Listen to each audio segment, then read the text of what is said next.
DJ turn the music up, put the lights down low. All the worries we had, we just let them go. Wasn't looking for love, I was happy alone. When you put your arms around me, how was I to know?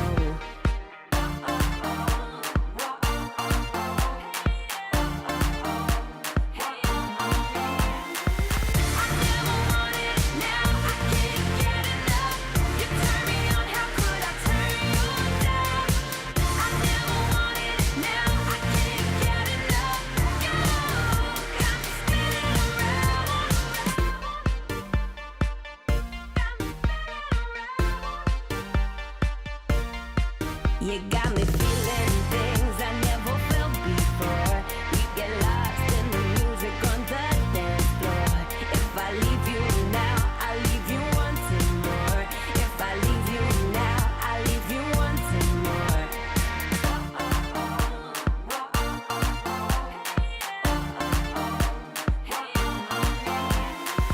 I never wanted it, now I can't get enough.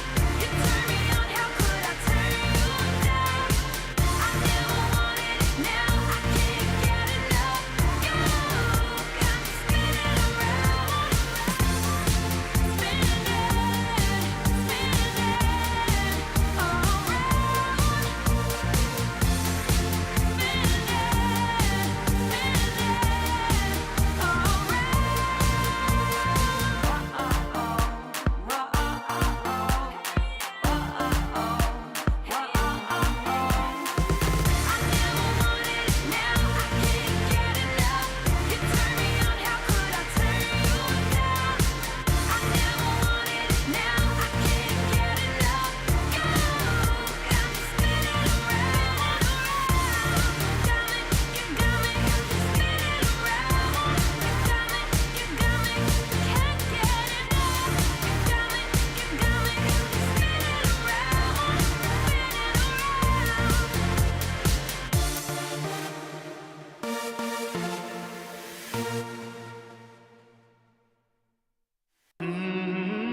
I would fight for the motherland.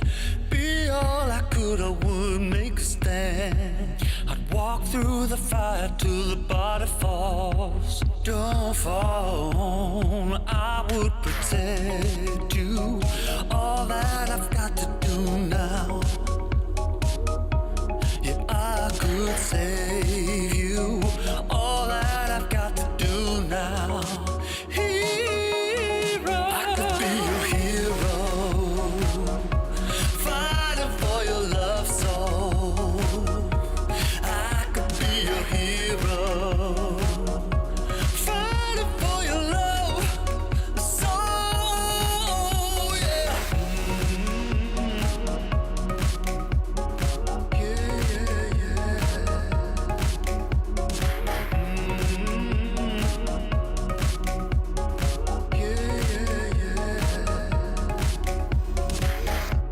You make something worth fighting for, and nobody gets to choose everything.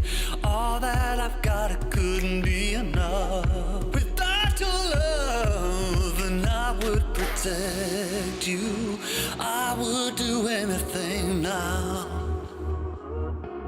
Yeah, I could save you.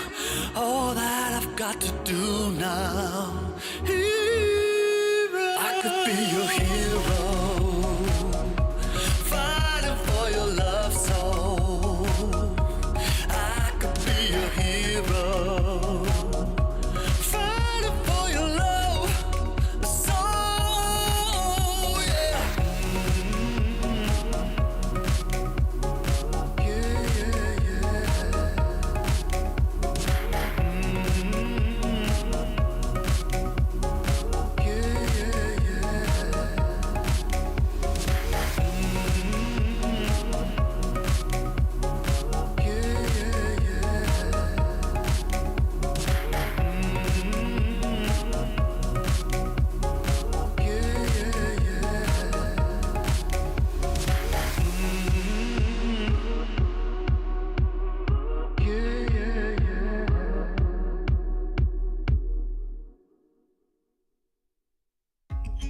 I think I sleep till it's over. I think I sleep till it's over. I think I sleep till it's over. Broken letters, broken pen, breathing every now and then. Getting hurt but never learn. I'm falling short of hope again. I need a shock to bring me round, to pull my head from underground. I'm calling out but there's no sound. How many times can we make up? How many years will this take up? And never is as long as forever. When it's love but it's over. I've woken up in the headlights, sticking from the clouds in mid-flight. Never is as long as forever. I think I'll sleep till it's over. I think I'll sleep till it's over. I think I'll sleep till it's over. I think I'll sleep till it's over. Stone days never end. Words I knew you couldn't say. We pretend we're more than this. Make believe that it's okay. I need a shock to bring me round, to pull my head from underground. I'm calling out but there's no sound. How many times can we make up? How many years will this take up? There never is as long as forever. When it's love but it's over. I've woken up in the headlights, sticking from the clouds in mid-flight. Never is as long as forever. I think I'll sleep till it's over. I think I'll sleep till it's over. I think I'll sleep till it's over. I think I'll sleep till it's over. I think I'll sleep till it's over. I think I'll sleep till it's over. I think I'll sleep till it's over.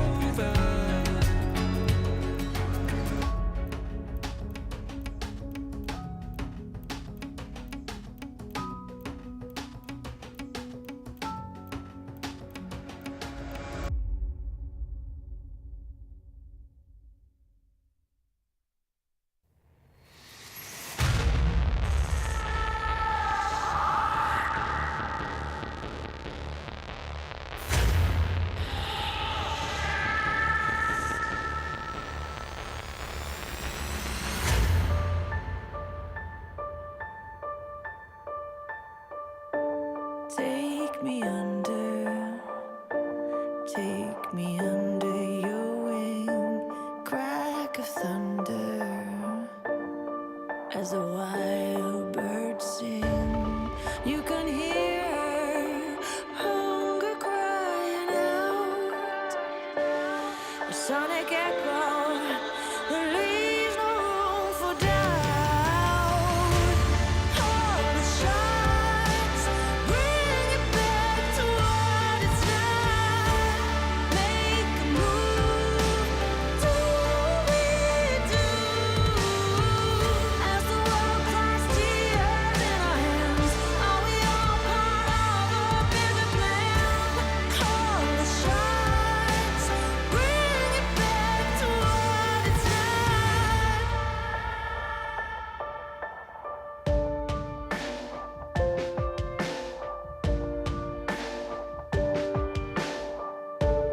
Deepest oceans, they can't portray enough empty spaces, time to rust and dust. There's no wonder left for us to love. No warmth or shelter, just satellites above. All the shots bring it back to what it's not. Make a move, do we do? As the world cries tears in our hands, are we all part of a bigger plan? All the shots bring it back to what it's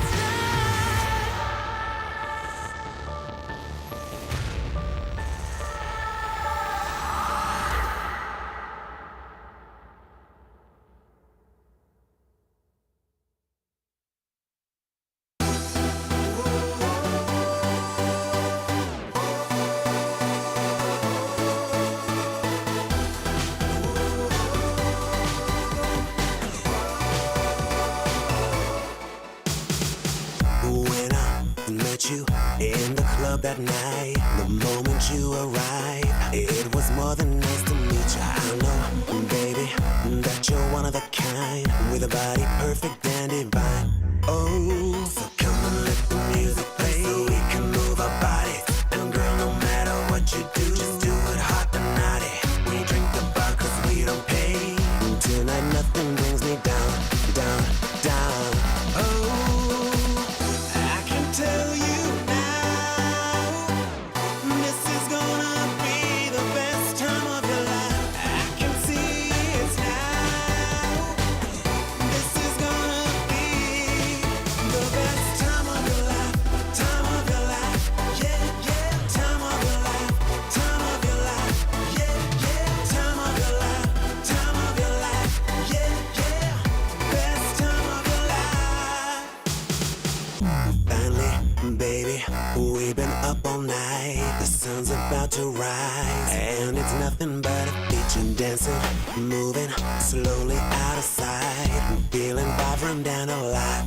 Oh, let's do a thing and celebrate. Cruising a Ferrari, let's live it like it's the last day and head for the next party. There's nothing they can take away from me.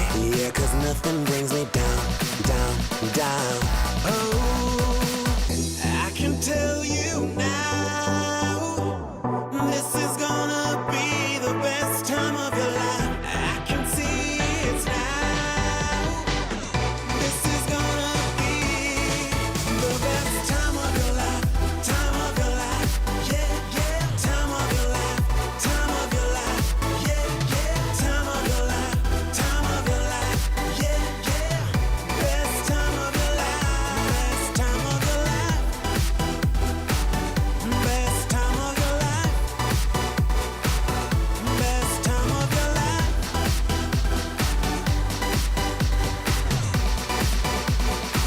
I can feel it now.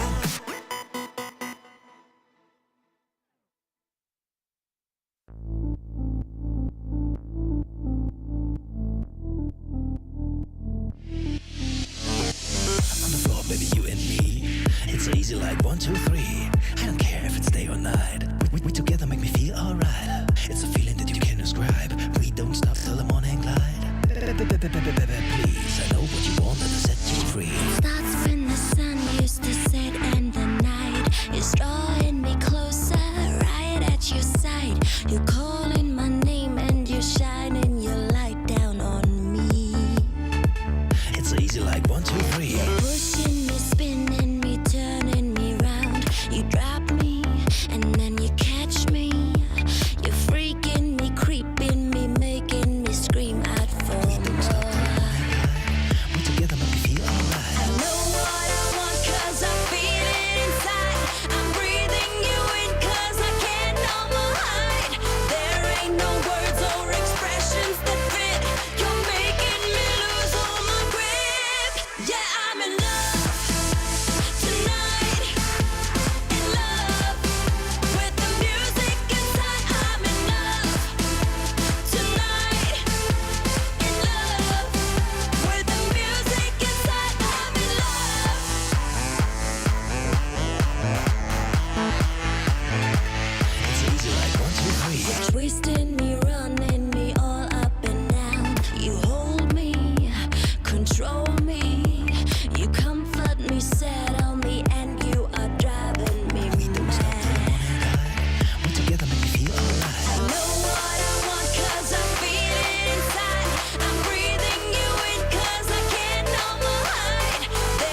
It's all the way up, we gonna make it. The party won't stop until we break it. I head for the top, we gonna take it. Tell me, are you ready? Tell me, are you ready? We want it all, we cannot fake it. We're standing tall, it's time to break it. We go for the cups, we do the kingship. Tell me, are you ready? Tell me, are you ready?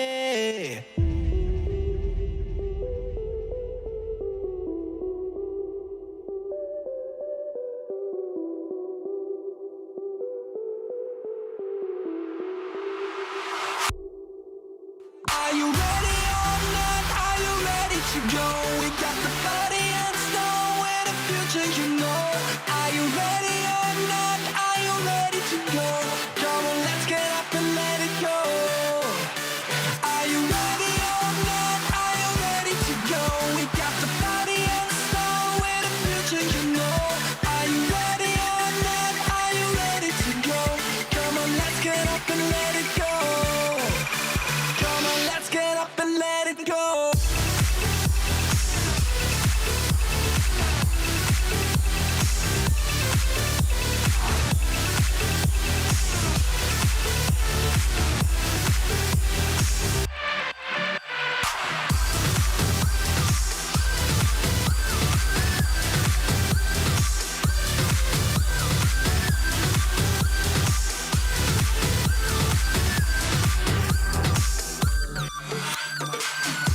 The vodka is up, come on and drink it.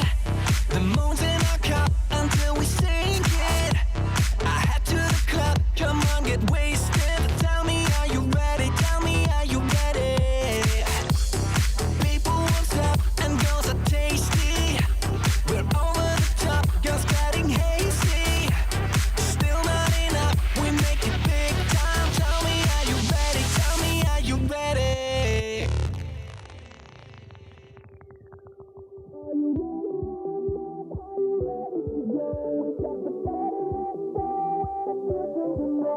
Are you ready or not? Are you ready to go?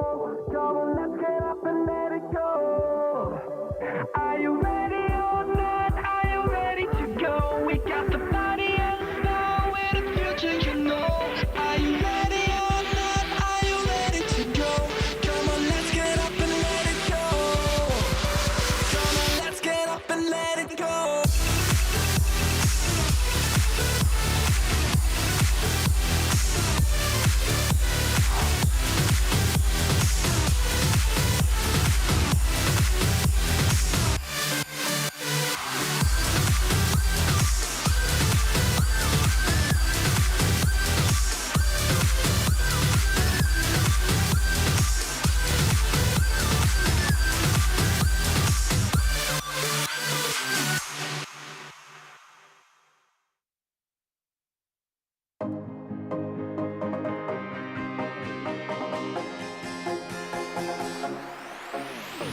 Right now, I got this beat in my head. Right now, I want to dive into this world. Let it out for the crowd, let it out, yeah, be proud. Right now, this is a real good atmosphere. Right now, superficialities are here. No excuse, no rules, no one to judge. Just give a fuck. The time has come to lose control. Don't be so shy, just let it flow. We are the masters of our own world, of our own world. We pray for fire in the sky. We show that desire is our light. We stick together, together, together. We're alright.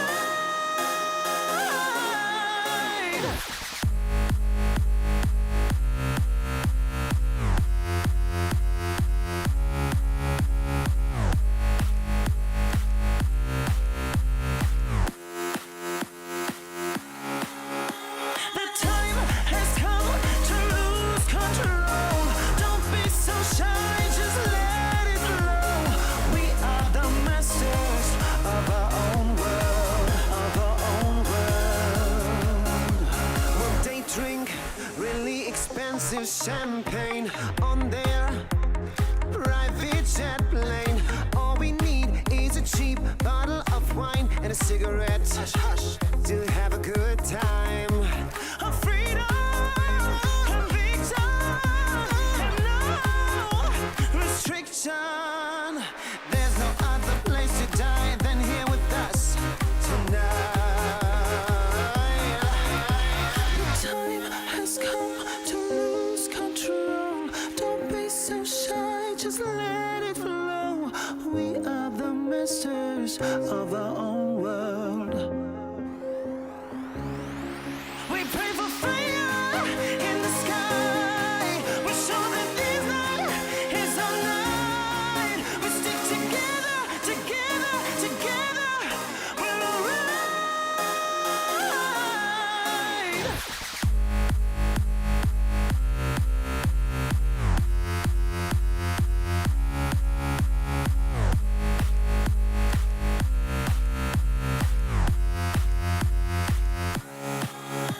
The time has come to lose control. Don't be so shy, just let it flow. We are the masters of our own world. Of our own world.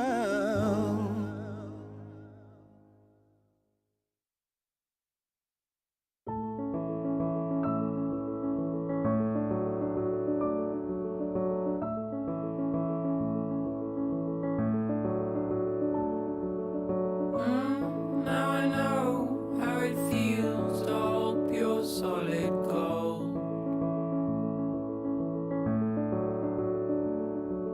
Sleep in the arms of my only minute tiny world.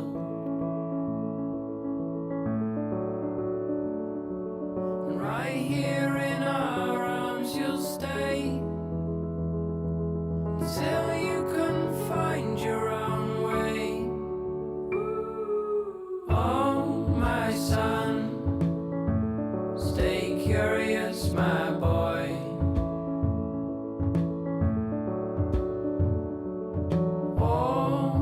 Always ask where this road goes.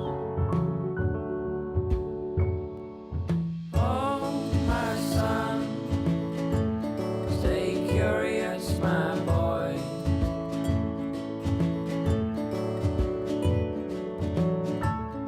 Just outside your door, you'll find love where you don't know.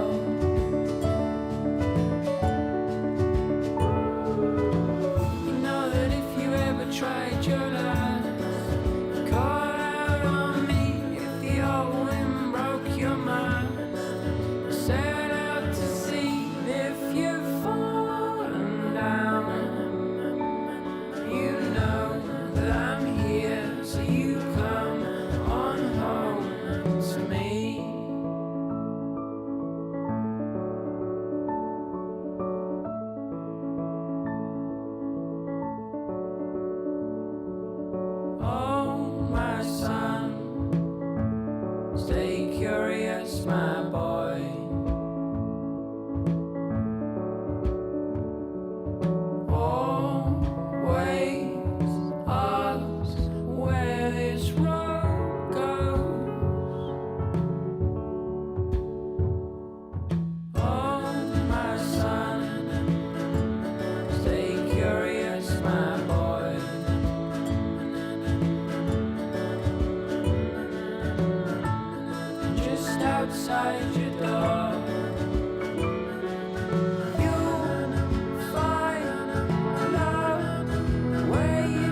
赤信号だとしてももう止まらない理解不能のスピード100倍速い地獄なんて哀れよねねえ聞いてよね負けの準備でもしておきな Come try me if you down 悩んでもやめないわ No more 苦い思い消えてよこの街に呼ばれる際にレクチャー全力で追い越してよさドライビングモード始めよ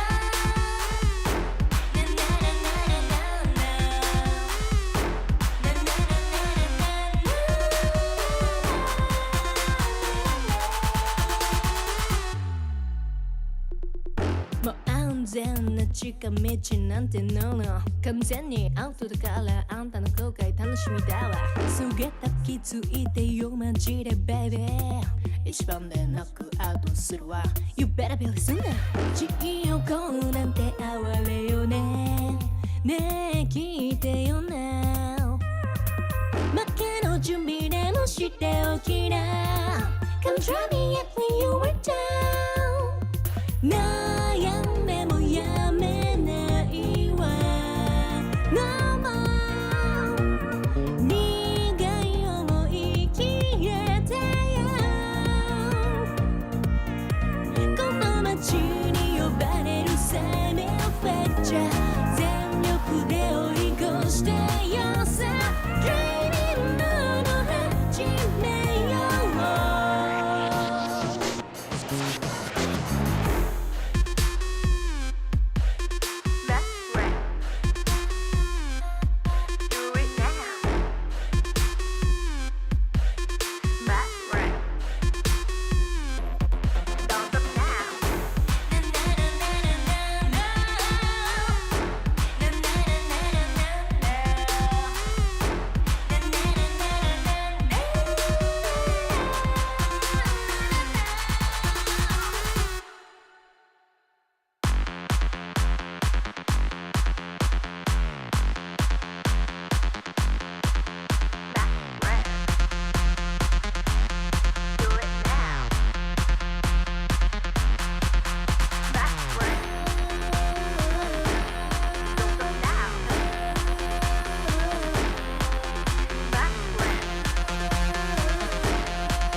身も蓋もないわねマジで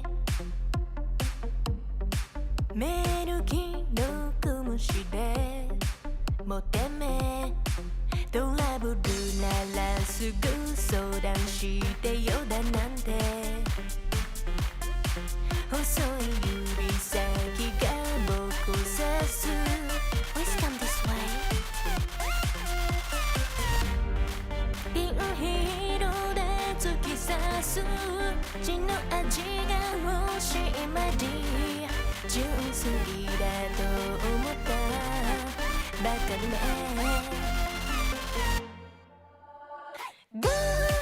赤いリボンで踊るネオンライトがきらめく騙されたなんてめめしいやつね通報するならすれば罪深いの私よこの世のクズどもよ君がひれ伏すの情の世界へようこそ落とし穴に落ちたあなた Please come this way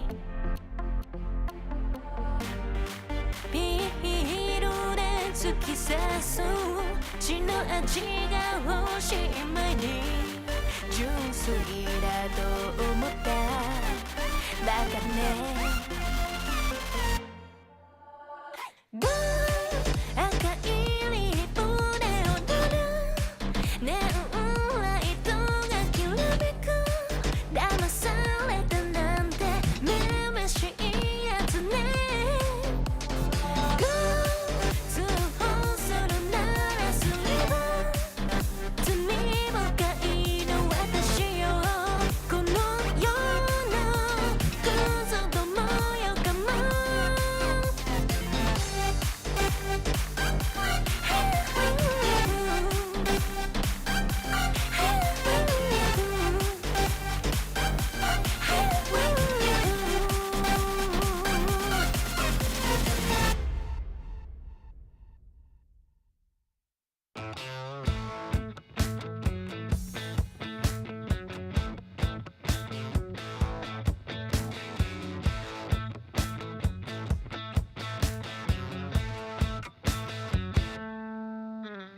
You and me going out tonight.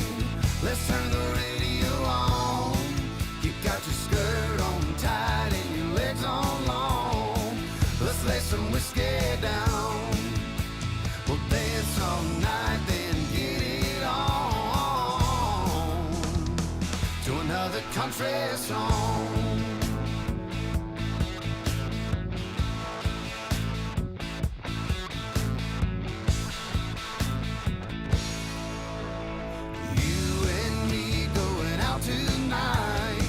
Let's turn the radio on. You got your skirt on tight and your legs on long. Let's lay some whiskey down. We'll dance all night, then get it on to another country song.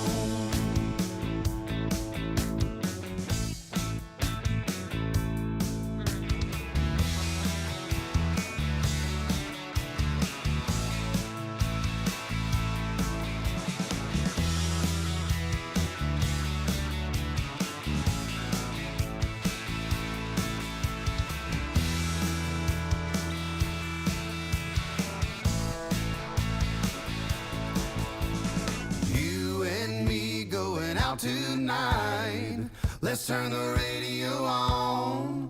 You got your skirt on tight and your legs on long. Let's lay some whiskey down. We'll dance all night, then get it on to another country song. You and me going out tonight. Let's turn the radio on. You got your skirt on tight and your legs on long. Let's lay some whiskey down. We'll dance all night, then get it on to another country song.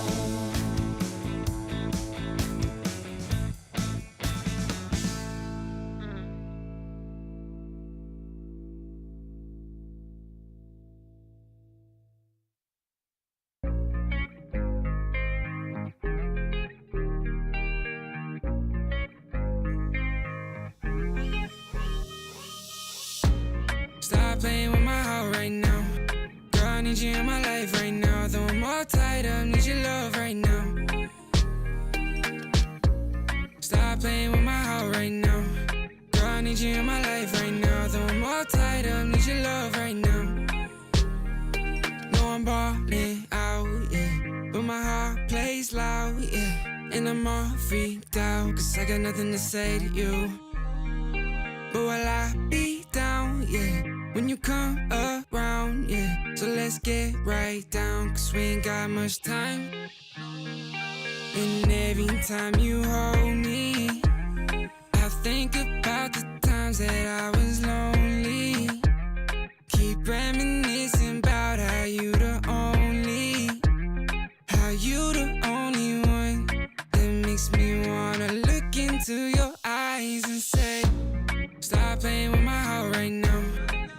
need you in my life right now. Though I'm all tied up, need your love right now. Stop playing with my heart right now. Girl, I need you in my life right now. Though I'm all tied up, need your love right now. Yeah, we could take time to work things out, oh, yeah. But I want you in my life so we could have each other, yeah. I know it seems hard to shine, but you're a million stars at all the same time, yeah. And you know I really mean it. And every time you hold me, I think about the times that I was lonely. Keep reminiscing about how you the only one that makes me wanna look into your eyes and say, stop playing with my heart right now. Girl, I need you in my life right now. Though I'm all tied up, need your love right now. Stop playing with my heart right now. Girl, I need you in my life right now. Though I'm all tied up, need your love right now.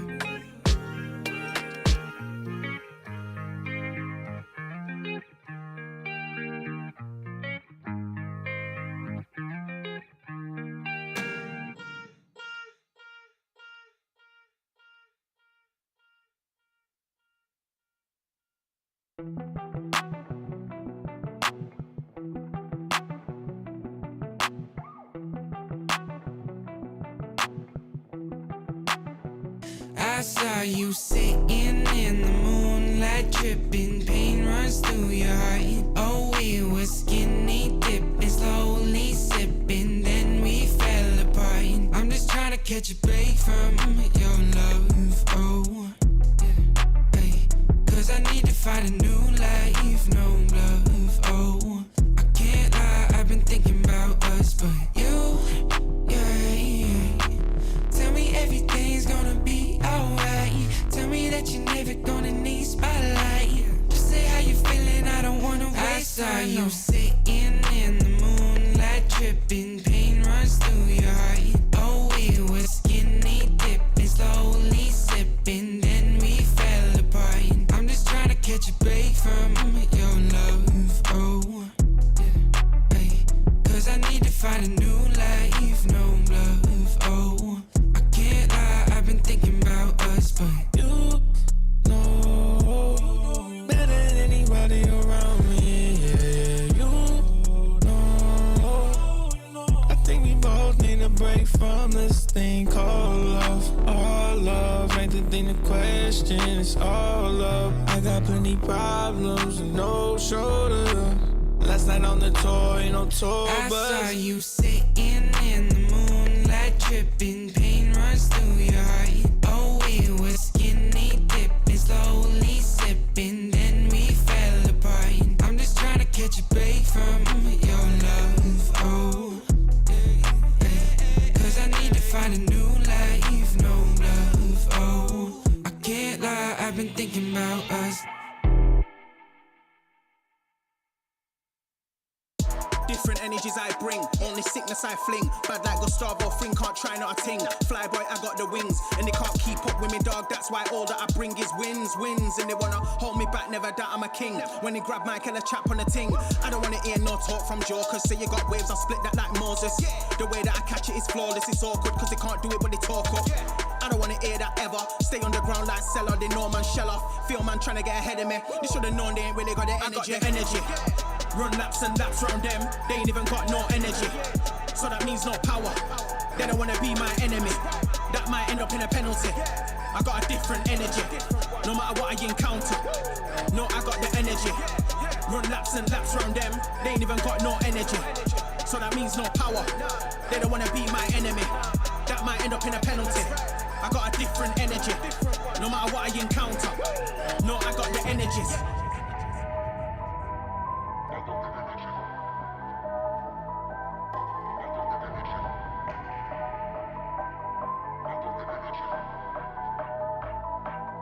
I got the energies.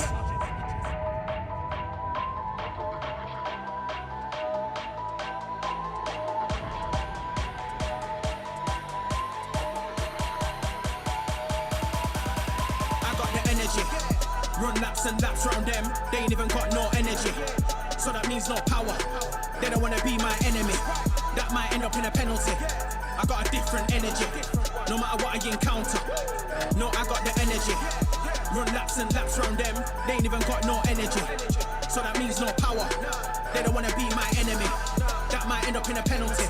I got a different energy, no matter what I encounter. No, I got the energy. They ain't even got no energy. They don't wanna be my enemy. I got a different energy. I got a different energy. Putting out the fires, my head calls me a liar. Sick of breathing in your smoke. Leave a little longer, embrace a little harder. Yeah, every time we're not wrong, it's like we're walking on water. Oh, too good to last long. Putting out the fires and looking for a miracle. It's like we're walking on water.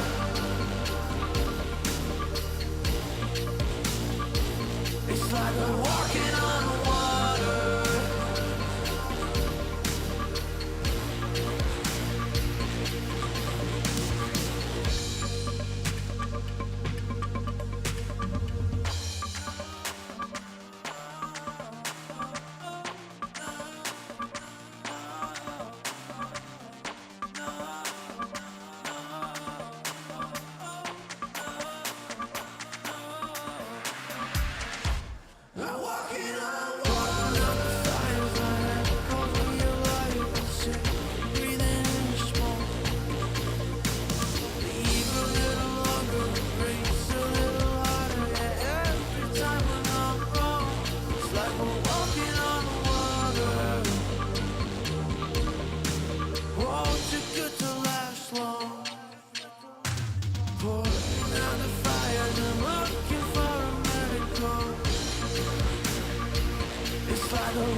Do you feel what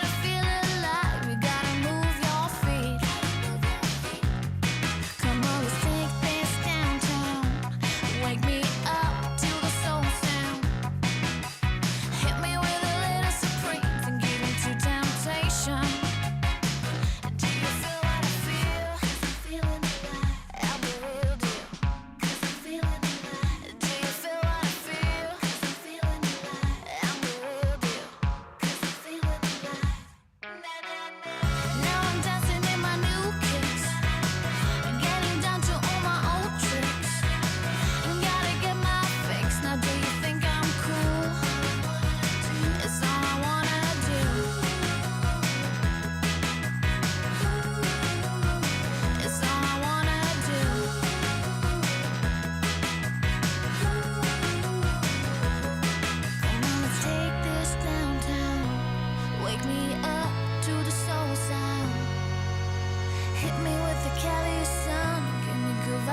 sensations. Give me good vibrations.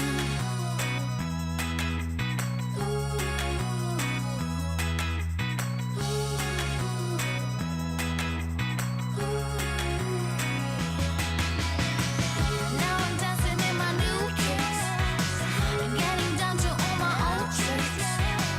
Gotta get my fix. Now do you think I'm cool? It's all I wanna do. It's all I wanna do.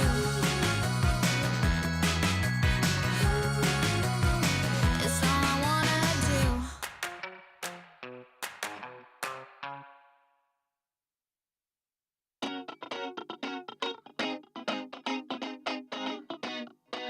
Here we go. I don't really care about like all them fancy things. Never had a lust for cars or sparkly diamond rings. I don't really care about them platinum studded boys that run around the whole damn town just showing off the toys. Like do-si-do, I'm ready to go. Been a damn long week, it's time for the show. Call my girls like, ooh, don't you know? I'm with my girls, yeah, my girls. We've been working all day. It's time to dance the night away. I'm with my girls, yeah, my girls. We got records to play, so come let's dance the night away. Come on. Like do-si-do, we ready to go. Sneaker fresh for the halftime show. That's right, girls, we dropping it low. Like do-si-do, we ready to go. Sneaker fresh for the halftime show. That's right, girls, we dropping it low. Here we go. I don't really care about the fortune or the fame. Keep rolling on and holding on. Don't need that crown to reign. Push through all the pressures. Just keep grinding 9 to 5. Yeah, I'm working hard. We playing hard. Goddamn, I feel alive. Like do-si-do, I'm ready to go. Been a damn long week. It's time for the show. Call my girls like, ooh, don't you know? I'm with my girls, yeah, my girls. We've been working all day. It's time to dance the night away. Here we go. I'm with my girls, yeah, my girls. We got records to play, so come let's dance the night away. Like do-si-do, we ready to go. Sneaker fresh for the halftime show. That's right, girls, we dropping it low. Like do-si-do, we ready to go. Sneaker fresh for the halftime show. That's right, girls, we dropping it low. Man, we're taking over, yeah, we're running the world. If we stick together, there's no stopping us, girl. Man, we're taking over, yeah, we're running the world. I'm with my girls, yeah, my girls. We've been working all day. It's time to dance the night away. I'm with my girls, yeah, my girls. We got records to play, so come let's dance the night away. Like do-si-do, we ready to go. Sneaker fresh for the halftime show. That's right, girls, we dropping it low. Like do-si-do, we ready to go. Sneaker fresh for the halftime show. That's right, girls, we dropping it low.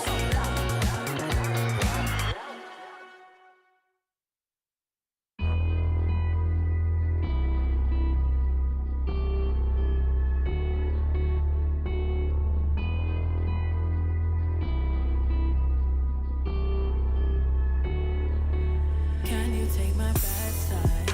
Bad side. Once you see my bad side, bad side. No, it ain't picture perfect. Don't push me, it's not worth it. You don't wanna see my bad side. Can you take my bad side?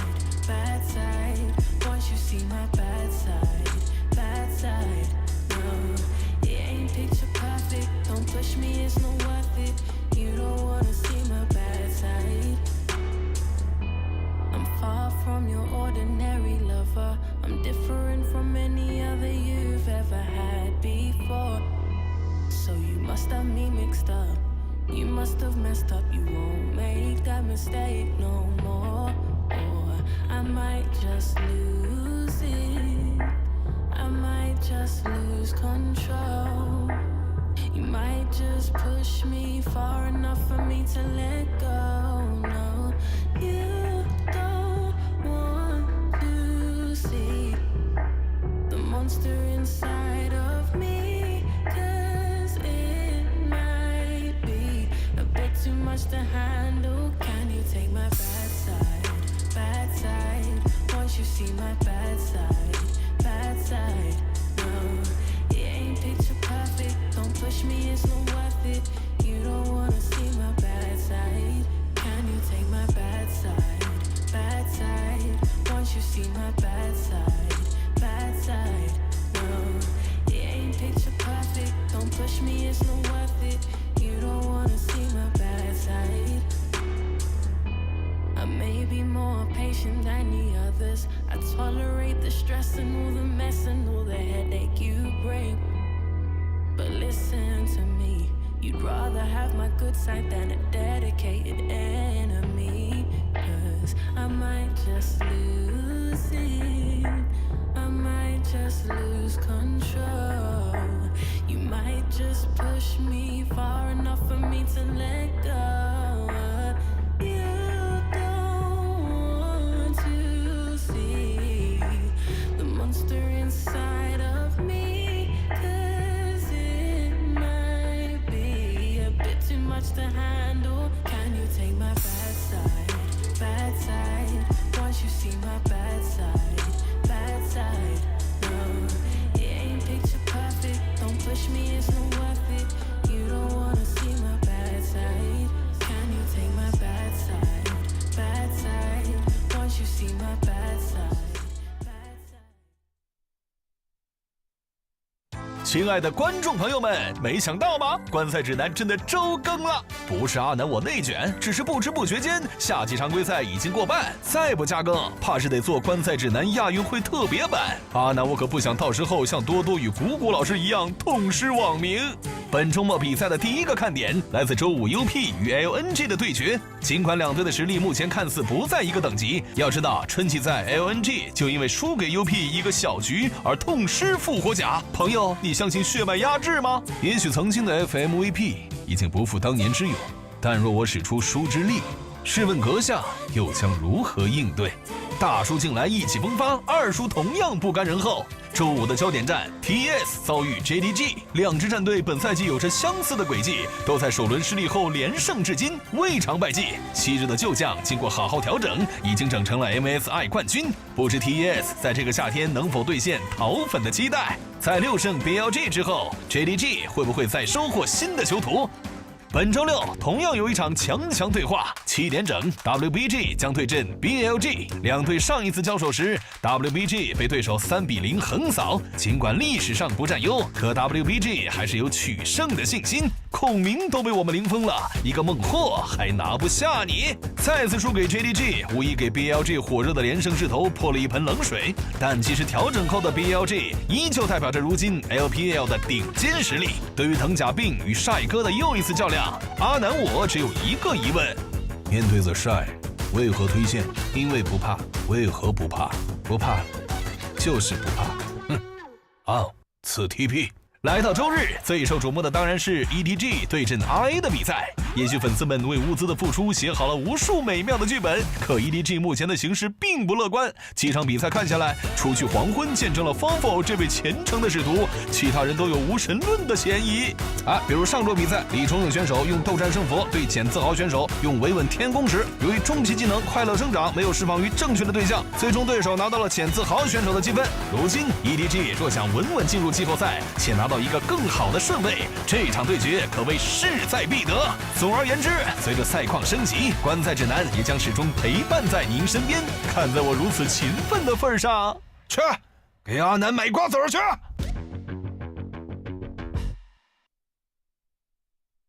Welcome, one and all, right back to your home for all of your Chinese competitive League of Legends. We got the LPL here. I am Mazel. I'm joined by Jamada yet again. I know you got a long night ahead of you, but I'm here for the first two at least to be your pilot. And it's going to be a fun night, ain't it, Jamada? As we might have to go over some of yesterday's games while we catch up.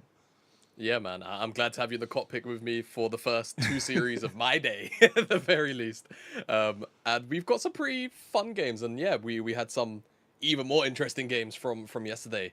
go over as well. Of course, the match of the, well, you know, not the official match of the week, but for That's many, tonight, come on. that's that which is tonight. But for many, let's be real, Top Esports JDG was one that everyone was anticipating and waiting to watch. But it did start off with this series last night where Xiaolahu on this Cassante was giving Envy nightmares all series long. It was a tad bit terrifying, and I actually really appreciated it because you got to see a little bit of execution come through. While I will say it's a bit chaotic within this series, if we're being real. The next series, it definitely delivered in a way. Yeah, I suppose it did. What issues did you have with the LNG Ultra Prime series, Mazel? When you say it No, delivered in a way? nothing. Especially when you see moments like this, when Scout just gets the stunt on people, and you don't look at any of the stats that are going on in this game in this game right now. No, don't do that. Yeah, it was a little bit. I will give a it was special nice. shout out to Doggo. It feels bad. Feels bad, man. Constant feels bad going over to Doggo's side. But then we had TS versus JDG, and what a series from JDG.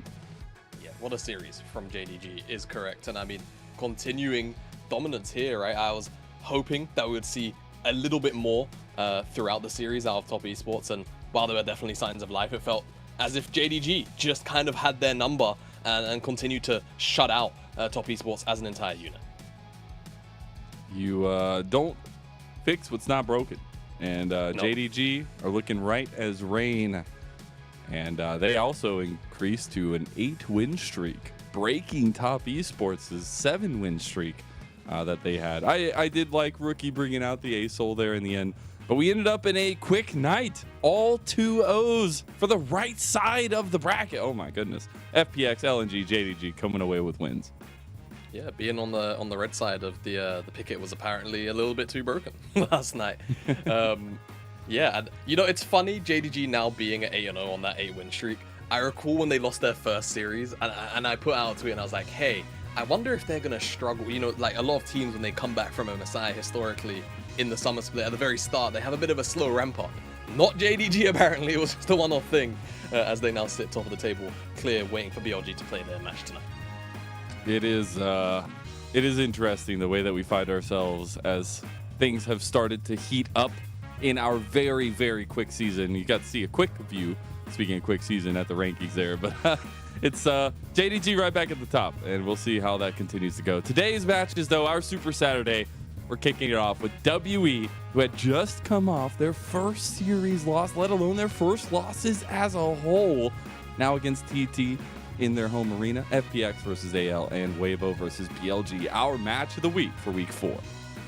Yeah, exactly. Of course, we're going to crown off with BLG, Weibo, but I'm kind of excited for the first 2 series of the day because I feel like there's a lot that these teams can deliver on in terms of their own personal expectations, but not only that, whenever you get teams who are fighting around each other, it always just results in a bit of a funny bloodbath. So I'm excited to see how WE here get on against TT. Like you mentioned, first series lost, and you know, Thunder Talk have just generally been struggling throughout this split.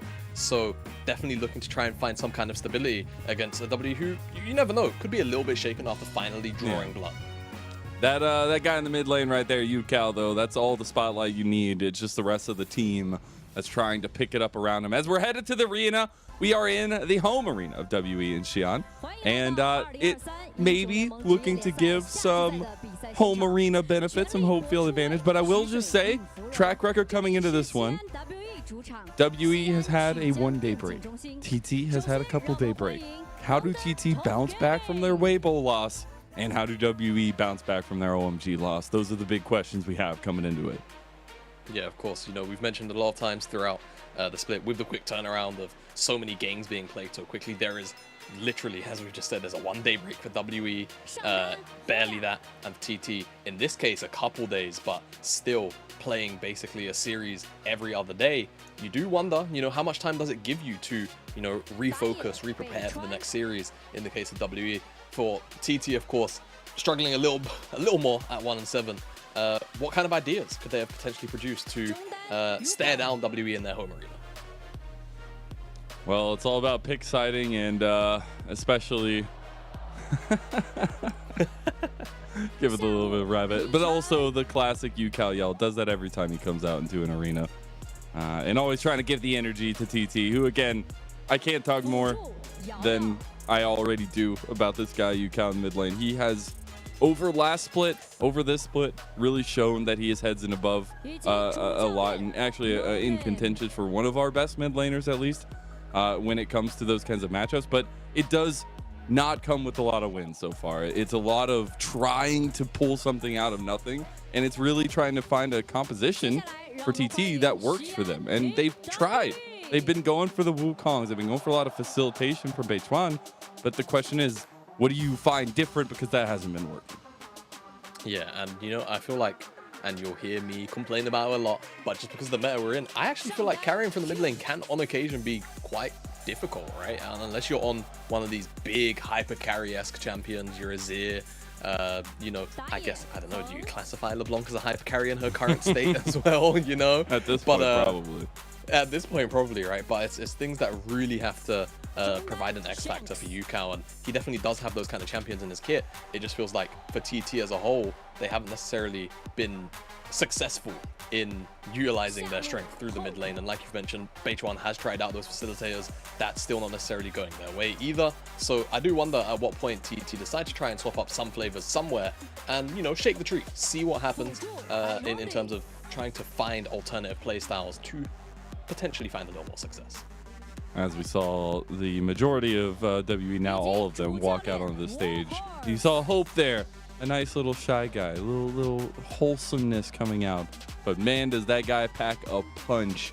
He's sitting at 75% KPs, over 33% of his team's damage. Like, they win through Hope getting a lot of advantages and finding picks that go well for him. And that's something that was a bit abused in their last series.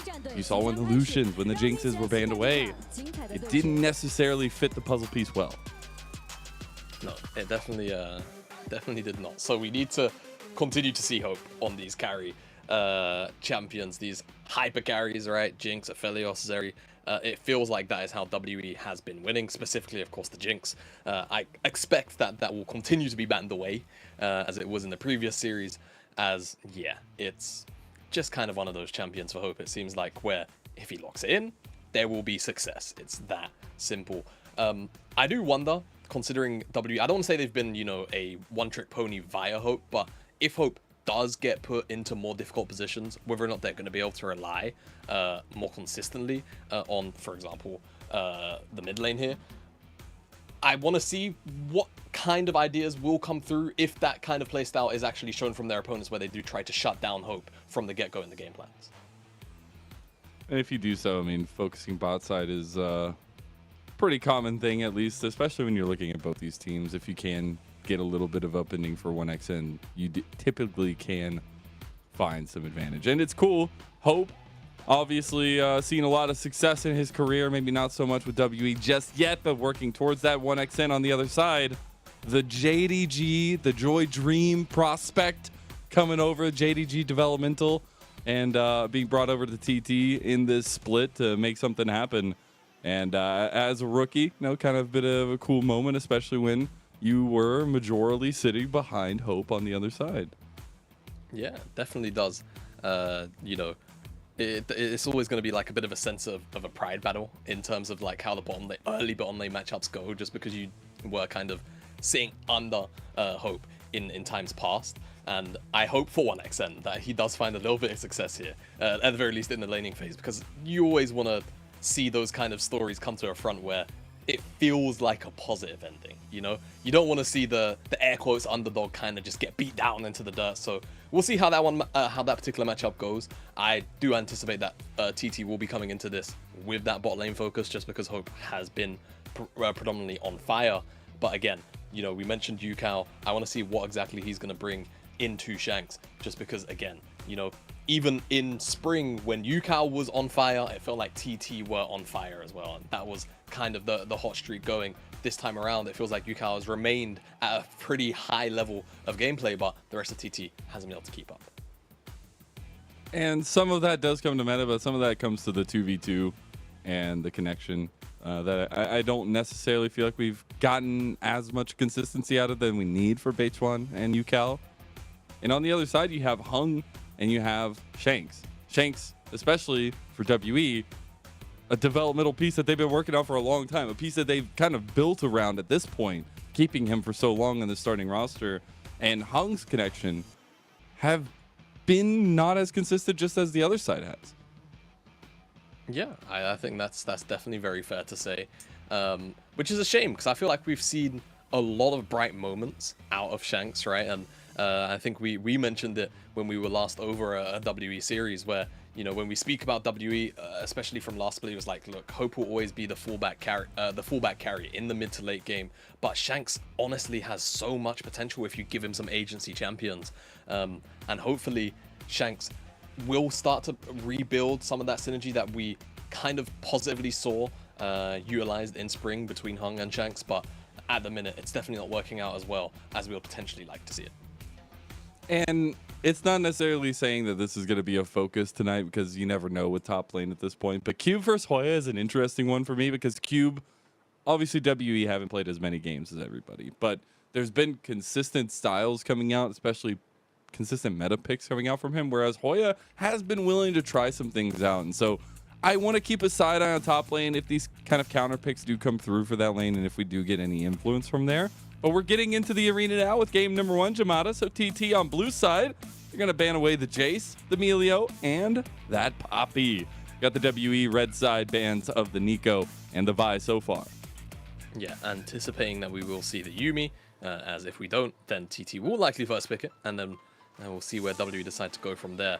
Of course, things like the Lucian and all the other AD carries are up and available, but they will go towards the Wukong. So potentially allowing TT to go towards the Zeri, go towards the Yuumi, either or, right? And we'll see exactly what WE have ready to potentially answer this duo as Zeri, to my dismay, will get locked in by TT. Well, you know, if all the guns are up, what guns are you going to pick, I guess, is what TT's saying. Just looking to maybe steal away something here, but knowing exactly where that direction is headed towards. And it's always curious because when you ban one, it's not necessarily that handshake. We either usually see both banned away or a handshake come through. But Yuumi is the one that has been let through more often than not. And it's actually WE that say, we see your Zeri. What are you going to pair with it now? We could try to ban away the Lulu, but we take the Yuumi. Yeah, okay, so WE may be eyeing out something like the Yuumi and the Aphelios. We've seen a lot of that, especially over in the LCK, as a very common pairing.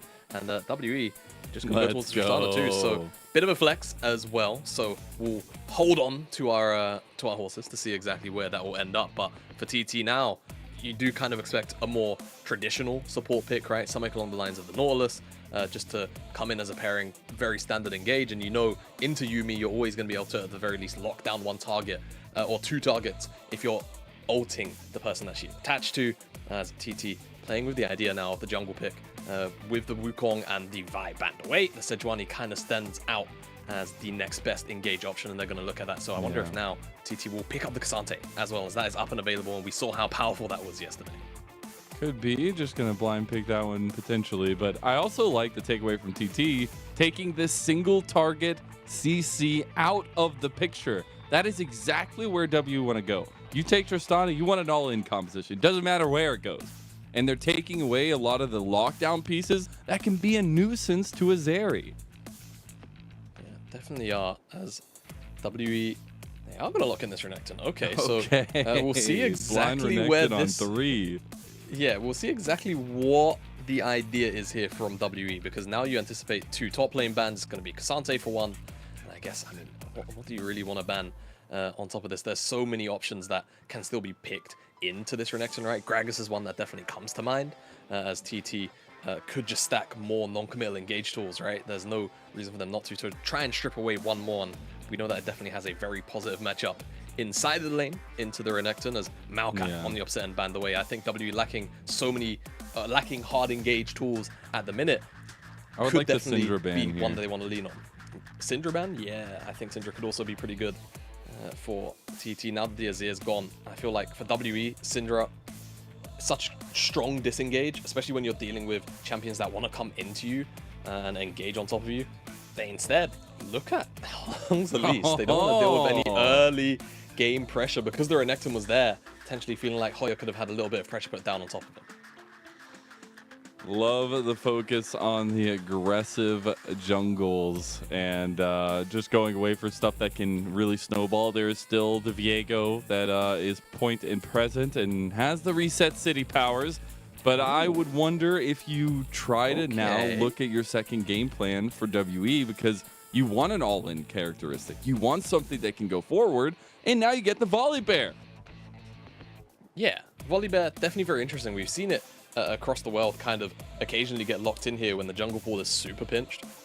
And it's still effectively the old champion that we remember from years gone by, where it's very strong in the early game, the gank setup and the damage that it can provide in especially diving scenarios at level 6. Very, very powerful, but you giggle because TT have managed to find their way onto the LeBlanc despite its power wasn't picked up or removed away at any point, all the way to 4. So Yukao, we said we want to see him on a hyper carry, right? Do we classify the LeBlanc in its current state as a hyper carry? I feel like some potentially may. Carry, something along those lines. Yeah, probably. What I'm holding my breath for is a Shiv v Shiv matchup here. Are we gonna get Ari is still on the table, all right? There's still some possibility, but I do want to highlight the Jax focus here. It is split pushing to a T for TT.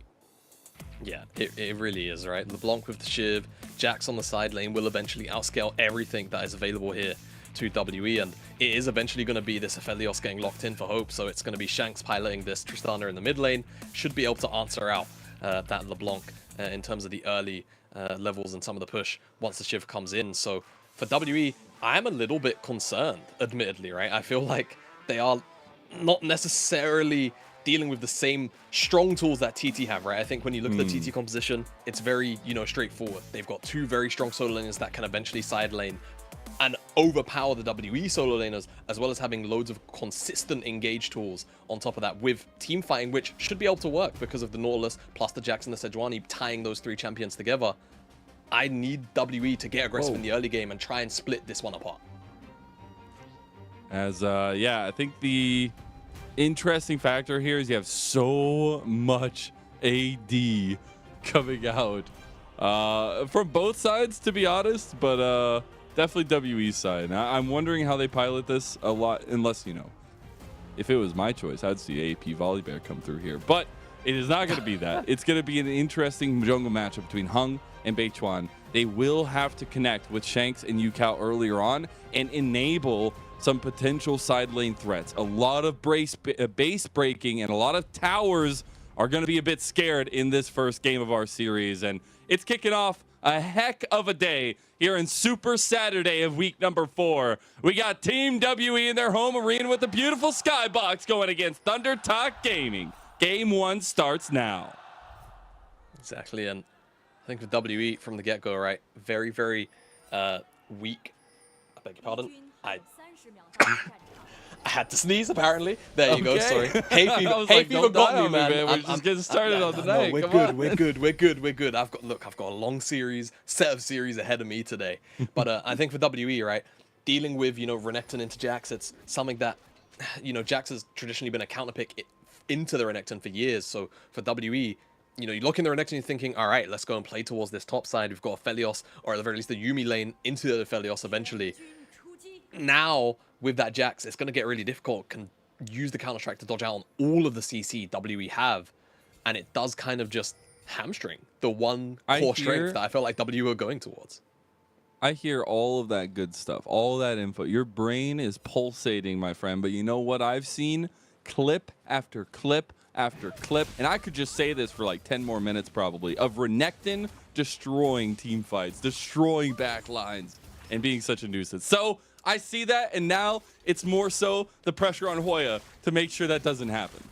Oh yeah, I mean, you're definitely right. I mean, hey, if you was watching the LCK before the LPL kicked off here, you would have seen Thorin get a quadra kill in the final team fight to kind of 1v9. There's been some insane stuff, and close man. out. This champion is just ridiculous. Yeah. It can be quite silly, right? And it's funny because Renekton has been but it's mechanical. Yeah, it is. It's just funny to me, just as Renekton has always been kind of known as the early game lane dominant champion. Whilst he still does that, it feels like a lot of the moments we're seeing out of him are more to do with mid to late game movements than anything else. at the minute, as didn't really speak too much on the early jungle pathing, but both junglers starting on the top sides respectively and looking to path down towards the bottom side of the map, as Hoya was almost about to get a demolish proc super early on, but doesn't want to hit the tower there. And TT on the opposite side of the map here. Yuumi Aphelios super early on isn't necessarily always going to get you that priority, so we should see Hope and Iwandi on the back foot. And I wonder if Beichuan is going to utilize some of this early lane priority down here on the bottom side to his advantage. Maybe get some kind of vision information, or maybe even look towards a dive if it sets up right for it. Yeah. They are both hovering down this way. Also, congratulations to Iwandi, who had 200 games in the LPL. Congratulations on that being your 200th game, and also you having to play Yuumi for it. I'm sorry. You know, I'm not even gonna, I'm not even gonna apologize. But at this point, it is something that we see both junglers kind of focusing bot side, but we got to put eyes on top side because got a solo bolo coming through from Q, but the flash from both sides burned means both come out alive. Yeah, very surprised Hoya took the trade like that. Goes in, walks back out on Cube, has all of his CDs, so able to retrade in, and Flash for Flash ends up being the exchange in the end. The resets will come out now. Beichuan should be able to secure this as he pushes it back towards the mid lane, and Hung also had no smite on top of that, so could actually be double skull for Beichuan just because the top lane wave is also in a really good state. Yukao also forcing Shanks back for massive trade as well. So that should be double skull secure for TT. It's going to feel nice in the early game. All right, we got a little bit of time here, and since we got a lot of logical aspects on the Rift right now, I mean, speaking of WE, they've just opened up Team WE's World Elite Zoo, who have, you know, a polar bear, an alligator, and a cat. I don't know what you do with the cat, what kind of cat that is. That's like a house cat. Could you imagine a zoo having a house cat on display? It'd be hilarious. I mean, I don't think it's not too... Don't forget, like, there's particular big cats, I can't remember which ones, but a lot of the time when they grow up in captivity, they actually have anxiety, so they grow them up with like Labradors and other dogs, like support, like actual support animals and stuff. So, you know, maybe there's room for that. Like a house, they just chuck a house cat in an environment with another animal that perhaps wants a partner to have a little bit of fun with. What's your favorite animal if you go to the zoo? Ooh, I'm actually not sure. I mean, for me, I like seeing big cats. I like lions, I like tigers. Giraffes look funny. If you could just go make fun of them, or what? Like, you just go to the zoo to have fun making fun of giraffes? I don't know. Like, you know, they just got long necks, and they do that weird thing with their tongue as well, where they like flop it around. It just looks goofy, man. I don't know. The tongue is like actually like 3 feet long. It's actually ridiculous. Yeah, it's crazy. Also, have you seen giraffes fight? I have. It's actually so brutal, but it's very brutal and scary. Yeah. Yeah, it is terrifying. Don't go look that up. Don't do that. We're gonna look at some fighting on Soda. You can watch some Pixels fight. It's a little bit more family friendly here. But I do want to focus in because we have First Dragon on the table. We have seen how much priority that can give, especially to a composition where I do feel like you need a little bit of advantages on particular members for both sides. I'm curious at what kind of pressure we see around that. Yeah, I mean, I feel like TT should always be the ones that have first move into this Dragon, right? Bottom side priority has been a very consistent thing here, and Yukao has been pretty much matching Shanks blow for blow in the mid lane. So I feel like if he wants to exchange a little bit of health and maybe the mana bar too to get that priority, walking into the river first should never be an issue. And Yayao here, coming out of base alongside 1XN, I'm going to pair up here with Beichuan and just poke around, get a little bit of information, and they'll spot out Hong on the opposite side from WE.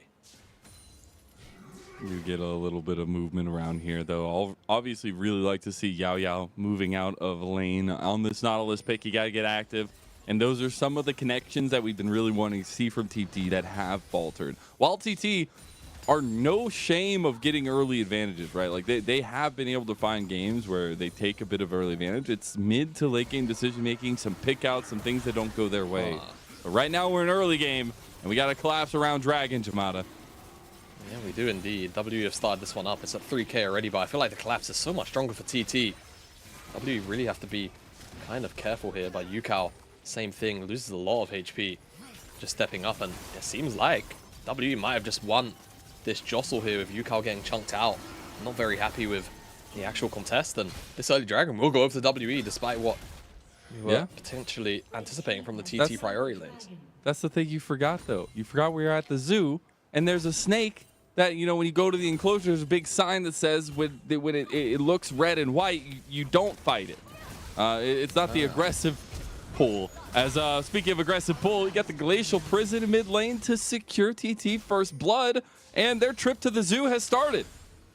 Yeah, really, really nice there from Yukao. As he was taking the trade, he saw the Buster Shot was coming out, and that will lock Tristana in place for just the frame. Throws out the chains, gets that lockdown, flashes back into range as well, I think. And then that does just set up for Beichuan to come in and secure that first blood. So, nice play. A little bit of gold traded back for losing the Dragon will feel nice. As we get a look at how it kicked off, and it was Shanks just going in. Actually, the chains landed from as soon as the rocket jump came in. So, just flashed back into get in range for damage. And Beichuan being here just cleans up the remains of the play. So, well played for Beichuan. Shanks just looking for an aggressive trade, feeling like he could force Yukal out and then maybe look for priority. The Herald is being started up by Hung, so maybe that was the idea, right? Chain that trade into pushing Yukal out of lane and then having them be second move to the Herald. But with Cube up here, having priority, and that play going the way it has, and a reset coming out late from Yukal anyway, this Herald has been secured by WE. Really nicely done by WE, just to make amends for the first blood going over, but also give some more pressure to Cube. I was wondering if they were just going to go drop this Rift Herald immediately to try to get some plates to Cube, but they'll delay that pressure and keep the mind games going on to TT.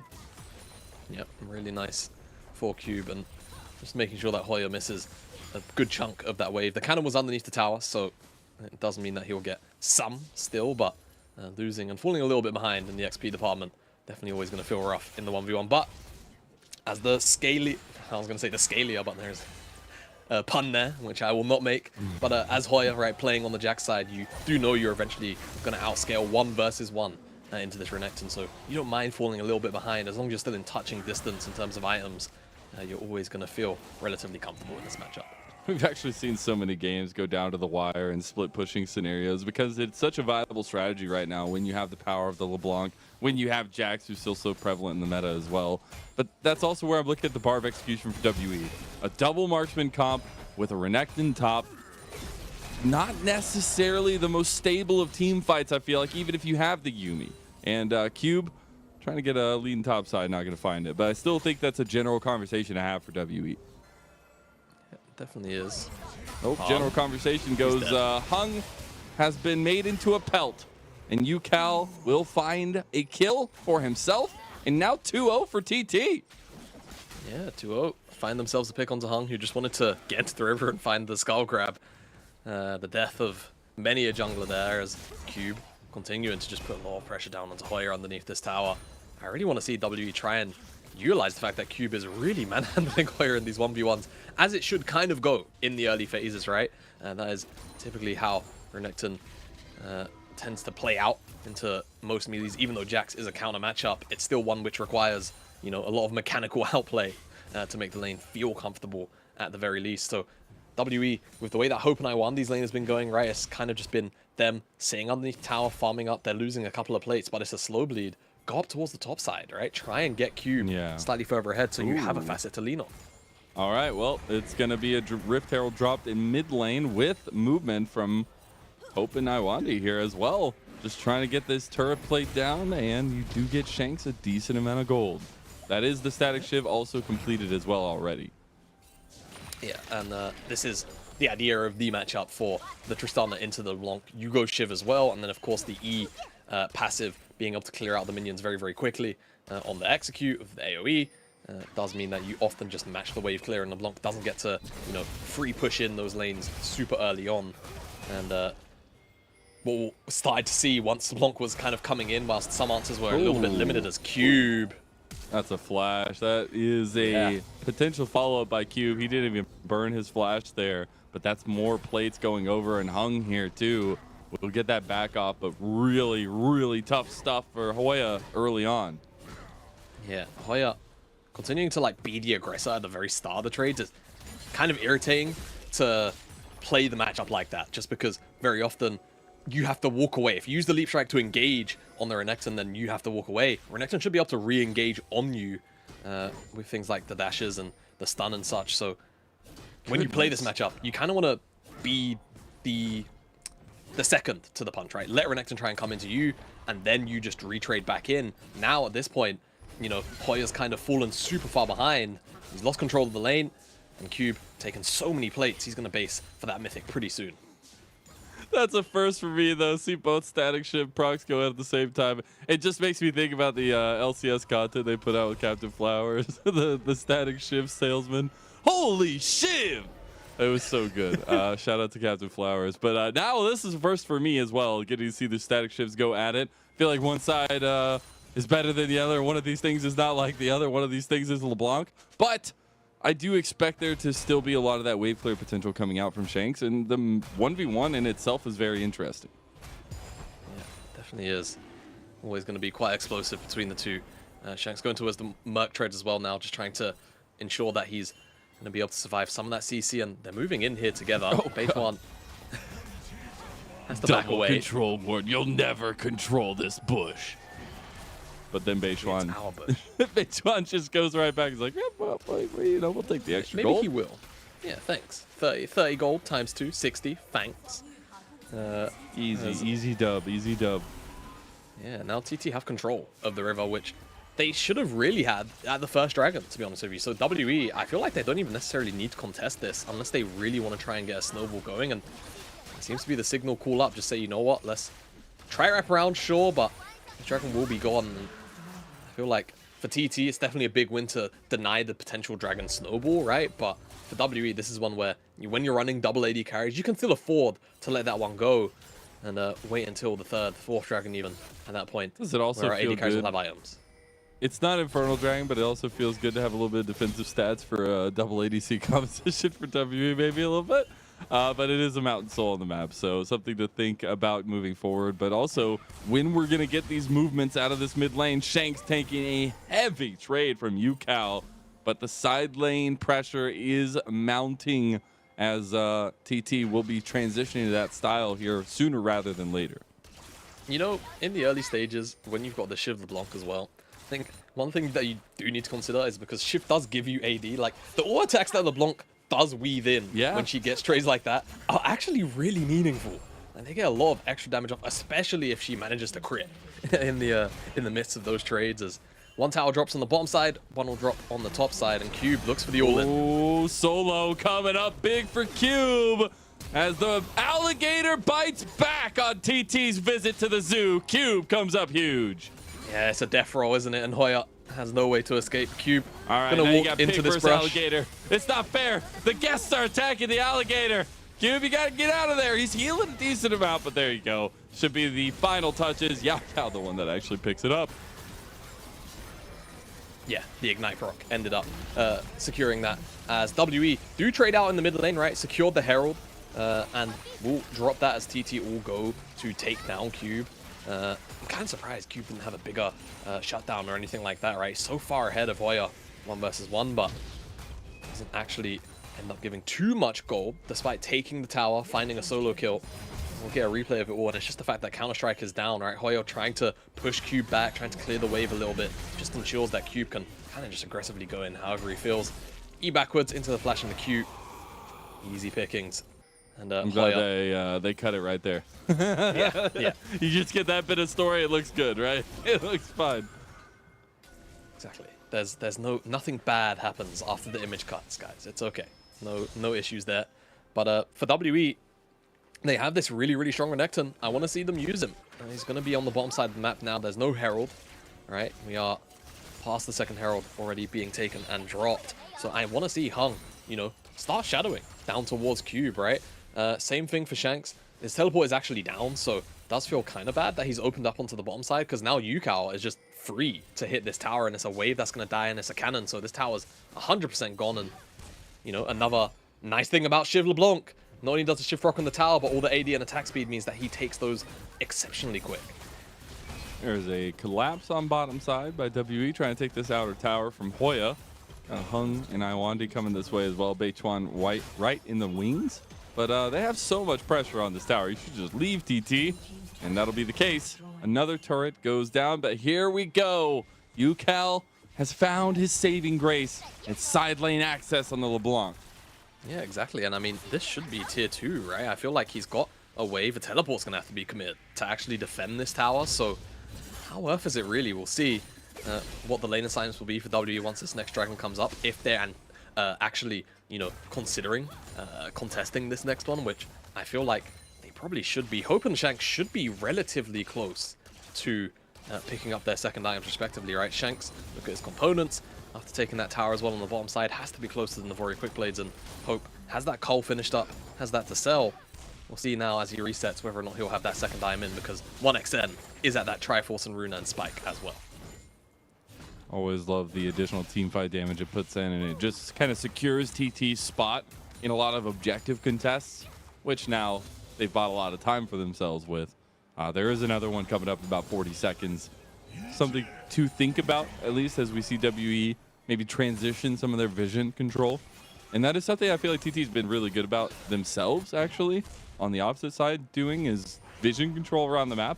And you see a lot of that comes around mid lane. Yeah, it always does, right? That's always the baseline for a team in the mid game, is seeing how well they can control vision around the mid lane, in the mid game specifically, once you're out of the laning phase. And TT have been exceptionally strong at doing that in this particular game, ensuring that Yukao has a lot of information to work with on this side lane, and they're actually going to just allow Yukao to split up on the top side. They're going to give up this dragon, just say, you know what, you guys can take this, we'll trade the 600 gold and get our already rich LeBlanc even richer.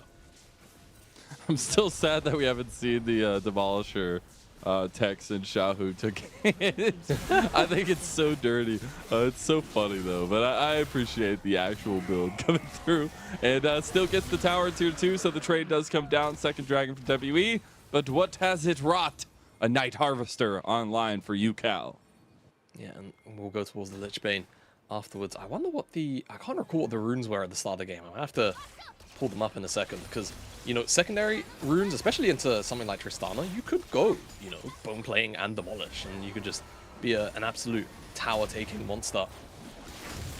Surprised he doesn't have it, actually, the more I think about it, right? Because he was always going to be side laning in a game like this. So, yeah, you know, it's not necessary, apparently, though, as he's already taken so many. Yes, he's approaching Shanks. Baby. That's all he needs to say. Exactly. Shanks is about to say, why doesn't my static shift do that? As he will just be locked out. And that's just a ADC in the mid diff right there. TP did get committed by Hoya. Yeah, it feels a little bit overkill in TP, but at the end of the day, you secure the pick, and Baron's just spawned, so it's perfect timing, right? And Cube has to walk all the way up. He's already in mid lane, fortunately. But what can WE do about this? Hung has flash, has ult, so he's going to be able to get into the back of the pit, so long as he doesn't get zoned away.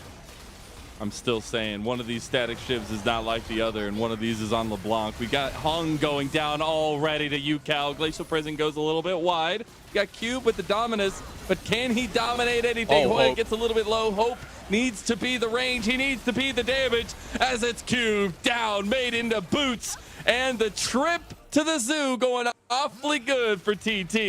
You're going to get a TP from Shanks behind, maybe just try to clear this wave, but Hope and Iwandi are out and left to dry. It's gonna be like watching paint dry at this point. The flash comes out, maybe a little bit of excitement, peel the paint off the walls as he makes it out with the help of Iwandi. A lot of summoner spells burned, but WE don't lose more in that situation. Wow, that was slick from Hope. That was actually really, really smart. Ends up also fooling Yukao. Yukao doesn't go back for a little longer than maybe we were anticipating, and at the end of the day, I think for WE, pretty big win, considering they could have very easily lost the Baron off the back of this play, right? They burned it down to 5k. They look for the turn onto Hung. Of course, Cube on the outside of the pit. They immediately remove Hung from the equation, and I was wondering here, like, if TT actually funnel more into this choke, is this an issue dealing with Hope, right? But I think the fact that Yukao forces Hope back and Cube plays more aggressively than defensively, right? Plays more to get as much damage out as possible, feeling like he's going to go down instead of potentially trying to stand ground, means that Hope unable to properly step up just because of the threat of Yukao and the fact that his frontliner just steps a little bit too far forward. Good stuff from TT all around, though. Now we look at WE's pressure back here in mid lane. Hope trying to be a big difference maker, but the double ADC composition definitely has the damage to back it up. Just about that execution and not getting picked out by both Hoya and Yukao. Right now, an Ultra Shock laser hitting means TT can move forward realizing that Cube might be on the flank, might be in a bit of a situation. They go for the engage for TT, lightning crash, and all of a sudden WE are running. They are headed for the hills, but maybe they turn back around. H1, the target, and the resets come through. Cube with that flank was hit by Hoya with the big counter strike. Is it a difference maker? It looks like it was. Iwandi can't get anywhere, and they make dust out of the animals of the animal kingdom for WE, and straight to the Baron. Yeah, W just get run over in this mid lane fight, and it's all because of Hoya. I mean, he's had a really rough early game, but that counter-strike may have just got TT so much more. Baron should be in tow here. WE only have Shanks up and available. Now this Baron, hopefully for TT, they can strip away those remaining inner towers and maybe even look to knock on the base of Team WE. So, do you want to sing the song again, or do you want me to do it for a third time? No, go ahead. No. Do it. Third time's a charm, One of these right? things is not like the other. One of these things is static shift on the block. But 5-0 for UCal's looking really good, but it actually was Hoya in this Counter-Strike moment. So big. Yeah, man, this Counter-Strike is huge. It did the static shift on top of it. Yeah, it's so nasty. You know, it's a ever long night, apparently, for WE. As now they're going to have to be on the back foot for a little bit as TT, this Baron, should be able to just siege up. And, you know, they've got strong side laners too. They don't even necessarily have to play for a siege scenario. They can go and play multiple lanes. No one's going to be able to pick off UCal, and even Hoya. I mean, in this kind of situation, all he has to do is guard the Baron minions up towards a wave, right? Up towards a tower, rather. So plenty of options available. Shanks is going to push out that topside wave, so that means that TT are only going to have 2 waves available for them to play around. We'll see whether or not Shanks commits to that topside push, right? Just acknowledge that you're going to lose some towers here regardless, and see if he can get some cross-map gold. You see Hung able to get a little bit of presence on the top side there. Dragon is coming up. You do got to look at side lane though. Shanks trying to answer back with his own tier 2 as another one does fall for WE. You got to look at TT's pressure with the Baron. Still a long while for that to come off and the siege to continue here as Dragon going to Beichuan. Yeah, Dragon will be secured here by TT, so it's going to be 2 apiece. No soul will be actionable in this game for a while. And WE slowly but surely losing their inner structures here. Tier 2 on the bottom side already dropped. This tower in the mid lane should go down relatively soon. One more wave. We've got 90 seconds left of the Baron, so wouldn't be too worried about that one not going down as this Dragon, very slow take. It's just the Sejuani, of course, and will eventually go over. Now, this is where I want to see TT really try and leverage what remains of their Baron. It's been more about restabilizing the map, but in saying that, they have grown the gold lead significantly, despite the Baron power play technically being a negative, right? It's underneath that 1.5k mark. The overall gold lead since the play itself has grown to a little bit over 5,000 gold. So the real question for me becomes, is TT telling us what their favorite animal is as a team by the amount of kills they have on the enemy WE team? That's what I'm weighing here. Right now, it's tied between bears and alligators. That's right now. That's what I'm looking at. We'll see what TT do after I that. thought you were going the opposite way, right? Because Iwandi has died the least. They actually like the cat. No, right? no. No. Okay. All right, just you know. Nobody I've got likes to make the cat. sure Come that. on. Good. Let's get real. It was really funny. It was really funny. Week 1 of the LEC, the crowd chanting "Ban the cat." Ban the cat, and there'll be audible groans if Yumi got locked in. Yeah. Every single time. I know crowds in-house here in Xi'an probably feel, to a point, the same way, to be honest with you. But right now, it's not in a good position. So, hey, maybe they're happy. We'll see. UCal also did go to the library and pick up a book, maybe stopping off before he went back to the zoo, but has 10 pages in that book. And it's looking mighty fine. What kind of books do you think LeBlanc reads? Books about magic. Books How to control things. Yeah, I like that. Control people. That sounds probably. Sounds on brand. Very illusionary. Definitely not books about animals, that's for sure. No. I don't think she's much of an animal person, LeBlanc. Well, maybe doesn't she have like I think it's like one of the bewitching skins. Ravens. Doesn't she have a black cat? She has a black guy in that spot, doesn't she? Or am I thinking of a different? Maybe. I might be I don't thinking know. of Maybe it's the Halloween skin. I don't remember. Yeah. Anyways, Hung wants to make a Halloween scene going on for TT, but needs to turn around because he's been frightened. Got a Fright Night at the zoo right now as TT's coming through, and they're making amends for everything here. It's a big pick out into 2 kills for 1XN, and we said, can you step up against Hope? And the answer for TT's ADC right now is yes. The Joy Dream prospect coming over to TT, finally making it known. Yeah, big resounding yes at that as well. TT, they're finally going to break open the base here of Team WE, and unfortunately, we'll now have to deal with all of that pressure through the mid lane. The Baron spawning in 9 seconds time is just going to be another facet that, unfortunately, is going to be an irritant for the remainder of the next couple of minutes, as Hope actually throws out the Graviton as he swaps back over, and it's not really going to provide too much as Hoya, you know, you spoke about making amends in the call. I feel like he's making major amends after the laning phase here in these team fights. Second time he's forced out multiple summoner spells, multiple skills. Super important to WE's ability to actually team fight via that Counter-Strike as he pushes Team WE back almost by himself. And that's what I was talking about in the draft and coming into the game, is the bar of execution is high for WE. Anytime you bring out a double marksman composition, and specifically when you have this style of comp where you don't necessarily have the stability in team fights you'd want, it becomes that much more difficult, and especially with TT having a gigantic gold lead. That makes it a little bit easier to make these decisions. I feel like, you know, we're at the point where we can start talking about drawing board solutions, right? And I think for WE, not only is it like, you know, double AD carry, yes, it's definitely very hard to execute, but I just feel like the fact that you don't necessarily have the strongest front line in the world. Sure, we know Renekton is a bit of a monster on current patch, but it's just not, you know, alongside something like a Sejuani or a Braum or anything like that to really like double buff it up to give the space to those ADs carries proper. And it feels a little bit immune in comparison to what TT are running, right? Triple front line plus the Blanc hypermobile. Also, kind of feels outdone in his own game. I'm just saying, I finally got to see post static shift used on the same screen, and my song was completely correct, right?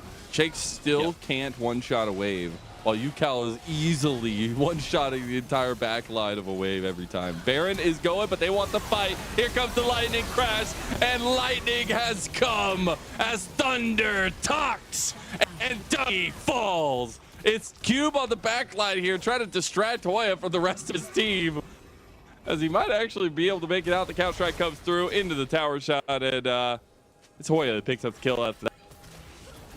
Hoya finds the kill on the back end. Hung, Cube dead, no front line available for WE, so even though there's no AD carry, I wonder if TT feel comfortable. Shanks, so close to going down. Oh my god, oh my god, oh, that just feels real bad. So much damage and not enough health bar for Hope. Nope, not enough health bar in the world to survive that one, and it should just be Dragon. Once 1XN comes back out onto the map as well, UCal can reset teleport.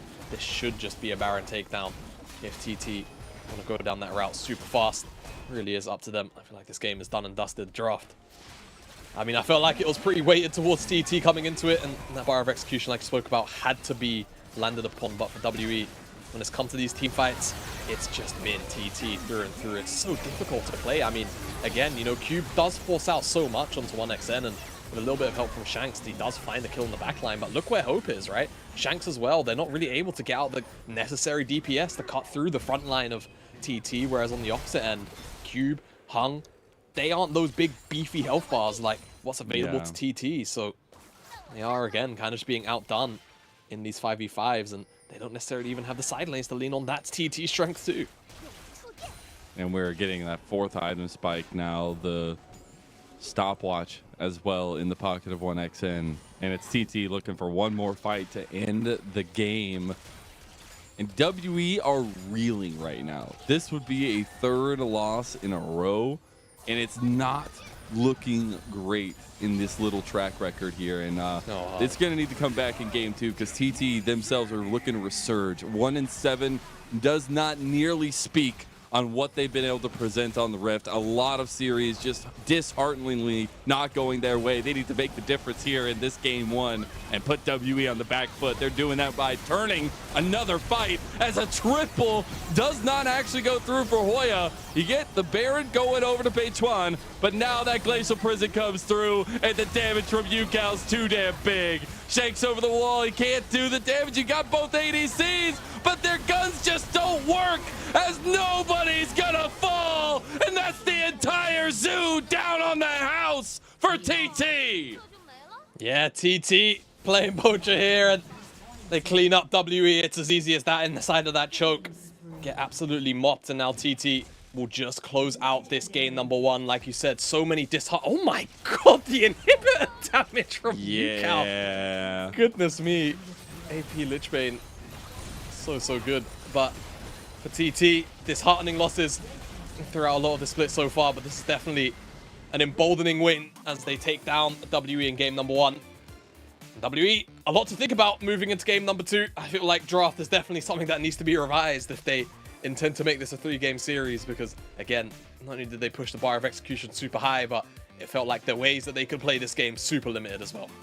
That's the crazy thing is I thought maybe since we weren't seeing that full-on ADC ban focus that we get to see kind of that resurgence I was talking about for WE's side, but it is still down in the dumps right now and trying to figure out what works in draft. And I appreciate the volley bear, but definitely want a little bit more of an opt-in into some priority in the first phase for that jungle matchup and figure out what can really work in that fashion, because if you give away these power picks like the LeBlanc, yes, you can try to answer with the Tristana, but there was not an answer, right? Yukao was a monster in this game 1, and it's going to come by picking apart this jungle mid matchup going to game 2.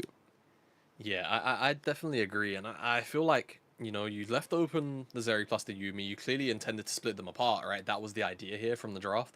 But I think to go Tristana and then, you know, hold it over TT's head as a flex just to go Aphelios on R5 when you're then running a double AD carry composition with not the most efficient front line in the world into what was, you know, triple front line, hypermobility.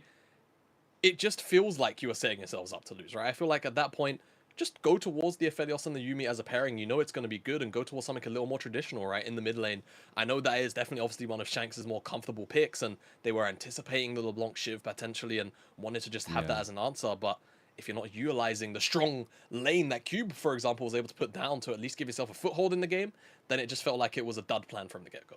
And that's where I appreciated the Rift Herald drop mid and try to get Shanks something ahead, but why not just dump that to top side and just go full snowball style and force that matchup? So I'm very curious now at how they readapt, because the Blind Renekton was actually kind of cool. Like, you know, in all actuality, Cube had a good time on it.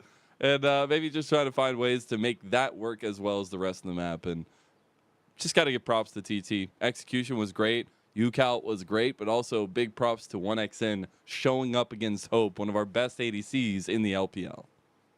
Yeah, definitely, right? There's no other way to put it. Like, yes, W have been struggling. Hope is still, by the books, one of our strongest in the region. And 1xN, very happy to stand up to him more than toe-to-toe in this particular instance. And TT, you see the damage graph. Yukao did so much. 1xN, most damage in the game. No surprise. I think the way that those team fights played out, right? Super front to back. Very, very beneficial to TT in that regard. You would expect, you know, a double AD carry comp to thrive in those front to back situations. But again, you know, with what it was effectively, by the end of it, a lackluster front line, it just feels like Shanks and Hope had too much weight to pull. And for TT, it was too easy to execute.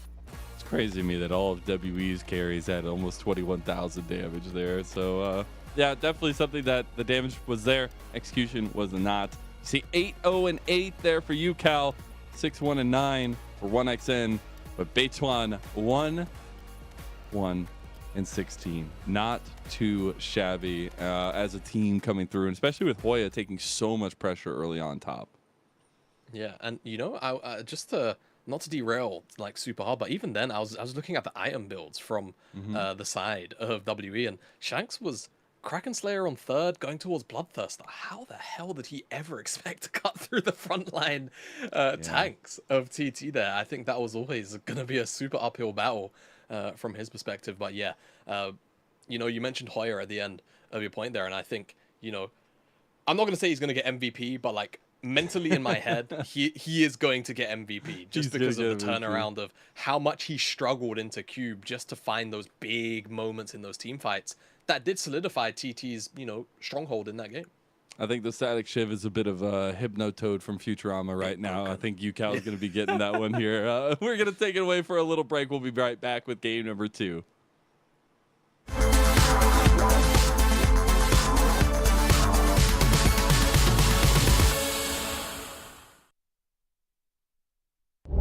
We're dancing a little bit of a 1-2 step right now. NIP back on the Baron. OMG, they are tired of this game. And Aki overextends himself. The front to back is taking advantage of by OMG, though. They distracted the backline of NIP, and that has led to a boon for OMG. Shadow goes back in. Can Photic be the difference maker? Shanji, he gets exhausted, and here comes Abel. He's shutting him down and taking down the house. As Swall goes down, resets come through. PP God versus Angel is all that's left. Angel with a triple. He's looking for a quadra. He gets the damage. It's gonna be good. And it's an NIP who come out on top in a long haul fight. Top Esports with a very low headshot. You just need to land one EQ, buddy. One Q. And that's Top Esports being down. Up here. He's going for a little bit more. Jackie actually ults onto him and just takes him out. The opposite man eradicated by Jackie Love, one of the greatest of all time and living up to that reputation here in this game. The Bramble Smash won't come through. Jinjiao tries to finish the job, but he can't. Nobody can bring him down. It's Jackie Love on the scene. They're going for the inhibitor for the side of LGD. They want to stop this. Meteor too late. A valiant effort from Meteor, but it's not going to be enough. Tries to stop the ports now. The GA will buy some time. This Decade will get the inhib. Jackie Love, a 2v1 here, will mark alongside him. The sustain is there, though, when he actually gets them. He charges forward. Your carries mean nothing here. And they've definitely been playing it that way. The goal advantage certainly helps. It means that EDG can't brute force their way into as many fights as they would like. They have on items that help. Uzi! Oh, that's all they needed! Fantastic hook there from Hong. And that means that you don't really have the damage to continue this fight. Two-man decimating smash into the knockback of Fofo. He will have nothing to do with this fight. Like, if they get a big hook onto Ruler, they will one-shot him with an Aphelios. But Finn, not the champion you'd expect to be one-shot. He's going to be, though. It's the Ignite burning away. Knight can't quite finish the kill. There's now the follow-up anti-engage, and Shun just taken for a ride, as so are the rest of BLG. JDG happy to go under the tower here. Look at them shred through BLG. See ya later. We're back to MSI Finals again. It's domination.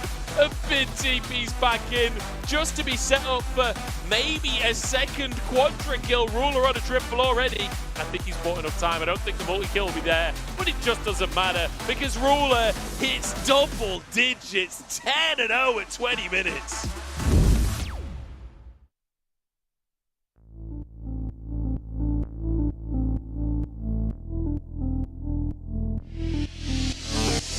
On the floor, baby, you and me. It's easy like 1, 2, 3. I don't care if it's day or night. We together make me feel alright. It's a feeling that you can't describe. We don't stop till the morning light. Please, I know what you want, and I set you free. Starts when the sun used to set and the night is drawing me closer, right at your side. You're calling my name and you're shining your light down on me. It's easy like 1, 2, 3. You're pushing me, spinning me, turning me round. You drop me and then you catch me.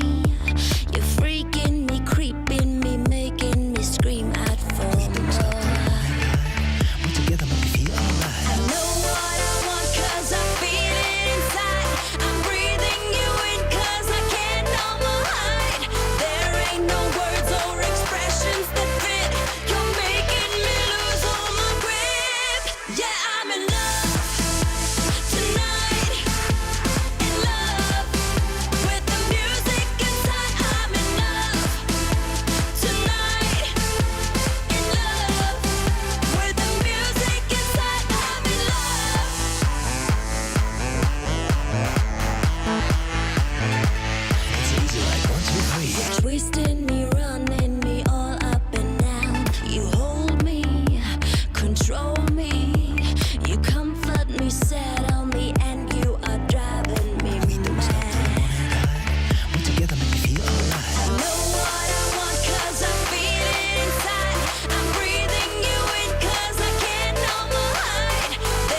Welcome back, everyone, to the LPL Super Saturday here in week number 4. I am Mazel. I'm joined by Jamada. I know, Jamada, you got a long day ahead of you, but we kicked off with a bang in Thunder style. TT came out with a 1-0 victory over WE, and it was UCal on the LeBlanc, the static shiv, just turning everybody into hypnotic slaves, and hypno-toading it up, but it was him who gets MVP for game 1. Yeah, I mean, well deserved, right? He was definitely the monster of TT. Though again, I'm just gonna, you know, verbal throw my boy a bone. Hoya in the top side really did make those team fights pop. But I think the reality of the situation is 808, 80% KP, took so many towers, had so much pressure in the team fights as well. I mean, that one particular team fight where they'd already found picks onto the mid jungle of WE, but he was able to push back UCal and push back rather Hope to ensure that no major team fight turnaround happened off the back of those picks. It was crucial. So everything that UCal did, you know, it basically summarized into positive movement here for TT. And it was also just taking a lot of pressure from Hung and Shanks in mid lane and dealing it back. Once the side lanes opened up, that was where TT started pushing this lead even further and further, right? And every time you see a clip, it's another 1,000 gold up. It's another 1,000 gold up. It's another 1,000 gold up. And they are just continuously finding advantages across the map. And it was, to an extent, WE who were trying to force a lot of fights, trying to force some picks, but weren't able to find it around objectives because TT kept forcing their hand.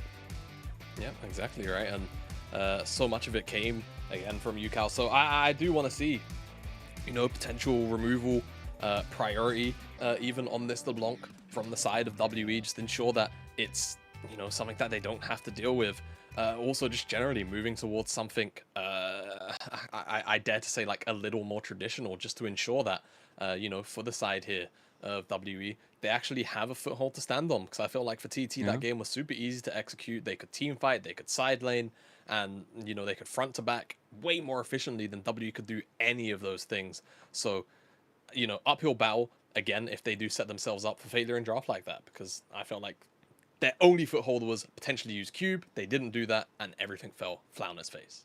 Yeah, so changing up the draft a little bit, maybe not blind picking the Renekton and finding something with a little bit more stability in the top side to help the rest of the map. Super crucial, but also maybe going away from the Flex Tristana. We'll see, though. It will be WE back on the red side, though. I believe I heard that TT was on the blue for game 2. So trying to find what that counter pick means for them, and TT honestly just sitting there waiting to see what WE let them have.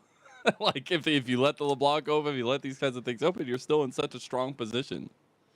Yeah, right. I think if you do go down the route of, you know, trying to leave the Yuumi up, which if we're seeing W on red side again, I think just ban it, right? Just ban it. And, you know, that will push priority off of the Zeri. I mean, Zeri can still be picked, right? We know that, but it does mean that we're less likely to see it. Or if you know that you're going to go down the same opening draft, right? The same opening bans, and then the Zeri gets locked in. If you go Yuumi on 1-2, just pick the Aphelios, or just, you know, whether it's in the same rotation or not, and then go towards, you know, more standard picks. I think that the Tristana is something that was, again, it's comfort for Shanks, but I think it sets up too much of a deficit for the remainder of the draft if you're trying to lock in what you ended up going through in those first 3, and you hand over too many power picks, right? Too many power picks in the opening phase here for TT. So let's see what readjustments come through here for Warhorse and the WE crew, as we're into picks and bans, and they're going to remove the Yuumi. So that's the first step of immediate adjustment, which I think we should be happy with.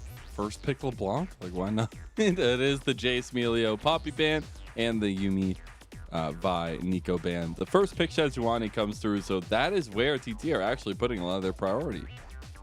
Okay, so for TT, a couple of options then on the next rotation. You know, AD carry plus Cassante, both solo laners as well, could also be revealed. We'll see where WE go towards now. The Maokai was banned out in the second rotation. They want Hung's jungle pick early on. He was pushed down onto the Volibear, so I think for WE, just don't want to land on something like that again. And now it feels all right to go towards the Tristana because you've got that Maokai in the jungle. And, you know, between, you know, what should be pushing the mid lane from Tristana in the early levels and what can be a lot of very oppressive objective control from the Maokai early on, you have a very strong pairing from the get-go. Gives them a lot more stability around the map as well. And maybe some more of that enabling of the mid lane if they do want us to go with that flexibility in the mid lane for the Tristana. There's still been a resurgence, especially from Abel in the LPL of the Tristana and bot lane. It is TT who grabbed the Renekton. Yeah, don't want to have to deal with it. So, you know, I mentioned the Cassante plus an AD carry. Same thing kind of applies here, right? Solo laner plus the AD carry still works out as well. And if WE want to go towards the Cassante, they certainly can, even though it can be, on occasion, a bit of a rough lane. We know the power of the champion, and it can definitely shut down Zeri's 1v1. We see it so often once the first couple of items come in, and that's exactly what WE are going to do. So just going towards strength of champion, now they can look to remove away some of those pain points from game number one, right? Yukao's LeBlanc is obviously the sore thumb that's sticking out in this one, but for now they go towards the Nautilus, and I can definitely respect that, right? You've already got the Sejuani and Renekton. Removing away Nautilus as an additional big bruiser definitely makes a lot of sense, especially with how much engage can be stacked on top. And it's also just enabling of the kind of compositional strength we wanted from TT, right? Get Yao Yao connected with Beichuan and enabling Yukao. That pick's just really big for them. They will actually go ahead and take away the LeBlanc, so don't want to give that over to WE. Yeah, not willing, and I think it makes a lot of sense, right? I mean, you're only really running with, in terms of point and click CC, technically just the Renekton, and Renekton shouldn't really be locking down a LeBlanc like that very frequently. Azir will be removed away from Yukao here, so that's what the call out and the thoughts are on that one. I really want to see WE just go towards another, either go towards their mid laner, effectively just reveal that Tristana flex. I think holding on to support R5 here is going to be super valuable, just because TT already have the Renekton and the Sejuani, so they're set up for very, very strong team fighting. And if you blind pick a support, you know, especially a melee, if you run into Braum plus Sejuani and Renekton, you're just going to get out bruised. So I like the fact that they hold on to support counter pick here, and now WE, it's even if the they Nami, do though, end right? up, yeah, I mean, it should be in more worlds than not. We'll see what TT decide to lock in. I wonder if they do something kind of crazy like this Tristana as kind of a, or rather as that Blitzcrank, but I feel like the Lulu makes a lot more sense just as a blind safe staple, as you're probably anticipating that the Nami will come in at R5. And their team fight is just cracked right now, especially with a lot of the survivability they have for TT's side. You do wonder what Yukao's going to be looking to pilot. He does have the Ahri still available with still big build Static Shiv as well. But we do wonder if he wants to go with more of a carry style. He's going to need to be a bit of a bridge, as we've seen multiple times before, as Zeri is not strong until late game. And we get Yukao's Akali coming through. Yeah, I like that. I was thinking like diving assassins. You said Ahri, and then we get the Akali. I was thinking also Silas could be good. You've got the Maokai ult steal away fairly consistently. Could have been nice, and obviously we know how strong that duo is with the Sejuani, but it's the Akali they land on, so level 6 will be the power spike.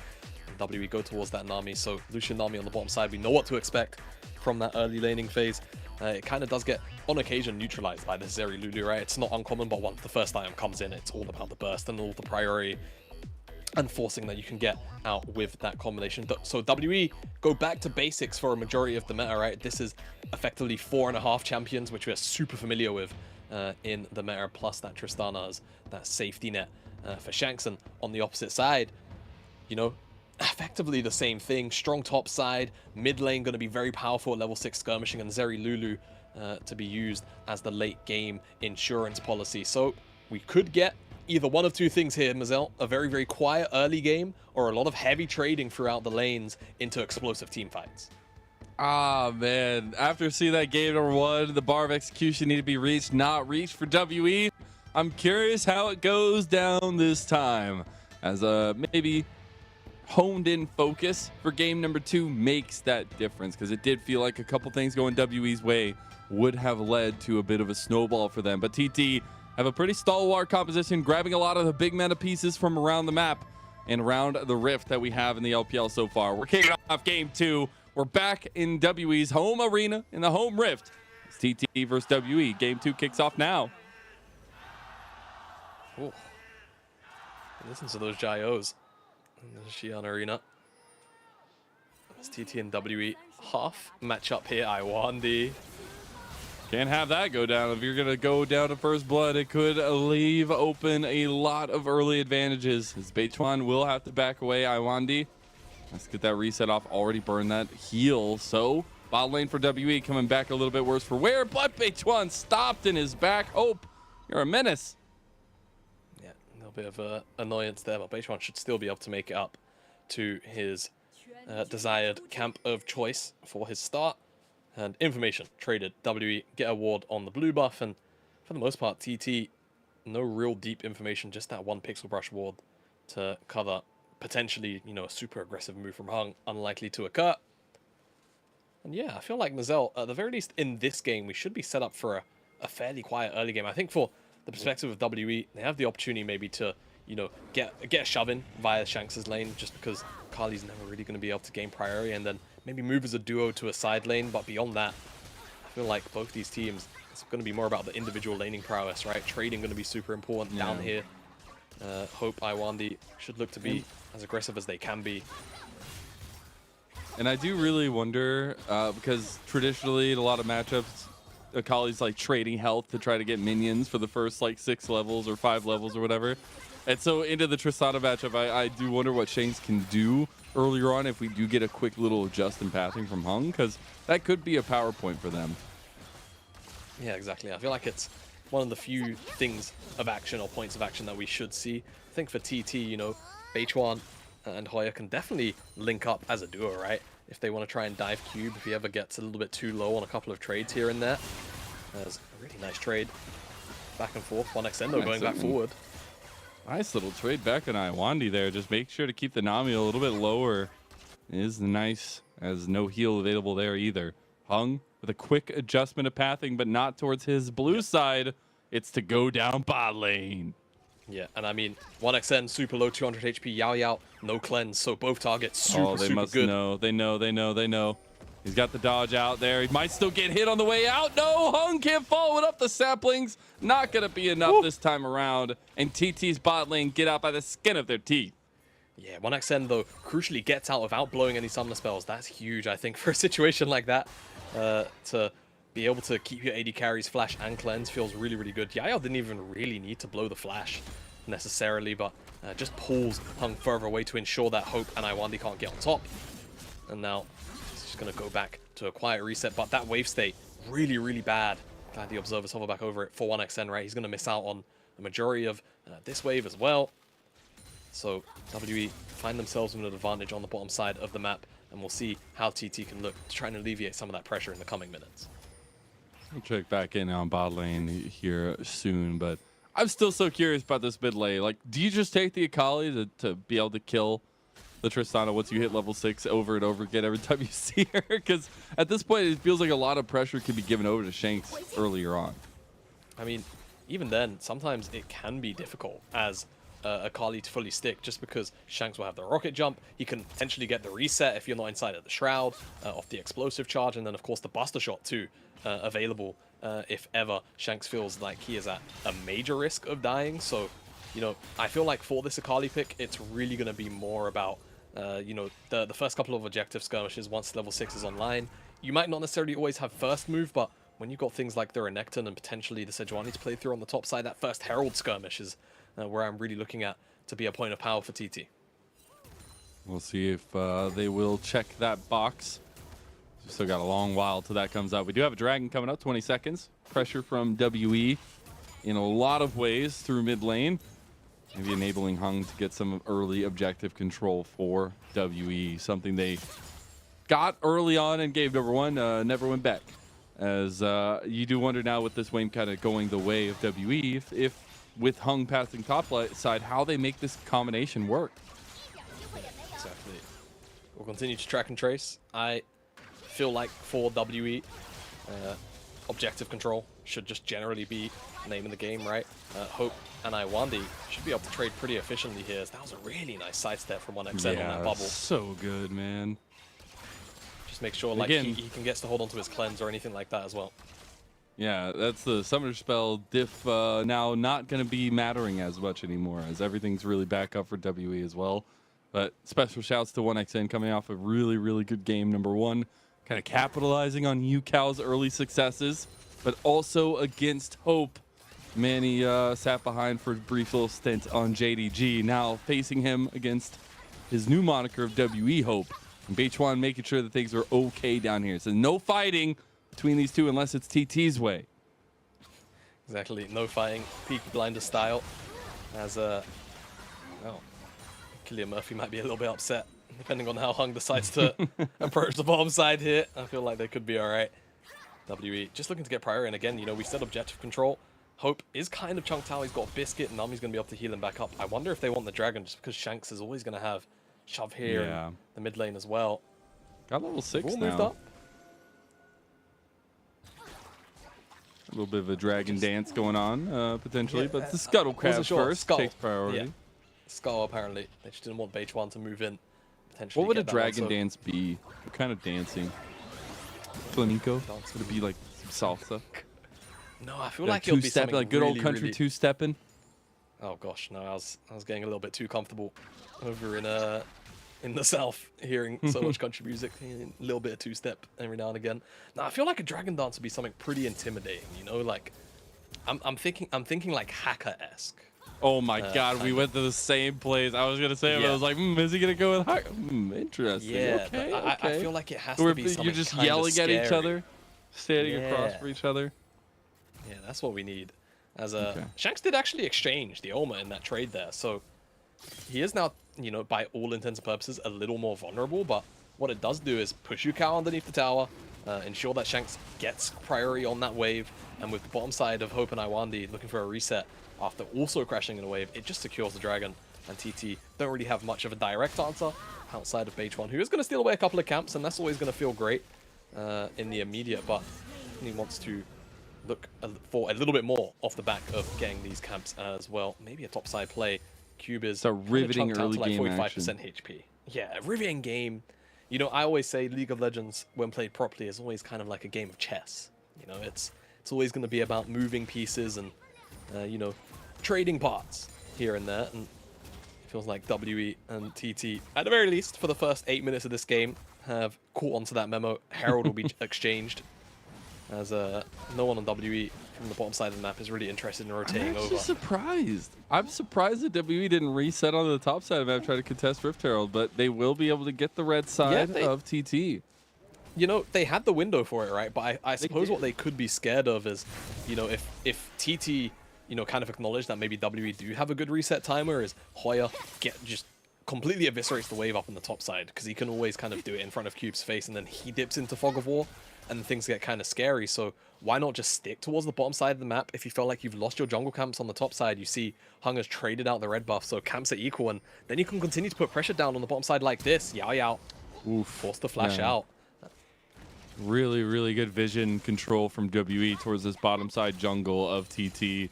Nobody's really been able to clear that one out, and Yao Yao might have been able to on his way out, but he gets pressured, so he has to flash. And now they just have to defend bot lane as Hung, with all this vision, knows that there's nothing coming to help them.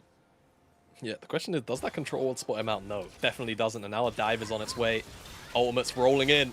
All right, here comes the growth. Can it happen? Nobody goes down. A nice wave clear comes out from 1xN, and really only the lightning crash and the cleanse used. Yeah, I think the crucial thing as well was when that wave died, I think it leveled up Yao Yao, so gave him the wild growth. I'm not entirely sure. He was definitely level 5 when he had to flash. So I think just that level up of potentially having to deal with the wild growth was too much for WE. So great acknowledgement there that they had to just pull away from the play. And pressure definitely mounted. A couple of plates stripped away, right? So still feels good. They get 1xN's cleanse, and they can kind of just walk away. For now, happy with the exchange now that Hope has the Kraken Slayer, and with that first item locked in, a little more burst available, and maybe WE can look to force the issue even harder. First item should be coming up pretty much across the board here. We do have Rift Herald available for Beichuan, and you do wonder where he wants to use this. I think there's a lot of options. I think solo lanes actually look pretty good. Obviously, getting this area ahead, any gold is nice, but I would actually really like to see TT go for solo lane advantage. Yeah, you know, speaking of like tower destruction, just for a moment, I'm very surprised Shanks hasn't chunked down this tower more than he actually has, given the lane matchups. Only one plate, as they have to pause on this as Hung and Iwandi looking for Yao Yao. Remember, no flash on the Lulu, but Yukao, Beichuan, very strong duo, Akali Sejuani, to potentially run face first into, so just think twice, clear away the vision, and again, just eyeing up, walking towards this bottom side, just continuing to control as much vision as they can down here. And again, that is Also, always going to be the power of Maokai. Yeah, I also just appreciate Shanks' willingness to play forward like that and put down as much range poke as possible. That was something that I was interested not to see as much utilized in game number 1. The way that they kind of never had their double ADC comp ready to go in the way you kind of want it to be. And now you have Shanks playing a lot more comfortable on the Tristana from mid. Yeah. But not only that, I think in comparison to game number 1, you have a much more consistent front line, right? Cassante is always going to be able to disrupt the back line, which is always going to draw attention from TT. But not only that, Maokai, you know, excels at dealing with, honestly, just because the ult, on occasion, multiple members diving in to try and assassinate the back line. The ult can root one, the Twisted Advance can get another, and of course the knockback to ensure that no one's getting on top of Hope in a consistent manner will always be there. Now Hung looking for the redive again. It's been so good in bottom side. The double bubble, toil and trouble. That's a big first blood for WE. They're gonna dive back in with Hope, who's taking down 1xN. 1xN can't get the distance, and that's 2 quick kills to the Hope of WE. Oh, you have to feel a little bit bad for 1xN on the back end of the trade though, don't you? Because he was so close to just making everything kind of work out. Get 2 kills, maybe almost, but TT get kind of run over in that dive. Well played, well executed, and set up by WE as Beichuan's going to stop the base of Shanks, and they are trading out with a couple of plates in the mid lane. And that's going to be huge. Actually, this is a Kali going Static Shiv here. I didn't actually realize, so we'll see where exactly Yukao ends up. I've not personally seen too much Static Shiv Akali, but of course, with how much mobility she has, she's always going to be able to stack up those energized procs quite quickly inside of the Shroud as well, all of the additional movement speed. So it's not like it's a terrible item. I was just quite surprised to see it as a pickup. Thing that worries me, though, for sure, is 2 kills going to Hope on this Lucian. He now has a BF Sword in tow, but as well as that Kraken Slayer doubled up for Shanks and Hope. Dragon is coming up on the table. You see, actually, it's TT in position right now for that to try to set the pace. It is indeed. And pace successfully set, I feel like. They do not have item advantage here. They're just taking look, this. Listen, look, right, bud? All right, sometimes pace is stronger than items, and in this case, WE are just not ready to be down here for the Dragon, despite all of the consistent pressure, including this dive. Look at this bubble, look at this wave. It's excellently timed to ensure that there's no way to reactionarily flash out of your 1xN, caught up in all of the chains you see. And this is where it starts to go a little bit awry here, as the tower shots start to ramp up in damage, right? Hope ends up tanking the tower second instead of Hung. Things get a little bit awkward as we come out of that replay, and again, WE just continuing to mount the pressure down here on the bottom side of the map, just being unrelenting and ensuring that they can continue to try and push 1xN down. This control ward has been a menace. Beichuan finally will realize that bot side control has been WE's the whole time. We did get red buff given over to Hung, and a nice bit of a aggressive stance from WE so far in this bottom lane. But that's where they have to focus, right? Like, they have to get Hope and Iwandi ahead to get out on the map, get things going for this double ADC composition. Yes, they do. Ooh, solo lanes. Okay. Yukao? Very tanky boy.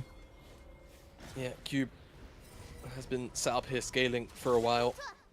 I imagine if he doesn't have first item already, he went Thornmail. Very interesting. So this is an adaptation into Renekton and other, like, generally all attack heavy champions. Olaf was the other one where if you're playing a tank that can rush this Thornmail, it's actually really, really efficient just because of how much damage it deals back, as well as the heal cut. So you do really kill off a lot of effective HP of the opponent if they do have healing in their kit.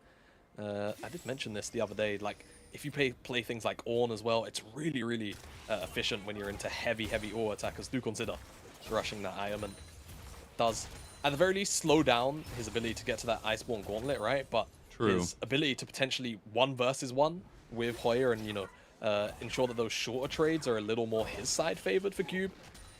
That's what that Thornmail rush definitely does provide for him. So see where he decides to go, as again it will delay that Iceborne Gauntlet, which does give him all of the 1v1 pressure for Zeri. We also down quite a bit. We also have those item spikes finally coming online. 1xN has the Trinity Force, so while it's not the Runan's second item completion, it's something. while Hope on the other side has 2 items now. The Gale Force completed. Not bad. Not bad. You know, WE, all of their efforts are being rewarded on the bottom side. And with those 2 items, I expect they'll look to consistently take a lot of mid lane priority for now.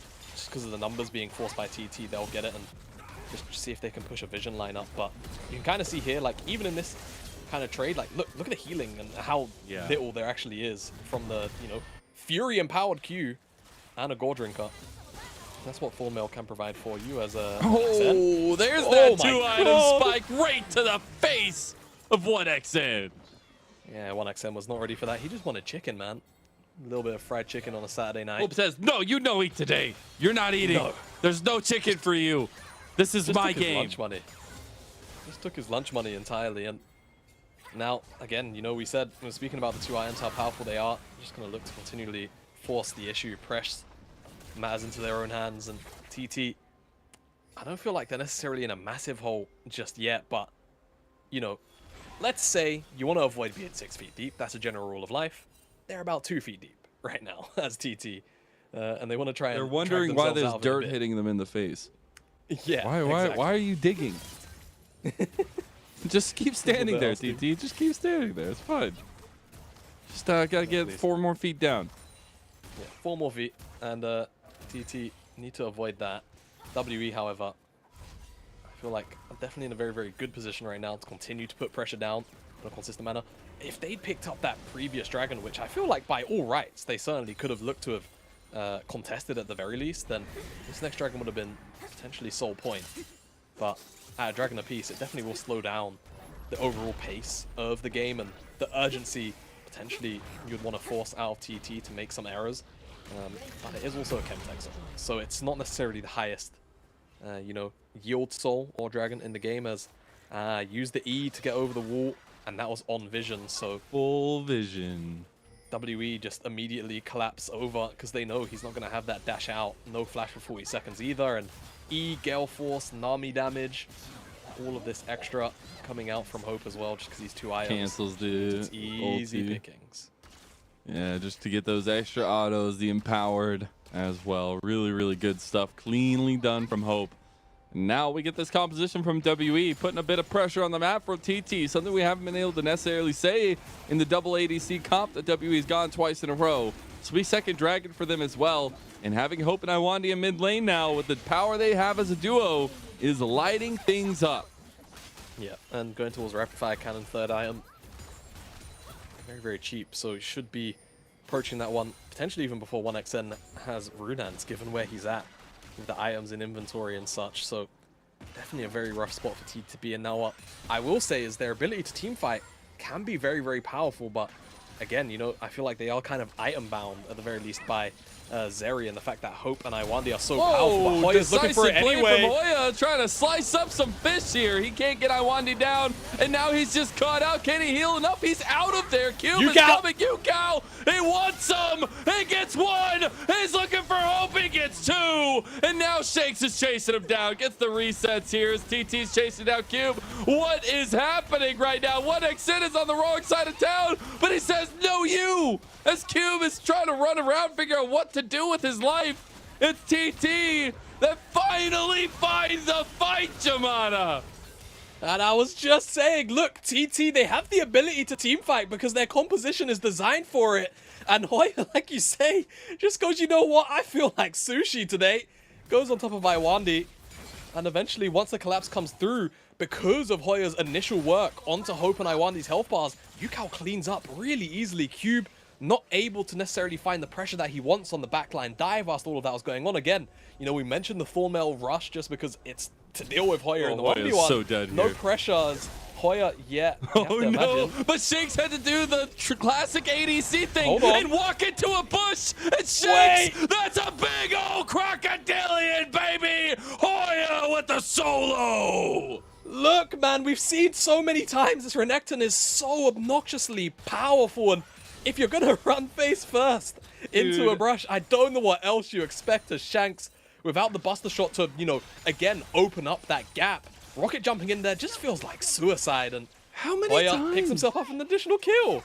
How many times does that happen to you? And you never go back for a second helping of walking into a bush into a Renekton, right? Like you do that once and you're like, all right, that you know, I lost half my health bar when I got one auto attack off. Maybe I walk away. No, let's do it a second time, because why not? And that ends up as Shanks dying. Hoya decisively trying to pick Iwandi, and then chaos just ensues here. Yeah, and I'm sure we'll see that final part in this end of this B-roll, but again, you know, Hoya does so much work on the health bars of Iwandi and Hope. Same thing as well from the ultimates from Beichuan and Yukao, able to just clean up as the health bar is way too low. Sure, gets picked off by Shanks, but you know, you remove the core components of what made WE so strong, and all of a sudden the gold lead, you know, evaporated. It's even. Yet again, Yukao with all of that extra gold, not only does he have a stopwatch, but he now has the rocket belt on top of all of that. So if he finds backline access, he is going to eviscerate Hope, eviscerate Shanks and Iwandi. And that's something WE now have to continually deal with. Hung has to be on point with playing Peel for his carries.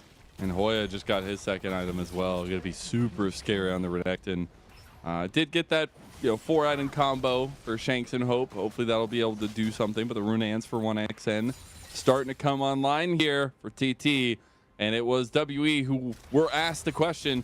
You go with the double ADC comp twice, double marksman, you got to have that bar of execution. Game 1, not there. The push-ups or pull-ups were hard. Game 2, it was looking like starting in the right direction. Now 3-item spike for Hope. They got to make good on this.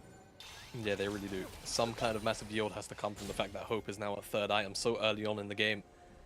But you can't help but feel that TT are on the cusp of, you know, finding a Zeri moment, some kind of nonsense again occurring, right? All it takes is for one major misstep from WE. Hoya finds the backline again and provides access for Yukao, like we saw in that previous exchange. And now that Baron's up on the table and a lot more viable to also take down, these kind of mistakes can lead to massive deficits. So how are we feeling about letting the Renekton go over? I know you were saying, Drought, oh, the hopium, a little bit of copium going for the Cassante. But so far, Renekton is king right now in the meta. I don't know what to say. What else? Yep.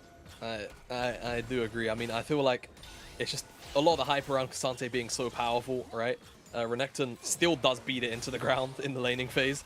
It's just about what Cube can actually get done in some of these team fights. He has to put down the pressure onto 1XN.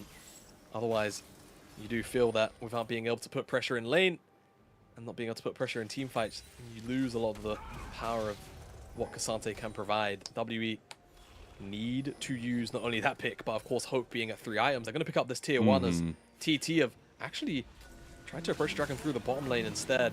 Oh god. Still will be here. They don't have Hoya here. He's all the way in lane still. Has a nice little flank KO, but he'll be seen the entire time. WE's so vision have been really good. That's the problem, right? Even if he's able to approach from the behind, he's always going to be spotted out. And Cube can actually just man mark him. At 2 items like this, I think he can just kind of walk up in his face and now chunked out by Hope, who's going to chase him down. Oh god, that's a Dominus pop. Nice little flash, and Hoya's down here. That should be TT. Oh my god, no way! Hope chases him out with that flash. That was huge. WE give over the dragon. It was a nice pick onto Hoya, and now you got pings coming from WE onto Baron? I mean, yeah, I don't blame them. 4 versus 5. It could be a bit flippy, though. Double I will say that they marksman. got...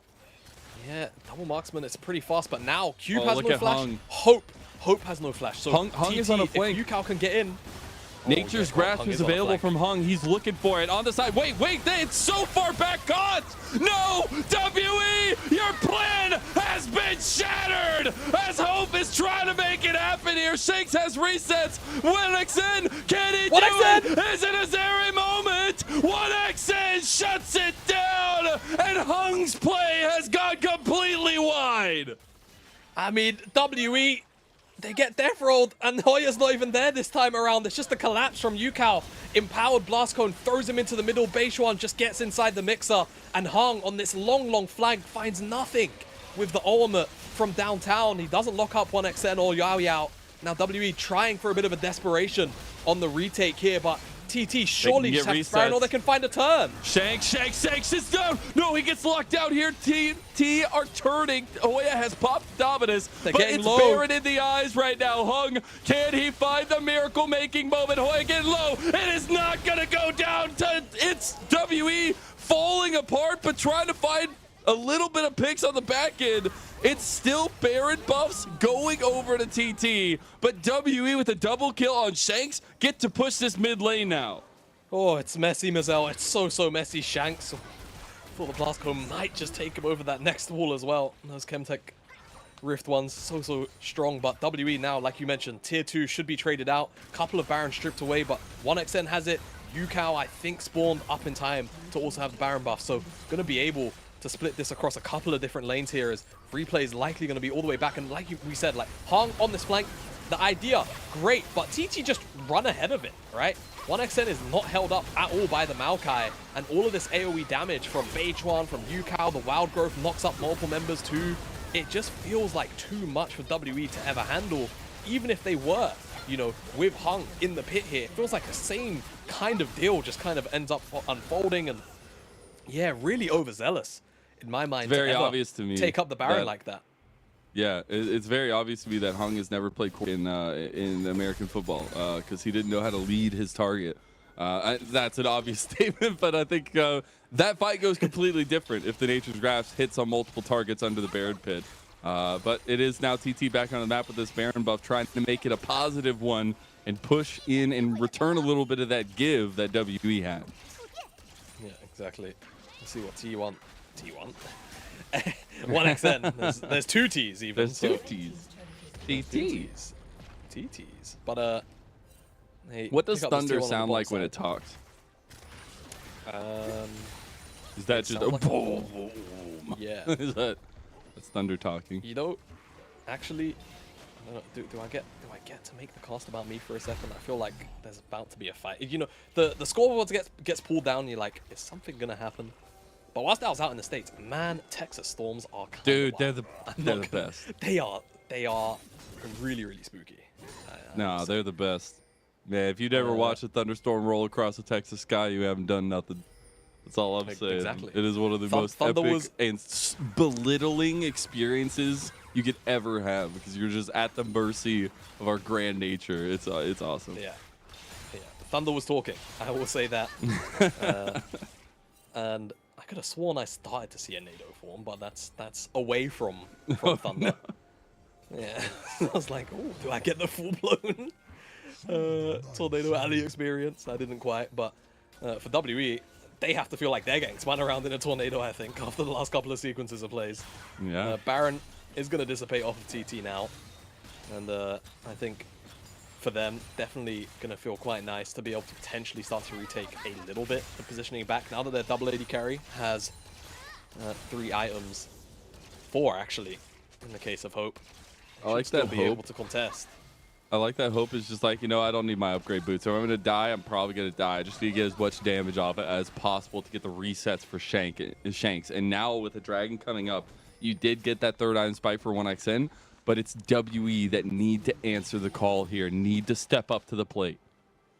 Yeah, WE do, because they've been outdone at every team fight corner so far in this series. And TT had not a lot of right to ever contest Hope in the mid lane, but right now he's going uncontested. Hoya has to just step back and respect. He's chunking out, so it looks like WE They're going to commit. more invested in trying to just commit to the mid lane. Teleport's coming out as well, so TT. That's the GA that he almost got popped there, but albeit a Dragon for an inhib in mid lane. Pretty nice trade for WE, at least, to have that pressure from that mid lane to work off of. Yeah, I mean, all right, let's see what WE can do with these inhibitor minions, super minions through the mid lane now. Yukao, TT did base, but definitely not in time to defend that. And I'm not sure how worth this trade is. We'll have to see, right? If they can survive, I feel like TT should be able to now that Zeri's at 3 items, clear away those waves very comfortably. And you always get recontrol of mid lane. Pressing. Yeah, It's literally no just find who you can find and take the fight every single time. You got Hope on the flank, though. Yao has to use the Wild Growth on himself. You got all 5 members of TT scared. The blast code bring forward. I don't know if WE wanted that one necessarily. As Cube on the flank here doesn't find the angle he's looking for. Hoya's got a bunch of rage popped up. And TT with that aggressive advance tried to find something. Don't find it. Have to back away with some summoner spells burned. Yeah, can appreciate what they were looking for, but they lose Yao Summoners for it. And ends up not being necessarily the best target that they can find, unfortunately. Though the idea itself, definitely a very positive one. WE just reclaim, and now they'll be able to take control of the Baron area, set up vision, and force TT to have to be the ones that walk in, and that's always going to be super obnoxious. Again, Maokai, right? All those saplings just going to buy a lot of time as TT go and advance back into those areas. I think what we really want to see is Yukao get involved in another big team fight again, right? Every time that he's been in the mix, it feels like he just eviscerates WE's backline every single time. So we need access to be found for him.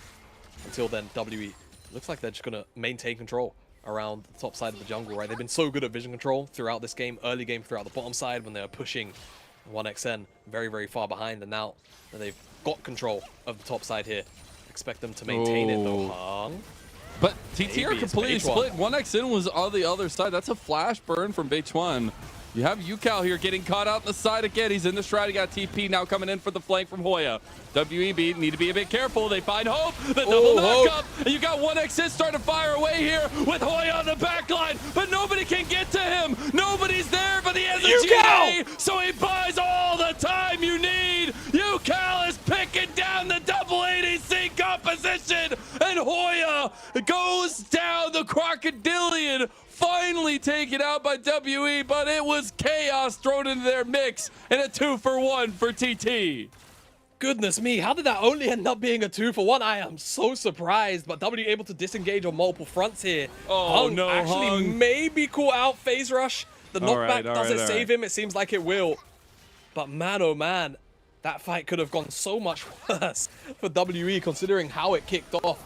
Cube was able to escape throughout the backside of the pit, and Hung and Hope able to pair up as a duo and just play enough peel to deal with the Crocodile. But Hoya found so much backline access again, and on the end of it as well, Yukao able to assassinate Iwandi and then almost find even more off the back end. And again, you know, these solo lanes here for TT so deadly when they find their way onto the backline of WE. It feels like the options not necessarily limited, but if they're not being used by WE, right, to play peel for these carries, they are just getting picked off super easily. We'll see now. So much give and take in this top side of the map. So much vision put down by WE. And the fact that both teams are just coming out of spawn, trying to fight each other around this Baron pit. You know where their eyes go, and immediately if they feel like there's a moment to swoop, they will try to take that down. We see Yukao initially gets caught here on the side, but it also forces WE into a very awkward position. Yeah, because the teleport's coming in from the top side, and Hope gets chunked out so heavily. Fortunately for him, the permafrost didn't get pulled, but look at Hoya in the backline here whilst this is all going on. Shanks, rocket jumps, got hit by the Shuriken, and it just gives Yukao a perfect taxi in, and this is what I was saying, right? It's why I shouted out so loudly. The play was so slick to find Iwandi, and then also Shanks on the back end. As now TT have control of the bottom side, because that's where they want Soul in 40 seconds time, but now WE They can just one up. They burn have this. vision, so they know it's going on. They know they've got the blue ward down, but look at the defense being played by WE. It's so It good. is This Baron's gone, I burning. think. 1xN goes for it, hits that lightning crash. Look at the damage. Oh my god. The Baron, it'll go down, but TT wants to fight after. Hung trying to get his team out of there. WE just running away right now. Iwandi just tried to get a quick back right there, but 1xN will gun him down. A double into a triple. And TT, they lose that Baron, but they're pushing down top lane. Yeah, who cares? They got 3 kills. This is Zeri moment as she gets to open up onto the entirety of WE there, and this should also just be Soul, right? Sure, they lose the Baron, and that's gonna suck, but you're gonna be the ones walking away with the permanent buff if you so want. A couple of different options here available for TT. It seems like they're gonna land on just going towards this Soul, securing that buff, and then looking to open back out onto the map and try and strip away or open up this base now for WE. Things are getting so scary for WE, man. This Soul, not only, maybe not the biggest priority, is an objective gotten. It is a team composition where, yes, you're double marksman, but guess what's so good at killing double marksman? Assassins and a man named Renekton. And every time you go into this, 1xN is putting the pressure and buying so much of the eyes of WE. Yeah, I mean, he's just so happy to go forward, isn't he, in a moment like this? So easy to when you've got the front line and all the distraction going on between Yukao, Beichuan. He's got all the space in the world. He actually initially looks for Shanks and Hope. That's what he's eyeing up here in this play, but recognizes that they're probably gone for the wind and can very easily pick up the other 2 kills instead. Now at 4 items, has the shield bow on top of everything else. Doesn't go towards the Bloodthirster, curiously enough. Wants the survivability in case he drops low. Now WE on the back foot again, right? Sure, they've got the Baron, but it's only really on 2 members, Shanks and Hope, and at this point, TT can kind of just siege happily wherever they go. That tower on the bottom side dropped to triple cannon wave that was stacked up. And now I feel as though WE are kind of going to have to reach quite deep for a strong team fight, right? Hope maybe that TT overstep in their dive, but this is one of the few times where I can honestly say Chemtech Soul is going to be really, really valuable, I think, right? Not only is it, you know, a 3 or a triple melee comp that all want to dive in, so they should naturally drop below that 50% threshold, and the damage reduction will be mildly useful, but, you know, a lot of healing throughout some of those kits, but also the shielding, right? 3 individual Chemtech Souls, the shield and heal power is going to be huge for all of these members here on TT. Yeah. So WE just have another mountain to kind of get over. It's going to be difficult. They have the damage to do it, though. They're looking at a full build for Hope and very, very close for Shanks. You see one shot from Hope. Does a lot to 1xN, but he gets caught because he went forward. That's the cleanse burned. Now it's a turnaround on Beitwan. He gets the wild growth. But Hoya has TP'd and Yukao. What were we saying about the solo lanes? You've got to be careful when it comes to them. And now you've reset into a front to back for 1xN. He's getting burned down, though, in a pick apart fight from WE. Might just mean the game. My God, it's Cube. He found the Q3 onto 1xN amongst all of the mayhem. And WE might have just flipped this game on its head with 1xN dead. There's no wave clear. It's Beitwan, Yukao, and Yao Yao against the world, but they don't have ultimates. All right, you got Shadow Flame completed here for Yukao. He wants to do some damage. He gets chunked down here. Beitwan's just putting his body on the line as TT find one final defense that means nothing. WE, they've made this game a series so far, and it's a huge moment for a come-up for them. They're so low, though. Yukao has ult. Yukao flashing in there, trying to get the combo down, but there's so much CC and so much damage to come through from WE, and they're on to the last tower. Yukao goes in but dies. Shanks gets the resets, and WE get the game. We're going to 3, baby. Oh my God, what mayhem just unfolded in front of us, man. God, I'm so sad we're not going to get a replay of that final team fight because it was Cube that managed to knock 1xN into the whole team and he's not able to reposition. I'm not sure if his flash was actually up or not, but it was absolute chaos, and being able to pick off not only 1xN, right, but the fact that they were able to also kill Hoya, who was also such a major threat in the backline, meant that with no ultimates available for so long from TT, W were able to close out. That was insane. I feel like W had very little right to come back into this game and win it, but that's exactly what they've done. Started seeing TT's guns a-bearing, but it did not matter when the decisiveness came through, and maybe that speaks to a little bit of that experience from Hope, the reason why we were lauding this man.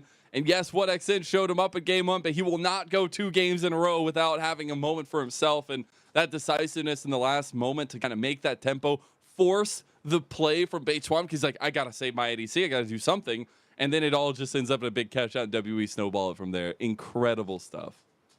Yeah, I mean, honestly, I don't even know how to break down the end of that game, right? Because I feel like, by all intents and purposes, TT had all of the perfect setup to slowly start to strip away whatever remnants of control that WE could have had from their early and mid-game dominance. But again, I feel like that final team fight where, you know, they've got that very strong pincer, the fact that Yukao and Hoya aren't able to actually remove a key target meant that the turnaround was actually possible. And again, with the setup available from that knockback, which found the key target in 1xN, as soon as Zeri is, you know, removed from the equation, the overall, you know, damage over time is just gone, right? It's only really burst damage, and all of those tools had already been expended there by TT.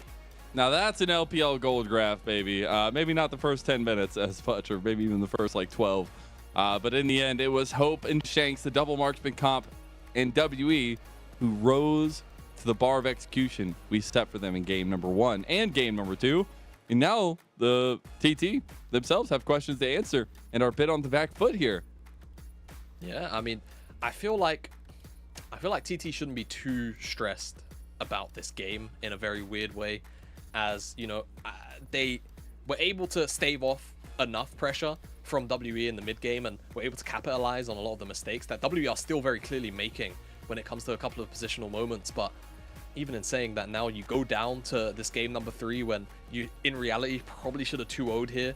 It does probably start to put questions in your mind. So I do wonder what kind of approach they'll look to take, whether they'll end up swapping sides as well, right? That's the other thing. W elected to stay on red for this game number 2. Now I want to know if TT feel like they want to go over to the red side instead. That could also be another thing. But I don't feel like the drafts have necessarily even been an issue for TT. I think that this all really does just come down to gameplay and execution, and they're going to feel a little bit sore about losing a game which they had set themselves up in prime position to take down.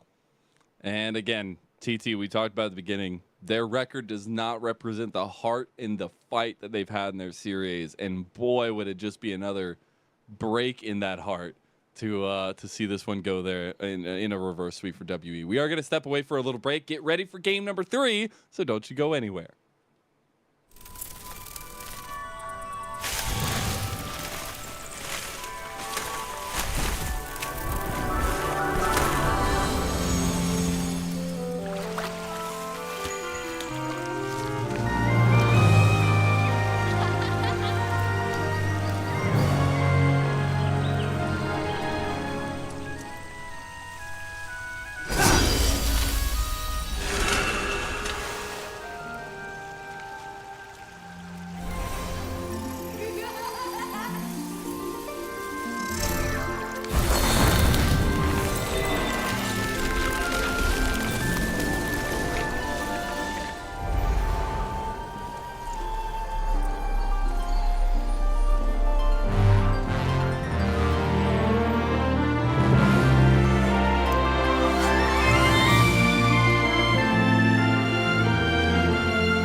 Take me under your wing, crack of thunder, as the wild birds sing.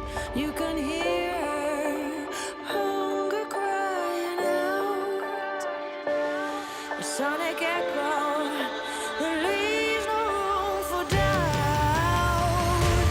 All the shots bring it back to what it's not. Make a move, do we do?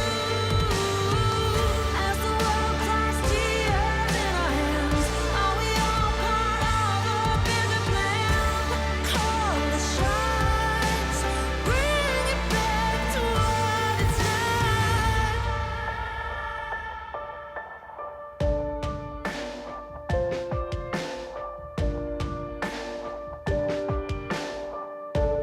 Deepest oceans, they can't portray enough empty spaces, time to rust and dust. There's no wonder left for us to love. No warmth or shelter, just satellites above. All the shots bring it back to what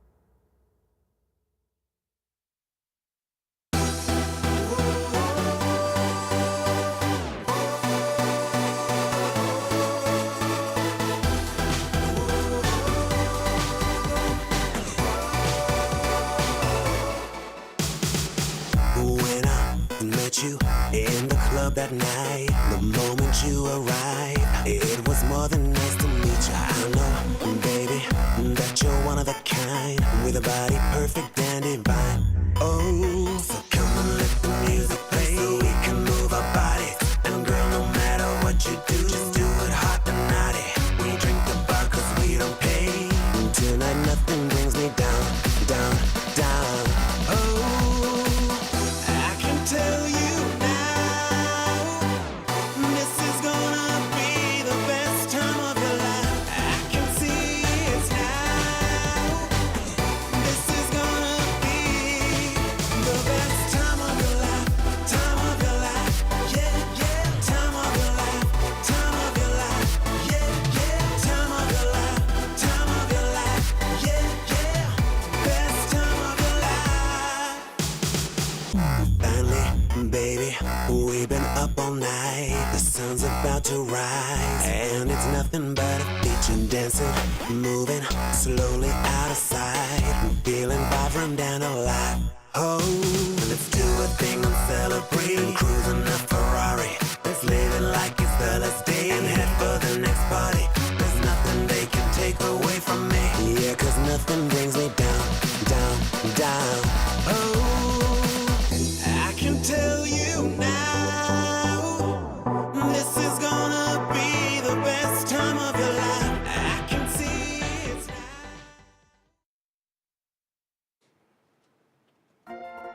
Welcome back to beautiful Xi'an as we are into the culmination of our first series of the night. It is our Super Saturday of week number 4, and we have WE versus TT going the distance. I'm Mazel, I'm joined by Jamada, and we got to get straight to brass tacks because there's one man that deserves an MVP in all of this, and it was the shining light, the saving grace, the hope of WE. The hope of WE. It's such an easy layup, isn't it, for moments like this? And, third MVP so far throughout the split, and yeah, I feel like he was just put on a platform from start to finish, from draft to in-game. Hung was sitting around this lane, and not only that, so many times Hope alongside Iwandi just finding very, very strong moments and picks on two multiple members to continue to snowball what was a very, very dominant mid and early game. This dive in particular, really, really well executed by Iwandi, but Hope just layers in so much damage on top of all of this. Yeah, I think my favorite one is probably the last clip we'll get, but all of this is a lot of pressure by WE. And again, they needed to do that because the game number 1 of the series, they tried a similar double ADC composition and it didn't go their way. So this game was a much better execution of that. And this was the fight I was talking about. Yeah, I mean, just take a look at Hope, right? In the midst of all of this, able to reposition well away enough to not get dealt with by Yukao. But again, you know, I'm going to honorable mention Cube here as that 3-man knockback to effectively steal the fate of TT was absolutely huge. Both top laners in this series so far have been providing massive things for the team fights to allow, you know, moments like 1xN from the previous game and now Hope in this one to absolutely pop off. So it is a battle of ADCs apparently now that we get in our game number 3. We do wonder especially what priority is given over early in draft. Do we just get another flexible Tristana double marksman composition from WE for a third time? Because I think TT do have to find an answer to that. Is it the LeBlanc? Is it trying to find other picks that work out? But they didn't have enough of a bridge early on to get them to 1xN really having a stable place. Yeah, I mean, I am kind of curious now because TT have had, in my mind, 2 very, very playable, very, very strong drafts. In game 1, it was an outright, it was a draft cap more than anything. WE now, I do wonder, now that they've gone from the adaptation of, you know, okay, we still want the double AD carry. In game number 2, they actually have a very feasible front to back. Are they going to stick to, you know, the style of front to back, but maybe drop the double AD carry? What will the adaptations be? Because that can be something where when you're on blue side, you don't necessarily have the privilege all the time of holding onto these flexes for as long as you have been on the red. See if those flexes come to bear at all for either side, at least in this one. But we're back into the arena, home arena of WE. Getting a little bit of that motivation, but also momentum. Because again, this is a team, WE, that came into the split 8-0 in games, not series, games. So 4-0 in series. They had come off 2 back-to-back losses, and now they finally find a win after taking that first game with loss against TT. It feels like maybe that come up is starting to happen. They found that double marksman works a second time, and we'll see if they can do something like that on blue side this time with that Nico ban, the Yumi ban, and the Melio ban. There's no handshaking, there's no guessing games this time around. And the Jace ban also joins the table. Not this time. So things sticking out to me, the Melio and the Yumi being removed super early has now kind of enabled a different ban here in the Jace to be taken off of the table. So Vi still up as well. If WE or TT want to leave these tools up, they certainly can. But also, you know, the Lucian was so powerful for WE. I wonder if TT considered just removing it on 3, right? There's the Zeri ban. So could this potentially signal that TT, or WE rather, want to have that Lucian army and not have to deal with that hyper late game scaling if they're not able to close out? Not only that, 1xN has just been very, very powerful on the pick throughout the season and throughout the series so far. I do wonder how much Jinx priority rises here. Obviously, something that Hope is heavily, I would say, trended towards when it's open. But actually, the Lucian took priority last game. And we've actually seen the Jinx banned away previously in game number 1. WE looking for a first pick. This is something that would be a very, very nice facilitator, but also a skirmisher for WE in that early game. It's not the Maokai, but it's still good. The Vi comes through. Yeah, so now as TT, I wonder if you're just thinking about like either going priority AD carry, but also the Ahri, right? You don't really want to have to deal with Ahri plus Vi. It's such a strong duo. If you are willing to give it up, then it has to be for something really, really powerful. But you also want the AD carry, so I wonder if it's something like a Felios plus mid inside of that area, or if they give it up with what kind of powerful skirmishing jungler or team fighting jungler they look towards. Will it be the Maokai? Will we see something like the Wukong come out here from TT? Well, there's a pick that we know and love. It was the Aphelios locked in for TT. I was surprised not to have already seen in the split in the series. But yeah, I do wonder now, as we're going to be going back over to WE side for 2 picks, they have a lot of things that are left open. It is just a blind again for Hoya for the Renekton, which worked out for them in game 1.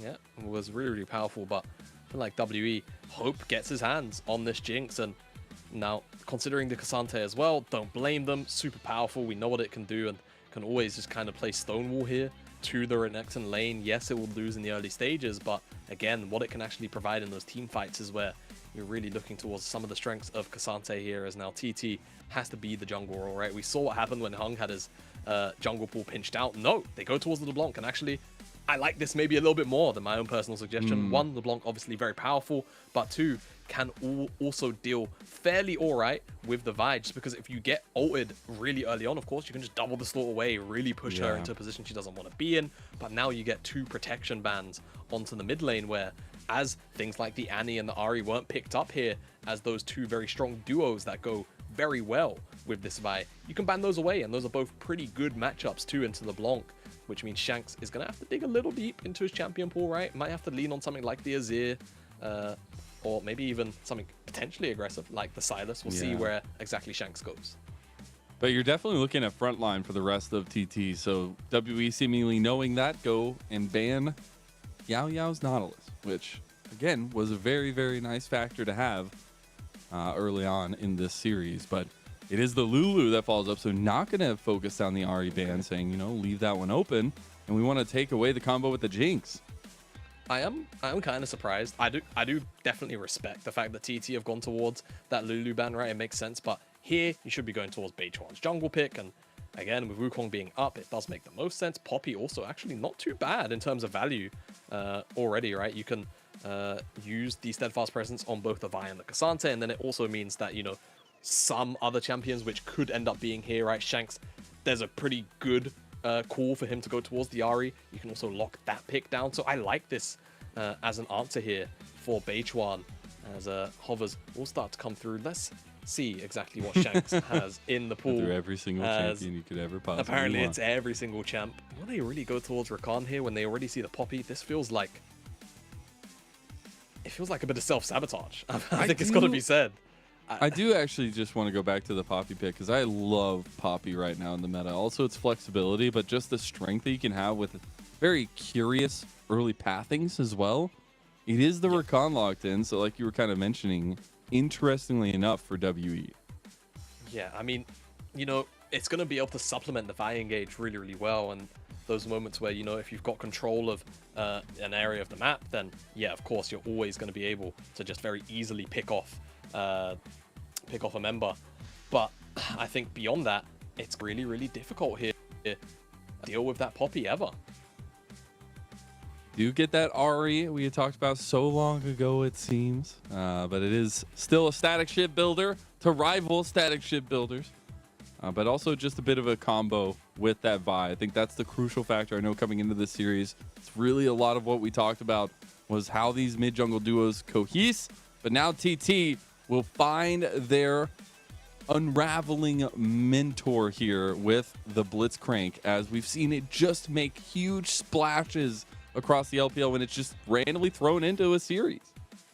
Yeah, and I mean, I was wondering, like, talking about that Lulu ban, they could have left that up, I feel like, W, and gone towards that. That's why I was considering that for Yaya, but they land on it anyway. And of course, we now know, you know, when it comes to Blitzcrank, it can be useful from start to finish, or it can not do a whole bunch, but then it just hits that one hook, right? So we will gauge how strong the accuracy is here for Yao Yao throughout this game. But it's very pick orientated for TT. It's very, you know, it can be very reactive considering WE's champion picks here. I think when it comes to team fighting and skirmishing, WE, if they pick up the first kill, right, resets for Jinx and the Ahri are always going to be terrifying. So TT want to try and break that apart and ensure that, you know, they're never walking in too deep to Fog of War and ensure that they're never getting pounced on.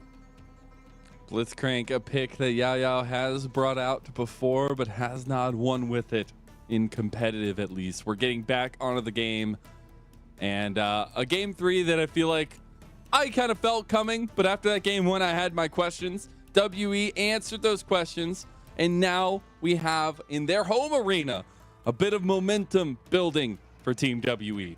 As Thundertalk Gaming take the rift against them, they have the tools that work for them in game number 1. They have the Blitzcrank to make something happen here and have that bridging factor for the late game carries. We got WE versus TT, and it's going to be a bloodbath.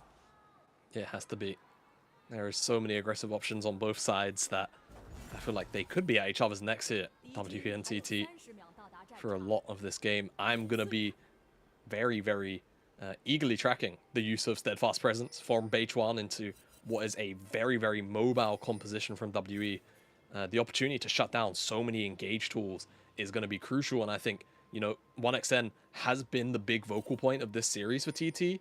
Beichuan is going to be a major proponent of keeping that carry alive, just because of how much peel Poppy has available to her. Beichuan going to have to put it to good use.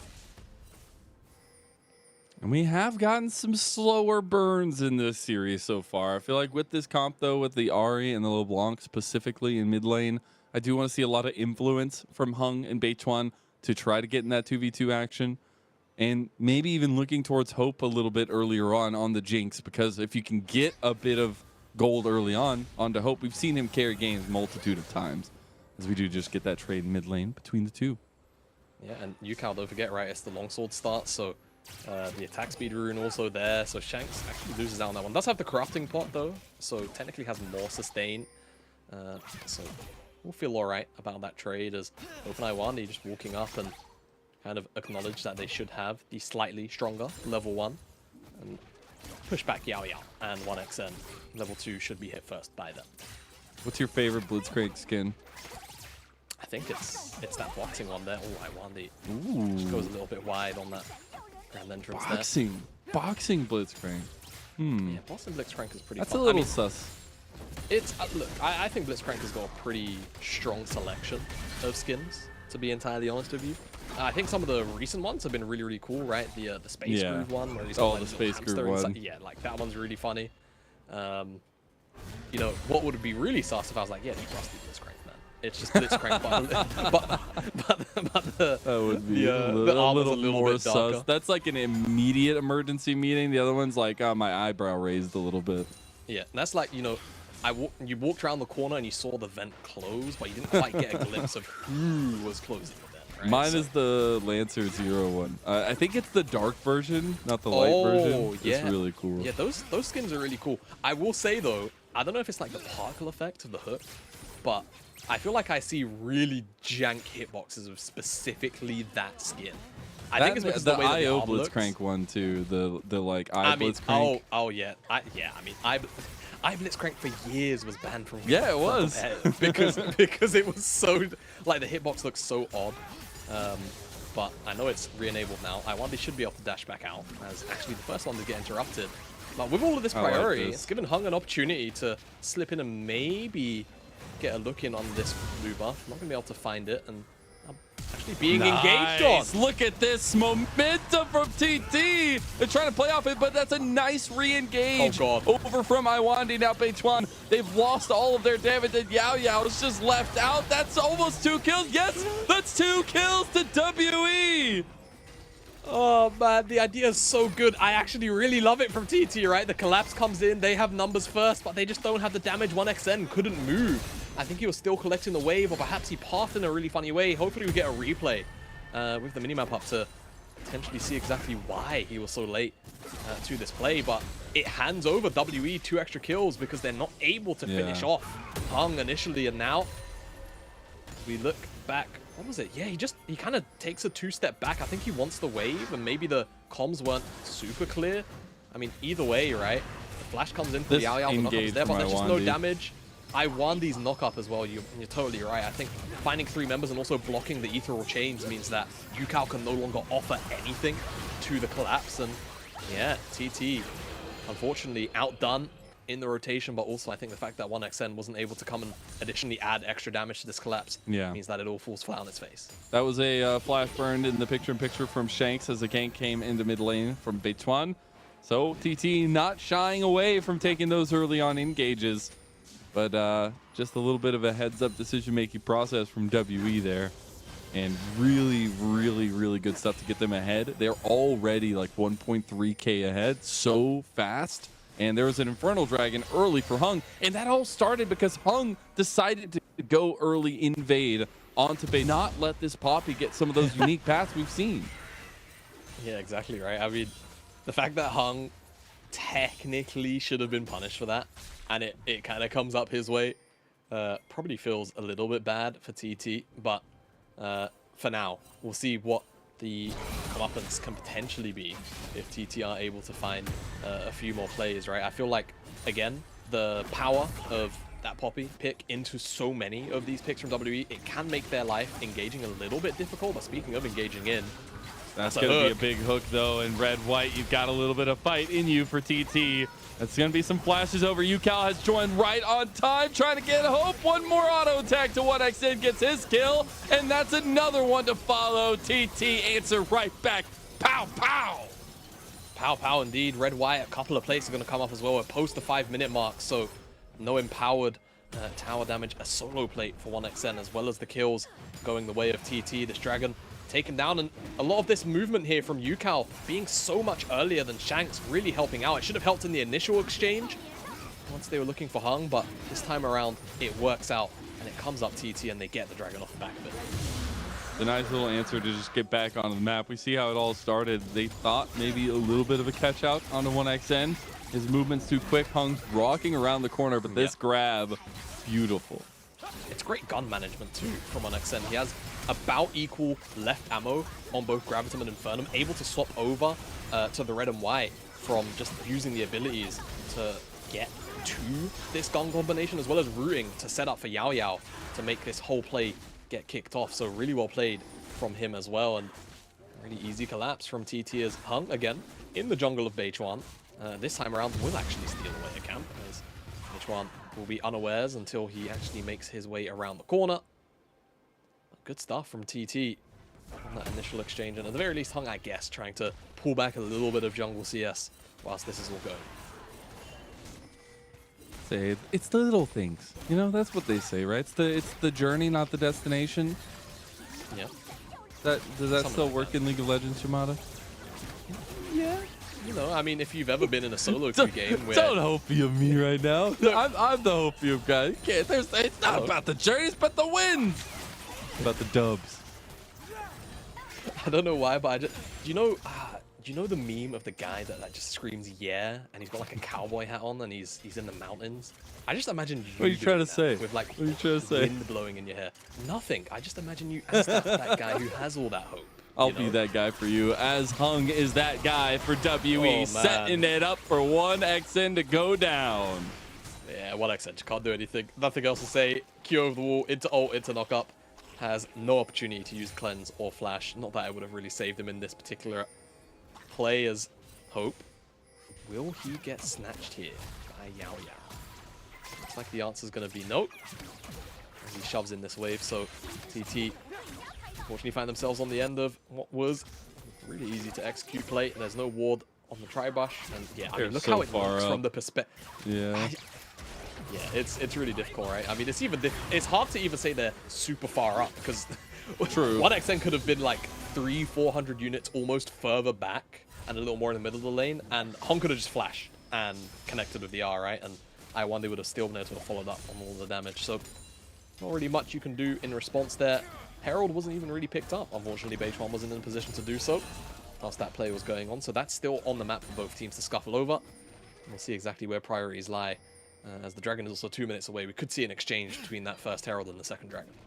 Yeah, Beige1 looking to path up that way. We also just got static shock complete. Oh, Yukao's gonna have such an early item spike now as well. See how he can utilize it and push out some of these lanes. It looks like TT gonna be the ones that start it up. Will be spotted out by the rocket from Hope. Actually, Hoya eats a really meaty chunk of damage because of it, but Beige1 will come to collect the Rift Herald. Maybe no, actually they pull off of it. So a little bit worried with Shanks being in Fog of War right now from a reset, or maybe he just dipped off the tower.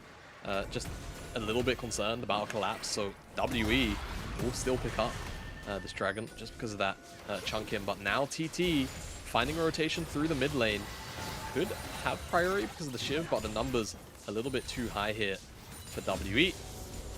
And the Herald will be picked up. Will a hook connect? No. Be the angle or the devil. Right now, Yao Yao's the devil. Oh man, you know, I just realized what's even more obnoxious about Blitz Poppy is if they're both on top of each other. Hook over the wall, right? You get knocked up by Yao Yao, and then Beige1 waits to hold the Steadfast Presence, and you just can't use your mobility spell out if you have one, besides the flash, right? So this combo is actually extra deadly in terms of locking members down. The plate was also taken there by 1xN, so more gold goes into his back pocket. We'll be able to hit that first item super soon, and not only that, has the call, which he's about to complete if he gets all the CS in the next wave. If it's a cannon, which it's not, as Hung actually looking for a play, potentially through the lane. But 1xN is nowhere to be found. He does not want to shove up at all, and like you mentioned, Rift Herald, potentially what is the end goal here. And we'll give the goal to Hope. Jinx, he finally is able to play it again after how to play it, because people just banned it away from him. They can also use this push to reposition 20 seconds on a Dragon. Looks like Hung's just gonna wait. He's gonna do what everybody hates that solo queuers do and just wait around for like 30 to 60 seconds and see if he can get something. I mean, but these kind of silly plays work. Just They because you work so don't well. expect someone to stick around. You don't expect someone to stick around for this long, right? It feels really, really obnoxious. So, very fortunately for T1, TT, I've done it again. Yao Yao. Ooh, there's that hook. And now Yao Yao turns it to an angle. No! Iwandi makes it out because he's still recon, and there wasn't enough damage to follow up in the time they needed to take him out. TT do use this, though, to take Dragon. Yeah, Keeper's Verdict a little bit late to, you know, continue the chain TC. I'm not sure if there would have been enough damage anyway to actually finish off Iwandi, but you can see how powerful that duo can be at locking down. You know, Rakan, Vi, Ari, it's all going to be a very similar, you know, end result. They just either die or end up super chunked out as TT. Now, 2 Dragons to the good of them. Can potentially look for a Dragon Snowball.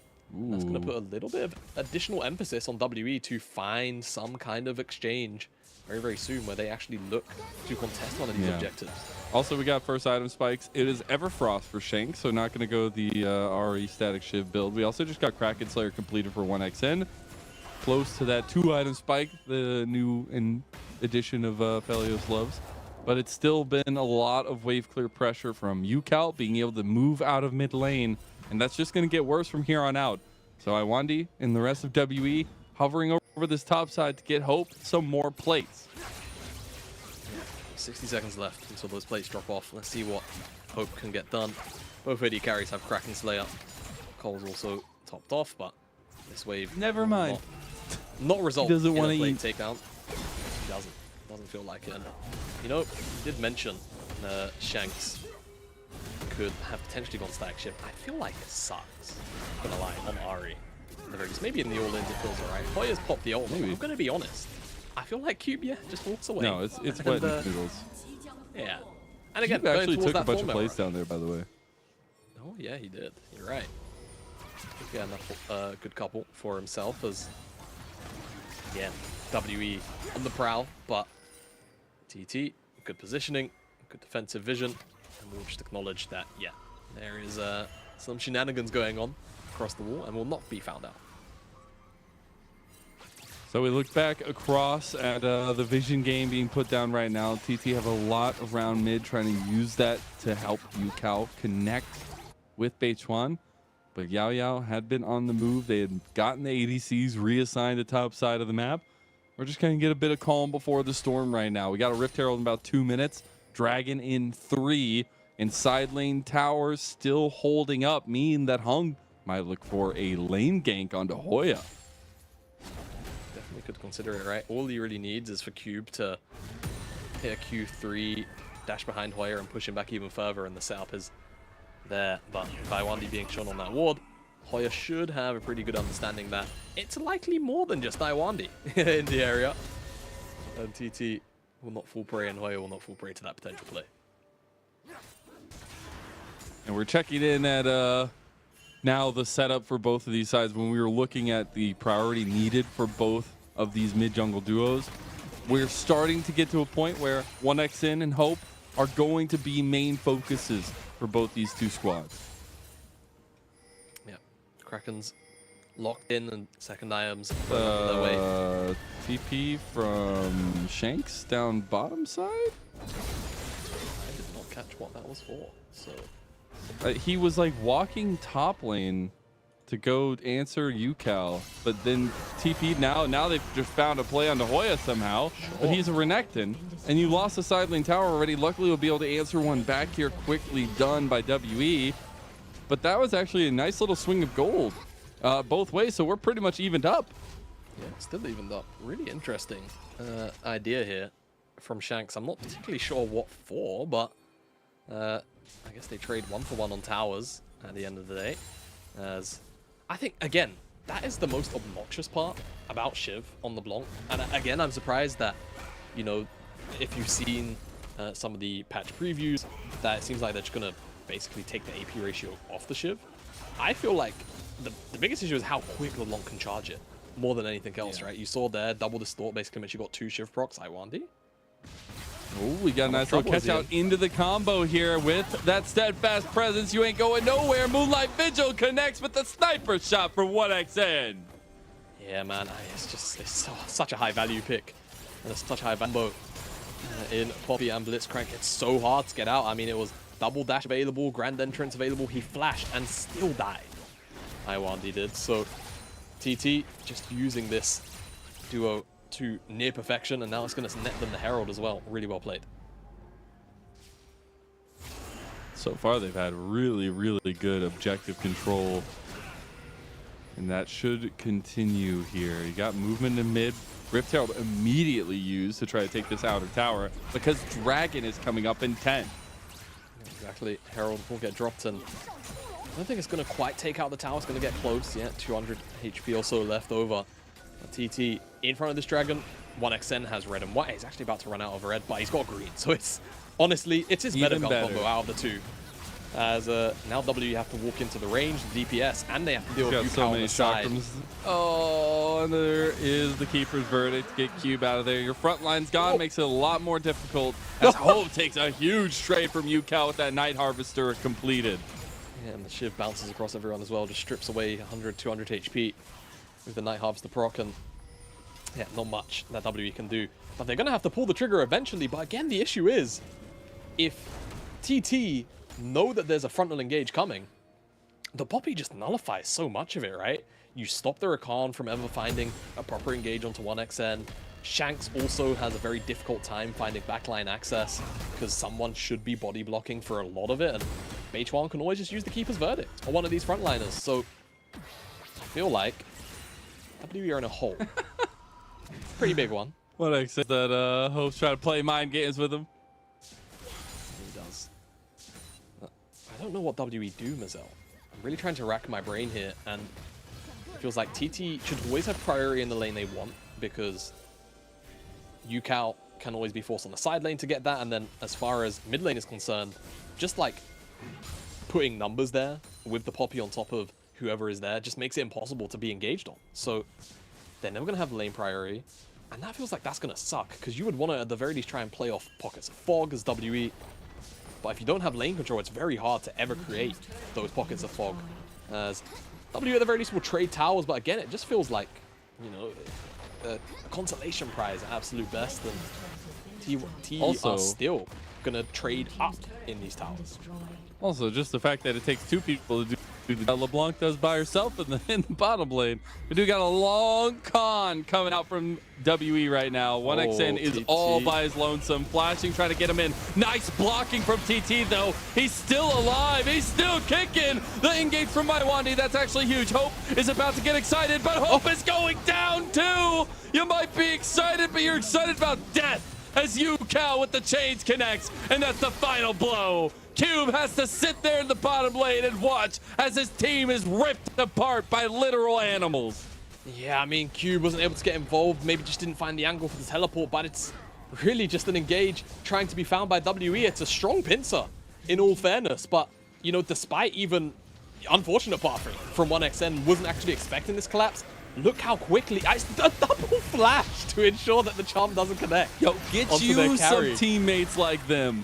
I mean, you know, it's an 80 carries perfect dream, even though Iwandi finds 1xN eventually and gets on top of him. One thing to note, Hope actually auto-attacks Yao Yao amongst all of this mess. No! And I mean, to be fair, he still finds 1xN in the end of it, but I mean, it does feel a little bit unfortunate as chains connect on the very back end. And yeah, I mean, TT just have everything they need in this particular exchange. WE not able to find the moving parts of TT in an efficient manner. Seeing Yukao, a bit of the focus out here in the side lane for WE. You can get the combo. It's pretty nice. He's already gotten the distortions out of there. Baron was warded up by WE, but TT are right back on the prowl. Exactly. Now they can just push this mid lane wave in. They're always going to have Cryo, the Knight, and remove all of this vision from WE, and then it's just fog, right, for WE. They practically see nothing in the river at the moment. They've got that ward behind the Baron pit. That ward in the pit is going to be cleared away. They've got that one ward which is alive, just hasn't been cleared out by anyone on TT. On the flank. They actually kind of know that this is going on. Now Hope gets the rocket in. Hung is waiting. He's going in on 1xN. Look at him. They found the ADC. That's huge. Hope is excited, but is it going to be enough? Nice double knockback by Cube, and it's them taking something back from TTWE on this Baron. No! Okay, it was close, and it is WE who end up taking everything from TT. Oh, it's a massive fumble from TT, isn't it? And 1xN is just in the middle of the pit, no summoner spells available, and Hung, you know, I felt like the angle was a little bit weird, but if you're able to find the engage on your half HP Aphelios on the enemy team like this, then it ends up being fine, right? And take a look, a little bit chunked out, and I think he starts taking aggro from the Baron. Yeah, he takes 2-3 Baron war attacks whilst all of this is happening. Zap from downtown as well. It's just been completely one-shot whilst all of this is going on. Cube also double knockback onto Beichuan, onto Koya to ensure that they're not really able to try and repounce potentially. into the mix of WE. And now Seoul is up for TT, but they're not going to be able to actually have control of the objective for the first time this game. Fight night round 2. Yeah, UCal on the side here. Yeah, I was looking for a big pick, but all of TT have shown their faces here.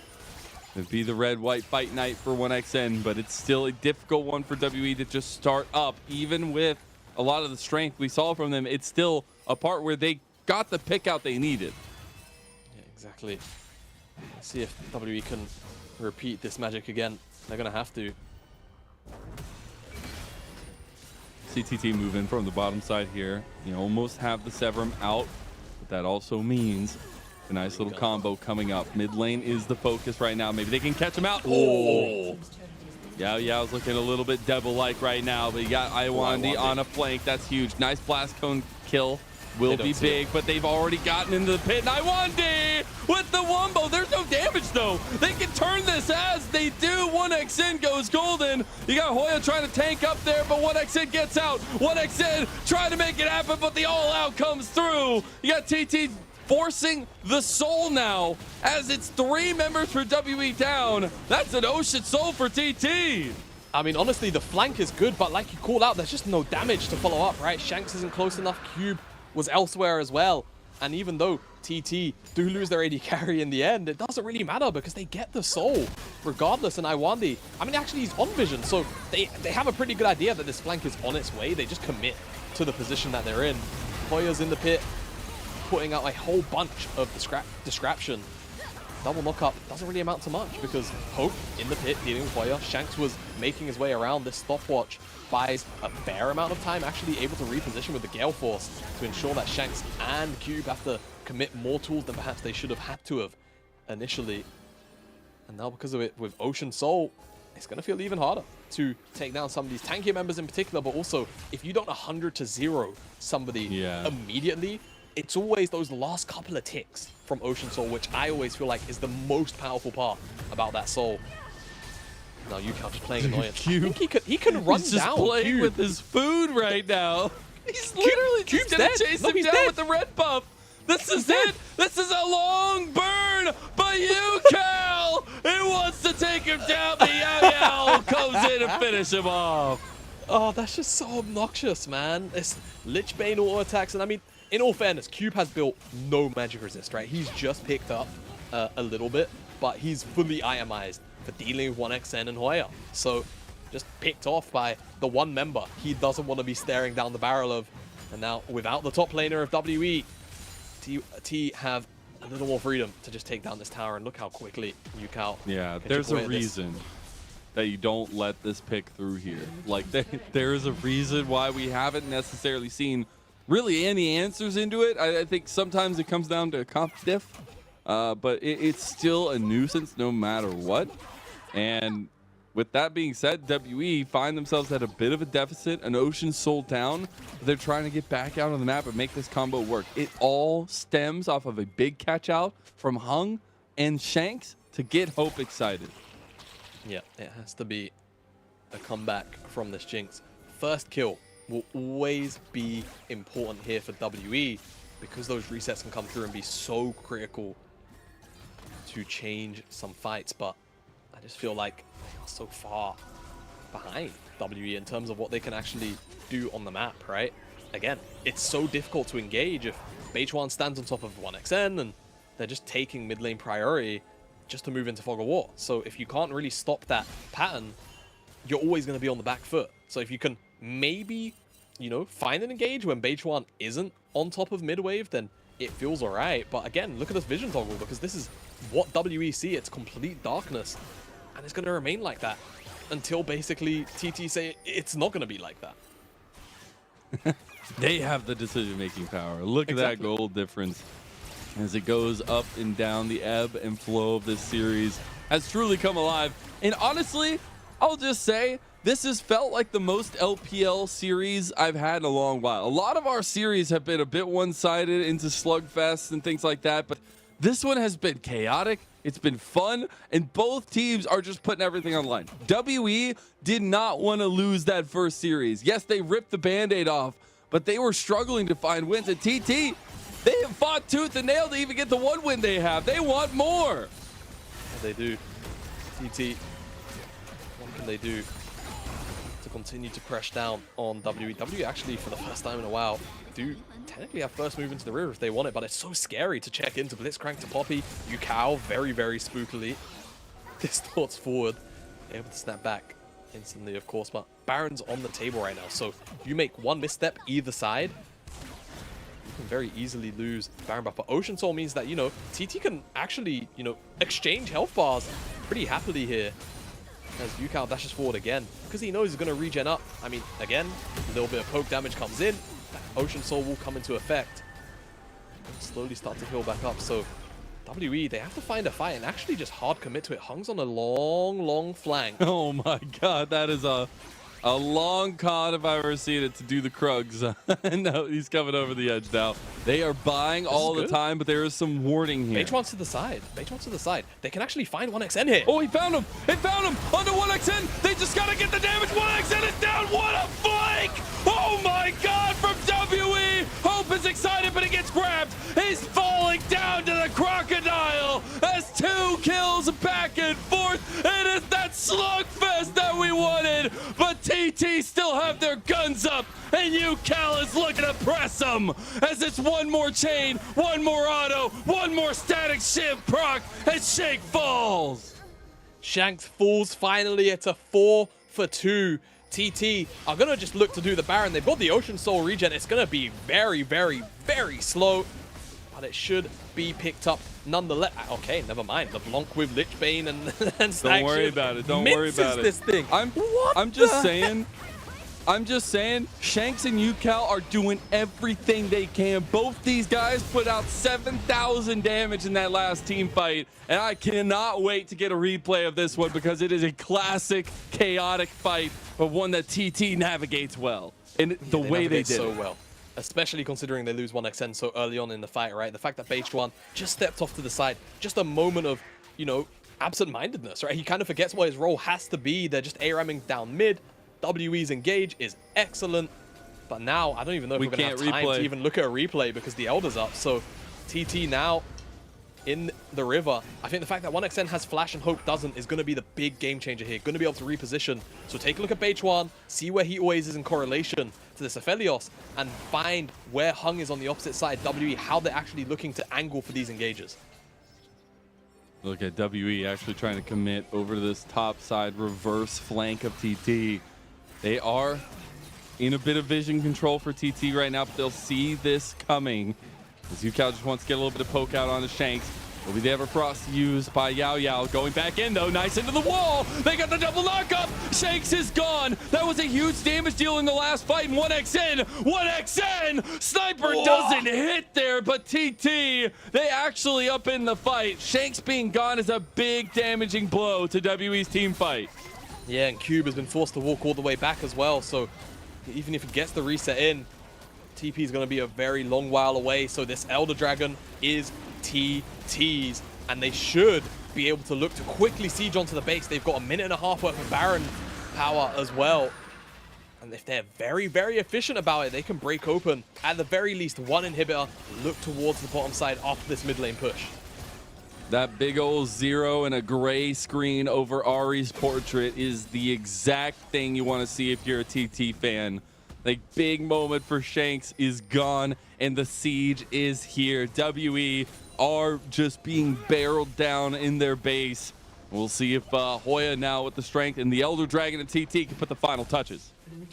Yeah, they should be able to, right? It's so hard to contest now, WE. Not only do you just have effectively less HP because of the Elder, you are just so far behind. Baron buff siege as well. 40 seconds left on the Baron. Well over that for the Elder. If I was TT, I'll just look for the end unless they've got gold to spend. Even then, I feel like you don't have to do this by the books. You can just slowly chip away here into WE. Here's the teleport as well now from UCal, who's just finished off the death cap. And WE have to find a miracle team fight, Mazel. One static shiv is like a quarter of 3 members of WE right there. So much strength we will see from TT in their final push. As we do have that minion wave coming through. You got about 5 seconds on the Baron buff. They just need to get some damage on the towers. Okay, yep. they do find one. A little bit of fight back here from WE onto Hoya. He does have GA though, he can tank it up. As Elder Dragon's gonna start flapping those dirty, dirty wings. There goes one. And you see maybe a bit of a follow-up from UCal to try to get some executions here, but TT back away. How scared are they? I mean, they've got the Ocean Soul regen. That tower is basically a UCal auto attack away from death. So is Hope. Nexus is open. There's the final tower. UCal going for Hope. He goes golden because he knows what's coming. And as the Elder Dragon wings flap a few more times, you have to listen when the Thunder is talking. And they'll find their second series. Look at that excitement. It comes off of heartbreaking losses for Thunder Talk over and over again. And that is the gratification you love to see. You can see what it means to UCal. King, man. You can see what it means to him, can't you? As they're going to just go across, give the fist bumps over to W, who fought very valiantly throughout the entirety of this series. By all rights, should have actually just lost 2-0. Lost that previous game, but were able to claw it back. But for Thunder Talk, such a tough road it has been so far. So to find a win now, you know, it's still, no matter how you slice it, going to be a very difficult remainder of the split. But this win has to be such a confidence boost. This was a much different looking Thunder Talk to what we have seen throughout a majority of the split so far. And now they can look towards the remainder of the split to try and build on some of the positive notes that they surely have from today's series. And I don't want to highlight it too much because it still was wins at the end, but man, UCal's LeBlanc's looking really good with that static shift. And there was a key proponent to both of TT's wins, and it definitely came from pressure in the mid lane, and that man right there. It did. I wouldn't be surprised if he has MVP for this final game as well, as he was so crucial to so much of the success on the LeBlanc.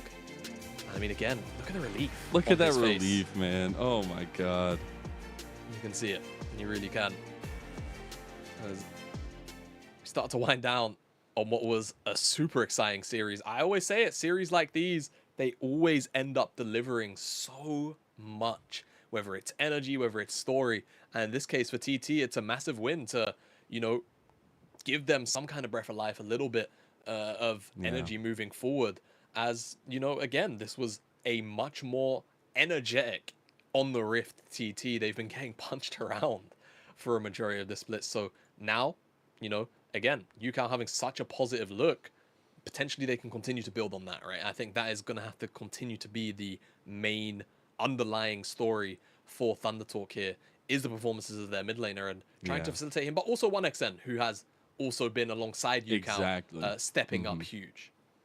It has to be about those combos coming together, right? UCal is the one that is the forefront in the early parts of the game, maybe even late game, depending on the picks he gets, but 1xN has been a really, really nice addition to the roster. So you'll love to see that kind of growth, especially. But for WE's side, there's been a lot of questions, right? They had a bit of a break to go play the Road to Asia Games. We were wondering, you know, what's that record look like, because they have been facing a lot of our bottom of the table teams, and that was where it came from, their 8-0 streak, right? Their 4 series win streak, and now they've lost 2 in a row.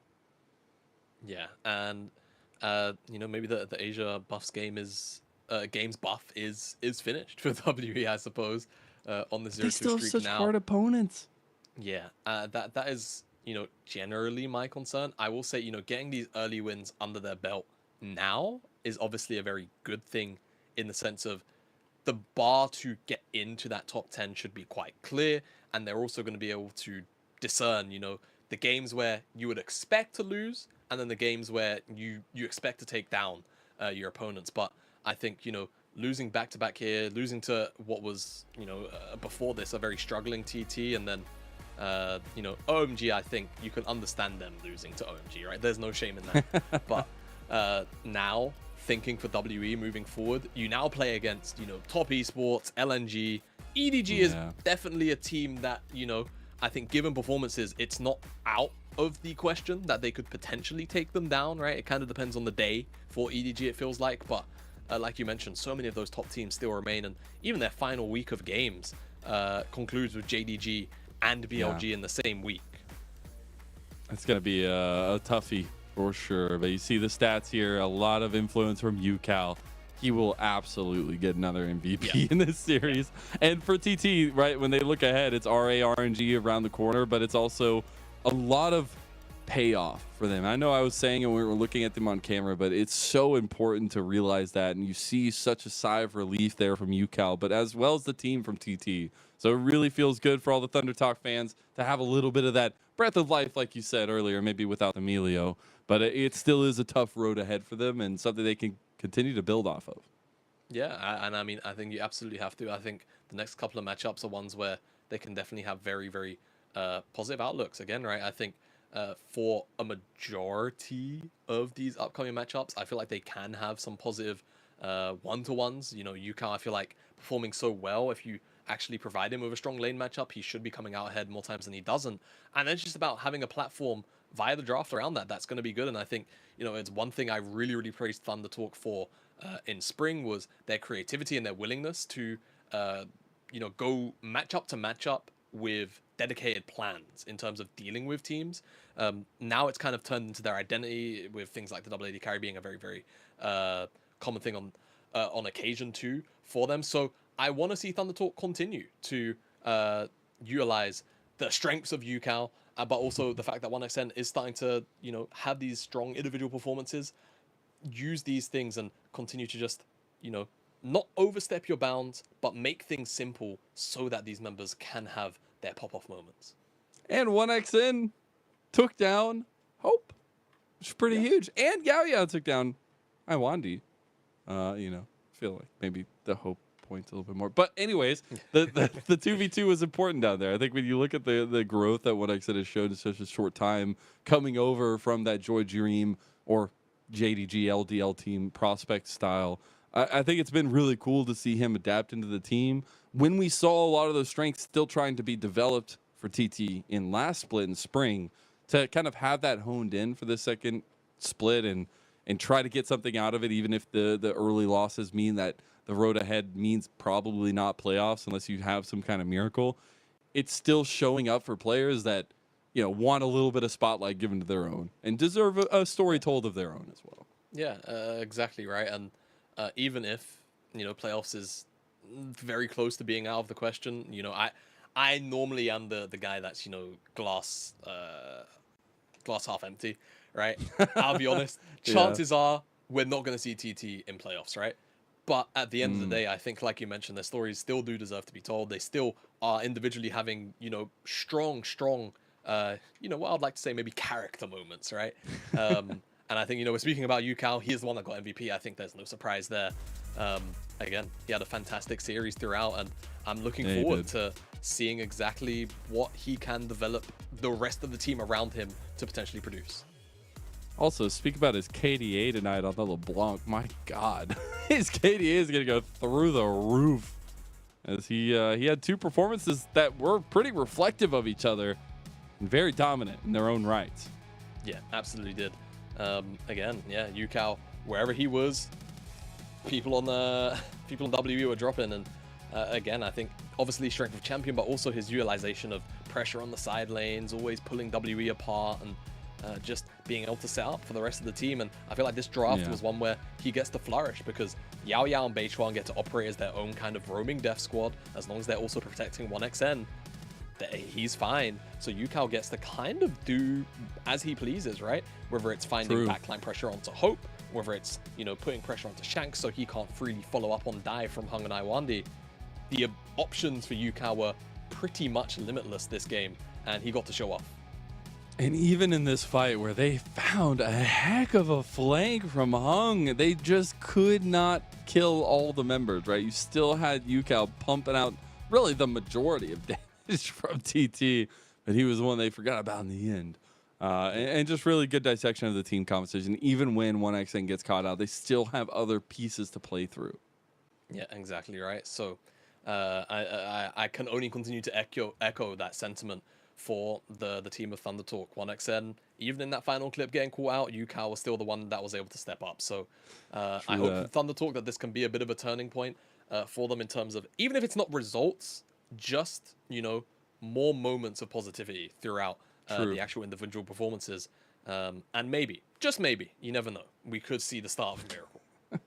At least some individual performances. Now, we will step away for a short little break, and we'll be diving into FPX versus AL. So make sure you don't miss it, as we already had a banger series. Different energies I bring, only sickness I fling. Bad like Gustavo, Fring can't try not a ting. Flyboy, I got the wings, and they can't keep up with me, dog. That's why all that I bring is wins. And they wanna hold me back, never doubt I'm a king. When they grab Mike and a chap on the ting, I don't wanna hear no talk from jokers. Say you got waves, I'll split that like Moses. The way that I catch it is flawless, it's awkward, cause they can't do it when they talk up. I don't wanna hear that ever. Stay on the ground like Cellar, they know man shell off. Feel man trying to get ahead of me. They should've known they ain't really got the energy. I got the energy. Run laps and laps round them, they ain't even got no energy. So that means no power. They don't wanna be my enemy. That might end up in a penalty. I got a different energy, no matter what I encounter. No, I got the energy. Run laps and laps round them, they ain't even got no energy. So that means no power. They don't wanna be my enemy. That might end up in a penalty. I got a different energy, no matter what I encounter. No, I got the energies.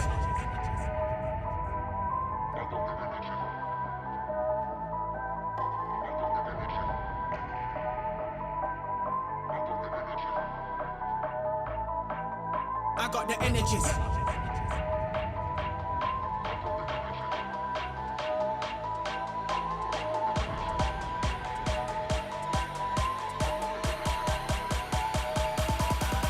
I got the energy. Run laps and laps round them, they ain't even got no energy. So that means no power. They don't wanna be my enemy. That might end up in a penalty. I got a different energy, no matter what I encounter. No, I got the energy. Run laps and laps round them, they ain't even got no energy. So that means no power. They don't wanna be my enemy. That might end up in a penalty. I got a different energy, no matter what I encounter. No, I got the energy. They ain't even got no energy. They don't wanna be my enemy. I got a different energy. I got a different energy. Putting out the fires, my head calls me a liar. I'm sick of breathing in your smoke. Leave a little longer, embrace a little harder. Yeah, every time we're not wrong, it's like we're walking on water. Oh, too good to last long. Putting out the fires and looking for a miracle.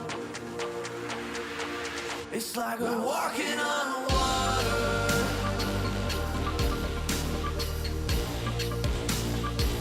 It's like we're walking on water.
Welcome back, one and all, as we are now jet set over to Shanghai for our next two series of the night, where I, Mazel, and Jamada are going to be kicking off with FPX versus AL, which should be an interesting one to say the least. I know FPX were very enthused to be able to pick up that series win last time around. I think AL, dishearteningly so, just trying to put it together, Jamada. We're getting right into game here. We'll be jumping straight in. So we'll hopefully get this picks and bans. We'll figure out how everything went down. But once we do, we'll set up every expectation we can think of for both these two teams. Yeah, exactly. And look, not to be a broken record, but I always say series at the bottom of the table or near the bottom of the table always deliver typically on a lot of entertainment. And oh, okay, we've got a Xin Zhao in this game. Very curious Nice. from But FPX. there's I also a wonder- Nico, which is an instant like red flag for me. Yeah, I wonder how we landed there. But like you mentioned, there's a Nico on the same side with a Jinx and a Lulu. So let's see how things get on as we move into game number 1 of FPX and Anyone's Legend. It's going to be a fun one as we hit the Rift in Shanghai. It is a FPX team who are looking to light the fire, and AL just try to fight a fighting fire somewhere on their map. We get into the Rift now. We'll see what we have in store for our second series of the night. Exactly. Well, strong engage from Anyone's Legend side, and I always like that.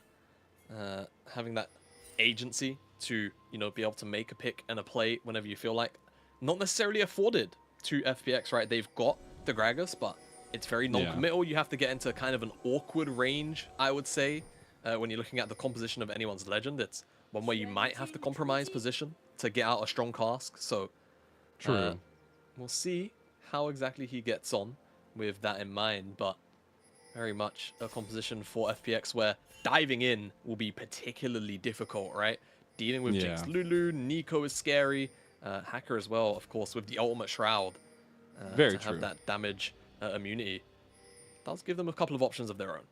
It does indeed. And I think now that we're getting into the game a little bit, we also want to take a little bit of time to look at AL because there has been some changes for them into this one, but it's a change that they've gone back and forth with over and over again. And it's the duo of iBoy and Harder getting subbed in for Pinzi and Jityo-E. We'll see if iBoy can make a difference getting out of this early aggression from FPX.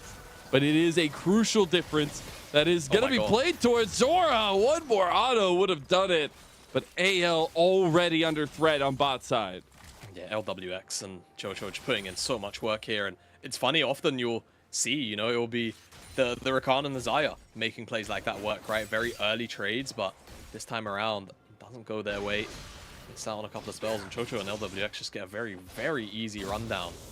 And they're going to be struggling now for the next couple of waves. And even worse, on top of this, Xiaohao's opted and elected to path from bot to top. He wants to path towards this top side, potentially get a free scuttle, just because ZDZ could have priority up there. So this is going to leave Zora and iBoy on an island. And if Hacker is feeling particularly aggressive, That's so scary. he can do his red buff, right? Smite this for the speed, and immediately walk down here.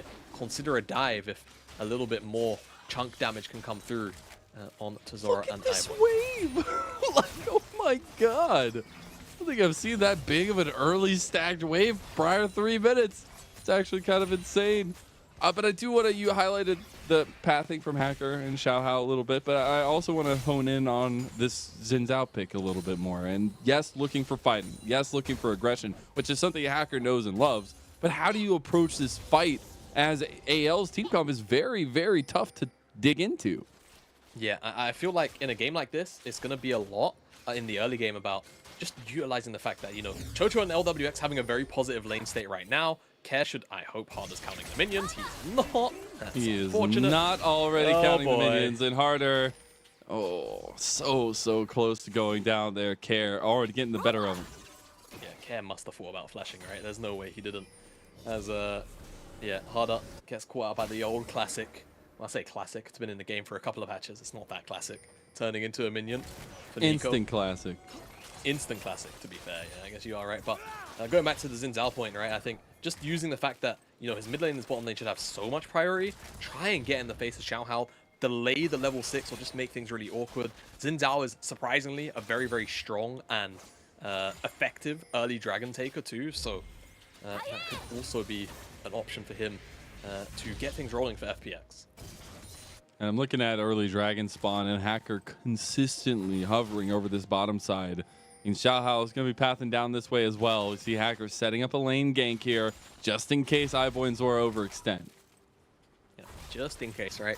Either they go forward or he's also covering Xiaohao coming to gank. They actually see him on this ward, and the fact that he's coming off the Gromp is actually going to prompt Hacker to stay. Oh my god, so he's they, just they completely want this. envisioned. Yeah, they want this fight. And will they get baited? No. Surely they know, right? The positioning from Chocho and LWX has to be a bit of a giveaway. Typically, you would play far more defensive than that. Oh god, oh god, oh god, oh god. Jamada, come on. I can't do this anymore. They know he's gone now. Okay, Weibo and Zora, that was so close. I'm surprised that FPX didn't pull the trigger there, maybe thinking Xiaohao was there, the kind of vision information not coming at the right timing there. But still, so much of just stress on the bottom lane for AL. Yeah, just so spooky, right? You never quite know. There's a ZDZ. We'll pick up the plate here. A little bit of demolished gaming. Just getting better of Xiaolahu in the early stage. Xiaolahu had an excellent previous series. Got his hands on the Cassante so much as, like you call out, instant flash from Care. Gonna alleviate a little bit of pressure from Harder as well as in the picture-in-picture. The reason why that play dissipated is, yeah, just very briefly, for a flash of a pixel, they actually spotted out the fact that Hacker was there.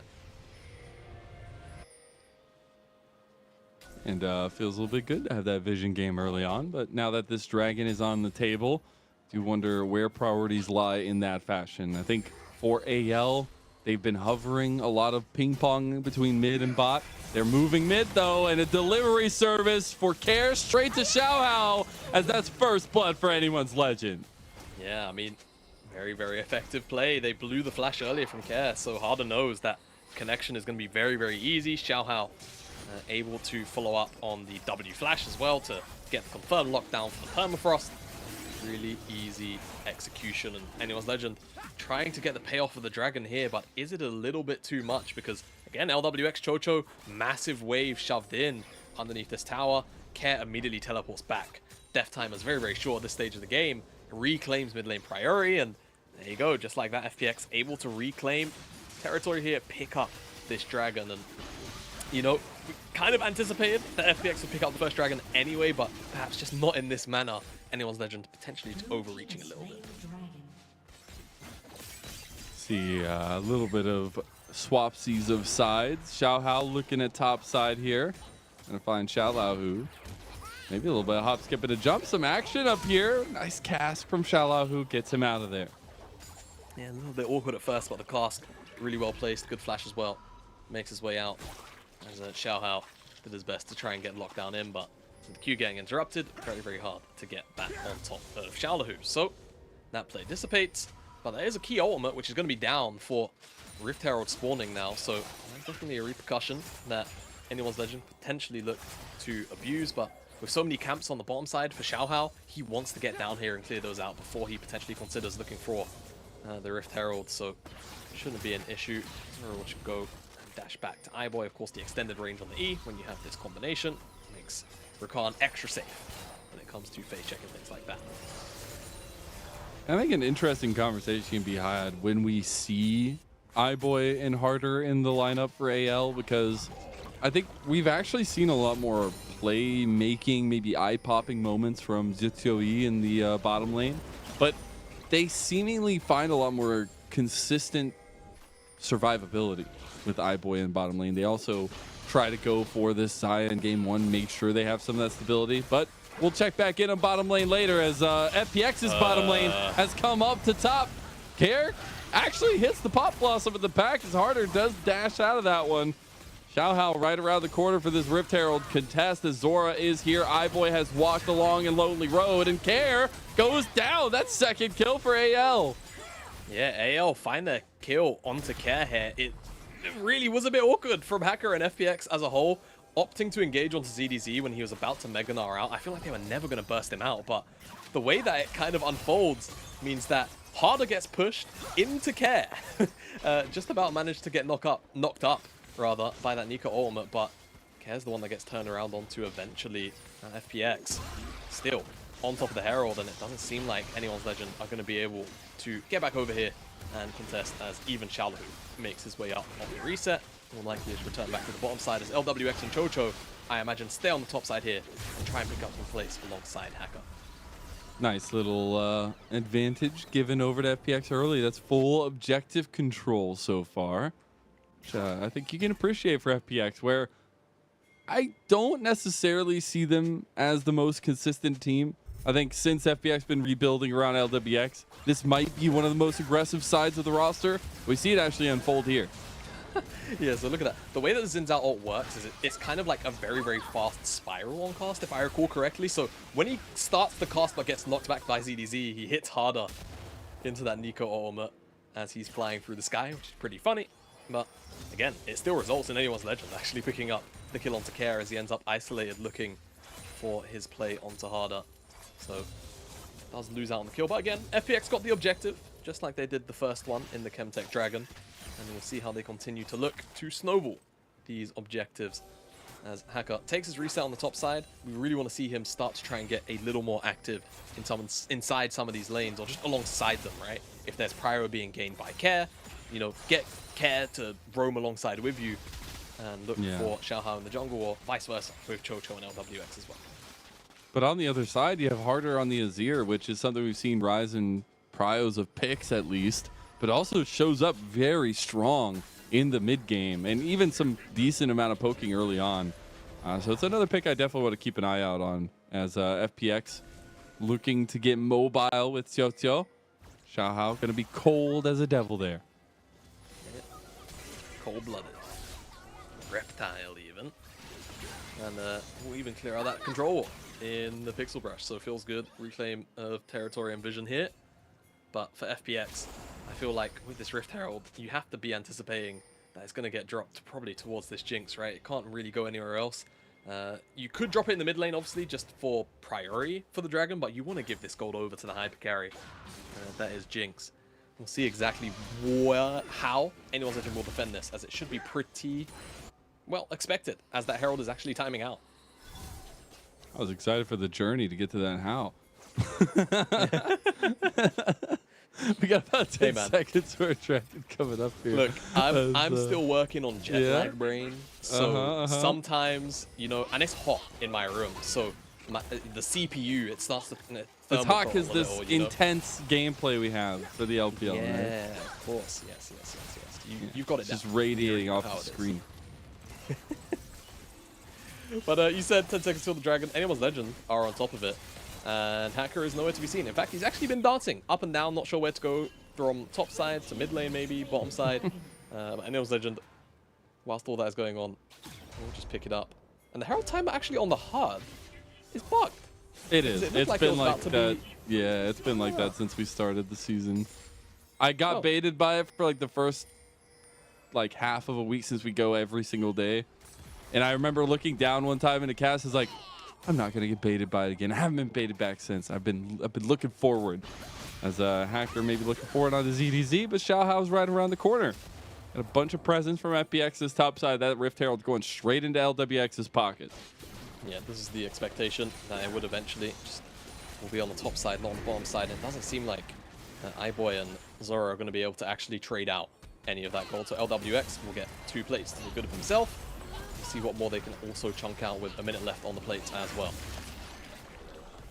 Get a decent amount of gold LWX. We already had those first items completed, as well as Everfrost actually there for Shallow, who DZ getting chunked pretty heavy. Has the Magnar coming up very soon. I'm going to guess that Harder is going to be backing right now to try and get that item completion for himself. And he does go with the crown. This is not an item I'm necessarily a big fan of, but it does have its uses, Jemana.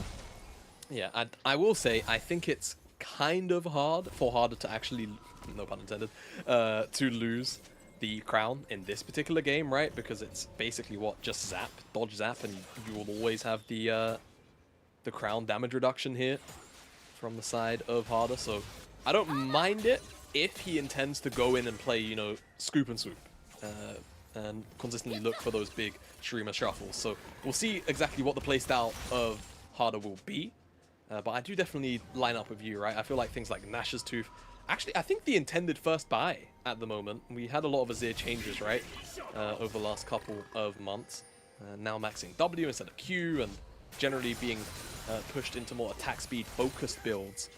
I don't necessarily feel like Crown is, I want to say intended, but as a rush over things like that Nash's Tooth certainly not where balance change were going. So I agree with you to a point. You know, I'm not always a fan of it, but I think it can make sense here if he's looking for aggressive plays, potentially like this one. Emperor's Divide pushes him back, and Xiaolahu, he won't go down. He just won't. As the Crescent Guard comes out from Hacker, it's Care with the TP behind. Mega Death Rocket blocked by Zora, but Care with a Pop Blossom ends Harder's life. A double kill for the mid laner of FPX. Yeah, there you go. Died twice earlier on, picked off really easily, but finds himself 2 kills to bring himself back in. So the gold department should be able to pick up the Rocket Belt now off the back of that as well. Really, really well played by Xiaolahu in particular. Finds the body slam onto Harder as he's trying to exit tower range. Also cast forces a flash. And then Xiaohao is the one that ends up taking tower. I think because Harder leaves a little bit early. Because of all of that displacement, it means that the turnaround is good. And once Care's teleport finishes the channel, he's able to sweep up those kills easily. Did get a little bit of side lane action there. Xiaolahu able to take the tower. Rift Herald started up by FPX. So they have already gotten that first Rift Herald. Going for a second here as well. AL have the possibility to answer, but will not do so. We'll do that. Oh, just gonna give this one up for free. As let's get a look at this tower dive. And again, you know, spoke about the damage reduction potential of the Crown. It works for the first tower shot, the second tower shot. Actually, does Crown work on damage reduction for towers? I'm not entirely sure. Either way, Crown was still up for all of the burst damage from Xiaolahu, and again, all of that displacement and CC means that Xiaohao ends up tanking the tower perhaps sooner than he was anticipating. And then Care comes in with the teleport to clean up house. And it's really important for Care to have gotten some gold back in his way, because Harder was kind of getting away from him there. The Nico ever present in our minds and ever present in our hearts. Very strong pick in its own right. And Care, the developmental piece from FPX Blaze, as they've committed to him, is in a point of power now with this pick. FPX Blaze is such a cool name. I do agree though. Committing to Care, FPX from last year as well. Similar kind of deal when they had Summit on the roster as well. Care was kind of that secondary piece to that puzzle where you could always pop off. You think of Care, you think of things like the Swain, Silas as well from that split, those picks. A little more out of the meta now, but seeing him still being committed to by FPX and generally being able to have some positive output still when he's given the carry potential is very, very lovely to see. See a lot of gazing at each other across this this dragon pit, just staring at each other in the eyes, trying to figure out who's going to go where. Rift Herald does get popped there by FPX, as AL's gaze is set straight on the dragon with no contest, and that is a second dragon for them. If FPX maybe want to pull something out of their hat here. The second charge actually goes through. That's pretty big. Yeah, they want this tower in the tier 2. Hacker's going to have to be They a very, very big bodyguard. LWX is excited now. Crescent Guard comes out, blocking so much damage, and nobody can get Hacker. All right. I mean, honestly, for FPX, I feel like you're okay with this exchange. Shout out Elder who's just throws angry. out. Yeah, you know, have a drink, he says. As they all disengage. They get 2 towers for 1 dragon. I guess that's pretty worth, especially it's the mid lane tower, right? So, or towers, rather. So if you can catch those waves up high, it really does enable you to get vision lines put down very, very high up and close to the base of anyone's legend. So we'll see whether or not that trade-off ends up occurring, as anyone's legend, their focus was a lot more set on securing that dragon. They can get this stacking going for him. It's going to be even scary. It does feel like Hacker for the Zins out devs needs to be proactive here, because you always have that engage potential that Xiaohao can just throw out from the Sejuani later on. It feels like AL get a little bit more of that priority in that sake, but we do have a Baron spawning here, which means vision needs to be put on the top side, and AL already point and present. Point and present indeed. Seeing what they can do, putting a little bit of pressure onto Care as well. I think one thing we haven't really spoken about throughout this game, however, Mazel, is the AD carries. As both, they've approached 2 items, and, you know, I'll say it all the time, AD carries, most important role in the game right now. We saw how important it was at MSI. True. That trend has continued to remain the exact same, and now that they're both at 2 items, I anticipate that both teams will look to play a lot more aggressively around their AD carries. As Zora will just dash over the wall, isn't in any danger. But now, again, LWX in particular, Gale Force, Kraken Slayer, all it'll take, one team fight. You find the resets, all of a sudden Jinx gets excited and you end up losing a whole bunch of members and a Baron, which has just spawned up. And you see the likes of LWX world champion across from iBoy himself. Something where, you know, iBoy hasn't had the most spectacular of entrances every time he's played for AL. But he's still a name to be recognized in the history of LPL as well. And I think likely as the same, LWX on the other side. And it feels like since we're getting such a slow stacking game, we've literally had 4 kills in 20 minutes. It's definitely going to be coming down to both these two guys. Yeah, it absolutely will be. It will be slow. But until we get to actually see a big team fight break out, we can't judge exactly who has more control. ZDZ just trading blows. I will say, this is going to be a positive thing for anyone's legend. ZDZ is probably working towards the Hullbreaker, if I had to wager a guess. And once he does pick that one up, those cannon minions are going to be a really big deal at taking down some towers. Boy, the zap connected. Oh, has to use the Featherstorm. Here comes Care trying to get the Pop Blossom, but it doesn't matter because LWX is already excited. Gets those autos going, and that's 2 picked up kills for FPX. They are pinging onto the Baron right now. We said the AD carries were going to be pivotal here, right? iBoy oversteps, dies. What's he doing? Giving that excited stack over to LWX to get the resets going, and the chase down comes in. It's a 3 versus 5. Anyone's legend have to find their way into the pit. ZDZ has to get into Mega ASAP as well. He just picked up the Hullbreaker, so he's not necessarily the best team fighter. They're trying to not get poked out early on, but stack that Meganar. 4,000 health on the Baron. Shellhouse around the back of the pit. We got ZDZ in Meganar form. The knockup actually goes over to Harder. Here comes Shellhouse. He's in the pit. He steals the Baron. He gets polymorphed though. He gets out with the flash.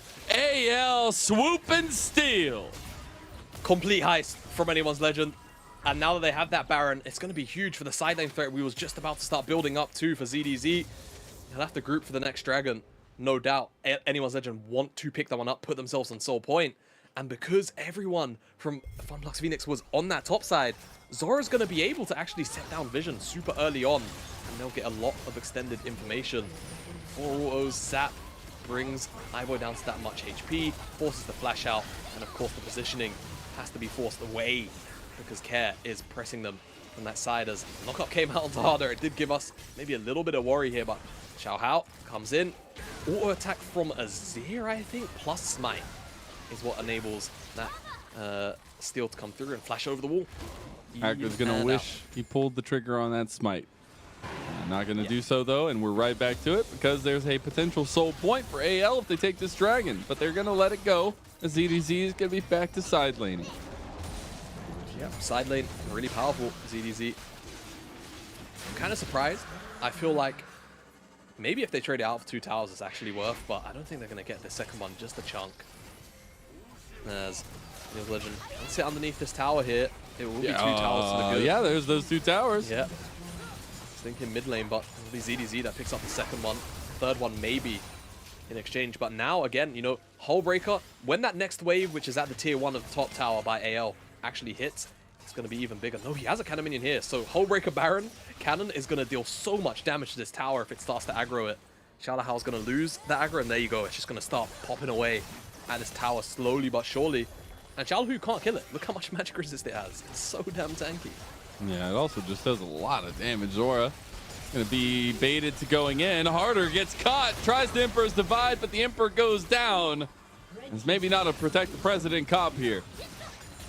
Yeah, a lot of anyone's legend just disengaged from the mid lane there. So, unfortunately, means that Harder getting caught out. Had flash, could have very well flashed away, but gets connected onto by that ultimate.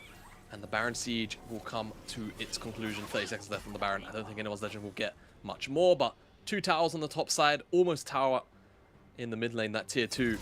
Not too bad at the end of the day. They pull ahead another 1,000 gold or so on top of the Baron. Yeah. So we're about 25 minutes in. I want to rehome back into a lot of the setup for both sides. I think we're going to see ZDZ continue to opt into side lane. I don't even know if he's going to be able to get any influence anywhere in the team fights if he does have the Meganar, but he wants to stick in side lane. And while that's the conversation there, it's still the rest of the team that needs to figure out how they can approach this fight. Yeah, definitely do. I mean, I think if anyone's legend just kind of stay as a bit of a rolling death squad, then they're always going to be fine, right? Engaging onto Xayah or Azir is so difficult, especially when, I mean, FPX's engage options aren't really the best, right? You know? True. Alright, you know, sometimes you go fishing. You miss every shot you don't hit, you know? And sometimes like you go fishing. And not going to find the target there, but I feel like anyone's legend just have to allow ZDZ to play side lane and then not get engaged on by the very limited engage tools of FPX, and they should always be fine. Like, this draft here should be super easy to execute out for anyone's legend, and FPX really have to dig deep, hope an overstep comes out like we saw from iBoy in the mid lane earlier on, and hope that will give them an edge back in. I'm actually more surprised about ZDZ's build. The fact that he's going towards the Randuins as opposed to a more split push orientated third item maybe just speaks to me that he is anticipating that he's going to have to come over to a team fight sooner rather than later, and just wants to play defense. But something like a Wits End third here could have really been very devastating for both Xiaohu and Care dealing with him on the side. CAL maybe going for an engage on the hacker who pops in and pops that Crescent Guard. He's blocking a lot of damage. That Blade Caller was huge on LWX, forces the cleanse out. ZDZ loses Meganar and a little bit of power in the side lane. Power. I mean, it's always kind of interesting, right? ZDZ when he's in mini is a lot harder to actually kill. So when he drops into mini, his tower killing capabilities are arguably a little bit better in some instances. Doesn't have to commit as heavily to take down those towers. And speaking of taking down towers, another one will drop in the mid lane. So anyone's legend have taken away all of the structures outside of the base of FPX, and this is when things can get a little bit scary, but also simultaneously harder for anyone's legend to, you know, actually actively make picks, right? Unless FPX really overstep, they're always going to have the safety of their base. It just means that they will have no control. So it could just be another slow bleed situation, Mazel, where, you know, Baron spawns in 50, Mountain spawns in 60 seconds time. FPX maybe give over the Dragon, but the Baron is one where if they give it up, the Siege is going to be a little bit too powerful. You have to fear for anyone's legend. We did just get that Randuin's completed for ZDZ. Also has a recurve bow in pocket there. But it is that third item also there for iBoy, as well as 3 items for LWX. Those are big looks right now because that is where the damage is coming from. Yes, you have a lot of setup across the rest of the teams, and maybe even harder putting out some damage of his own. But especially for FPX, it's all on LWX. And it has been in the past. Yeah, it's this game state, FPX are no stranger to, right? So let's see what LWX can get done at that 3.5 item mark, approaching the 4th one now. Surely not. All right, you never know. You know, observer hovers over it. You just have to be a little bit careful.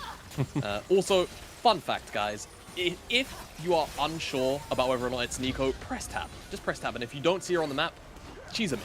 That's what she's doing. But anyway, away from that, this Baron's being started up by FPX, the base and right ZDZ's now. pushing the bottom side. Yeah, this is really, really hard for FPX. See if AL can navigate this. Pop Blossom comes in. Care's huge. And they find the big knockback from Harder, but it's FPX that have already taken out 2 members. ZDZ is on to the Nexus Towers right now. He's looking to end the game.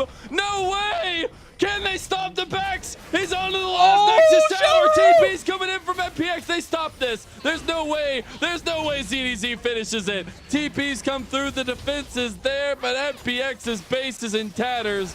They'll come away with the Baron buff. Oh, it's completely a disaster for FPX. The Nexus is left open. ZDZ gets just about everything but the game. They'll pick up this 3rd Dragon. All right, they lose the Baron, but I mean, let's be real, right? What are FPX going to do with Baron? Even if they're able to get themselves into a position where they can siege, being engaged upon here is so deadly and very easy for anyone to just do with the Sejuani and the Rakan. So I feel like this is not particularly an even trade, to be honest with you, Mazel. And at any point, I feel like anyone's legend can just kind of look for a fight. But I will say, an excellent engage here from FPX, right? The turn is really, really solid. They lock down everyone that they have to. Harder almost gets one shot, but they one-shot the Zaya, right? They one-shot the AD carry. That's not equally as important, and it does enable them to eventually pick up the Baron. But man, the Nexus being open is such a big punch in the gut. And now we get back onto the map with a soul point acquired for AL and a small gold lead, even if they are down by a decent amount of kills. We're also looking at some more item completions coming out. That Rabadon's had been completed. We also have 4th item there for LWX and level 16. A couple of things are definitely coming in, right? So it's not necessarily like doom and gloom for FPX. They can obviously find their way back in, but the game state is really rough, right? They're going to be down here on the bottom side to neutralize the super wave and also just generally the potential push of ZDZ here. But at the end of the day, once the Baron buff is gone, the map state is going to go back to what it was before the Baron. And ZDZ is still going to be able to put down a lot of pressure on the side lane. Engaging on anyone's Legend is going to be very difficult. So FPX, again, have to prey on mistakes from rotations, things like that. And I'm not sure how many times anyone's Legend will be willing to, you know, hand over those kind of egregious mistakes. See a tier 2 tower under siege here by FPX. Can't get the damage just enough. Maybe the turrets will just fall to the cannons. And that'll be an excited LWX running away. The reset's not going to come through for FPX. They want to keep pushing the momentum. Take a breath there for a second. Do wonder if Zora is going to be able to find a way in here with the quickness combo of that grand entrance. You have a nice little fight going on in mid lane, but FPX are fine with the siege here. Oh, ZDZ's looking to go into the base to try to end the game. Can Shallow stop him? Engage comes in from Zora. You don't have enough damage to follow it up, though. Hacker going forward. He got the re-engage in the base of FPX right now onto ZDZ.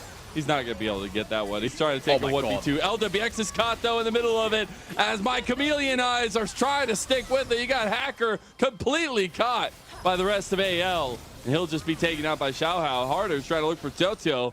Can't find the distance on him just yet, but will have his cooldowns coming up. You got to hope that Toto can run away. And it looks like FPX's base, while a little bit chaotic, did go their way, and ZDZ pushed out. Are they going to be able to pick up these extra kills, though, right? I mean, ZDZ was breaking Care and Shalahoo's ankles, but Chocho, LWX, they're so low. And you can tell anyone's Legend want to pick these kills up. If they can find them, they can just end the game through bot. They finally find Chocho after so long. An immediate TP in reinforcement from ZDZ and a reset TP from Harder. So now you got all 5 members of AL back on the bottom side. Yeah, Nexus open. No reason why anyone's Legend can't just end the game right here. Hacker's about to respawn up. LWX has to get picked off. The engage tools are on their way back up. Zora almost has ult. Xiaohao needs about 15 more seconds. As long as anyone's Legend don't get chunked out, they can just stay here. Gotta be a little careful as things lie. You're looking for one big pick, one big catch out. You can't overextend.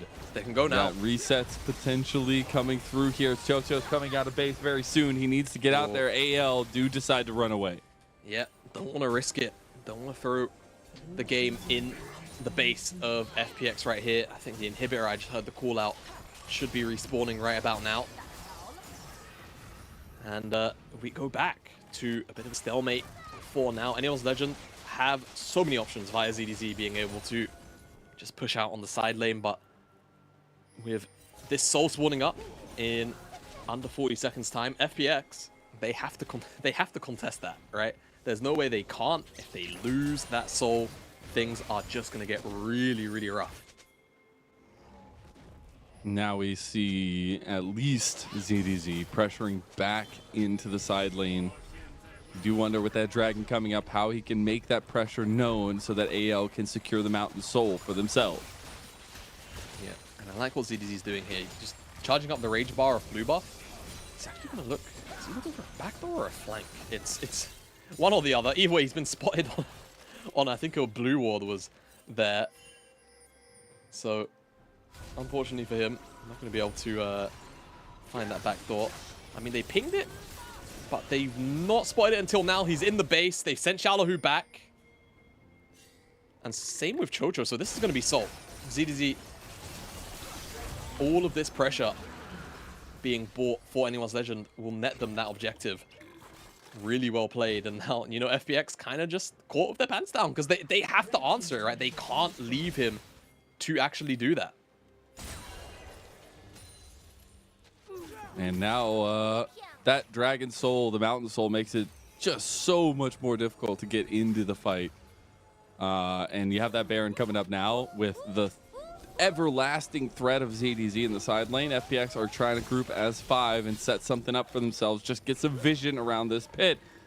And then be able to be defensive about it, because we've seen ZDZ is literally just, he's like the boogeyman of the night, going around to all the windows and all the doors, seeing if everything's locked down. Exactly. So afraid of the dark, as you should be when you're dealing with the boogeyman. Anyone's Legend, what can they do here? ZDZ again is looking for the base here. He's going to hop in. And now FPX, they're on a timer as there's a fight going on in the mid lane, I'm pretty sure. Oh, there you go. Okay. Well, observers are more enthused by this because he's auto-attacking structures while you have a fight going on in mid lane. Shallow, who is here, ZDZ is on the Nexus. Can he end the game here? I don't think he can. You got the reset backs from FPX. He's about to go mega, and he can't do it. He's getting burned down right now. You got iBoy, who's taking the fight. Is this just it? No! ZDZ, he doesn't have the gumption. Oh, no! One more auto would have done it. Oh man, maybe if he spaced out his Sheen procs on the Triforce a little better. I didn't quite get a look. I wasn't tracking it that well. I was more interested in the health bar. But he almost gets the Nexus, bless him. But he opens up the inhibitor again, right? So there's more super minions on the bottom side of the map. And what does ZDZ have? He has teleport. So if Anyone's Legend, go and commit on the Baron and draw FPX to the top side of the map. If there's a way to teleport to, he's going to do it, and he will end the game. Yeah, it's super minions coming down. You got to keep an eye on that bottom lane right now. That is the most important thing, because if ZDZ gets an avenue when he comes back, that will be the end of the game. We look at the fight that happened in mid. All right, let's quickly see how things unfold. It's just Care getting a really nice ult. Follow up from LWX on the ultimate gets him the first reset, and it forces everyone from Anyone's Legend back. But what happens with the turnaround? Is it just an overreach here? Seems like the case. Harder likely to go in. Chow Hao also oversteps and goes in, shoves everyone in into the feathers. Oh man, great stuff from Harder and iBoy to secure that fight, because if they do die, there is maybe a world where FPX look to, you know, towards the Baron even, right, off the back of those deaths. So really, really well played to secure those kills and ensure that that purple worm buff stays on the map and was secured by Anyone's Legend in that replay. We're gonna try to see if this maybe knocking at the doors can come to fruition for AL. They have ZDZ pushing down the side lane right now. It is a mid lane push with a Baron for 2 minutes for AL. A very, very strong forward engaged style composition. Got full items everywhere that it matters at this point in terms of just iBoy, but still the strength that matters. And one more fight looks like the case for FPX if they can get the defenses here or if they get engaged on. Yeah, I mean, FPX. It's so hard to go AL forward. wants it. There you go. Man. Right on to where it matters and where it hurts. LWX is gone. ZDC is already onto the Nexus, and he makes good. The boogeyman has found an entrance into the house, and AL find a win. Yeah, Anyone's Legend pick up this first game of the series, and I mean, ZDZ putting on the carry pants. I know who's getting MVP. Have we ever seen... Right, so ZDZ is going to get MVP for this game, right? MVP 0-1-0. ZDZ finished that game. Kind of hilarious, if you ask me. We'll see. We'll see who ends up getting MVP for this game. But yeah, Anyone's Legend, I feel like, you know, very hard draft to lose with, I think, considering the tools that FPX had were so limited in terms of engage. So having 2 carries with 2 forms of disengage, as well as a side laner who is never going to be contested post 2 items. ZDZ putting on a show because he acknowledges that he has all the freedom in the world. And I feel like for FPX, navigating those team fights was always going to be a very difficult task, a very tall task to ask for. And unfortunately, they were never able to consistently get on top of iBoy, on top of Harder, just because, again, those disengage tools were so strong. The Nico was looking really good, man. but until it did, you didn't find the engages you needed to. And the pieces really coming together for AL. And that's something you love to see, especially when they're still changing their roster every which way, every so often. iBoy and Harder coming in to represent here and doing really, really well, especially iBoy towards the end. But it was the ZDZ show. There was literally nothing that FPX could do to answer him in the side lane. Yeah, absolutely. He has to be MVP, right? We'll see once the screens flick through. And, you know, 12,000 damage to champions, sure, but he probably had to have had like the highest structure damage in the game. It would have been something ridiculous because he took like the towers in the top side. He took 2 Nexus towers and almost killed the entire Nexus by himself. Look at that. 0 KP, yeah, that's 18% actually damage. insane. Damage to gold, 77%. An absolutely abysmal set of like flat stats. But when we go on to the next screen, and ZDZ has MVP. Oh my god, I don't think I've ever seen this in my entire life. 0 KP, so low on the charts, but an MVP in the hearts. Oh my god, I have to, like, that's actually insane. I mean, look, it's the power of presence, Mazel, right? True. And true. in some games, true that, bestie. Some games, presence is the most important thing. And in this game, his presence was overbearing for the side of FPX to have to deal with on the side lane. Truly, it was the whole breaker that was definitely the overbearing part. No, just really, really good stuff. Just poking and prodding every time he could for ZDZ. And AL win game number 1 of our best of 3. We're going to send it to a short little break. We'll be right back with game number 2.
It's all the way up, we gonna make it. The party won't stop until we break it. I head for the top, we gonna take it. Tell me, are you ready? Tell me, are you ready? We want it all, we cannot fake it. We're standing tall, it's time to break it. We go for the cups, we do the kingship. Tell me, are you ready? Tell me, are you ready?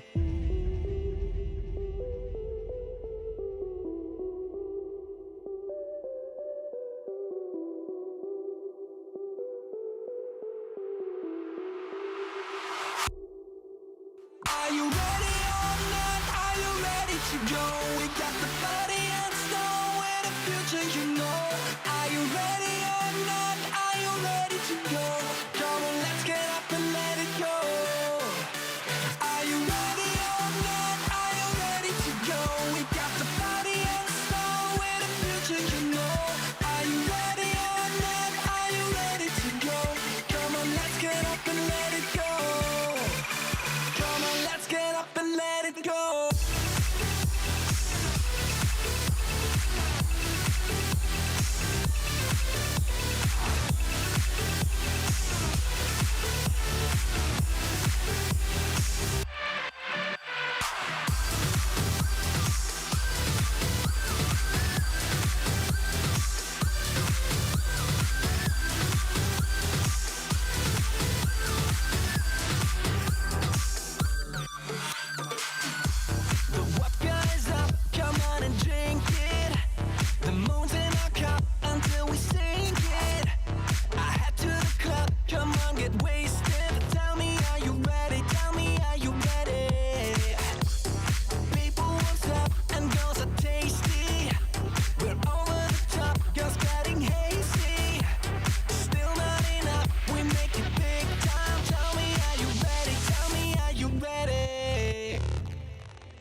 Welcome back to beautiful Shanghai as we are in our second series of the night here in the LPL Summer Split, our Super Saturday of week number 4. I am Mazel. I'm joined by Jamada. And I know you're in here for the long haul flight.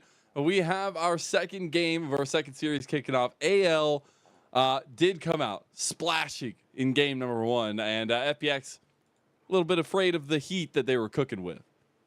Yeah, man. I mean, look, anyone's legend. Those side lanes. What can I say? It was a Z2Z show in that game number 1 there, and I have a feeling that I was gonna say, anyone's legend will continue to lean on some side lane presence, and for FPX, I fear looking at these drafts as we have skipped, of course, the general pick ban to try and catch back up with the live broadcast here, guys.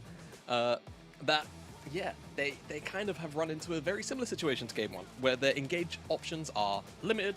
At the very least, in this case, engaging onto anyone's legend is actually arguably the exact same. I didn't realize they still have Azir and they still have Xayah. So, true. FPX could end up in a situation where ZDZ outscales Xiaolahu, and he does something very similar to what he did in game number 1. So here's the hoping for FPX's sake that it doesn't happen and they're able to shut down ZDZ in the top side, but that'll be the name of the game for me. I think for anyone's legend, slow early game, as long as they don't bleed too much gold, give over objectives in a very egregious manner, and ZDZ has a strong laning phase, then they can look towards the mid-game team fights very, very positively with 2-item hyper carries and a ZDZ who should be very, very hard to push off those side lanes. Yeah, I just love that we have such a similar style composition for both of them. Just trade out a couple things here and there.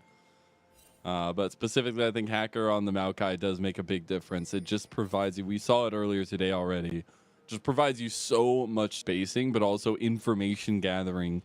And we'll see if they can utilize that earlier on to get some control around these objectives. Because it was AL who were kind of running away with that, besides the Rift Heralds a little bit.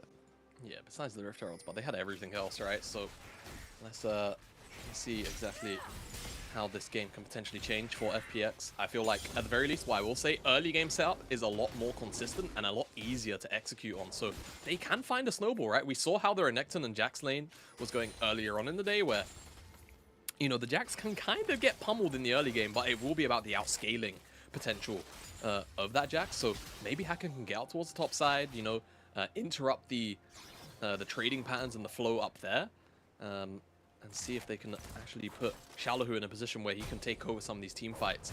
We saw how effective he was on the Cassante picks just the other day. And, I mean, need we really say how strong some of the Renektons have been in general over the last Let's go look up some clips. Renekton Summer 2023. You'll find a bunch of them. Don't worry about it.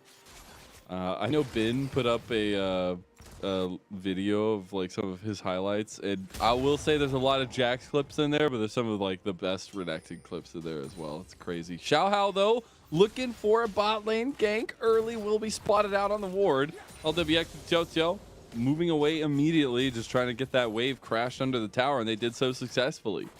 Yep, just like game number 1 as well. As ZTZ is just about out of mana, does have a biscuit to play with, but needs to be a little bit careful. Chocho, same kind of deal, but knows his limits very well. And also, I think just feigning the fact that Hacker can be behind them just means that anyone's legend a little bit hesitant to pull the trigger there. Don't want to overstep and overreach, as Hacker will now come and cover this bottom side. Perhaps just put a sapling in the bush, returns farming, or just look to actually invade on Xiaohao rather, just because he knows he spent so much time down here that the blue buff is going to be up, the Gromp has just been taken. Look to invade. Is that flash from earlier burned by LWX? Something Xiaohao can definitely revisit, but Hacker trying to make his life a living hell.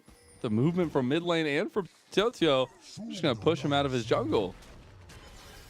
Yeah, nothing he can really do about this. With first move from Care, it really does kind of solidify this invade as a success, though. If LWX oversteps, could be in trouble. He's in the bush, unseen. Really nice sneak from Xiaohao. Wow. He's gonna get the flash in. We were saying they could revisit. LWX won't be punished. He does have that cleanse out to try and turn around, because Hacker is here to punish AL instead. Don't come from my ADC if you don't want that smoke, as that's 2 kills. And guess who gets them? It's Chocho.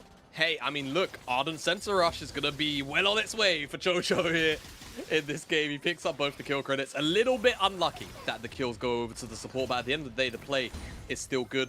I like the idea from Anyone's Legend here, but the Chompers really ended up halting a lot of the tempo of the play, right? Zora really wanted to get on top of LWX without that flash, and unfortunately wasn't able to chain the CC together because the Chompers are in the way. He didn't want to dash, get it interrupted. You'll see what I'm talking about here. So Xiaohao goes over the wall. I think he's not quite on vision, so they don't actually see him. So LWX might think he's safe, but then these Chompers stop Zora from just dashing on top of Xiaohao. The flash from iBoy is to try and allow Zora to reposition. It doesn't quite work out, and then by the time he gets back to tower, teleports come in, and Anyone's Legend are being collapsed on.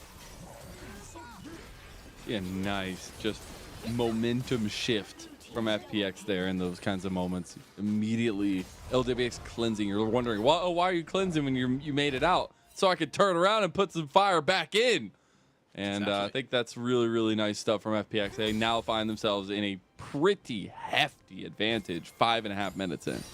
Yep, pretty big. We'll see what they can do with this lead, right? Again, the kills did go into Chocho's back pocket. He's found himself with Lucidity Boots and a Ruby Crystal. So let's have a whole bunch of extra CDR to work with. Movement as well can be very, very important in the early stages, and sidestepping some of those skill shots. As Anyone's Legend will look towards this dragon here. I feel like it could be overzealous, and Hacker also knows he's here because he walked over that wall. So he can just pop the sapling over the wall, spot that it's going out, and now Xiaohao. Alarm bells ringing, even though there's a wave being pushed in down here. Chocho, LWX, they'll make quick work of that, and Care can also move. He looks like he's just going to ignore the wave. They already have so much of an advantage, and this just means that with that push in bottom lane, they can just move to take first Dragon's game in a much better position than they were in game number 1. They are. I feel like they can stack these dragons up and actually force Anyone's Legends to have to team fight. Will definitely be something that can favor and benefit FPX. But again, I do worry to a point, all right? Dealing with the same disengage tools whilst having, you know, one, but this time an albeit much more powerful form of engage is still going to be a very difficult task to overcome. And Anyone's Legend, if, you know, ZDZ continues to kind of just go even up here, should feel pretty good about it. Nice little move! Chocho getting a little bit low, does have the heal still available, and Hacker has shown up, also showing their face was Xiaohao. So they will know that the 3v3 is still on down here. Ooh, we get a 1v1 on top side though. ZDZ kind of wanting to go back. Dominus was popped. See a little bit of the noodle fight turn into something more. Shouldn't, though, in this particular case. ZDZ's not going to get pressured with a dive or anything like that because he knows Hacker's on the bottom side, so we'll just receive this wave. Maybe Xiaolahu can pick up a play on this cannon. Xiaohao is here. How close is Xiaohao to level 6? That's going to be the crucial thing. Actually, oh my god! ZDZ getting a really good trade, forces Xiaolahu's flash immediately as he sells Xiaohao.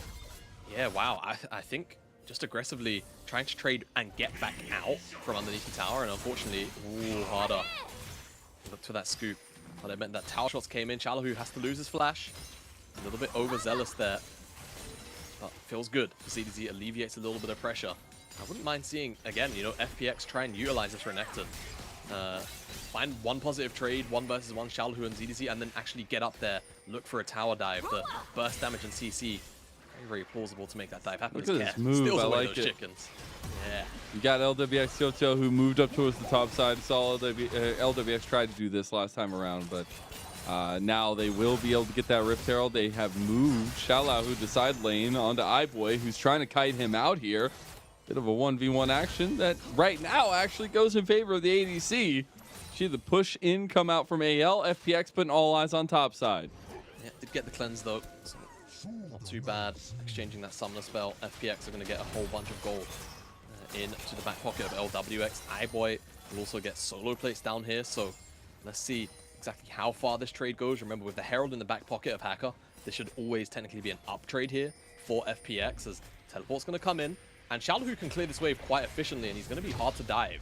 So, should be alright, and iBoy's not even going to get 2 Here's plates. the Rift Herald, too. Oh my god, that's going to be all 5 plates. No way.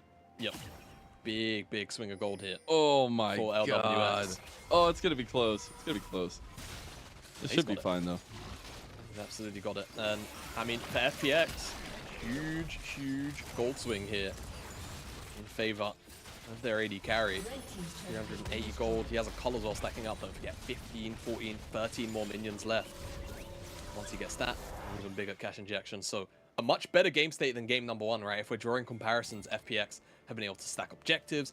They've also been able to put a whole bunch of extra gold in the back pocket of their AD carry, whereas Anyone's Legend don't necessarily have, you know, that guaranteed strong and consistent side lane. Xiaolahu is going to turn it around. A little bit of 1v2 Renekton, and we haven't had this tonight. We finally get it.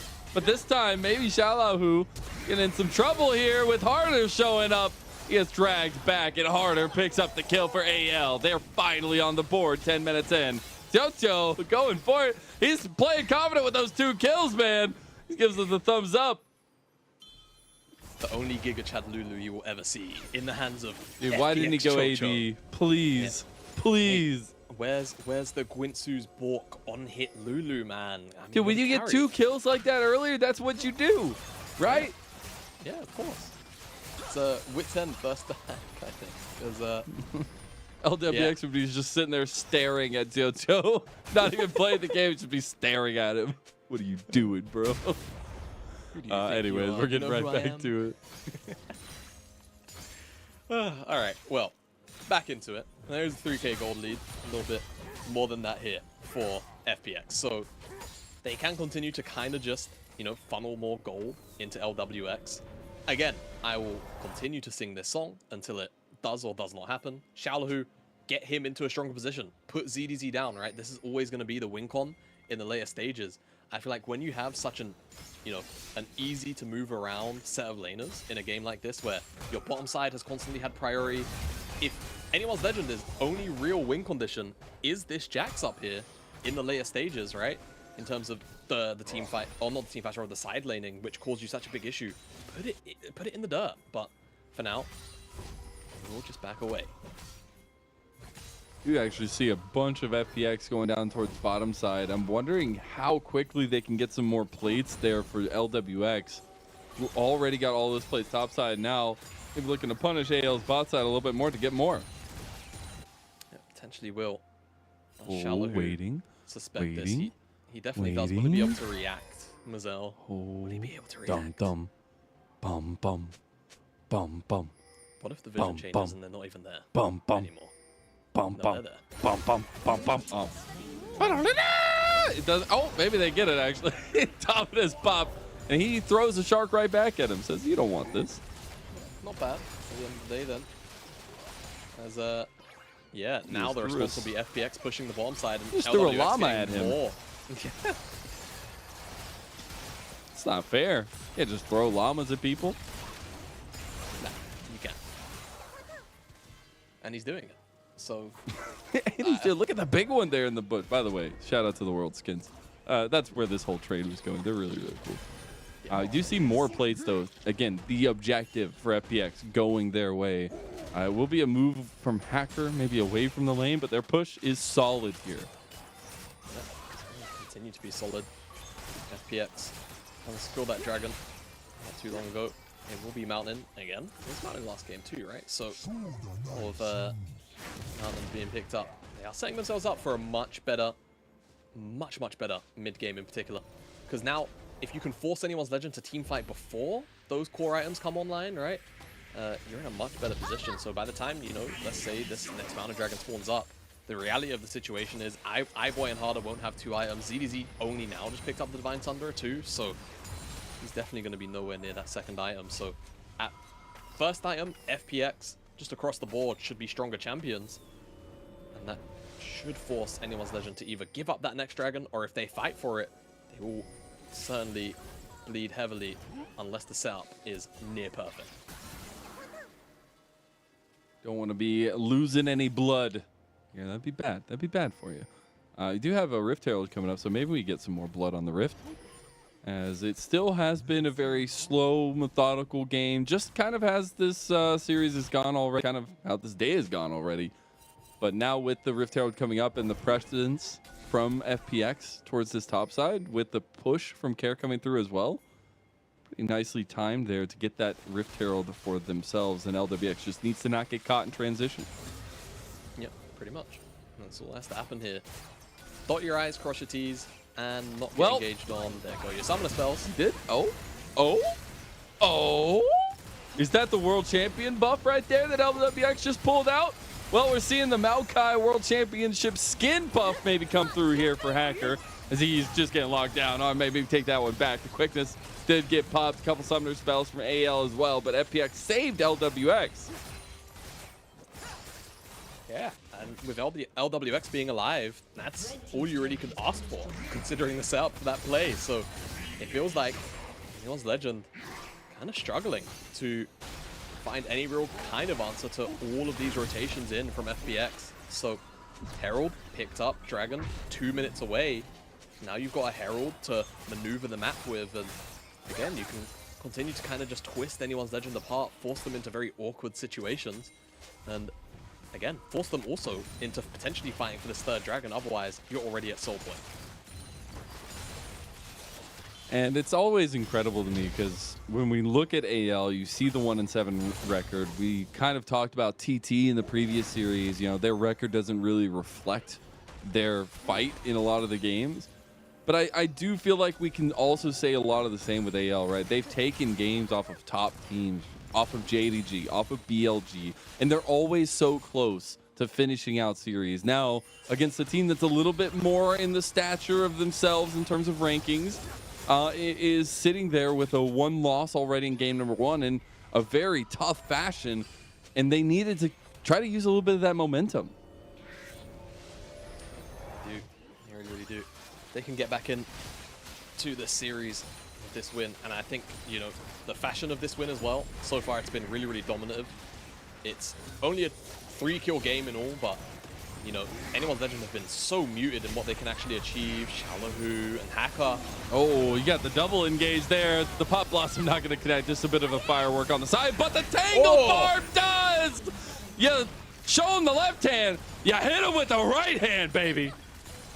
Man, just get feigned there by the ultimate, potentially feeling like he was just going to back away, but he still had that Tangle Barb and it connects. So they get the tower, get the kills as well. They do blow a lot of ultimates here. And with Dragon spawning in 15 seconds time, you know, this could be a bit of an angle for Anyone's Legend to maybe sneak in as they see the resets come through, but teleports available for Care. I think FPX should be able to just come out and probably recontest this pretty easily. Let's see how things unfold though, as Care's actually going to stick around, maybe to just put a little bit of poke in, send the clone in for information. As everyone's here now, Mazel, so I feel like if Anyone's Legend commit to this, they are asking to just die, but ultimates are available in Anyone's Legend. Don't forget that. They're the ones with the ult economy here. Right, LWX over here to get to the fight.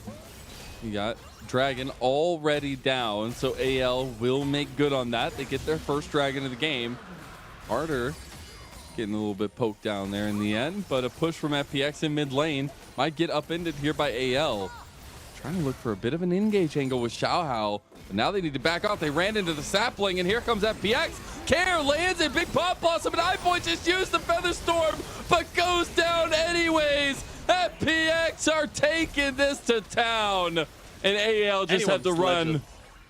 Anyone's Legend are just getting juiced. I don't know what else to tell you, man. Care finds a massive ultimate on the side, and I feel like for Anyone's Legend, sure, they get the Dragon, but losing these kills is going to feel a little bit overbearing, to say the least, as now minion waves can get pushed in, and off this reset, being able to come back out onto the map and retake all of the vision is going to be super scary now for Anyone's Legend to ever approach the Baron, as we're going to look all the way back towards this tower take, because, you know, Hacker, you maybe think a little bit over-eager, but Zora goes in and kind of just tanks the ultimate for Xiaohao, and then that Tangle Barb, which I just suppose iBoy was not anticipating, connects as that sapling, huge in enabling Hacker over there to go in and disrupt, while Zora up the bottom lane, iBoy as well, just gets caught out by, well, what can I say other than an eco classic? Yeah.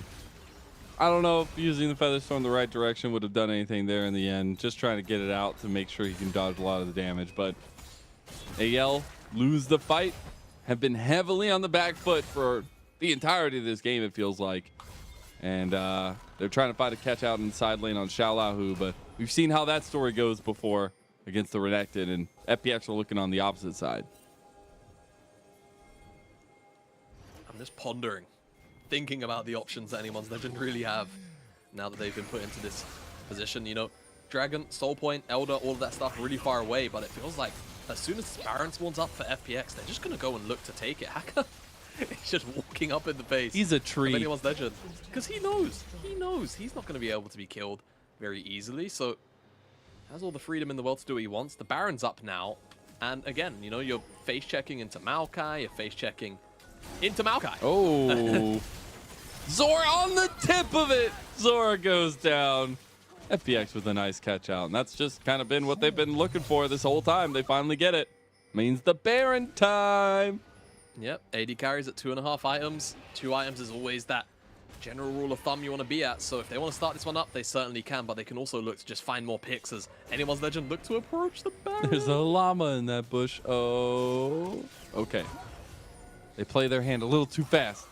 But maybe you show them the hand and they just fall for it anyways. Xiaohao, he gets caught, and that is unfortunate. LWX will gladly take that kill, improving his score to 4-0-3. Big step up from the former world champion of FPX.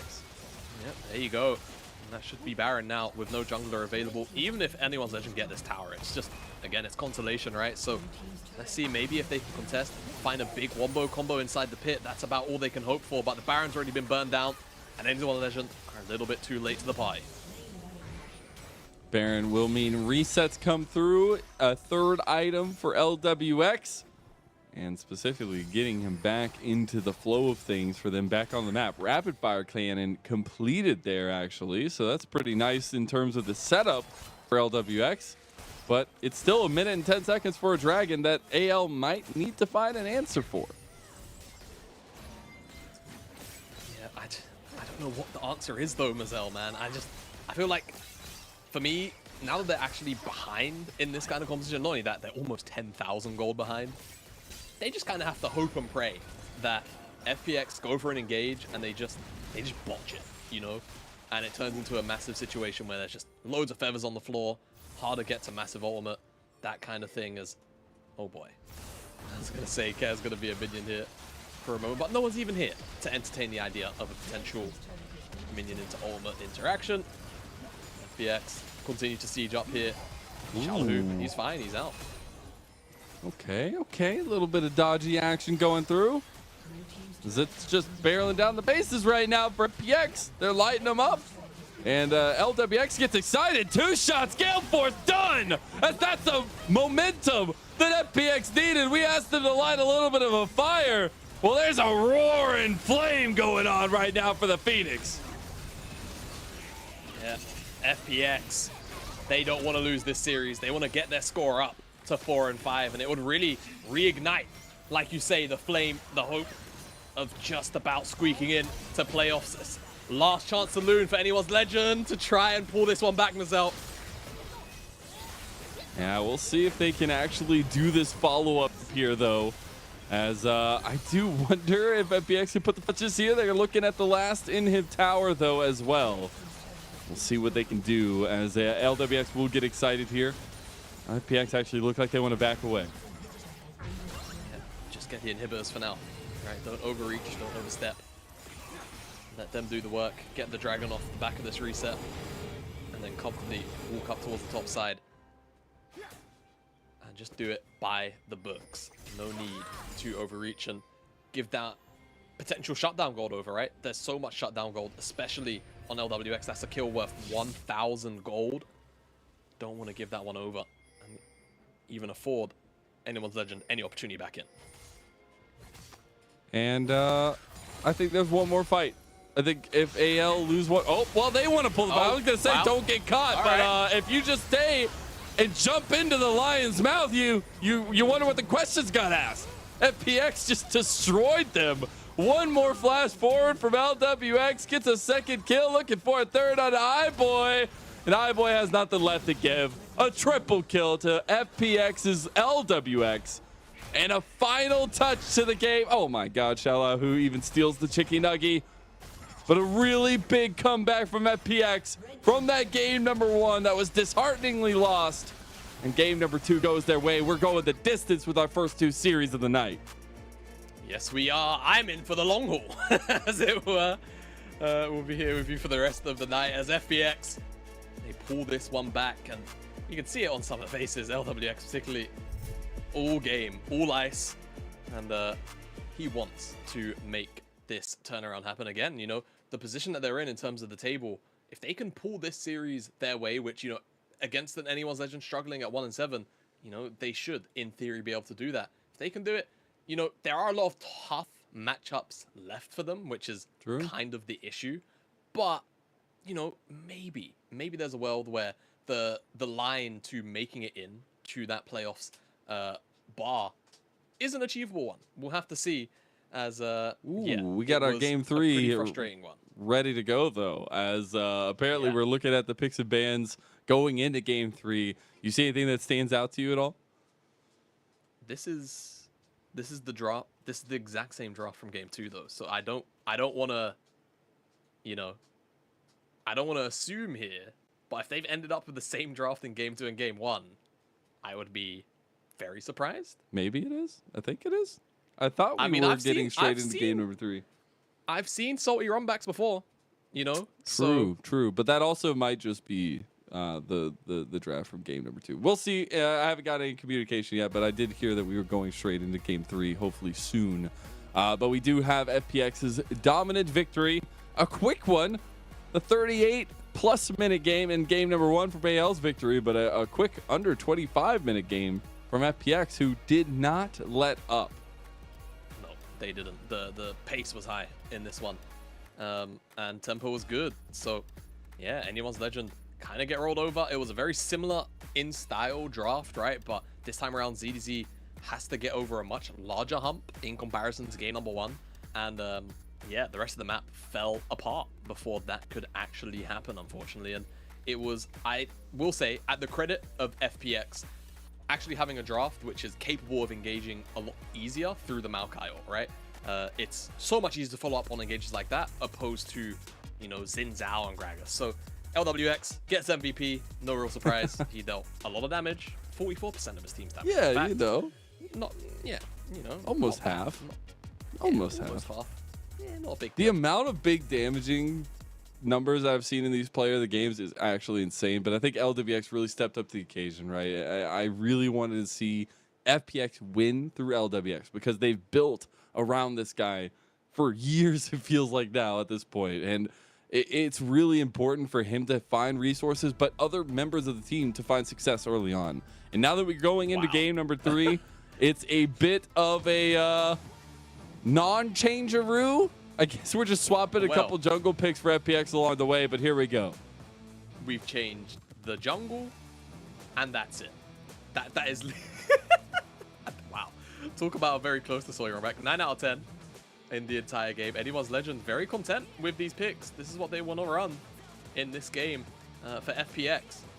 Without the Maokai, I wonder how they'll operate this time around, right? Wukong, his forms of engage, a lot more... you know, nuanced. You typically want more lockdown on top of the Wukong ult. So with that general lack of additional CC outside of that, let's see how Anyone's Legend get on, as the comp is the same from game number 2. So what we outlined in game number 2 is effectively the exact same for game number 3 for them. With FPX, it's about adjusting and trying to approach without that Maokai in the jungle. Yeah, I just almost died, by the way. What? A little bit of water. I don't know if you heard me comment. But I apologize for that. But we're getting into an interesting affair here because, yes, while we have an incredible match of the week waiting right around the corner, AL, this is important, man. The amount of times we've seen this team come out and state how much pressure they feel under. Xiao Hao changing his nickname on the Korean server. You'll see the tweet hopefully at some point.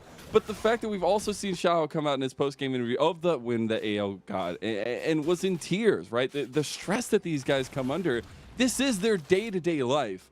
And AL winning that early game in game number 1 And faltering game 2, you need to see that heartening comeback for them because you don't want another disheartening 2-1 loss in your record.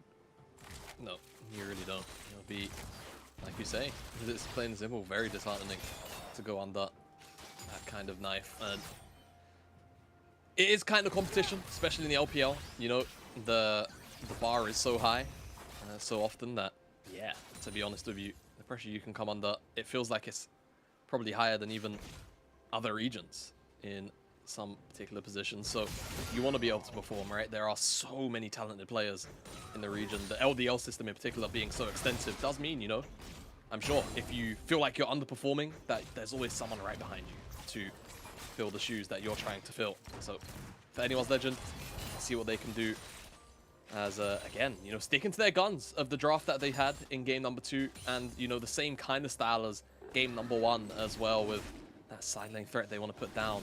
Again, very curious about how FPX want to handle, you know, this game in comparison to 1 and number 2, just because without that hard engage, they looked pretty lost in game number 1. Game number 2 with Maokai, a lot more direction, and Wukong can offer that same kind of, you know, backline disruption, but it's not quite the same as this big AoE rolling piece of CC coming at you.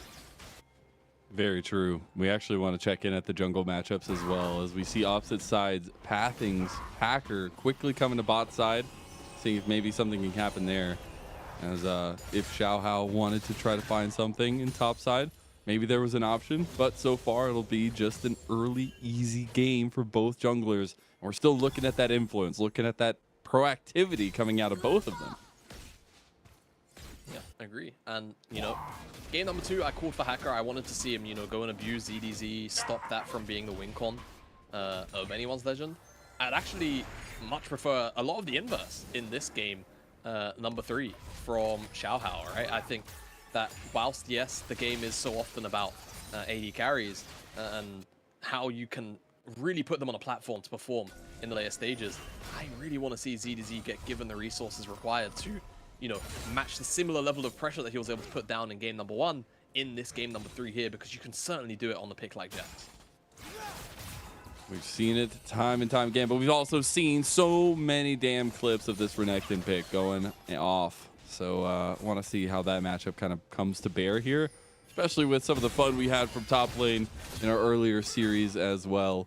But first dragons are coming up, and I wonder with Xiaohao pathing down towards this bottom side if that does become a priority for anyone's legend. Yeah, definitely could do clear 2 camps, maybe get level 5. He's quite far away from it, but he had a full clear on They Skull don't have on the previous push. one. Don't have the push, but if they allow FPX to base, then they'll have the numbers, right? And that definitely a slightly more important thing. They're going to push them back out and not allow them to base, so seems like Xiaohao might just be on another full clear antic mission. Not that there's anything particularly wrong with that, but it does mean not a lot of additional action to be had for now. Slow and steady goes the race. Both starting out as tortoises a little bit. Maybe turning into a hare at some point. But I actually thought that Hacker, I guess with the lack of vision, makes it a little bit more difficult, but was going to try to move down towards that bottom side of the map. Just goes for his solidified chicky nuggies. And Xiaohao's hovering mid. Oh, try to get a repeat deja vu of that game 2 gank that they had. Yeah, it gets so awkward, right? I think just that brief hesitation of Nico going invisible on your end, you really don't want to scuff the ultimate, so Harder doesn't feel comfortable to commit the flash. All right, Hacker will end up going for it. So, early dragon secure for FPX. Feels a little bit good as they've adapted into the series here. Blue side, you know, 3rd time's the charm. Yeah, we'll say it like that. 3rd time's the charm. Let's get this dragon. That's what FPX is saying. They should secure it. Zora will get information that it's going on, but he shouldn't be able to disrupt it as Care comes to back up the jungler. So there's Chocho. Maybe they look for a fight as people make their way out, but I think just a little bit too far away to make that a reality. We'll, however, pick up the Skull Crab. So lose out on the objective. We'll see now if FPX can continue that same objective dominance that they had in game number 2. Xiaolahu does lose out on this trade for now. Dominus, speaking of. You know, we always get baited. We always get baited. We do. Every time. Because it looks like it's so promising. Somebody's got to die, right? Well, maybe we're looking at bot lane for that now. Hi, boy. A bit of trouble there. Taking a decent amount of poke on the way out. It is so often how it is. You overstep, Jinx, just rocket you down. They really want to play. That's what they're eyeing up for. Hi, boy. You got it. Is that solo as well? I don't think Zora actually got the credit for that. So, really nice. Just because, of course, splitting the gold feels a little bit bad. Care. Oh. They do get a nice little bit of move on the mid lane, but Care's too quick with the flash. Yeah, and that was a really good prediction from Xiaohao as well.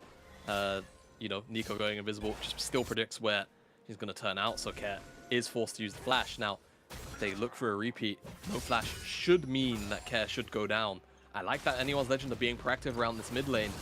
I still feel like I want to see the proactivity around the top side, though. We'll see how they decide to change things up potentially, or keep things the same, as this Herald is spawning up, and with no Ultima and Xiaohao, it does mean that, you know, you would imagine that FPX is going to feel really, really comfortable attacking this Herald. You got to try to get something, especially with the proactivity we've seen the Rift Herald provide in this series already. It feels really good for FPX to get this, and maybe try to funnel it into either Care and Xiaohao. I obviously think LWX is always a good candidate, but I would actually like to see a little bit of that gold and resource given to one of these solo laners as well. Yeah, I agree. I mean, we'll kind of just have to wait and see, but I do feel like, again, you put Xiaohao ahead, then ZDZ gets, you know, less value in the immediate future, but LWX is the late game insurance hype carry course team. True. We know what he does on this Jinx pick time and time again, right? We know what the stats were roughly the other day. It was something ridiculous. 33, 34, 35% of his team's damage throughout the entire split.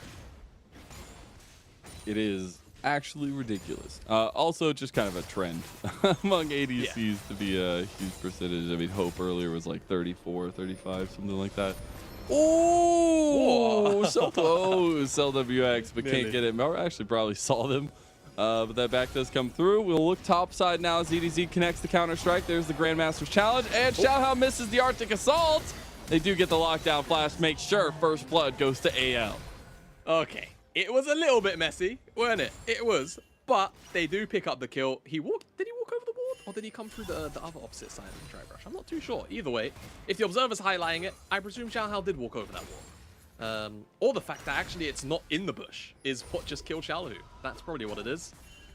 As yeah, ZDZ commits for the 1v1. Xiaohao gets baited in, and Xiaohao's there to clean it up. Let's see, is it because, I guess just, yeah, he walks through that side, but I think just the fact that the ward isn't in the bush in the first place just gives Xiaohao no inclination that this could potentially be going on. Really well played. A lot of things dodged out on here, but Xiaohao still able to get the stacks going, and the lockdown is easy. We're looking mid lane though. Zora finds an engage on the Care. Does get that moment, but the push back and delivered to Xiaohao. Easy pickings. Really, really easy pickings. So continuing to pick on Care here just to ensure that they've always got something to play with and around, but kills go into Xiaohao's back pocket, right? It's not going into his ears, so we'll see whether or not, you know, maybe Xiaohao can kind of slingshot himself ahead in the gold department and become really obnoxious for some of these damage-dealing members of FPX. But speaking of damage-dealing members, LWX is going to be receiving a gold package right now. That's huge. We've seen it go consistently to LWX in these games, and that is exactly where you want to see. Although I wanted some power from the solo lanes, still feels good to get LWX something, but he gets punished for sticking around to try to get the plates. Does get his cleanse burn. Not the end of the world, but cleanse being down does make him vulnerable to a Xiaohao ultimate, so has to definitely be careful. Chocho's gonna have to stick around always just to ensure that his AD carry doesn't fall, but being chunked out at this stage, right? Dragon's up in 10 seconds, and FPX no doubt would have wanted to have contested this very heavy-handedly. Without their bottom lane, it could just give anyone's Legend all the information and the time in the world to steal this one away. Maybe Hacker gets in behind him. That's the only way they can get this Dragon. Let's see how they handle it. There ain't no way, Jose. Is AL just going to be able to secure this one. The lane push was coming through. Maybe LWX. Nope, not even close. AL make it out with a dragon. We are now split in that regard. AL's now looking in mid lane here. What can they get harder even more ahead with now that Xiao Hao has 2-0 to his name? Xiao Hao on this Sejuani could be pretty far ahead here, as I believe that's the Divine Sunderer picked up for ZDZ. It was indeed. A bit earlier, so that's going to make trading definitely a lot easier in this matchup. Here is a collapse, maybe. TP come down. It wanted to happen. So not gonna find anything just yet. Sora's gonna be a little salty. He's like, ah, no, I'm gonna put the ward back. He's there. Harder going back to mid lane though, so a bit of a scare moment for AL, but they do make it out without anything going too awry. Just get the reset back out in a super slow game. We thought earlier was molasses. I don't know what's worse than molasses, but this is that. Can I... Mazel, what does molasses mean? Do you not know what molasses is? It's like syrup. No. That's why the whole like thing is like you're slower than molasses. It's like you're slower than like if you would drip the molasses down like a ramp or something. You are slower than that. Just imagine like super thick like pancake syrup, like super thick. Okay, so like when I you can let do it that. run, it goes like super slow. That's, you know, that's the whole I'm with reference. you. I'm with you. Yeah. Sorry. Now I'm there. Speaking of molasses, I think the opposite of slow, being fast. If CDZ wanted to, oh yeah, yeah, but you know, there is a pretty mobile Renekton there. Do you know what I think would have been funny? If CDZ just flashed over the wall, just for funnies, you know, just continue the chase. Honestly, it'd be a good trend here in this game. Yeah, I'd like to see some action pretty soon, but I feel like for anyone's legend, they can keep this pace going right now because ZDZ is now winning out on this matchup 1v1. Harder and iBoy are kind of scaling up quite comfortably, but for FPX, they do have tools, right? Let's not understate that. LWX is definitely being slingshotted ahead a fair amount, has a whole bunch of plays underneath his belt, and he is Jinx, so we know. And first turret. And first turret. So we know eventually he's going to do the Jinx thing. It will just kind of happen, but it's about if anyone's legend can deny that from happening. And they are the one with the agency tools at the end of the day, so I do always anticipate that if a fight kicks off, it will be from their fruition, their aggression. I love that you say do the Jinx thing, but at this point, you know, I've heard it with like Zeri and stuff too. Couldn't if we're getting real, maybe a little bit too introspection. Couldn't you just say it about every champion? You could just go down the list. Yeah, until the Renekton does the Renekton thing, and then you know, and then Wukong does the Wukong thing. That's how play-by-play should be. But it's like, yo, Wukong's going in, do the Wukong thing, and you know, I think you're right, but I think, you know, there is a certain level of absent-mindedness that can come from being able to do it from the AD carry role compared to other positions. Isn't that normal though for the AD carry role? Yeah, being a little brainless, just right-clicking things. Yeah, I do agree. As I just want to see the things that numbers aren't go. brainless, Burr. We got the Burr going though. Hacker goes down, and that'll be 2 kills to AL. Easy pickings. Really, really easy stuff here for anyone's legend. And again, you know, they're the ones with the agency tools. So if they can force the side here of FPX to ever check in like that, it's just how the fight's going to go. So until FPX get a couple more items, just specifically on LWX, it feels like anyone's legend are just going to have run-of-the-mill on basically anything they want here. The Multiproc won't get popped by ZDZ, so that tower going to remain fairly healthy, but he's going to be scaling up really, really impressively. As take a look at the replay, and again, you know, FPX just in this choke here. Really nice flash from Zora to lock down Hacker, and nowhere he can go. Permafrost stack into all of these melee champions, instantly stacking up the next Permafrost for Shaolahu. How do you ever engage onto Sejuani, Rakan, Zarya Azir, right? We're running into the same issue we've had all series long. And FPX, without that Maokai, it feels like are marginally more lost than they are with this Wukong. Dragon's coming back up though, so that means AL want to be here and get the vision down for a potential second Dragon. You do also get that care back coming through. You want to see that vision being played with that clone as much as possible in these kinds of situations where you don't have any vision already down. Yep, absolutely. It's a little bit easier to get vision sometimes like that, but when you're so far behind, it's obnoxious. This Dragon is just going to go down to anyone's Legend, and they get the tower on the top side too, so they are just winning out across the board. And yeah, if you excuse the lack of energy here, but it does just feel like anyone's Legend so easy and happy to kind of keep FPX at arm's length here because they know they can. How do you ever, go for that clinch as FPX? How do you go for that grapple?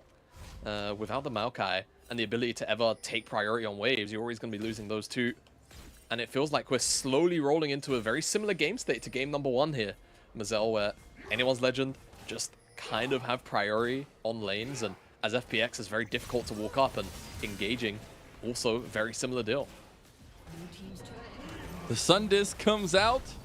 Let the rays shine for AL, because they are chilling. Just having a little bit of fun in the side lane, fun in the sun. We do see redeploy in the mid lane though, and not much else to be spoken of here, and that's where you do question a little bit of the approach here for both teams across this series. I think this is one of the only series recently that's like, all right, well, we know what both teams are going to try to bring out every single game and see what happens, and not much changing because they feel like they found the effort to get their composition forward. And I think that's also a conversation we had for both these teams, like lacking a bit of direction. Well, we got the direction. It's the same thing every 3 games or all 3 games, but does that matter, and is that good for either side? Yeah, I guess that's the thing, right? As Care was a minion, but unfortunately, no one was on the wave, so no one will be fooled. And you're right, it does kind of just set us a bit in podcast mode, in LCK mode, where those games can be so slow. No one really wants to interact with one another, and that's fine. Do you remember when ZDZ got MVP with 0 KP and 0-1 and 0? That feels like an eternity. I feel like I've aged since that happened. That happened. That was a thing that happened. I don't think I could ever let that go. It's going to be on Coffee Before Bed later on. Now we got Hacker going down. Oh my gosh. And it's Zora that ends up picking up the kill. Yeah, I mean, kill credit not too important here with the jungler dead and Baron spawning on 20 minutes, 10 seconds away. Anyone's Legend could shove in this next wave.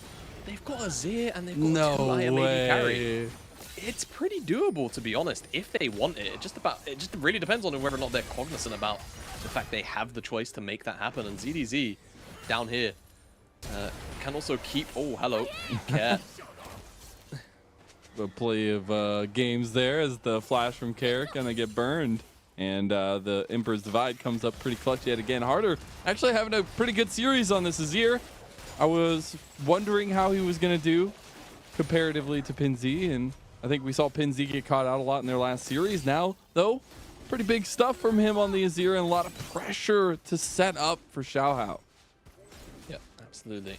Xiaohao is going to be very crucial to enabling a lot of his carries, but not only that, he's going to also facilitate a lot of the time Zora's ability to, follow up on his own engages, right? So, Xiaohao having all of those kills, also going towards a more not necessarily supportive build in traditional sense, but he has an Evan Shroud, right? So, all of the CC that he does lock down, if I remember, I think Evan Shroud is just immobilization. It could also be slows. Honestly, my memory is a bit bad on that particular one.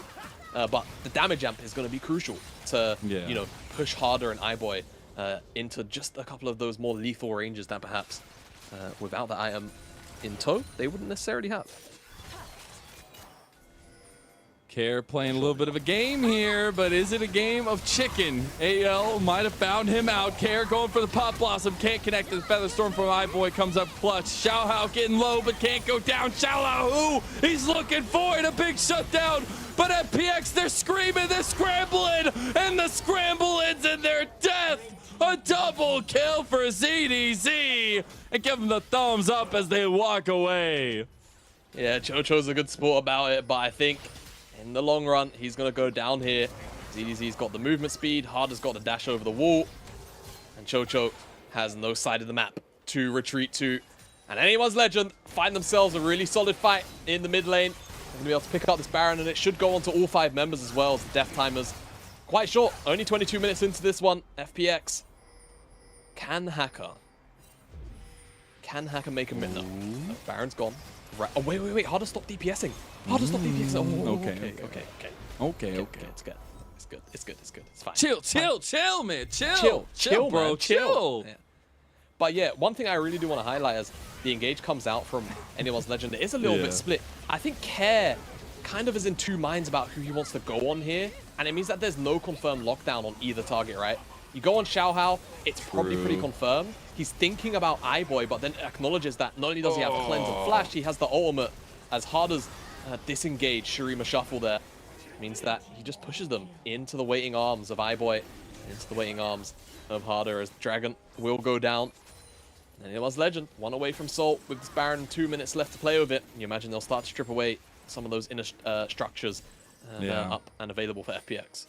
And Harder's been so clutch. I know I was highlighting him earlier with those Emperor's Divide, but honestly, he's been pretty stable in this series so far for Anyone's Legend. Maybe not something you could say about him before, but he is also the 1v1 king from the offseason, by the way. Harder, who once had one of the most majestic mullets I've ever seen in my entire life, who does not have one anymore. Oh, but in 2022, sorry. Keep going with the narrative. I forgot he had the mullet. Well, no, in 2022 he won 1v1, the 1v1 king. I forget what it was called, but it was pretty cool. Yeah, no, I entirely forgot about the mullet, and it was so every time I see him, I have to talk about it because like it's literally one of the most epic mullets I've ever seen.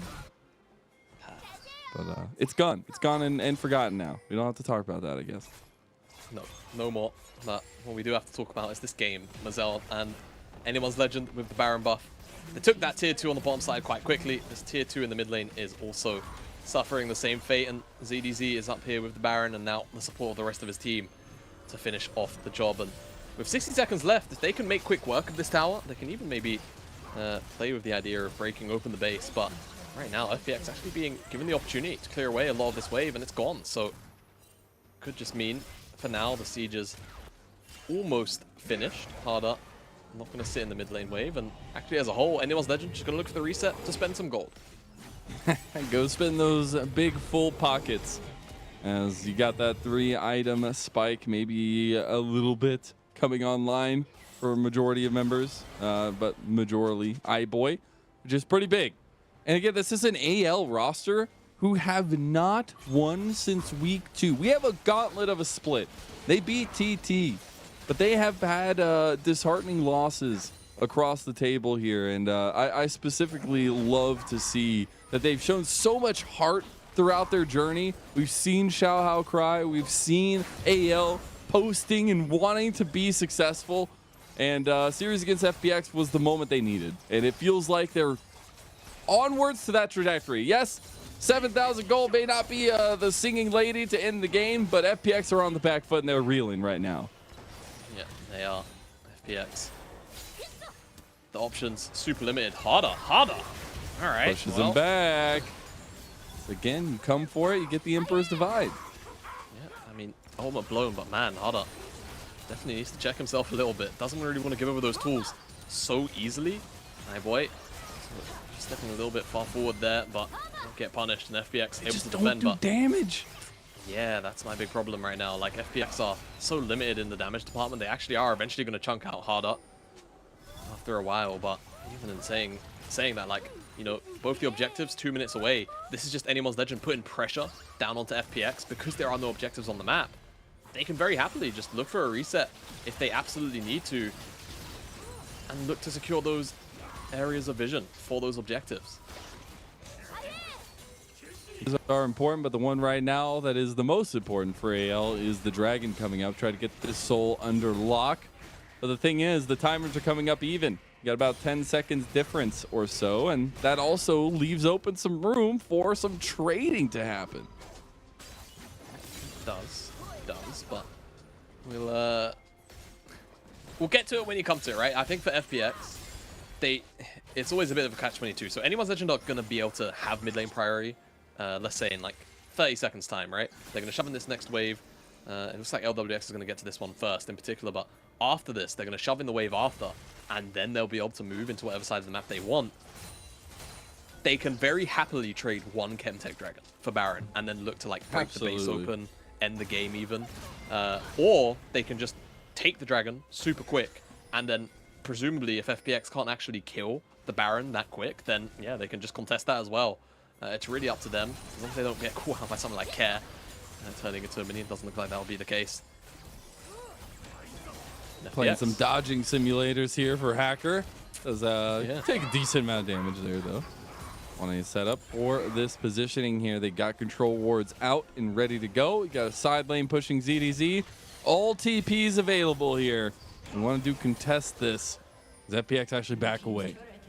Yeah, they have to. ZDZ's 3 items as well. He's got the Zhonya's and the Black Cleaver. Not going towards the Hole Breaker. Sometimes you see that as a second item instead, but this particular build path, more about team fighting than anything else. So if he gets involved, he's going to be very, very crucial. Here we go. Anyone's Legend, they're in. Going in. Hacker's low, but can you go? ZDZ on the back here. He wants a flank. He wants to find Hacker. Care. He finds a big one, but the nice Emperor's Divide Harder is pushing everybody back.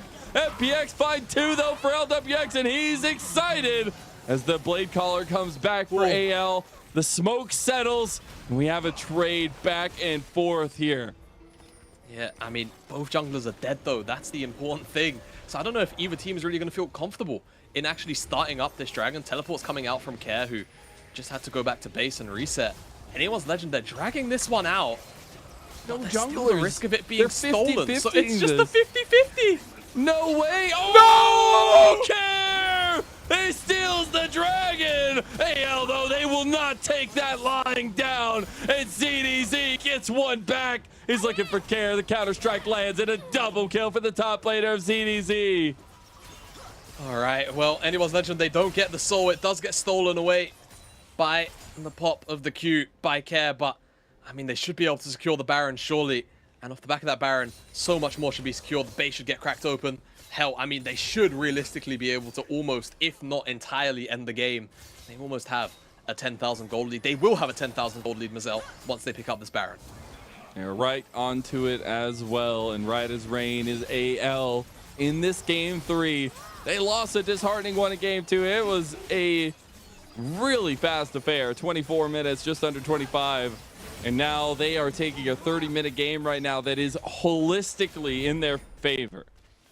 Yep, entirely is. And it's Anyone's Legend who go in for this engage here. They look for LWX, but Hacker actually stops iBoy and Harder from advancing and putting in any additional follow-up DPS on the setup there. And look at this. Flashed away from by iBoy, but still connects onto 2 members there in Harder and Zora. And Xiaohao is entirely by himself. Gets killed, I believe, by either an auto attack or the Gale Force, either or. And whilst all that was going on, ZDZ's flank was just a little bit too slow to the play, unfortunately, or Anyone's Legend were too fast for ZDZ. Either way, the result is the same, and they flip the Dragon. They flip it. The Feathers don't quite get pulled back in time. And the Q actually stills in. LWX resets off that Dragon, though. He gets excited. Very fortunate that nothing else actually comes of it, and it goes the way of Anyone's Legend instead. Well, we're back into the swing of things here. ZDZ taking some pressure, does deal some back on a Hacker, but it's a 2-minute Baron buff push for AL. Yeah, they've got 2 minutes left of it. They really want to try and end this game. They don't want to allow Jinx to scale up anymore. And Zora. A little bit of a catch out here. It's the tower they want, though. They want to get this inhib here as well, but there is some pressure given back from FPX. Is now Harder was actually moving from top to mid. Now they will group back up. ZDZ still on the side though. Yeah, he's so powerful. Oh, ZDZ is all by himself. Okay. No, he's fine. Don't forget he's got Zhonya's as well, so he can buy so much additional time for the rest of Anyone's Legend. Don't really be too afraid for him to just step up and take this inhibitor, and he's going to do it very, very happily. He's got 2 cannon minions to work with as well. Looks like he's just going to put a little bit of pressure on FPX to try and back away from this inhib tower in the mid lane instead. ZDZ with that little bit of a flank angle there was able to get some pressure so that AL could take the tower. Both at least inhib towers are down in mid and bot. You still got to work on the inhib in mid, but now you have a bunch of pressure to play off of from bot. You do. And I feel like for anyone's legend, reset here. You can probably just open out onto the top side of the map and then also play for mid at the same time. I don't think you're too fussed about the bot lane waves anymore, Mazel. I think with the dragon spawning in a little over 90 seconds time, it could just draw them back to the bottom side though, so we'll see what their choices are surrounding this. ZDZ is going to be a nice top laner and hand over the blue buff to Harder. But yeah, I think for anyone's legend, the world is their oyster right now. You know, they're up over 10,000 gold, and FPX, you know, their options of scaling really are limited to just LWX inside of the Jinx. And they have to hope that maybe Xiaolahu gets a really good flank and that LWX can get excited. If that doesn't happen, I feel afraid that they may just be written off from this series. You got AL moving in now into FPX. You got ZDZ on the side lane with a TP available. Do FPX just want to try to catch out the member they find waiting? It's a big moment of decision for them as they just needed a little bit of time, but the time is getting thin here. Yeah. The ice is getting thin. And it feels like FPX are a seal. Might as well swim. On an iceberg, and they're about to be mauled by a polar bear. I mean, it's pretty bad swimming against polar bear. Do you know how scary those things are? They are. They're absolutely terrifying. They are literally apex predators of a barren wasteland. iBoy, though, trying to be the apex predator of AL's barren wasteland in the amount of aggression that he's able to put through right now might actually have made them back off because he put damage back into Hacker. Yeah, he did. The feather pullback was insane.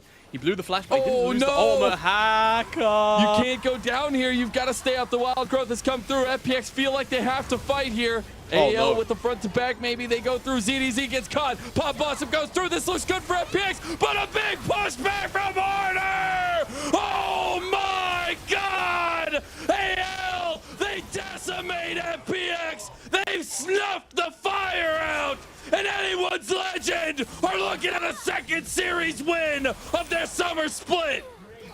When you put pandas up against the heat, I guess they're just fire resistant. ZDZ looks so lost at the front of that team fight, and FPX maybe had a window for LWX to open up, but it's anyone's legend who make the turnaround with Harder. Look at the hype coming out from ZDZ. He was literally just waiting to celebrate over and over again, and here he goes. Congratulations. Step up the plate and giving Chocho a little bit of worry here, but wants to give him a little bit of a hug. So you love to see it. And it's an incredible performance from anyone's legend. We've seen the tribulations from this team, and they will take this dub wholeheartedly from FPX. Yeah, and you'd love to see that little bit of, you know, sportsmanship camaraderie. Clearly, ZDZ and Chocho very, very comfortable with one another as they take their bow on the stage here in Shanghai. And I mean, a well-earned win, right? I think ZDZ had a very, very strong series despite getting picked off in that final team fight. It looked spooky for anyone's legend, but as a team, right? Very, very happy to play the composition throughout majority of that series and acknowledge that, you know, playing this kind of disengaged style, waiting for FPX to try and pounce and just keeping them at arm's length was the way to go here, and it pays dividends in the end. It does indeed, and you got to give a special shout out to anyone's legend who up and down, they've been kind of back and forth with a lot of their roster decisions. Z and Pinzy taking a lot of time as well, but really impressive stuff from the other members, right? And especially ZDZ there. Gotta love that hype, gotta love the feeling. Yeah. Xiao, we've heard from him before, but ZDZ getting the better of his previous Rogue Warriors, AL friend of Teoteo back in when they were playing together. So I love to see that you get these kinds of stories, you get these kinds of moments, but also the hype that AL have to feel, even if it doesn't matter as much in the grand scheme of things. A dub's a dub, baby. A dub is a dub. Not only, you know, is a dub, but for FPX, this is technically kind of a crushing loss. Like, you know, they have already played a lot of the teams that are kind of around and at the bottom of the table at the moment. And, you know, being at 3-5 before the series, now going to 3-6, with the opponents that they have ahead of them, like, for clarity, Weibo, OMG, BLG, JDG. in that order. It ain't easy. It's gonna be a tough run of games for them, right? To realistically come out with, you know, a series win, potentially even, depending on how harsh a critic you are of FPX. So it does feel a bit bad on their end, but for anyone's Legend, you know, it's elation. And you said, and we spoke about the amount of pressure that these guys are under to perform, right? Just the sake of being in a competition like the LPL and being at this level, to be able to pull out a win, it means everything for these guys. And you saw it there at the end, the amount of passion available to the team. I just love it. ZDC is literally just sitting there jumping up and down in his chair, waiting for his teammates to end the game. Like, I just want to celebrate. I just want to celebrate. But it's really, honestly, I think the standout in this whole thing, I know we can talk about the wins all we want, all the changes, blah, blah, blah, but harder actually on the Azir. It took some games to really have his presence supremely felt, but it absolutely was in this last game too. Yeah, it definitely was. And I think, you know, big individual performances across the board. It will be Xiaohao getting the MVP as well, so big shout out to him. Definitely liked his build as well, by the way. It's a build you should definitely try, guys, in solo queue. No joke, Evan Shroud, Abyssal Mask, the amount of amp damage you can do is crazy, and you're just setting up for the rest of your team to absolutely pop off. And I mean, you have to feel that's exactly what he did in this game, and that was his role. He fulfilled it perfectly. He did. Hovering bot lane, figuring out where the 3v3 was going to lie or where he needed to be to kind of respond in a lot of the situations. Proactivity was king, and it was nice to see from Xiaohao. Yeah, it was. And, you know, that was kind of the key thing. I think throughout a lot of the series and the theme for me when it came to dealing with FPX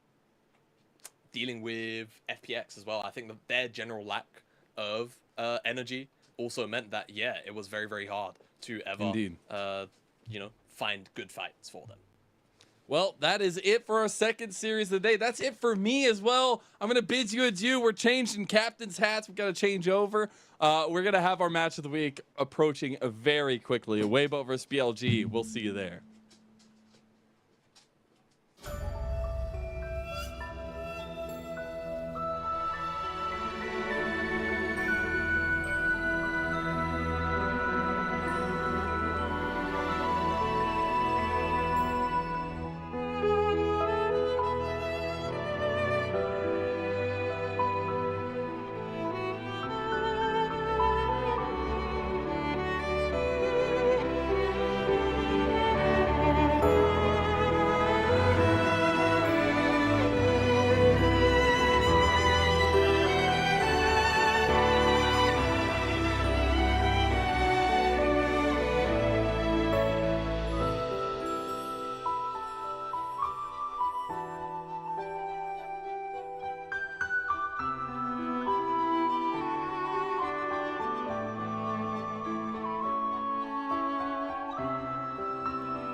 Right now, I got this beat in my head. Right now, I want to dive into this world. Let it out for the crowd, let it out, yeah, be proud. Right now, this is a real good atmosphere. Right now, superficialities are here. No excuse, no rules, no one to judge. Just give a fuck. The time has come to lose control. Don't be so shy, just let it flow. We are the masters of our own world, of our own world. We pray for fire in the sky. We show that desert is our light. We stick together, together, together. We're alright.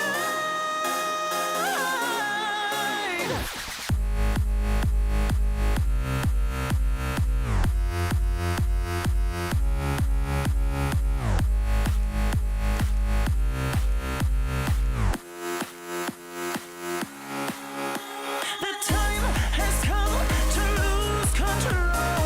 Don't be so shy, just let it flow. We are the masters of our own world, of our own world. Well, they drink really expensive champagne on their private jet plane. All we need is a cheap bottle of wine and a cigarette to have a good time. A freedom, a big time.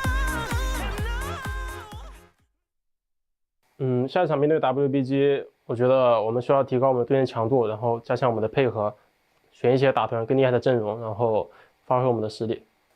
又要跟泽泰选手对线了，其实我觉得他这个赛季发挥挺好的，而且会选一些比较肉的英雄啊，然后比较稳定的英雄来帮助团队、帮助队友。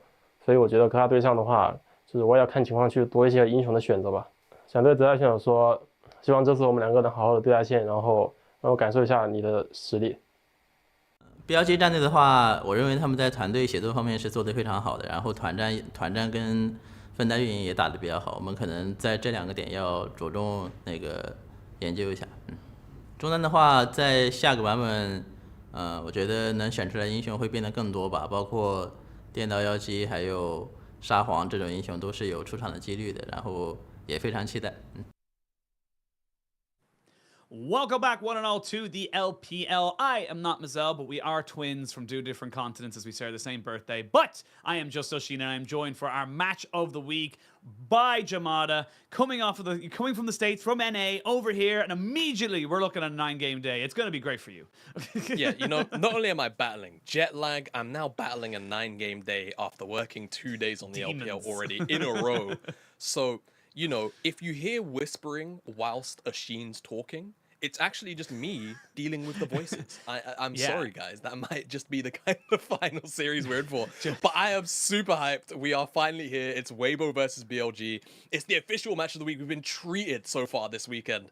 And I'm hoping that it delivers like it did yesterday. I mean, it's hard to believe that we only started the split because we didn't. We're actually more than halfway through it right now. We're coming in to literally the later half of the split coming into this one. And this is where results start to mean a hell of a lot more. We talk, you know, and see these 2 teams and look at the comparisons, but these are 2 teams that are desperately pushing to try be a part of that top 2, because if you're new here and you don't know, top 2 means double elimination, and it is so key, especially for a team like Weibo, who unfortunately in the spring playoffs did lose to BLG 3-0 in the playoffs and then got knocked out. No double elim for you.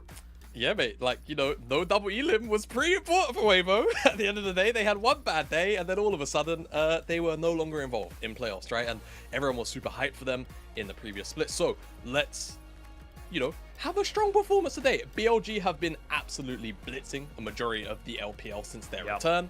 I was, you know, I feel like a couple of people potentially worried for the return off the back of MSI with such a short turnaround, but I mean, JDG and BLG have just not cared about that at all. As for Weibo, you know, sitting 5-2 right now, a win here would push them up into the top 4, so they want to keep this chase going with the rest of the top runners. Yeah, I think that's the big thing as well. You look at kind of almost this triangle, if you will, of teams. Weibo beat JDG, JDG beat BLG. Does BLG beat Weibo? We'll have to wait and see if we get ourselves a little bit of a rock, paper, scissors situation. But, I mean, it is getting so much harder now. And I think that, everyone was kind of saying, just kind of touching on BLG. They did lose to JDG in a 2-0, but I don't think that's a terrible thing to do. Like, JDG just looked like that guy. They are him. They are just that good at the games. And then BLG immediately came back in with a 2-0 over LNG. It didn't even really look that close. And LNG, again, one of our top 5 teams. This is another big test for them and a big test to see what Weibo can do as well. Yeah, I feel like Weibo are always the team, right? That we've been saying since the start of the year, this lineup on paper always makes sense. And the ceiling is just so exceptionally high. And it does feel like at those crucial moments, they've not always crossed the finish line when we honestly expected them to, but a win here today I think would really set a fair amount of doubters, doubts aside, just temporarily, right? As now they will be playing against the BLG side. Exactly, they will be playing against the BLG side, who have been, like you've mentioned, dominating bar one series. Yeah, 7-1, right up at the top of the table. And the big thing about BLG, and it's why it's so much fun to watch them right now, is that they've literally come off of MSI and not stopped. They had the finals on the 21st of May. They started back on the 28th of May. And all of a sudden, they're kind of going like, normally we always talk about the MSI slump. You come back in, you're a little bit groggy, you didn't have as much time off. It hasn't been the case here for BLG. Sure, they did lose to JDG. But again, currently, I would argue, the best team in the world you're losing to. I don't think that's a big deal. They have been smashing every other team. Quickest average game time, massive leads at 15. They are a fast team and really the essence of what they've been kind of working on since the start of spring playoffs. Yeah, and to continue to wax lyrical about BLG for a moment as well, I think considering the fact that they were 5th place regular in spring, they run the entirety of playoffs practically, and then go to MSI, I think 12 for best of fives. many 12 best of 5s, right? Yeah, from playoffs to MSI. and for many, overperformed at MSI, right? I don't feel like many people were expecting. I mean, they ran through the Korean teams, for God's sake, right? Yeah. So they sent home LCK. Yeah, they sent home LCK. So I think to go from, let's not even pull punches, a team that was very coin flippy throughout a lot of regular split to this very, very refined, and I wouldn't quite go as far as saying formulaic, but a much more disciplined team throughout MSI, to then send home the LCK and come here and be 7-1 off the back of a week turnaround into this LPL schedule is kind of insane. I mean, that's the big thing. We always kind of bring it up is that, they weren't supposed to beat Gen G. They weren't supposed to go to MSI. They weren't supposed to beat T1, but they have. And I think the thing is now is that we got to start flipping that expectation. We got to start flipping the narrative, if you will, that they're these plucky underdogs. They are the favorites today. They are the team that should be beating Weibo under no uncertain terms in my eyes, because this is a team that has looked far, far better comparatively to Weibo. And yes, Weibo are still doing very well, 5-2. But if you watch the games, it's very hard to be overly confident in this Weibo team. It does feel like sometimes it is just kind of a wait and see if we're better players. Yeah, it feels like that has been the unfortunate fact of a Weibo team that should be a very, very calculated one, right? Especially when it was under the Casa plus Xiaohu. Now, of course, it's Weiwei and Xiaohu instead. It, again, before we dove heavily into this very bot-centric meta throughout a lot of late playoffs and MSI, this should have been, a mid-jungle team into side lanes, right? And it feels like we've never really fulfilled that fantasy, and it's turned a lot more into, like you just said, right? Do we just have the better hands, or discipline is a strong word for a team like Weibo, but, do we actually have the patience to not make a really big mistake, right? And it feels like the consistency of that patience isn't always there. When it's there and the puzzle pieces come together, it looks fantastic, Ashin. But, it's about actually making that happen. And without that level of patience, sometimes it does really feel like Weibo are their own biggest enemy. Yeah, I mean, like the best example I can think of in recent memory for Weibo is their LGD series. They ended up just, and I mean just about winning that game 1. And it was super close. It looked like LGD were arguably in that first game the better team of the two. And then game 2, it's literally a near perfect game. Like LGD didn't get a look in. I think they got a kill, maybe a tower. I don't even think they did at that point. And that's the kind of hard thing that it comes out with Weibo. It's hard for us to really gauge just how good this team is, because when you're in the LPL, it's not about just how high your ceiling is. It's how consistent you can get to that ceiling as well. You got to be able to touch the roof as often as possible. There's no point in just going for it and then a little hop every now and again. That's just not as impressive. You know what? That's such a great point in comparison to other regions, because I feel like whenever you talk about, especially like small tournaments, well, I say small tournaments, but like, you know, tournaments that happen over the course of a month, basically MSI or Worlds, you will often see the team that has the highest ceiling usually goes the furthest or is typically just the champion, right? That's just how it works. But I think when you're in this seasonal setup where, of course, it's, you know, this summer season is only 7 weeks of regular into playoffs, but traditionally 10 into playoffs, right? Consistency plus having that high ceiling is such an important thing. And for Weibo, you know, it doesn't matter if you can occasionally play like you're one of the best teams in the world, right? If you can't do that week in, week out, then who cares about how good your ceiling could be, right? You have to be able to, you know, dispatch the teams at the bottom and in the middle of the table if you're that good, right? And then very happily throw hands with the top of the table teams and more often than not beat them. And for the case of Weibo, it unfortunately hasn't been that throughout a majority of the year, but we know they have the potential to do it. It's just about, you know, kind of how they feel on the day. I feel like they really are a very heavy mojo team, it seems. Yeah, and it does feel like, again, like you look at the 2 losses they picked up this year, OMG 2-1, Top Esports 2-1, 2 very good playoff teams, and they're the only team to beat JDG. It actually feels like consistently this year, it happened the same in spring, JDG just don't know how to play against Weibo, or Weibo just know the formula to try and take down the titan that is JDG, currently on the Grand Slam of the LPL international tournaments. But for me, I need to see more consistency, and I think the biggest thing, we haven't even gone into the kind of nitty-gritty of these matchups and stuff like that, but I think for me, it's gotta be in that top side as well, because I feel like, you know, the Shy versus Bin, even though it's a bot lane centric meta, it does feel like these games that for both BLG and for Weibo are won and lost based on how well the top laner is feeling on the day.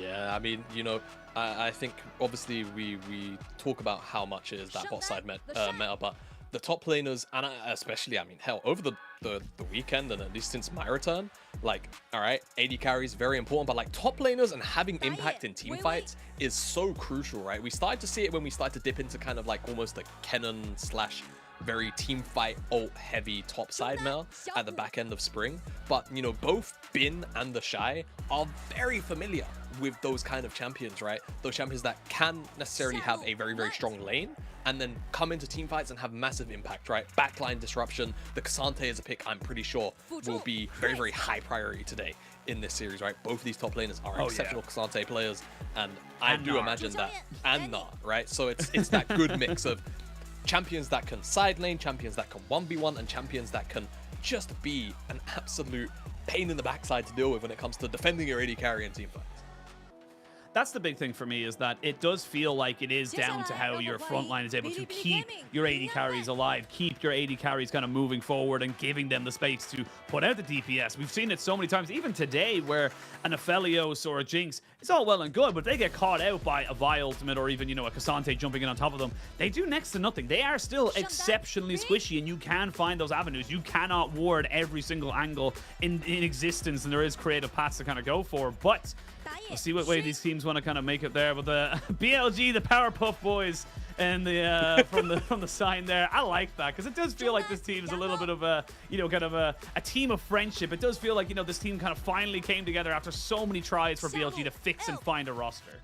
Yeah, you know, hell, this BLG story predates even my knowledge of LPL, which I suppose isn't really a hard task. I've only been here a year, but, you know, BLG points give us a year and a half. Yeah, about a year and a half. We're getting there now, you know. We're getting there. But like, we're getting there. But like, you know, BLG putting together so many rosters, investing so much capital into trying to find success, and finally doing it over, you know, the last recent months of finally, you know, making it to an LPL finals, making it also to an international, to then also go to a finals in that first international is really, really crazy. So it's lovely to see, especially considering they, you know, they kept Bin specifically and then rebuilt around that, to have that roster actually come together and have such a strong performance and a consistent performance after changes with the coaching staff has been excellent to see, and a positive story that kind of just makes you feel good about BLG.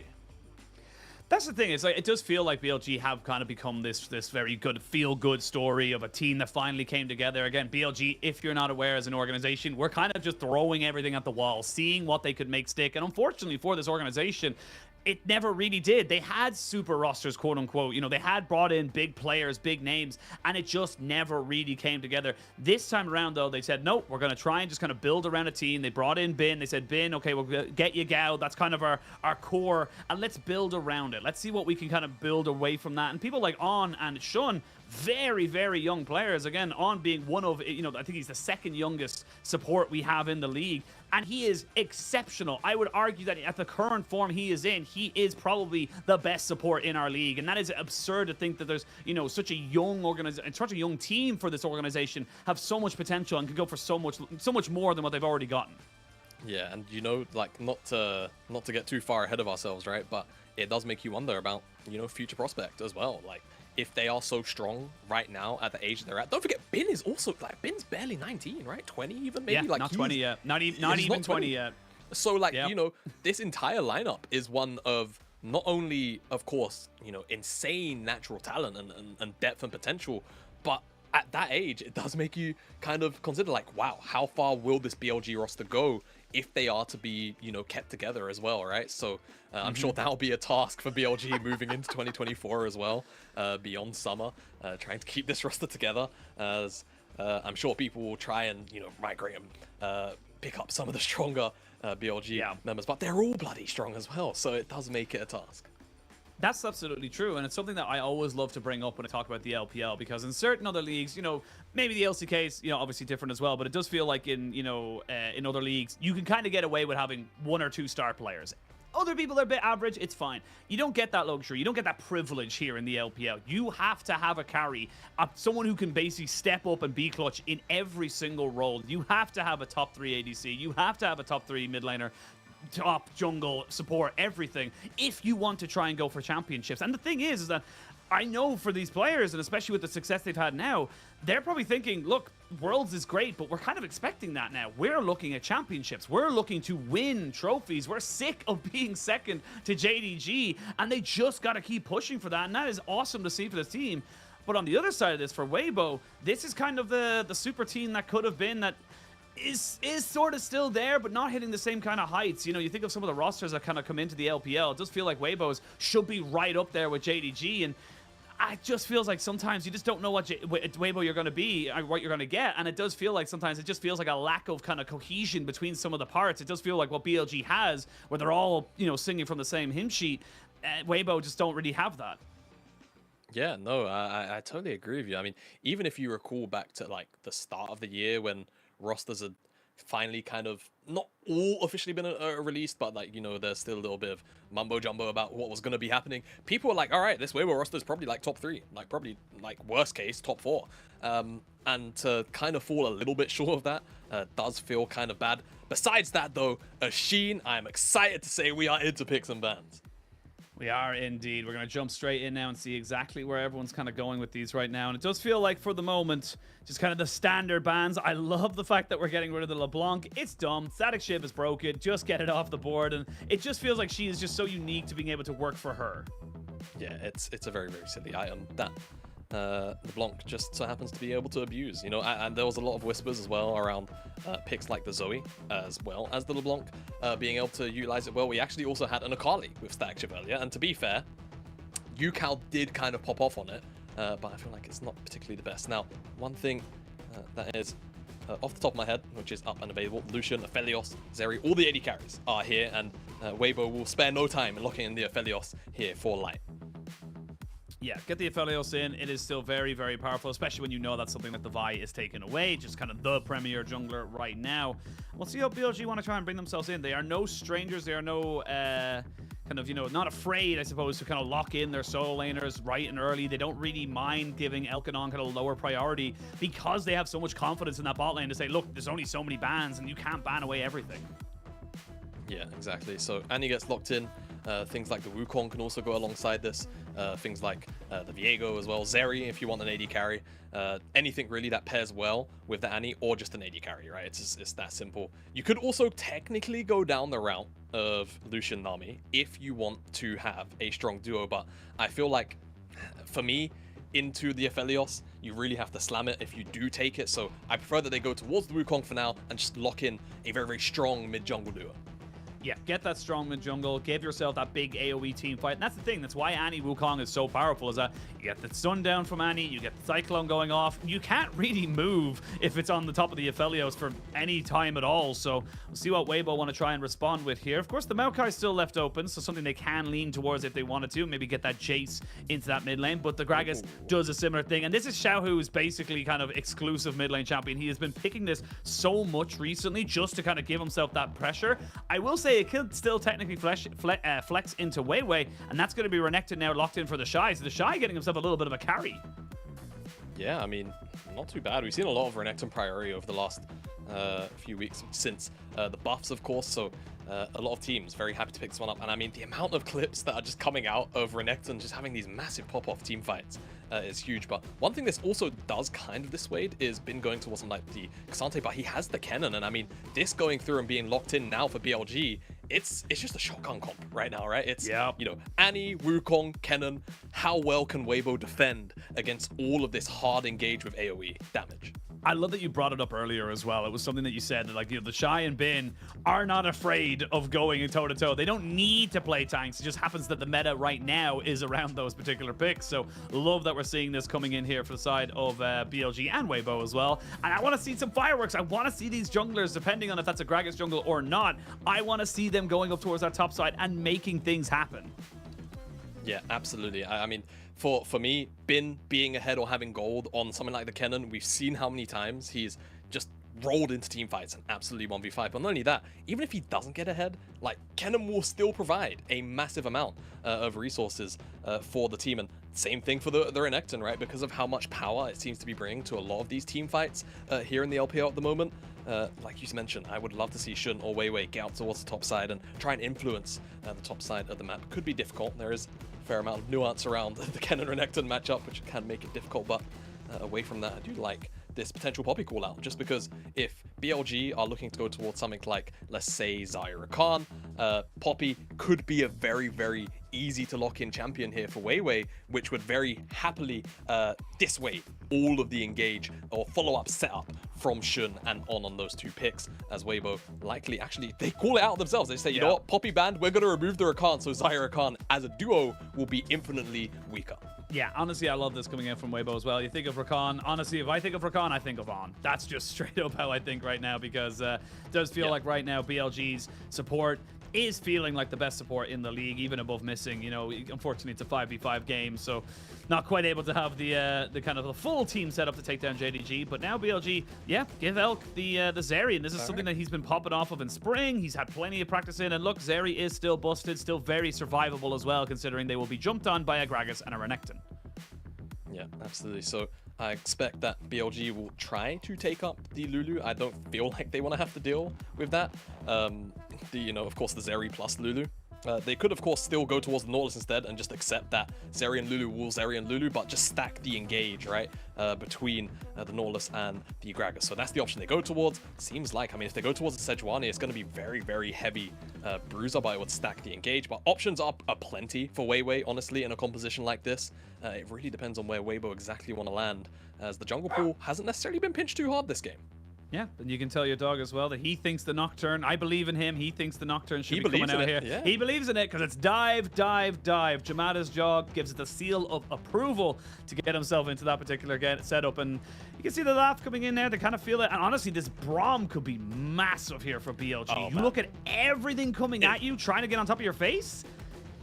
Dude, this kind of Braum angle is one that just solo wins a game. Like, the 2v2 all of a sudden on the bot side becomes really, really hard to navigate. Engaging generally as well in the mid game, like you mentioned, all of a sudden becomes an absolute chore. So I love this from BLG holding R5 for support.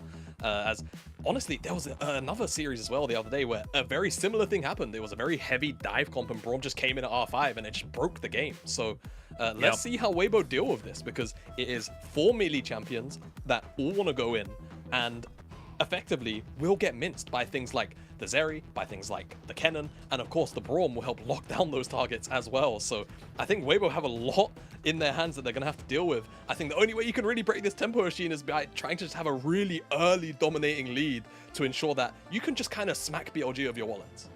That's the big thing. You kind of want to see them being very proactive. The ease of execution feels like it's on top of BLG. They're the ones that kind of have to wait, throw out a couple of ultimates to maybe disengage. But then once everything's been used by Weibo, they actually have very little left. Once the explosive cast, the paranoia, and the dominus has been all popped off, it's kind of like, well, what else have you got? So really want to see Weibo being creative, maybe looking to try and keep the pressure and the tempo of the game in their favor. But this is BLG, one of our fastest, if not the fastest average game time we have in the LPL. They love to play the skirmishes, and sometimes, you can get lost in the sauce. You got to remember who the cook is.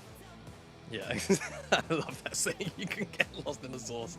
You have to remember who the cook is. Well, I guess we'll see who's cooking in this game, right? I think there's plenty of fantastic chefs in this matchup here, Sheen. We've seen it throughout the entire year, and we've seen it for years for certain players here in this matchup. But here we are, game number 1 for BLG and Weibo.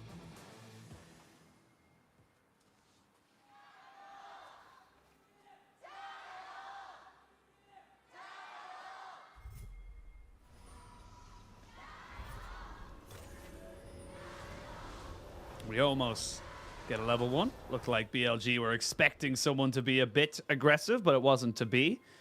I mean, the Jayos go in, and again, very, very key matchup. Remember, for BLG, they're still hunting for... Actually, both these teams still hunting for a top 2. If BLG win, they go to 8-1. They'll get themselves right up alongside JDG, and then the two of them kind of own top 2, exclusively. No one else is going to have only the 1 loss, so they will be able to kind of, swim themselves a little bit further away from anyone challenging from that for that double elimination playoff spot. Yeah, and then it becomes a race, right? Because JDG have already taken down BLG. It's about just remaining consistent. And in the case of JDG, to pull no punches, they have a really easy schedule ahead of them. They've already played a majority of the top teams around them. Yeah, they pretty much only have teams almost exclusively outside of the top 10 as their final couple of weeks. So they should have a fairly easy run of it. For the side of BLG, schedule a little bit more up and down, I suppose, though very similar. They just have top esports inside of their mixer still left to play. So like you say, BLG, if they can win this series, does really keep them up to pace with JDG, and they want to do that to secure that top 2. And for Weibo, it's about staying inside of that race to begin with. Yeah, absolutely. This is a huge matchup for Weibo kind of coming into this one. Again, Weibo on a 3-win streak for the moment, but kind of knocking down teams like LGD, RA, TT. Expected wins, I think, is the best way we can kind of put that. And even the RA series went to 2-1. So this is still an opportunity here for Weibo to kind of show us what they can do. And that's the thing. The sentiment, if you ever look online, my sentiment as well, to be perfectly honest, is very much that this is a team that should be going towards, looking at championship, looking at worlds, be part of our top 4. But you can't be complacent, and we have yet to really see them kind of come out and absolutely smash a higher level team, apart from JDG in week 1. But again, that was week 1, day 1, effectively, for JDG after they came back up winning MSI. So it's hard to know the validity of it. Yeah, right. Like, it's such a hard team to gauge. I mean, even Weibo, if I recall, last split in spring, top esports, they humiliated top esports. It wasn't even close. The game they lost in that series, they were playing Nidalee top. They weren't. Yeah, they had fun. They had fun. They had fun. They had fun. So the actual ceiling of this team is generally absurd. And like you mentioned, man, they should be looking towards worlds. They should be looking towards that top 4 generally here in the LPL. But again, it's all about that consistency, and so far they have been their own worst enemy. We'll see, because I feel like with a composition like this, consistency and discipline is going to be key. This is going to be a pretty good mental test for Weibo with this full dive comp dealing, into a bunch of AoE and disengage. They're going to need to have discipline and very, very solid target selection. Yeah, you can see the value of the Braum into this competition already in that bot side. Just pops up the shield, puts down the concussive blows, and Chris kind of recognizes, well, I'm going to take a pretty bad trade here if I get stunned up by the Braum passive, so I need to back away. Elk going to drop down his sweeper, actually. He doesn't see the Nocturne. Now he knows, so he's able to take that ward away, and that's just honestly really, really good game sense there from Elk, saying, look, the way our jungle paths have kind of gone, they would have known all this information. He's probably here. There's probably a ward. But not only that, it's also just good analytical prep, right? From the side of BLG. They very clearly know that Weiwei has been just like full clearing recently and looking for a ward very similar to this. Crisp is going to slip up towards the Gromp and just get the information back anyway, so they will still spot out Shun, but it's always nice to see moments like that where you can very clearly understand that prep has been put in for things like those early jungle paths, as Dredgeline does connect. Yeah, it doesn't hit the Winter's Bite, though. Decided to try and opt towards Light instead of Crisp, so actually a favorable trade going back in favor of Weibo. And with these two guns, it's going to be difficult for Elk and On to kind of... We are looking at this bot lane at all times, because finally a little bit of action. Gravitum comes down, that's On taking a fair chunk, but again, still very difficult to see anything really happening here in this bot side. And as per the meta, not really going to be expected to see much action until level 6 is hit, because that's when most of these lanes start to get their real power. Yeah, so, you know, as I am the CEO of ADC Hate, I have to chill out a little bit here. It's just naturally what the observers are going to do, Ashin. Unfortunately, we're in a bottom now, so they will just look bot. You know, I don't like it as much as the average viewer. Scruffy doesn't like it, apparently, either. So, you know. He knows, man. I'm telling you, Scruffy knows what's up. He knows what's up, man. I want your dog now to be like the predict. Oh, you know what you could do? You could do it during playoffs or maybe Worlds. You know, when they, World Cups and stuff, they always get like pet chooses who's gonna win. Should totally do that with Scruffy. That'd be so good. 100% do that with Scruffy. You're right. Right. Well, yeah, and he gets a free treat now. Thanks for the free content. In like no problem. I don't have a dog, so you get. Yeah. I can't even do it. There you go. Scruffy will decide the fate of 2023 Worlds. It's that simple. Well, but, I'm excited. I'm excited to see who he chooses. Me too. Me too. As I think BLG are choosing Xiaohu, but Xiaohu is choosing to disengage with that cast. Yeah. So, yeah, trade of ultimates. Nothing much. It does feel like just kind of par for the course, really. Xiaohu been picking this Gragas very, very consistently, not really bothered by any kind of anything else that kind of comes down from him. But now without the Tibbers, we'll see what Yagao can really kind of go for this one right now. Just kind of using it as a little bit of a sentry to move forward here. But Hook misses there onto Yagao. There is a TP that's being put into the mid lane. That's going to be the Kennen coming in off a bit of a flank, but that the Gravitum's going to bring everyone there. It's going to be a very close little fight. Full 5v5, and we're only 6.5 minutes into the game. They do not know the Kennen is here! And the Slicing Maelstrom decimates Weibo! They didn't know! They had no idea, but they're trying to turn this one back because the health bars are so good! The Shy did enough, and now over the wall, Light tries to make it back for his team! Weibo traded 3 for 2. How did they come out of that better on the better half? I mean, Bin, it's an amazing ultimate, but he's building AD for one. He doesn't actually have any AP, so it was just a bunch of CC. Oh my god, he's going static shift! That's why. I mean, it looks so good. But not only that, it's the fact that Light was on red and white, so he was able to also just sustain up through a lot of that damage. I can't believe it, man. That looks so disastrous for Weibo. How did they walk out of it? I mean, all right, so really good from Yagao to just be like constantly harassing here with the Tibbers, keeping him in the middle of everybody. And you can see really good chunk onto Chris, forces them back. And at this point, as they start to see Renekton is here, the red and white is online, they start to back up into this choke because they want to force Weibo to try and, you know, contest in. As soon as the flash comes out from the Renekton, Bin goes over the wall, but you can see it's just CC and like 200 damage on everyone, which, to be fair, is pretty useful, but no one else on BLG can follow up. And the Shy in the back line was just causing mayhem, and like flashes over the wall, doesn't quite find on the back end of the play. It's a bit of a cluster, and no one even got the dragon, so we're still fighting for that. We're still fighting for the dragon, and honestly, it like the amount of damage that the Shy did and Aphelios did is absurd. Both top laners ended up in a 1v4 situation and looked like they were going to come out with 4 kills each. I obviously don't know the AP ratios well enough to be like, oh, if Bin had picked up his, the makings of a rocket belt, maybe it's different, because there's just no way I could know that. But like massive props to the Shy, and just great to see him stepping up when he needed to. Yeah, absolutely. Like the reality of the situation is we're so early on in the game that even if he had a little bit of AP, I'm not sure how much of a difference it would have made. But you are right. Both top laners here definitely pulled a massive amount of weight. But I think also the fact that Light was mostly untouched and still able to put out so much DPS in the correct kind of situation with the guns too, just meant that Weibo were able to come out ahead in this particular trade. As Herald was picked up there by Weiwei.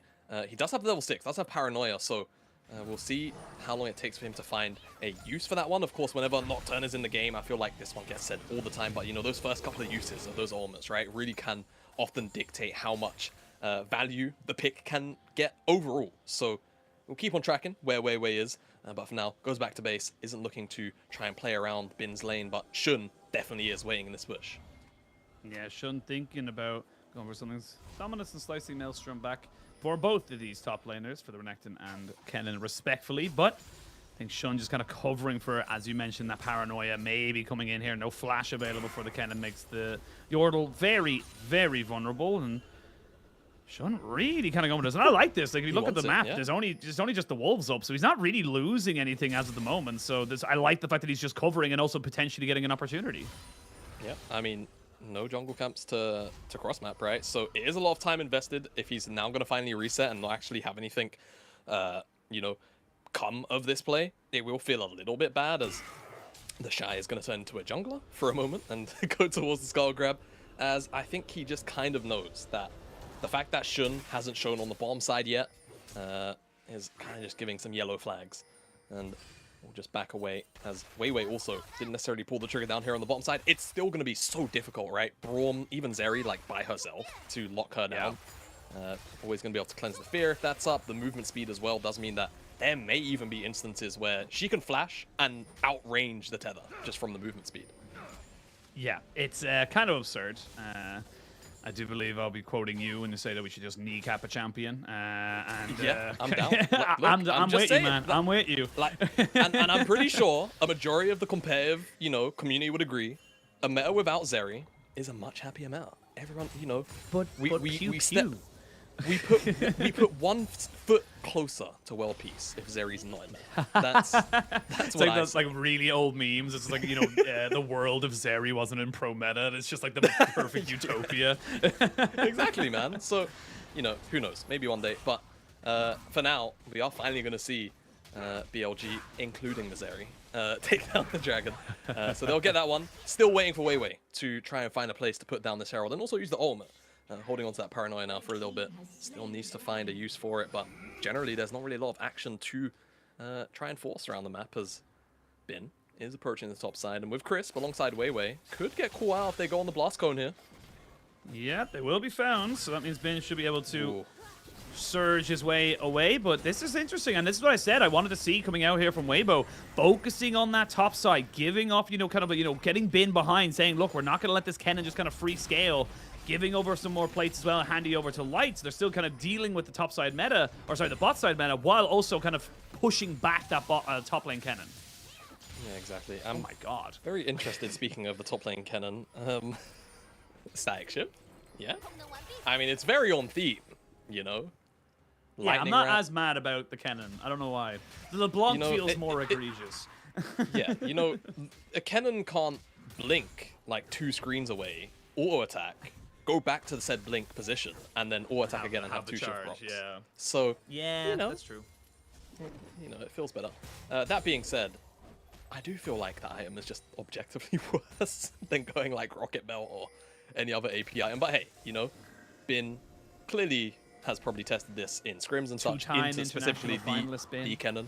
Yeah, exactly. So I'm not going to question the guy who's the pro player. I'm just going to let him do what he's doing. And so far, he's had 1 really massive high-impact ultimate.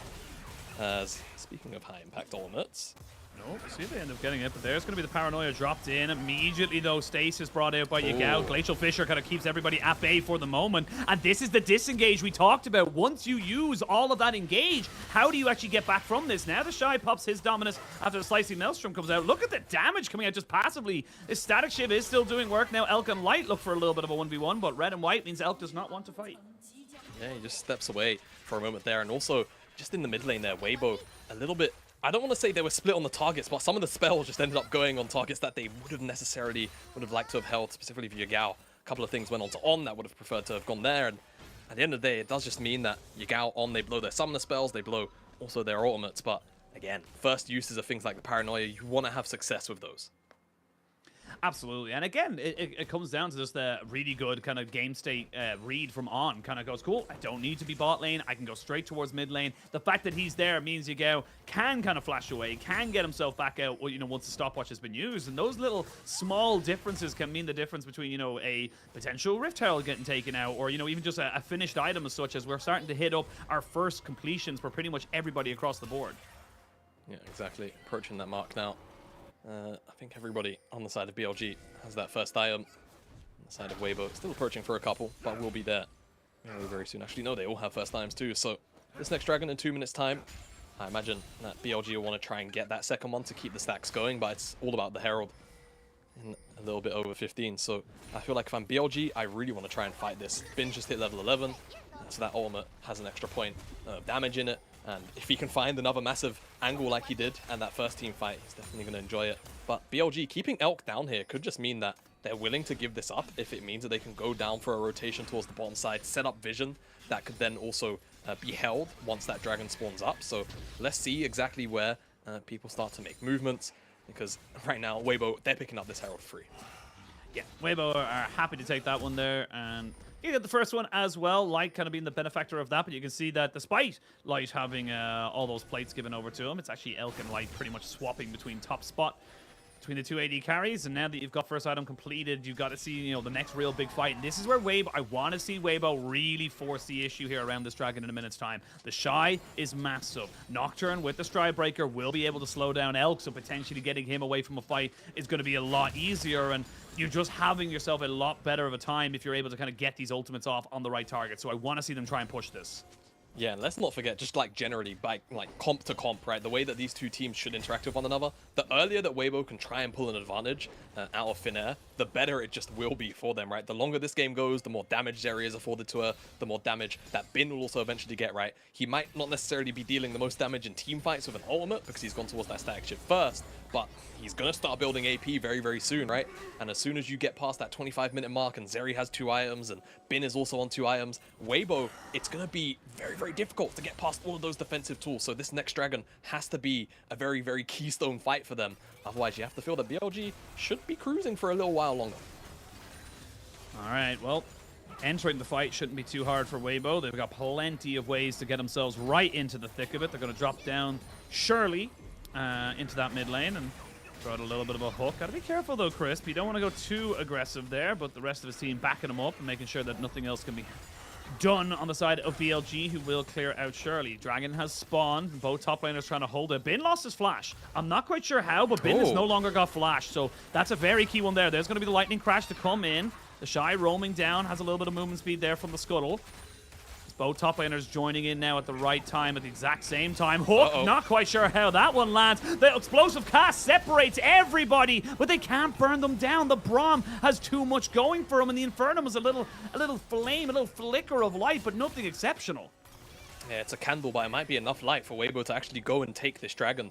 Just enough chunk and pushback here onto some members of BLG, but they also lost a fair amount of HP, right? Crisp, Light both got chunked out. Elk is just going to dash over the wall. But Weibo flash forward, Elk. Gets the cleanse. Thumbs up, knows that he was in a little bit of trouble, still keeps his own flash. They are just pushing for this mid lane for the moment. It looks like they should be able to confirm it. They do have themselves a cannon minion to kind of go for that one there. Shun back on the map, and while that's been happening, Bin's been pushing in that top side. Does not have TP, very important to note, but should be able to trade back this turret as that static shiv still gives you a hell of a lot of attack speed in AD. Yeah, exactly right. So they're pushing wave clear. That's what this is going to do. It's going to provide him a little bit of earlier pressure into the Renekton. It's tense. It's tense, Jamada. It is. It is. We're waiting a couple seconds. You would love as BLG to wait just like 10, 12 more seconds, and then you get Bin's TP back. He's going to go back and get a little bit of a reset as well. Imagine he wants to pick up the components of an item, but going to start off the Dragon. This could be a straight up 5v5 once more. We know how this went last time. Both top laners were key. Good damage here from Xiaohu. He's on a bit of a flank. He's got his explosive cast back up and ready, so he's ready to kind of disengage. Here we go. Dragon goes down, stolen away. Weibo secure that objective. Nobody can engage. Never mind. We're going to see the supports going in on top of each other once more. Shun now jumping in on the Xiaohu, who does have flash, and he's going to have to use it as he gouges the flash in on top of him. Nobody going down. Dominus pop. Weiwei flashes back over the wall. It's all a lot of posturing. It's a lot of posing. Nobody goes down, but Weibo get the dragon. Yeah, a lot of slips and jabs, right, between the two teams here. Weibo steal away the dragon, though. That's the highlight of this play. And that means that BLG, they're not going to be able to snowball, you know, a very fast Cloud Soul in this particular game. It was a pretty slow first dragon take in the first place as well. That first dragon went down in like 11 minutes, so a Soul will be a very, very long way away.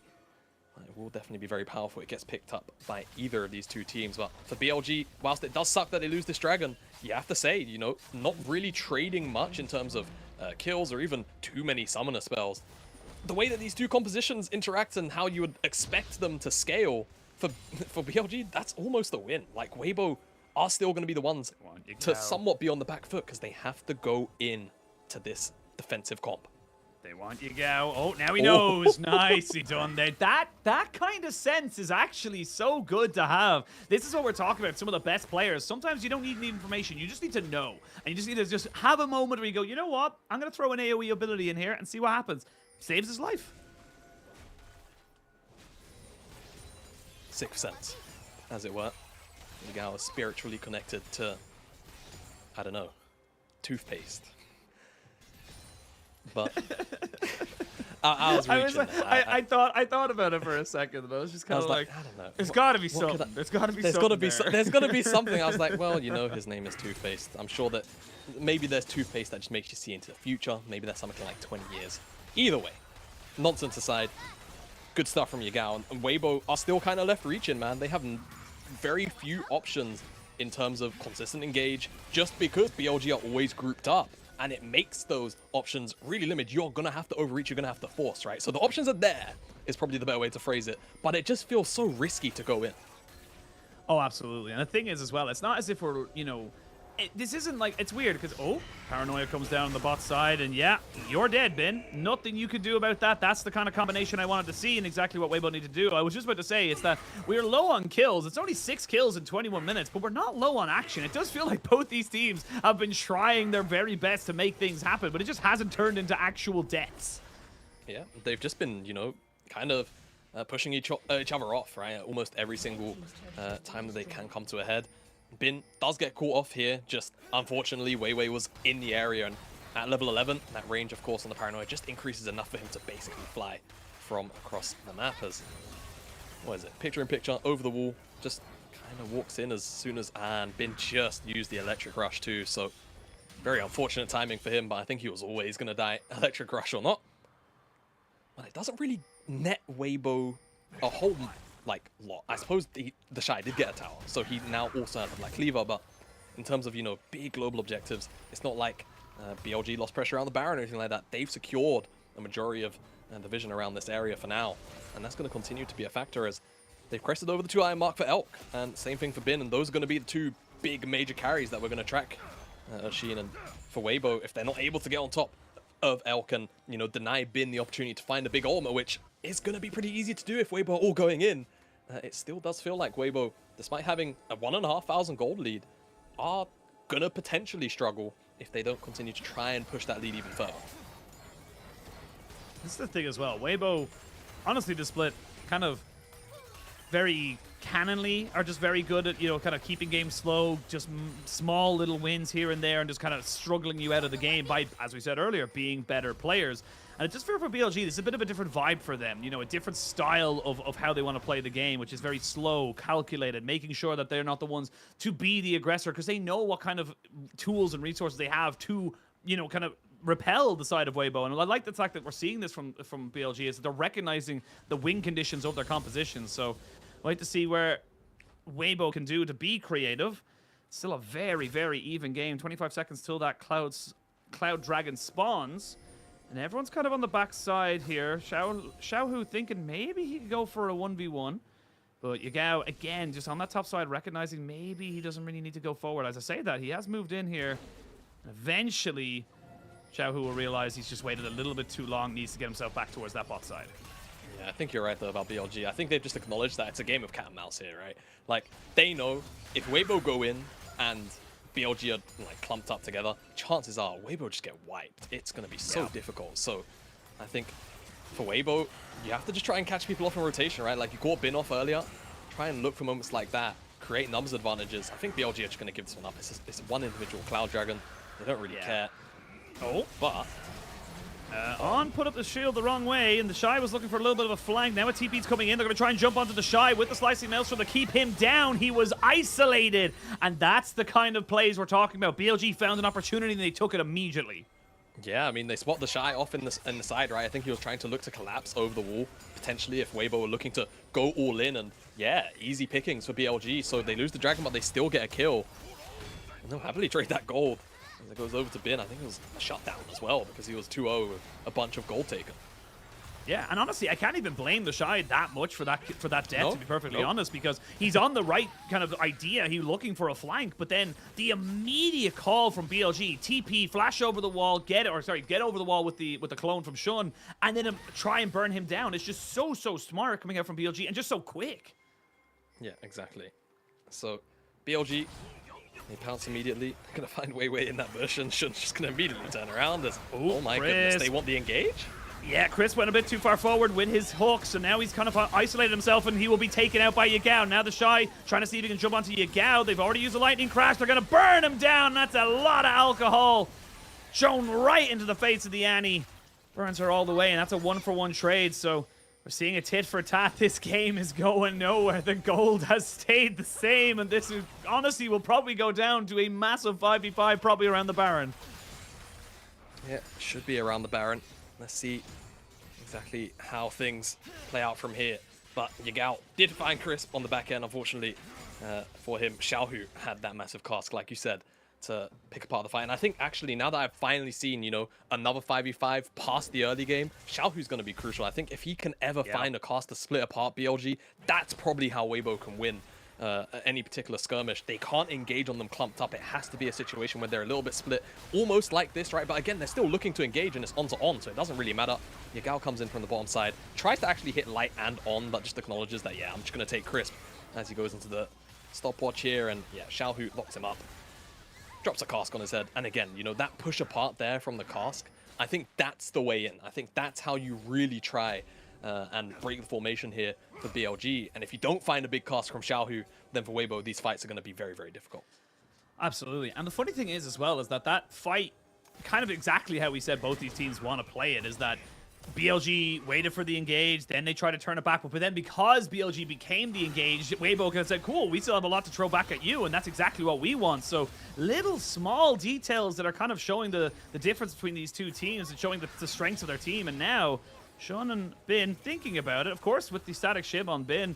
This is kind of a pseudo double ADC composition, if I do say so myself. And you can burn this one down fairly quickly. You don't need the Zeri here. That's the key thing. And they're using that information. They're kind of saying, look, they don't think that we're going to do it without Zeri. Yeah, and it's already at 6k, and they've got to check into vision. This should be dead. They have to go hard engage right now, Weibo. They have to. Here we go. They're going to try and find Weiwei on the backside here. Bin getting explosive cast right in on top of everybody, but they're isolated. This is not what you want, but now Elk, seeing if he can turn the tides of this fight, will be able to take down Crisp. And it's again another 1-for-1. The key difference here, though, is that Bin did not lose his flash and didn't have a chance to lose his teleport. Yeah, exactly. So no flash blown by Bin, so that's still going to be a tool that Weibo are consistently going to have to deal with here. Weibo almost caught asleep at the wheel, right? Like you said, Elk catching that mid wave, it really just kind of gave them a false sense of security that Baron wasn't going down. Almost 6k by the time they actually dropped the blue ward on it. And honestly, BLG, I'll be honest, I feel like they could have just actually sent Elk into the pit and just hard committed into the pit. Yeah, I feel like Weiwei was so far away, but not willing to flip it. And I mean, why would you? When you are in such a, you know, you kind of have Weibo by the Shawn Curlies right now, because if they ever go in as 5, it feels so impossible to actually win a fight. So for BLG, just keep on top of Elk and always keep Bin, you know, on some kind of flank angle, and Weibo are just going to have to continually keep on guessing. Absolutely, and I think the thing is as well is that yes, it's an AD carry meta. Both AD carries are 3 items. They will do disgusting amounts of damage that should not be allowed. But the thing is, I'm actually looking at the mid-jungle combination. I'm looking at Weiwei Xiaohu, and I'm looking at Shun and Yagao, because those guys getting the engage, the Tibbers down onto Light, the explosive cast to displace the Zeri to get her into the, into the hands of someone like the Renekton. That is what I think is going to be the actual key difference here between these AD carries. Who's actually allowed to play the game, and who's going to be forced to kind of, unfortunately go into the bounce house and get absolutely mauled by everybody else. Yeah, exactly. Someone's going to have to be the sacrificial lamb, aren't they? And it's just about who is actually willing to play that role here for Weibo. BLG take wave prio here in mid. And we're actually going to be able to slip off to either side of the map here as Weibo kind of just push forward a little bit more off the back of the wave dying. So this dragon being up, I wonder how much attention it's really going to draw. And you don't really want to give over anything, it feels like, as BLG. Because again, this is just another opportunity to potentially 5v5 when you know the teamfight should be a very positive outlook for you. Yep, and the Cloud Soul is kind of huge, to be perfectly honest, for Weibo. You look at all of the people who get such a massive benefit from that movement speed. Is on taking a fair chunk of damage there. That's the thing with the Braum. He's deceptively squishy when he doesn't have that shield up, and now he's going to have to be on a reset. So yeah, Weibo did enough damage. They get themselves onto Soul Point, and we got ourselves back into a very even game. It does feel like, yes, I know you're saying that Weibo are the ones that have to be priority. They're the ones going for it, but it feels like BLG are very, very afraid of moving forward. They know how much damage this Weibo team has, and they don't want to risk anyone just going down. Yeah, exactly. I mean, gosh, the fact that this is a Cloud Soul as well really does stalemate out the game maybe even longer than if we had, a Hextech or Inferno Soul. More combat. Xiaohu! Soul Xiaohu. He goes in, he has to flash away. They good that the Tibbers out of him. Flash burnt by Yagao, so both mid laners losing that, but the paranoia was used. TP on the backside, then we can see Shun going in. Whoa, lightning crash! But he's exhausted straight away. The Shy wants to be a part of this! Elk. 1v3! And Elk wants some backup because he knows he can take them all down if they can kill Weiwei. It's massive. No jungler. Another caught between a rock and a hard place. That's a double kill for the Zeri. Pew, pew, pew. On will trade his life. The Wukong not quite able to kill off Light. And it ends up being a trade of 2 for 2. It's still an even trade. I don't know if they can go for the Baron, though. It's too risky. Should I say it? Should you say it? Raya? I mean, the nerfs are coming, but my goodness, being on 13-11 is a pain. Elk at 3 items, just able to step forward and just wipe BLG. And I mean, wipe Weibo, rather. And off the back of it, maybe they'll get this tier 1. And that'll be a very nice prize off the back of everything, considering how slow this mid game has been. But maybe the wave clear is just about enough. Oh, they got it. They got it. Thank God for the side of BLG. We'll see the Gravitum coming out here, so you got to be very careful. Xiaohu did go a little bit too far forward, but again, still the Gragas still had the Zhonya's, would have been just fine. And we come back into this replay game. This was Elk. This was 100% Elk saying, no, I got this. Yeah, exactly right. I mean, the engage, the disengage, it's all a bit botched, isn't it? Bin's coming in on the side. The Shy is also at a bit of an awkward angle. But once Shun goes in, Elk's just like, yeah, guys, I'm 1v5 in this team fight. The knockout from the depth charge doesn't even dissuade him. He hits the W on all 3 members. The slow comes in, and as soon as he has on with him, he just continues to move forward. And, I mean, very close to also taking down Light. As, yeah, unfortunately, Chris was also sacrificial lamb. However, Light kind of one-shot Shun. That's not fair. Yeah. It looked a bit memey. I was like, oh, Shun goes too deep. It's like, no, Aphelios is just dumb. I'm trying to, Light was 800 HP. I guess he hit him with the Caliber Ultimate. And maybe he had a couple of other Chakrams as he was, on the retreat. But even then... And he does have a Bloodthirster, so his regen's actually pretty high. Yeah. No anti-heal, because the Cannon's the only one with anti-heal. Look, all I'm saying is, as the CEO of ADC Hate, I've got to throw out slander, man. I will address you by your proper title. I do apologize. Yeah, from now on, if you wouldn't mind. But that aside, the Shy is down here. He's going to get that tier 2, and he's going to teleport as BLG. They're trying to get this Baron, or at least draw out the teleport, because they know they're losing out on map pressure. Where's Bin? He's on the side. He's on the side. He's up by the Raptors. He wants to try and see if he can get it behind Light, but they know he's there now. 6,000 HP on the Baron, down to 5,000. Paranoia Lights comes out to try and separate everybody. They don't want this. Now they're going to go in. There's going to be the Glacial Fisher try and slow them down. Weiwei flashes over the wall. Does he still go down? He does, to the burn of the red buff. And now the explosive cast is used defensively because Elk knows he's revving up, but he's not quite able to get himself all the way there. That's going to be a 1 kill. But a lot was used there from the side of BLG, and the health bars are still low. You cannot go up against the Shy right now. Oh my goodness, no you can't. The Shy is such a monster in the back line as... Oh, they face checked! in!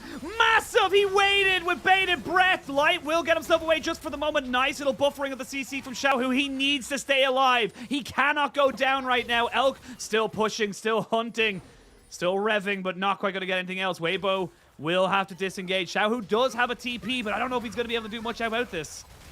Yeah, no, I don't think he can. Without Weiwei on the map, this feels like a Baron. I mean, they really have to. They really have to try. Bin might be in a little bit of trouble. He's going to try and dissuade Xiaohu. What can they do, Machine? Here we go. Dominus is back up. They're going to go in. They're going to try and get it on the damage. Oh, they get the Baron, but look at the damage coming out. The Aphelios, it's Fish and Barrel. This is Weibo's fight. And they knew they had the damage. Massively done there for the side of Weibo. You get the Baron for BLG, but you lose 3. And now you've got to try and reset and get back out onto the map before this dragon in 40 seconds. Too many years available for Weibo in that side of that pit. Infernum as well. It's like shooting fish in a barrel. Xiaohu's going to try and stop the base here of Elk. Won't quite do it. And I think off the back of this, they should be able to actually secure the dragon, right? Shun, Yagao, death timer's super long here for Weibo, so they should get Cloud Soul. And with only 2 members having Baron, it's not going to be the most efficient one in the world, as they're actually all the way back at the beginning here. The paranoia comes out from Weiwei, and they just pull the trigger because they know that Bin is on the side and a little bit too far to actually engage. But look how quickly Weiwei is eviscerated. He even has the rocket shield as well from Chris. Yeah. So a little bit of extra health, but it doesn't really matter. The cask was really good at separating everyone, but now look at the Shy. Dominus comes back up, and immediately in the mixer he goes. A bunch of AoE damage, but it's all about Light. Look at these autos hitting everybody. The shield actually keeps Elk alive for a lot longer than perhaps he should have been. So props to On for that, but at the end of the day, they lose so many Barons, and they lose the Cloud Soul in the extended sequence of play. When we come back to live, Light will have his flashback, you imagine, before the next fight. Elk does still have the Baron buff, but Cloud Soul went over to Weibo. It is still about 1,500 for the gold lead. It hasn't gone many places. BLG got themselves the Baron, Weibo got themselves the Cloud Soul, and we are starting to hit critical mass right now, Jamada. This is starting to get to a point where everyone's picking up 4 or 5 items and starting to honestly just one-shot each other, because there is no true tank here in this game. No, everyone is, I want to say full glass cannon, but you know, it's bruisers, it's glass cannons alike right next to each other. So Cloud Soul, like you mentioned, picked up for Weibo, could actually be big in trying to like stop people from kiting them down, right? Yep. They are the ones that are going to be going in after all, so especially for 4 melee champions, that movement speed is going to be felt. BLG are going to have to be a little more careful. Speaking of, On. The Shy's kind of having a little bit of a 1v1 on the backside there. There's the Moonlight Vigil. Oh! And actually, he stopped the TP! Bin! He wasn't paying attention because of the CC that came down from the paranoia. He wasn't able to make it work, and now this fight is for Weibo. They're going to get the Shun to try and flash in on top of Light, but I don't think you can do it. I don't think you can take him out. It's a repeat of the last time you tried to fight the Aphelios. And BLG just couldn't get it going for themselves. Weibo fully aced them. Yeah, 5-man clean ace for Weibo. And, you know, Bin's teleport, he was teleporting Ashin. Weiwei just happened to walk into him with paranoia up and available and one-shots him for it. Look, he just happens to be there. Like, it's just kind of unlucky for Bin, because Weiwei was 100% going to collapse on the top side, but instead just takes Bin for the freebie that he is.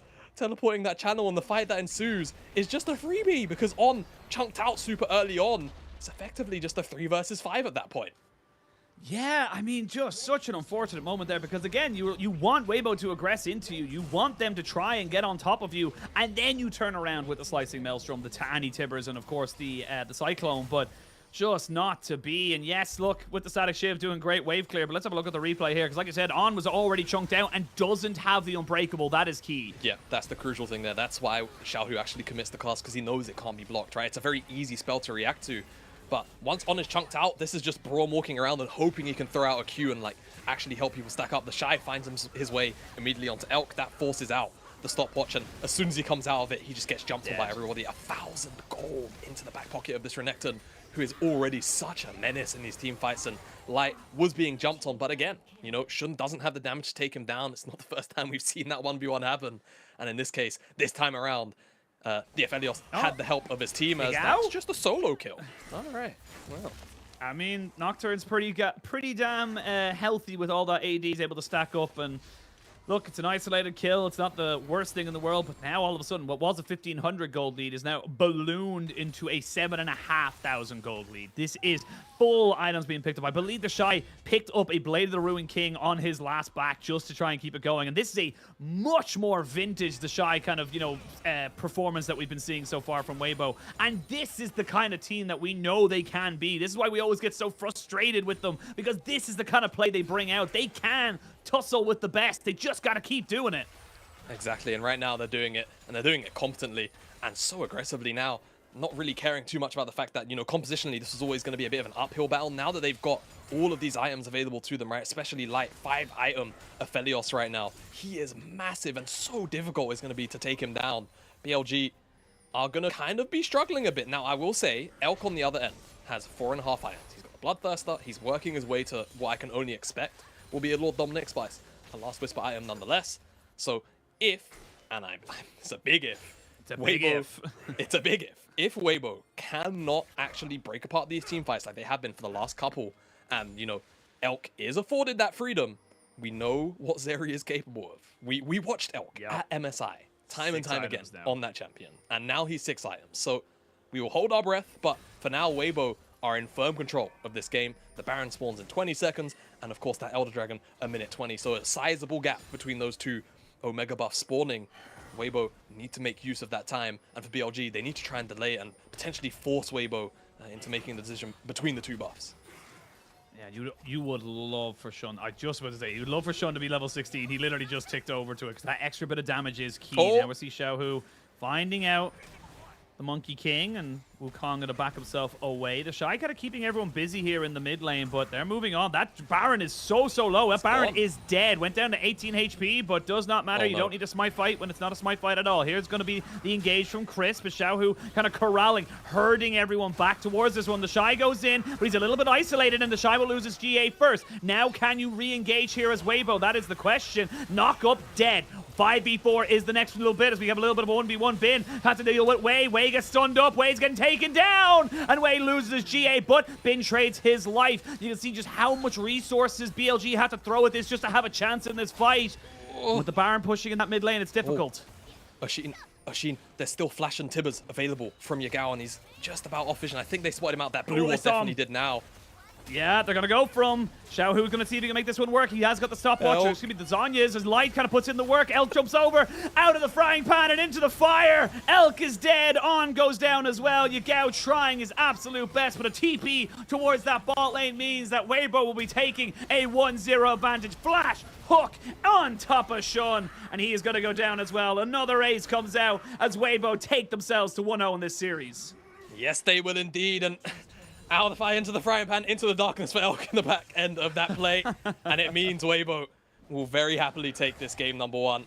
And, I mean, honestly, uphill battle, right? Compositionally, this is one where you'd maybe favor BLG, but Weibo do not care about that. They created a big enough gold lead, and they will happily stroll into game number 2 ahead. And are Weibo just the kryptonite for anyone in the top 2 of the LPL? It does feel like they just have the idea of what they want to do. They know how to play these teams, and this is the kind of setup we want to see from these guys. A great game there from Weibo, and they executed exactly what I want to be. And honestly, as one of the Shy's biggest haters so far this year, I got to give props where props are due. The Shy was where he needed to be at exactly when he needed to be, and he had an incredible game on this Renekton. Yeah, no, he did. And I mean, I feel like it's been a relatively consistent theme here. Renektons have just been performing well, whether it's the player, whether it's then the, the team that has the Renekton. Either way, it just feels like such a difficult champion to deal with inside of these team fights, where he just becomes incredibly tanky. He's got a lot of healing baked into his kit naturally as well. And, in this particular game, eventually picking up so many, small bits and pieces here and there, and eventually bigger shutdowns too. It felt like he was kind of the bridge for the rest of the team to also do their jobs too. So yeah, the Shy, I wouldn't be surprised if he actually picks up MVP for this game. I feel like there's a couple of good candidates, but honestly, the Shy did have a bit of a standout performance amongst the Weibo lineup here. And I'll say, moving into a game 2, I wonder what kind of draft adaptations will happen, because to me, right, BLG, I wouldn't say they were on the back foot, but they don't really necessarily have consistent tools for proactivity into a team like what Weibo had, because Weibo are so all in that it feels kind of weird to ever play all in yourself. So I wonder if they try and find some kind of nicer middle ground where they can still find angles like that. Because I wouldn't say it was a draft diff, because again, I would have probably favored BLG here. But yeah, it feels really weird to talk about any kind of adaptations when, to me, it just felt like it was a game of execution. And unfortunately for BLG, Weibo came out ahead in those team fights. Honestly, it did feel like the adaptation we saw was that, you know, from the first few fights when Weibo all in and the Annie in the mid lane, the Braum puts up the shield, disengages, nothing you can really do about it. They adapted and they said, cool, we're gonna throw out a hook. If it lands onto On, he either throws up his Unbreakable or he dies. That is just the fact of the matter. So we're just gonna throw out a hook, not commit everything else. And then once that, again, it's a very long cooldown, even late in the game. So once that was down, it just felt like BLG were very much, kind of on rocky footing. It didn't feel like they were as confident moving forward, kind of as they probably should be. And then the Shy is constantly looking for flanks, Weiwei looking for constant picks. It did feel like Weibo were just kind of saying, cool, we're not going to allow you just to kind of regain control, constantly picking off Bin, constantly picking off Yagao. Just not really a lot else you can do. Yeah, no, absolutely right. And I do feel as though this is just a game where you have to play as a unit, right? You've got two team compositions which really want to work like hand in hand with one another.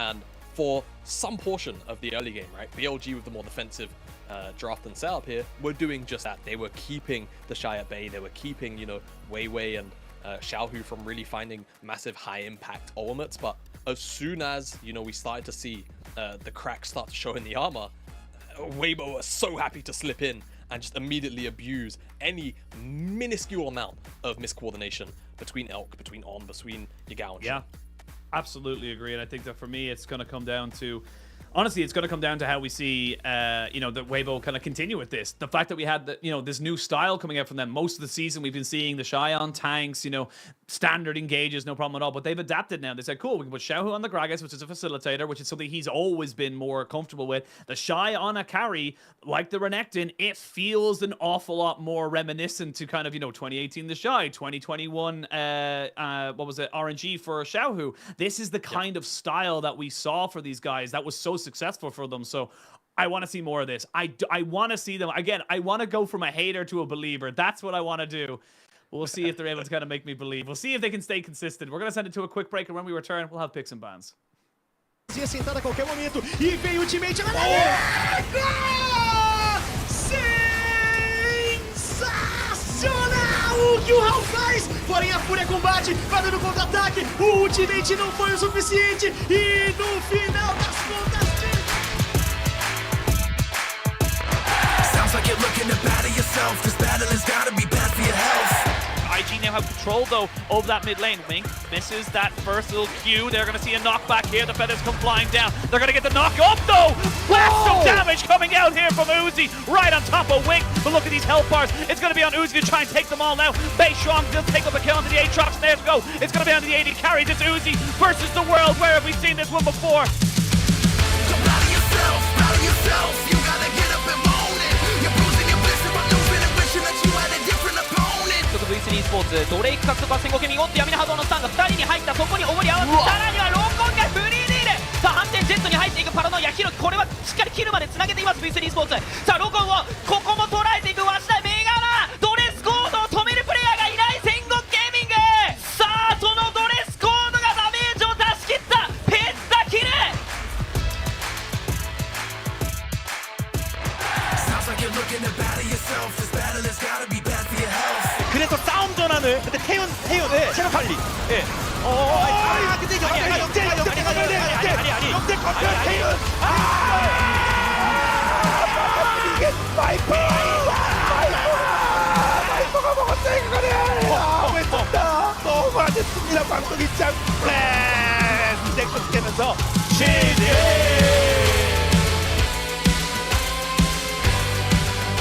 Deal picked up. Oh, he goes stop. He sells it, goes or refunds it, goes back for the stopwatch. I like that. Oh no! Someday the perfect game for 100 Thieves. It could be gone. No! Wait, is he out damage? He out damages all. This crocodile is huge, and you can't take him down if you don't have the equipment necessary. Somebody's still gonna live. Welcome back someday to your home. 100 Thieves welcomes you graciously with open arms.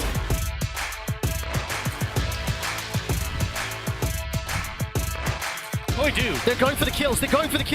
Marang has got that paranoid. Walks into the pit and smites it. Gets wrapped by the Mad Lions. Spur Rush has been challenged, and all of a sudden, Murray is in trouble. Early Guardian Angel has been prompted. He's coming back to life. The rest of Koi are running down Chasey. He will get dropped as Kazi is now the focus. Organ trying to do a Felios things. He stays alive because of red, white, and Koi are losing this fight. Kazi, the script is real. He is popping off the triple kill for the Mad Lions AD carry.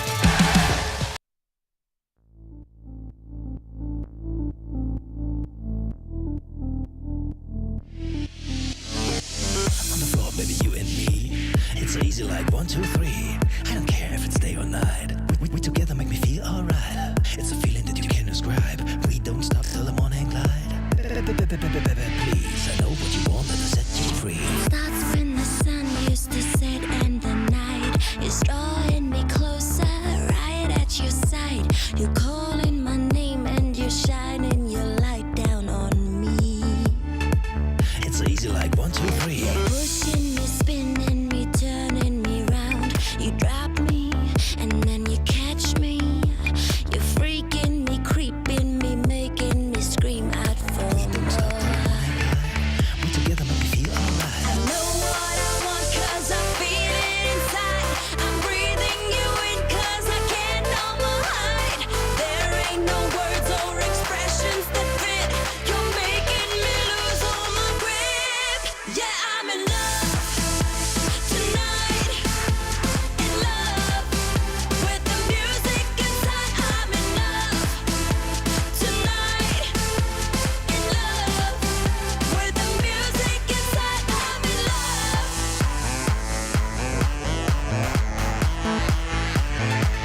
It's easy like 1, 2, 3. Twisting me, running me all up and down. You hold me, control me. You comfort me, settle me, and you are driving me mad. We together make me feel alright. I know what I want 'cause I feel it inside. I'm breathing you in 'cause I can't numb my hide. There ain't no words or expressions that fit. You're making me lose all my grip. Yeah, I'm in love tonight. In love with the music inside. I'm in love tonight. In love with the music inside. Yippee-yo, yippee-yo, yippee-yay. From New York to South Korea, everything is just okay. Yippee-yippee-yo, yippee-yo, yippee-yay. From Japan to New Orleans, where do you wanna stay? We stop at the greatest parties, we shop around the clock. We hop to the hardest parties, we rock and roll and rock. Yippee-yippee-yo, yippee-yo, yippee-yay. From LA to Tokyo, where do you wanna stay? Yeah, I'm in love tonight. In love with the music inside. I'm in love tonight. In love. 最近队伍的状态变好的就是原因就是我们在团战方面做了很多的调整。面对 BLG 的话，就多注意他们的野辅联动吧，然后注意他们中野这些。勋的打野风格感觉就是他是那种比较激进的打野吧，然后对抗他的话，就回去会研究一下他的路线。 Welcome back, one and all, to the LPL. We just came off of a very chaotic and fireworks display of an LPL game, but it was Weibo who came out the victor, and it was all down to quite a combination of different things. But at the end of the day, 200 years, you've got the CEO of ADC Hate. Light, unfortunately, picked up the MVP. It could have gone to a couple of different people, let's be real. But I think the Aphelios doing all the damage he did and not dying once, pretty decent. Yeah, you know what? Let's just derail this entire MVP segment. I don't care that the next slide that's about to come up is Light. We're just going to shield the Shy because the Renekton, you know, throughout a lot of the games today, and especially this game, was also really huge. But yeah, that side actually, you know, come on. Like, he didn't die. He had 82% KP. He was dealing a lot of damage. Yeah, Light did definitely deserve it. There was quite a few times where he very easily could have gone down, but like just 1v1 shouldn't practically. But this is the clip, actually. There you go. Yes. Thank you very much, Universe. I appreciate it. He's just healing. Yeah, he's just... It's not He's even just that healing. like he heals like 300 damage maybe, but it's enough to just not die, you know? Yeah. Really, really absurd. But again, you know, moments like this, I mean, I'm just saying, this is the Shy, man. Like, look at this B-roll. Yeah. This is like Light is getting the kill credits, but that was a lot of the big crocodile. Anyway, that aside, Light, fantastic game, and BLG again having to be on the back foot 24/7 by design of both these compositions.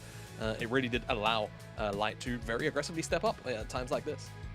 Yeah, I think that's the big thing as well, because it allowed Light to just be aggressive when he needed to be and still maintain. Like, look at this fight. He still had Flash and Cleanse. He knew that he was fine to kind of go forward on top of this and just constantly juggling between the right guns for the right situation. We saw him a couple of times with the green-white. This one was obviously the blue and purple. There's so many little moments like that where you're kind of thinking to yourself, like, it just worked out so well here for Weibo. And honestly, really well deserved. It's why we have so high hopes and high expectations for this team and this roster. They can all have exceptional performances. Yeah, exactly. And this is one of those games. And again, now, for me, this is the big test. For you. For me. The 2-0. This is the big test now. Because, you know, 2-0 or just generally, like, looking convincing if they win the series, right? Like, I think this game one was obviously a very, very good showing, but our biggest criticism is and always will be for Weibo this year, the level of consistency. So coming into this game 2, win or lose, right? Whether or not we go to a game 3, I want to see them look decisive. I want to see them look concise in the decisions that they're making. And I want to actually see, you know, a continued level of team cohesion like what we saw out of that first game.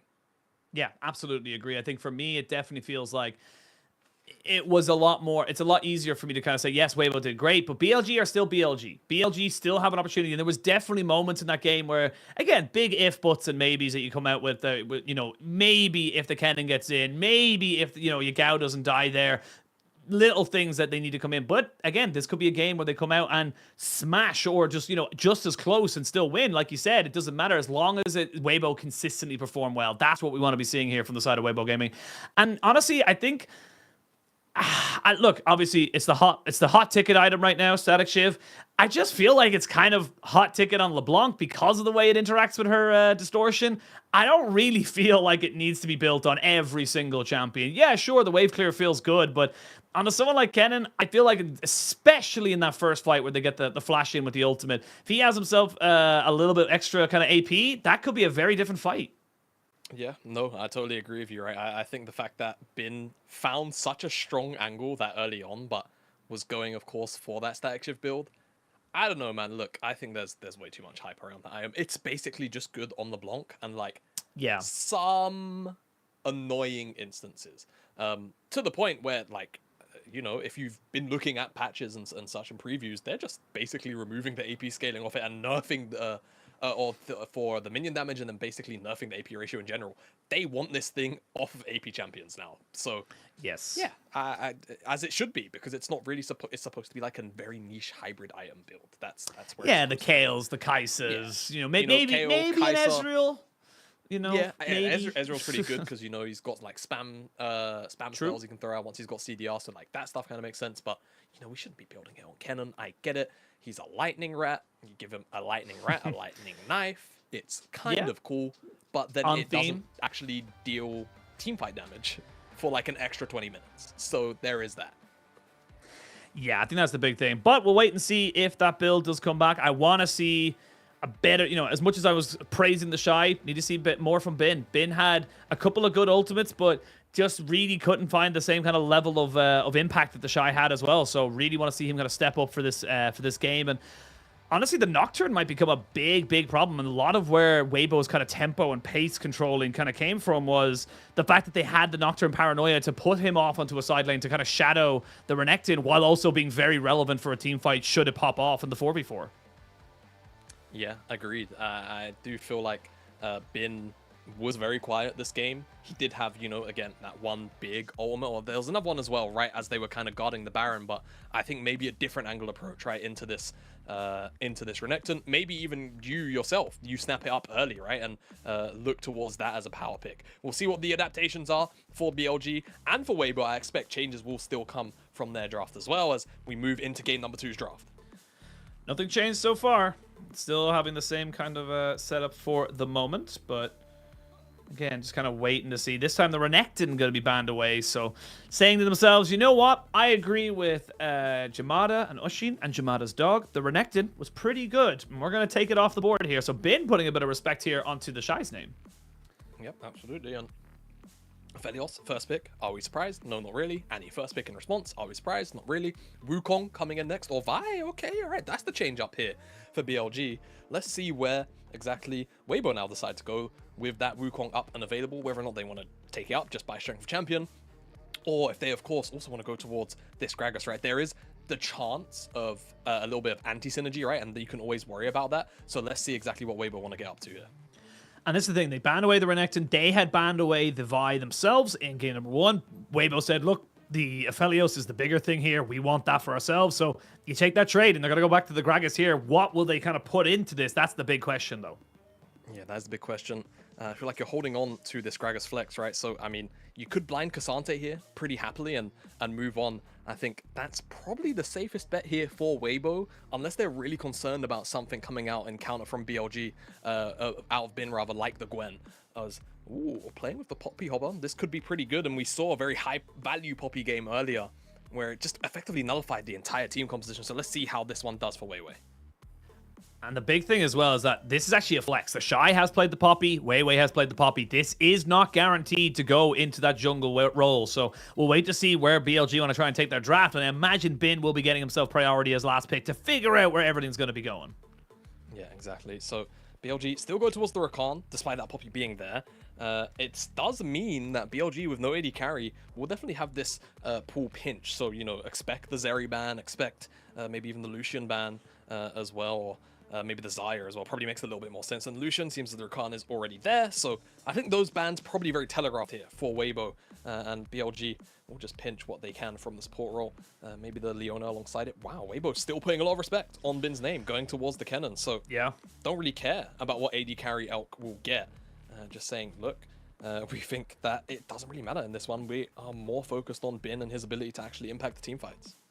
Yeah, I think that's the big thing, is that we're seeing them saying, look, this is kind of where the big thing is going. I will say that if it's up against the Poppy, which it looks like with the Cannon ban coming in, that feels like what's going into the Shy's hands. So they're probably just saying, look, we don't need to try and, you know, reinvent the wheel. Keep the Poppy relevant. Get it going on in the future of the, you know, kind of into the later stages of the game, where it becomes a much, much bigger problem for the side of BLG. Things like the Vi, the Rakan struggle so heavily when trying to deal with the Poppy steadfast presence. Yeah, exactly. Let's wait and see exactly, because the Poppy could also be flexed into that top lane, like you kind of half alluded to. So depending on what Bin goes towards here on this R5, because this should just be Xayah, or Nazari was banned away, so it should just be Xayah. Bin will definitely have a little bit of pick of the litter here. So Weibo split those bans with that in mind. I'm kind of trying to rack my brain on what BLG will look towards here in the support role, or I mean, technically, that Gragas and the Poppy are flexed in every role, besides yes, the AD role. True, so, actually, very true. The more you think about it, so this is really going to be a bit of a cards will now be turned up for Weibo, more likely than not. Let's see, here's Renar being hovered here, and they will lock this one in, I imagine, as it's into Rakan, pretty strong lane matchup, and if BLG are looking to go forward, this will always be able to turn it around, and the Cassante did go unpicked, and it seems like they will lock this one in. We'll wait to see where they want to try and bring that last one. I love seeing the Renata coming out as well. You look at all the champions that are here for BLG, just kind of really punish a lot of the kind of, you know, short-range champions that everyone wants to kind of jump onto your face with. Now we'll get to see where this Poppy goes in the last pick. To see, you know, potentially go for the Cassante. Yeah, lock that one in. Technically speaking, could be a Gragas top with a Cassante mid. We still have yet to see where that goes. We've seen the Annie kind of being people picking the Cassante into the Annie quite a few times actually here in the LPL. So now with BLG, what you've got, I mean, this is a great answer here to just try and all in with the all in. You're just kind of saying to everybody, go, go, go. Nothing else to be done here. But I was just about to say, would leave you a little bit kind of wanting on the sideline. So Gwen gets locked in, a signature for Bin, something he has won an MSI with, and something he wants to continue to push in here with this series and continue the series on to 3 games. Yeah, exactly. So this Gwen pick going to be hyper scaling on the side lane, right? I think what the beauty of the Weibo comp is they could actually probably flex around these picks and end up with slightly stronger lanes than I believe what they're going to land on, which is going to be the Shy with Kasante and Xiaohu with Gragas. But I think still compositionally, right? 3 bruisers, a lot of frontline. Light is going to have to put on a bit of a 1v9 show here because he is so much, if not all, of Weibo's late game damage, whereas BLG have multiple facets to play through, right? Bin on Gwen is always going to be a monster, and of course, on the bottom side, we've got that Xayah on Elk. We know Xayah is so capable of mincing through front lines if she goes untouched and she can dodge away from some of that CC via the Featherstorm. Yeah, absolutely, and big moment here for BLG and for Weibo. Both these teams are massively huge implications coming into this one here. Not only would you be able to get themselves a much higher win-loss in the standings, but you'd also be able to get yourself the head-to-head should it come down to that later on the season. That top 2, oh so elusive and oh so powerful. And it's going to be a big one. Weibo already 1-0 up in this series. BLG looking to bounce back with a signature Bin Gwen. We'll see if they're able to try and right this ship, right themselves back up into the series and send us to 9 games on the day, or if Weibo will finally look like they can get themselves some consistency and build themselves back up into this series, build themselves back up into the confidence of the LPL fans. It's all to play for. It's all about to kick off. We jump in onto the red for game number 2 of this best of 3. Super excited. Weibo, like you mentioned, want to cleanly carry out this series in a 2-0 fashion, but I will say BLG have some scary picks themselves, right? Yagao on the Annie, whilst it didn't necessarily have the impact that you would have hoped it would have had in game number 1, it's always can be just that one big Tibbers ultimate to come through, and of course, naturally Bin as well. After he gets past 2 items, he is going to be an absolute menace to deal with, right? 3 melee champions and a champion that he can negate a lot of the damage of from the Shroud. It's going to be a very scary prospect for Weibo to deal with. So again, in a very similar manner, I do want to see Weibo be proactive in the early game, right? I do want to see them look for plays and find aggressive picks and ganks from the side of Weiwei, just because I feel like BLG do have very strong scaling tools. But in that same breath, right, the Shy is on Kasante and Light has a Felios. So there's a lot of years packed in to the Weibo side draft. But BLG still have some tools of their own. See how they're able to use those tools effectively or not. You know, poor craftsman blames his tools, but we'll see what way they kind of work with right now. And good little cheeky ward there from Xiaohu just to get full information as to where Shun will be starting.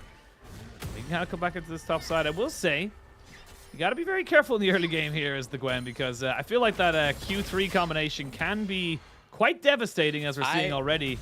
I have seen so many Kasantes randomly, like, Bin is not winning this trade. You know what I mean? Not yet, like, he's not. It's so scary. Now, level 2 will come in, and then that's when, like, the Shy has to pay a little bit more respect. He's also got Pots and a Biscuit, which he's not popping right now. He'll do it as I say it. Cast the semi-curse. But you just reminded either him. way. Yeah, you know, he actually, he was just listening in. Yeah, the Shy... That's a fact. All players at all times in all major leagues have access to the commentators' comms. Yeah, exactly. Ooh. Wow, okay. A lot of respect. Okay. Double flash burned, but on respectful. Not letting the Crisp kind of bully him away from this one here. Now, this gets a little bit dicey in this top side. It is a flash on the Gwen, so no Ghost or no Ignite, but do they want to try and maybe go for something a little bit more aggressive? That is the question. Here we go. All right, Weiwei, this is what I wanted to see. Aggressive dive. Level 1, both on Elk. Yeah, I don't think there's any way you can get out of this one here on. You're going to go down. Great tanking of the tower here. Elk should be able to pick up level 2. There it is. Redive it, they honestly, redive it, but it's risky. I mean, if you can make Elk miss the wave, I don't mind. Oh, it's beautiful! It's absolutely beautiful, and that forces everything. Elk gets himself a 1-for-1 trade, and what could have been exceptional for Weibo, Elk turns right on its head. Oh my god, Elk, you monster. He's just such a Giga Chad, man. Every single time he has the opportunity to do something like this, he does it. And not only that, it's basically a solo kill. He's level 3, caught that entire wave as well. He is monstrously ahead now off of a massive misplay. And Weibo, honestly, the idea is good, because if you make him miss that wave, even if he gets the kill, it feels pretty damn bad on the XP front, right? So go for the play, but Elk just turns it on his head.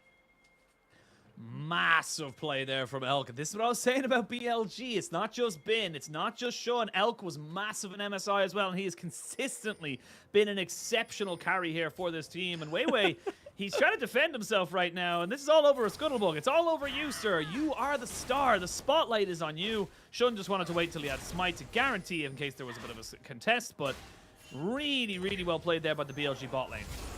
Yeah, so good.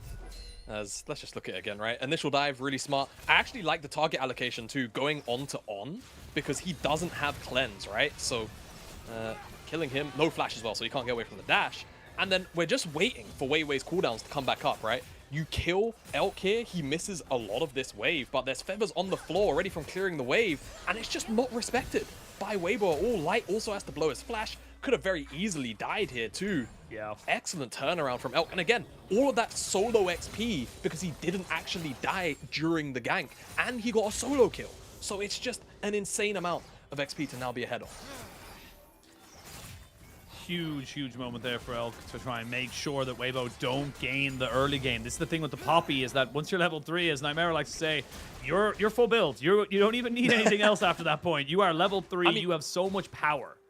That is honestly the beauty of Poppy sometimes, right? Diving those side lanes, it's so easy because you can't escape. There's a wall to the side of you all the time. So you will often just kind of have to suffer the experience, right? So we will continue to track Weiwei and see how aggressive he's willing to be on those dives, right? Sometimes one dive goes awry and it can definitely throw off, you know, junglers and generally players from wanting to look for those more aggressive plays, but it should have... Oh. On. Could have took one more tower shot and died. That one caught me off guard for a second. But he will just dash out. But yeah, I still want to see Weiwei look for these aggressive plays as Shun is looking for one of his own. I mean, Shun kind of wins this fight 100%. He's got a Ruby Crystal and he's got himself the Longsword. So comparatively to the boots, you're just not gaining a lot here for the side of the from the Poppy. But that does mean that Dragon's going to be secured. You do not have the health bar here as Weiwei to go back into that jungle. And that's just a very early Dragon. This is the BLG that I was trying to talk about in the previous game when we started off this, is that just such a huge amount of pace and tempo available to them when they get the right champions. And it's starting to build up a little bit. Weibo need to make sure they don't get lost in the, or you know, fall too far behind to the speed at which BLG want to play.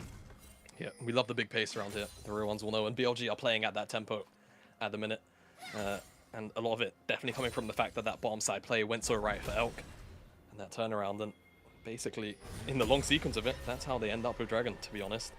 Being able to reclaim a lot of that tempo, and I think now the next point of call for BLG will just be looking towards this Herald, right? Bin should have priority a lot of the time up here on the top side, and I expect that Shun will look to utilize the fact that Bin will be pushed up quite aggressively and should have first movers. Ooh, kind of far forward under the tower here.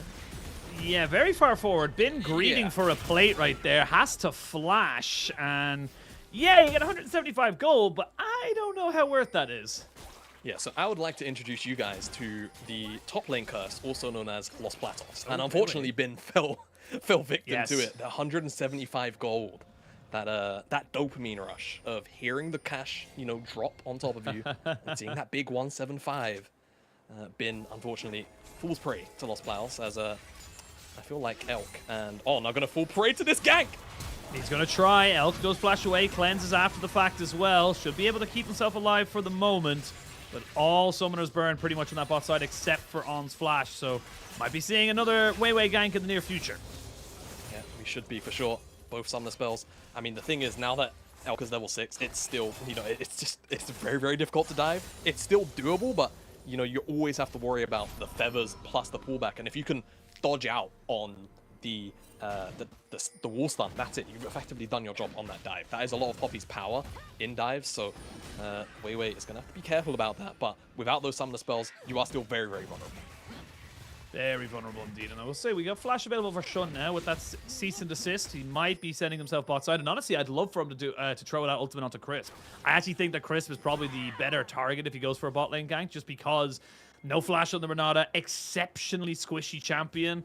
Very, very easy to burst down when they don't have the flash available to them. So curious to see what they end up kind of working with right now. But Shun just happy to start up this Rift Herald, knowing that the Poppy's on the bot side, because he can see that his support's doing his due diligence and getting him that information. Yeah, not only that, but again, you know, skirmishing around Bin at this point in the game is always going to bring pretty big high yields. And the Shy is almost still on cooldown, right? So that's a lot of that champion skirmishing power inside of Cassante at the early stages here. So everything just lines up. We'll pick up this Rift Herald, and BLG continue to hold neutral objective dominance as Weiwei is back again. And I think BLG need to tell a friend, because if they don't, I think this dive is going to happen for a third time in a row. Now, thankfully calling Shun down off the reset from the Herald, so they should be alright, and Weiwei's just going to clear a little bit more vision. Yeah, with the wave crashing in as it is, On will take a handshake that he does not want. And we'll see Yagao, though. Maybe in a little bit of trouble. Ooh, that Hex Flash. They thought about it. Definitely thought about it. I'll be honest, I would have done it. But I'm a stupider man than Weiwei is.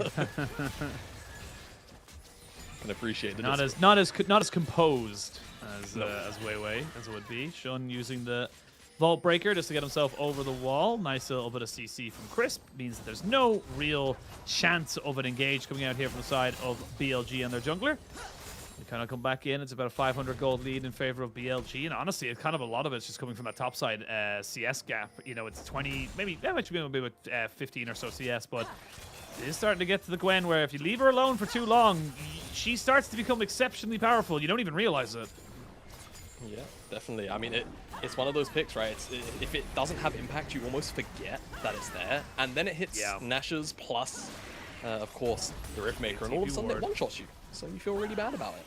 And I like that the Observer zooms out here, just, you know, highlighting that ward at the very back.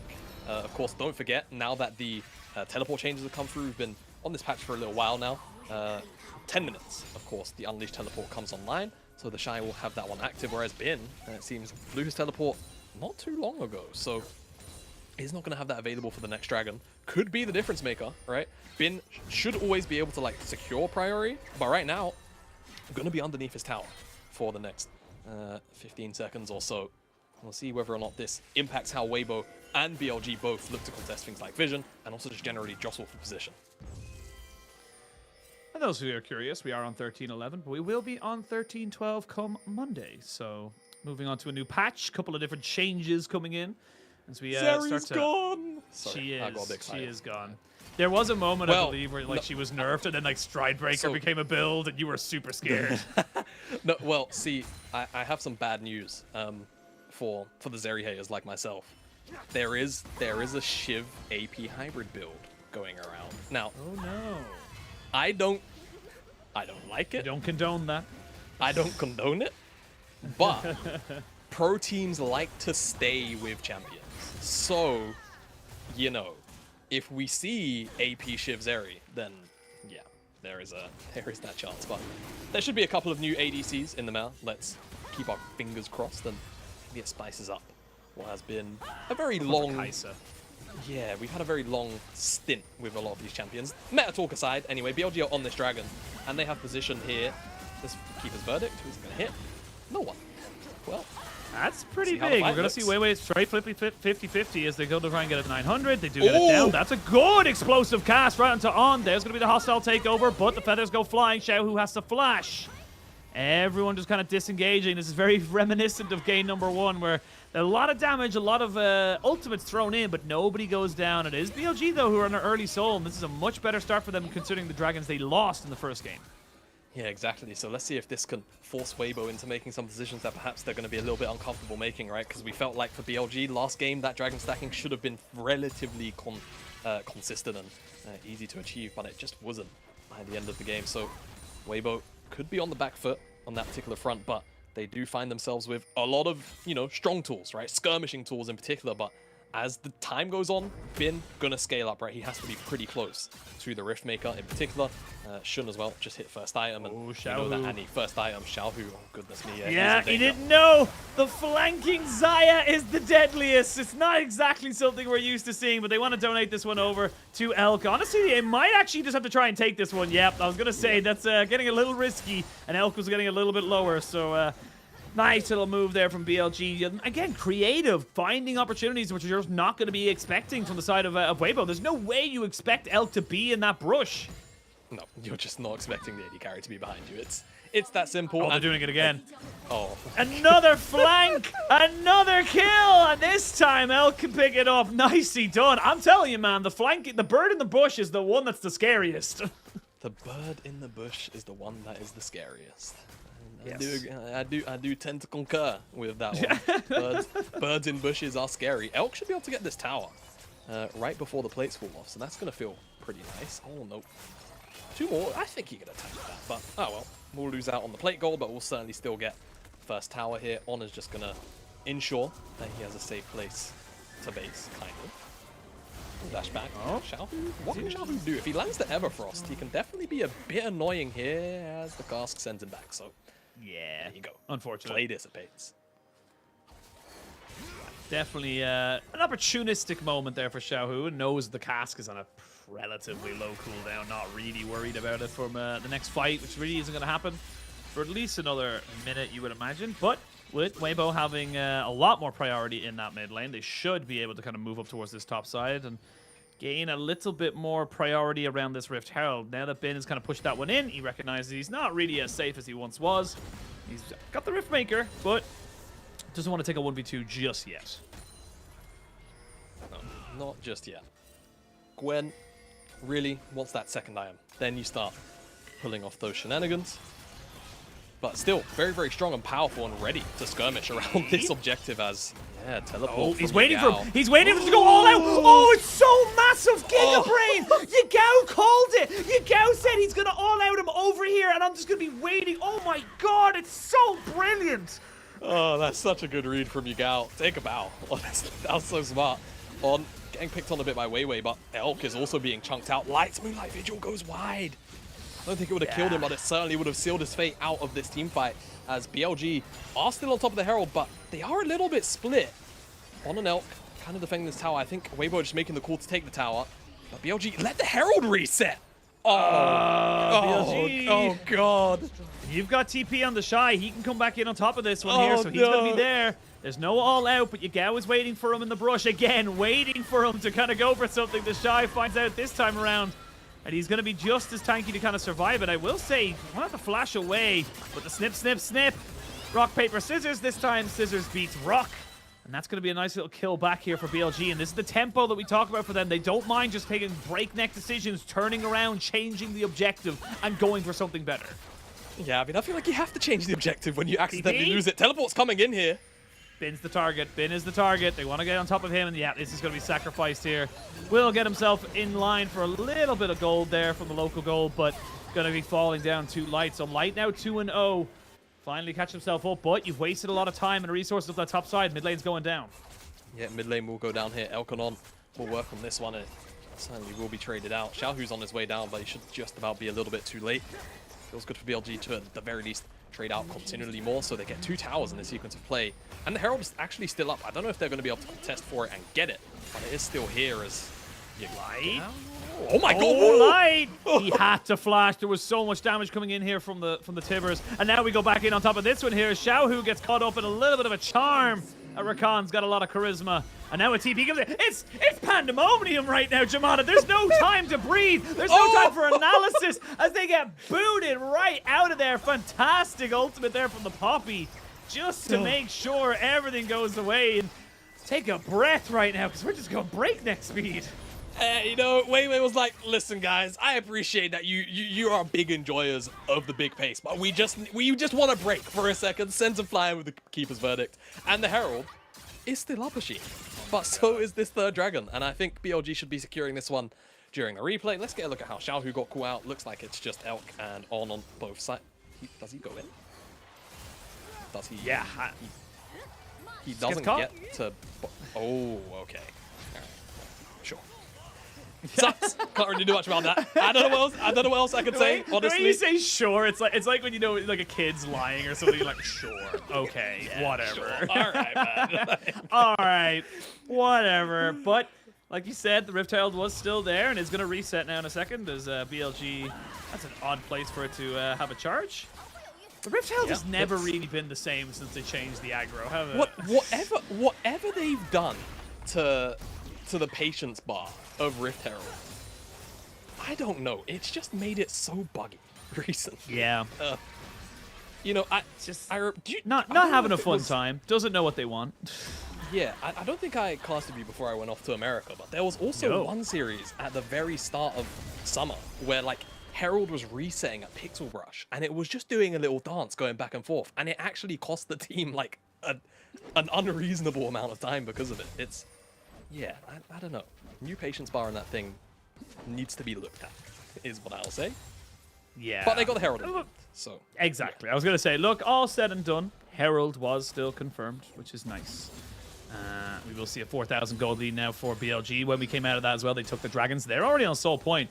That means in 4 minutes' time, 25 minutes, we're going to have ourselves a Soul fight. This is going to be huge as well. You think of an Ocean Soul for something like a Vi, a Gwen, so very valuable as the Shy and On. That's a 5-level difference, actually, I just realized. So the Shy could actually destroy him just off stats alone.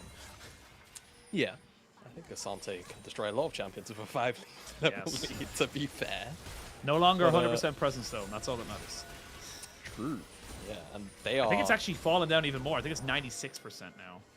I think Nico, Vi, and Milio are higher. I think Milio's almost 100. I think he's got like 99% or something. Yeah, and there's probably been like a couple of games where teams are so used to it being permabanned that they just forgot. You just don't that play it. They just didn't log it in. But Bin is kind of playing with fire, and I'm not talking about the red buff. As should. Oh, they're jumping straight in on top of Light. He is the carry, like I said. There's a hostile takeover, though, and that's a lot of damage. No bailout for you, and Shun keeps himself alive. Back over the wall to keep himself going. Nice knock up there to try and keep Yagao alive, but unfortunately for him, he gets right back into the fray. It's a 2-for-1 trade, though, and this is the crazy thing. Elk wasn't there. That was a 5v4 effectively in favor of Weibo, and they still come out the worst of it. Now the Shy taking a lot of damage. I don't know if he can stay here because with Shirley coming down, this could be just straight up a tower. They don't even have to stay for this. They can go for Baron. By the way. This is Baron, yeah. Baron should just die. Weiwei and Blight are the two most important members for a contest, and they are both only now just about to respawn. The Shy has and with TP. a Gwen and with a 2-item AD carry, this should just be mincemeat. So Xiaohu and the Shy have to make the biggest mess in the pit in the history of League of Legends. Here we go. Elk's got all of his summoners available to him. There's the Baron going down, confirmed. That's Shun getting that particular pick off for his team. Now the feathers will go flying. Can they get any kills? And this is the thing. You're in a bit of no man's land all of a sudden. The Aphelios is coming. Elk has to flash. And BLG will get themselves their Baron. They don't get any more kills in the exit, but they get the big purple worm. Yeah, exactly. Big purple worm. Everyone gets out with it. Elk does have to expend his flash, so that does feel bad. But one thing I want to highlight here, when Shun and Bin go in for this play, the mist from the Gwen actually blocks out not only the Renata ultimate, but the Keeper's Verdict at the same time. If Weibo was just a frame ahead, then he could have sent Bin back, and they probably could have killed Shun in the middle of that engage. A little bit unlucky as Yagao gets pulled over. On does buy him a fair amount of time, but unfortunately it's just not enough, whilst on the backside, Weiwei was always in no man's land. Once that Keeper's Verdict missed, and Bin was still alive. As we come back out of the replay onto the man himself, he has now hit that Nash's Tooth spike as well, so 2 items now on that Gwen. He is a monster and he's online. And you can see as well just how quickly the Weibo kind of damage profile just collapses without Light there. The fact that Light was taken out so early, they almost take down Shun, but it's not enough. They had to commit more resources to taking out Yagao, because otherwise he would have just walked away scot-free. So these are the small little differences that make huge waves in the game. BLG now, 30 seconds till Soul. There is no vision. Thank you so much to our observers. They have nothing. They have no idea what's going on. This is purely straight up blind. They have to walk in and hope and pray they don't die. Yeah, and I don't know about you, but I feel like BLG might be atheists, because I don't think there's going to be a god to pray to for Weibo here. It's just... It's gonna be a bit rough. 7k gold deficit as well across the board. Trying to go into this composition. Yeah, I think it's just a bit of a toughie. Sheen, maybe if they can get a good chunk onto someone here. The Shy's got Q3. Oh, he goes on the Shun. That's the perfect target. And they're gonna try and jump straight on top of everybody else. But Light is already dead. The hostile takeover is only good for nothing. Everyone is dead. And they tried to go for a fight. They didn't have damage. That could straight up be gained. You have Baron for 40 seconds. They could end it all here. Yeah, I mean, everyone's dead. That's game. BLG just won off the back of a random skirmish in the mid lane because Weibo had to try and contest mid wave. And BLG will take us to a game 3. Much better look from BLG this time around. A lot more proactive tools. And it feels like that is definitely the name of the game in this series so far. It was Weibo with them in game number 1, BLG with them in game number 2. A lot easier to execute. And they'll take us to a game number 3. We talked about this, Jamada. We set up the stage. We said what we wanted to see from Weibo. That is not what we wanted to see. That just felt so disconnected. It felt like BLG ramped up the pace and Weibo didn't have a clue how to deal with it. It really felt like once the game dissolved into skirmishing and fighting at all points in time, Weibo just got panicked and just didn't know where to go. And then when the one big team fight comes in, they all in on Bin, but again, you still have Isaiah to deal with. You still have to protect the Aphelios, and they just didn't.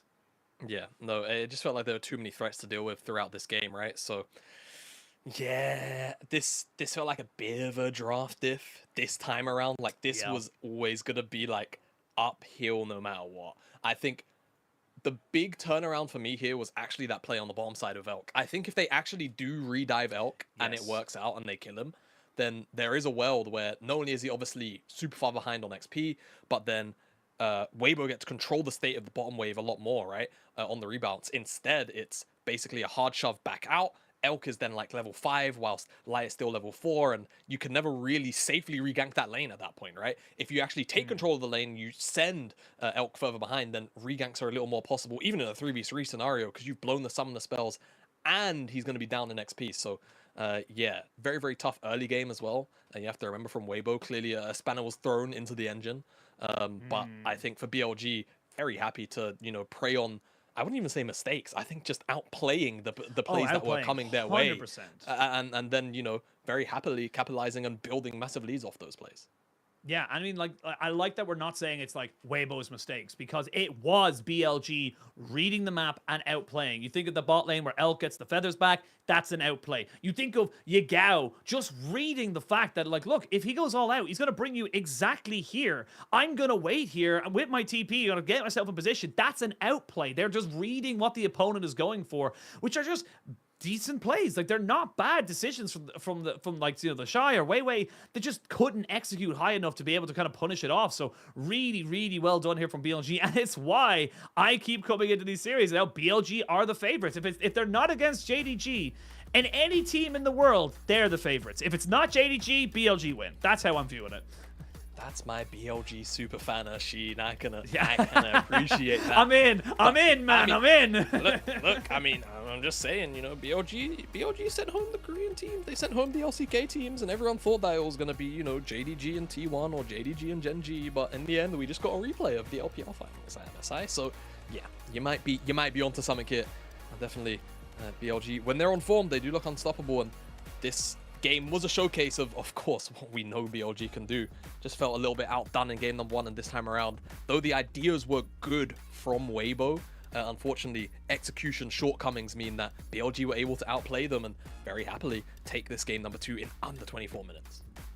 Yeah, I think that's the big thing, is that there was such a dominant win, such a huge shift of momentum, considering that Weibo played very well, but they had to beat BLG. They had to try and, kind of grind them down, get better opportunities. And for BLG, they just punched back. It was like they took a haymaker and then with that momentum just kind of swung right back at Weibo. And this is the thing, is that we need to see a bit more from Weibo. We need to see a bit more coming in from them to kind of, to really kind of wrap up this series. And it does feel like kind of similar, kind of conversations we've had before. But we're going to send it to a quick break. When we return, we're going to have our 3rd game of this series and our 9th game of the day. Welcome back, Jamada. We've missed you so much. We'll see you soon.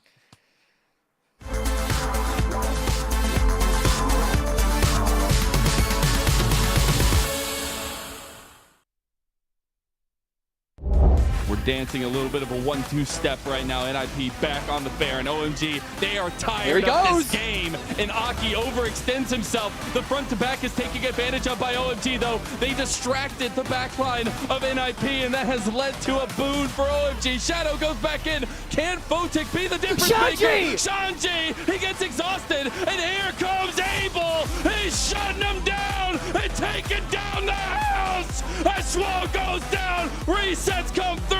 PP God versus Angel is all that's left. Angel with a triple. He's looking for a quadra. He gets the damage. It's gonna be good. And it's an NIP who come out on top in a long haul fight.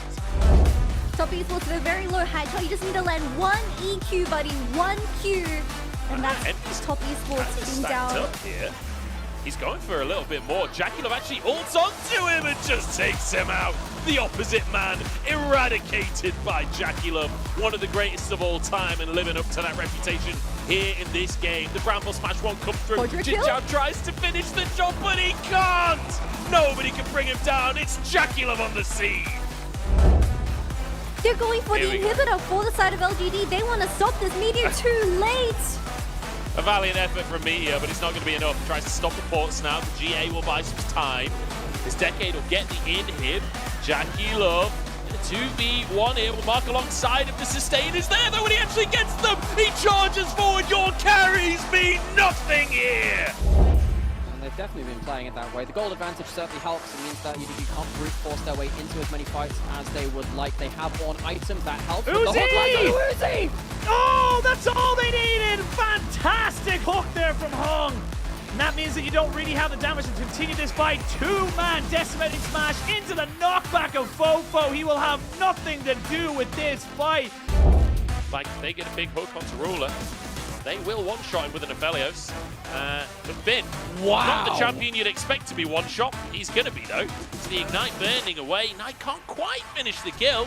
There's now the follow-up anti-engage, and Shun just taken for a ride, as so are the rest of BLG. JDG happy to go under the tower here. Look at them shred through BLG.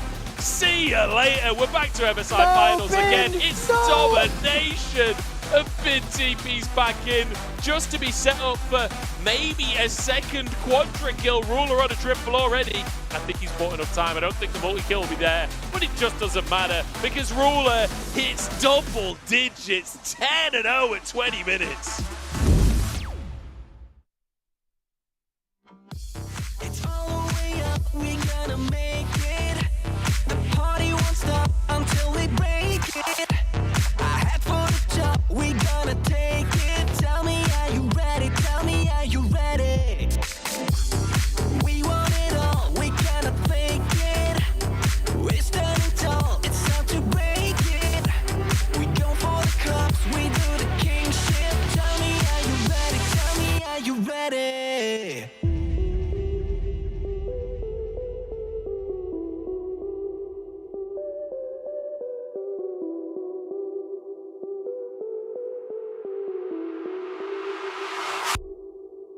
Are you ready or not? Are you ready to go?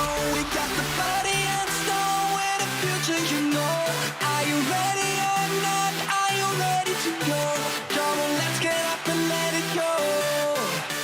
Are you ready or not? Are you ready to go? We got the body and soul and the future, you know.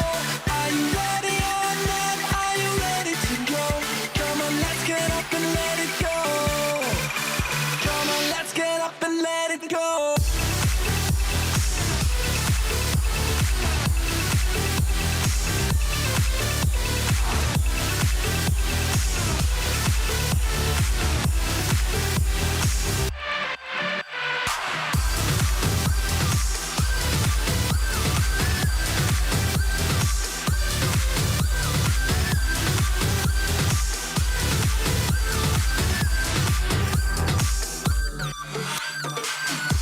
The vodka is up, come on and drink it. The moon's in our cup until we sink it. I head to the club, come on, get wasted. Tell me, are you ready? Tell me, are you ready? People won't stop and girls are tasty. We're over the top, girls getting hasty. Still not enough, we make it big time. Tell me, are you ready? Tell me, are you ready?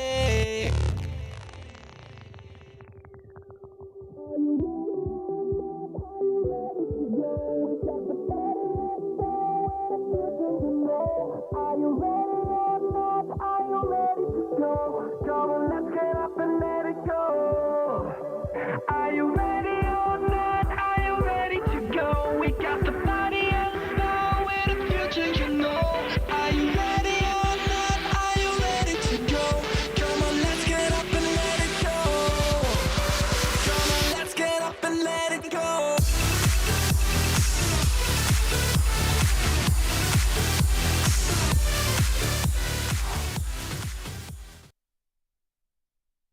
面对 WBG 的话，我觉得首先要小心他们打野跟下路的配合，然后小心他们上中在中后期的带线。我觉得 WBG 下路的风格就是比较凶吧，然后他们也很善于跟打野配合，然后中后期也能 carry， 是个很全面的下路。目前我们战队对本赛季的期待就是能进入世界赛吧。Welcome back, one and all, to the LPL. We are coming into our last game of the day. Jamada's been on for all 9 of them. Before we jump into it, we gotta talk about our MVP from game number 2. It was Elk, and honestly, it could not have been anybody else. We talked about him so much in the in the first few levels. Literally, the first level at the dive on the bot side, just exceptional play from him. 5-0 and 3. Didn't need to do all the damage because he did all the plays. Yeah, if this play goes differently, and he missteps here, doesn't time the flash right, anything like that, this bottom lane turns into an Armageddon. And because he makes this turnaround play, he's able to then retake control of the bottom side and, effectively make it impossible for a very consistent level of pressure from Weiwei to come back down towards this bottom side of the map. Yeah, I think that's the best way to look at it. And again, it all starts from here. It all starts from that one move, and it's just such a smart way to do it. And not only does he get the kill, because yes, the kill is huge, but he gets the summoners. And then even after that, just constantly putting himself into a brush, and people kind of forgetting that the feathers and the pullback route is so valuable early on in the game. Yeah, definitely right. Just a genuine misstep from Light. Weiwei not respecting the fact that that pullback could come through underneath that dive. And yeah, I could go on for ages about how high impact the overall play of that bottom side was, but throughout the entire game, it just felt like Elk was able to put out so much damage. Yagao as well, honestly, for me, has kind of a honorary, MVP vote in my mind, just because of how many times he found pretty solid Tibbers. And I mean, actually, that one at the end of the B-roll there was like a 3-man, 4-man Ultima, which without, it was huge. It could have actually been, maybe a slightly longer game than we ended up with, but instead it was BLG closing out this game in 23 minutes. Now, as we approach game 3, this is, what we were speaking about moving into game 2, right? Even if Weibo lost, all we wanted to see... He had 2. He had a Renekton, and now he has a Gwen. I love it. I absolutely love it. But, like, even if we saw Weibo, like, genuinely struggle here, right? And, specifically, obviously, we did highlight playing through, the Shy, who had a very, very strong game number 1 as well as Light. Yes.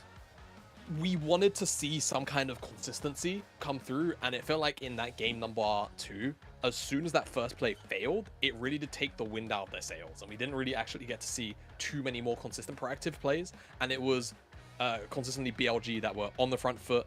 Yes, it's obviously easier to make plays if you're ahead, but there is still opportunities to look for plays when you're behind, right? And it felt like Weibo were very limited in the options that they were trying to look for, and were also genuinely not actually aggressively trying to approach those issues either.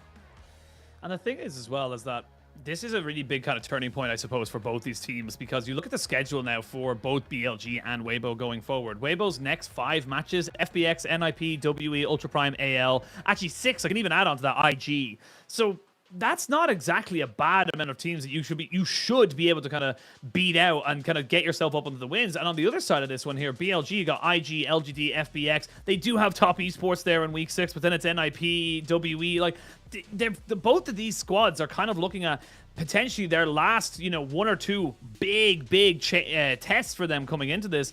And now it's kind of coming down to the fact that, you need to come out with a result. You need to make sure you're winning on these sides. Otherwise, you're going to potentially, drop down the standings for playoffs.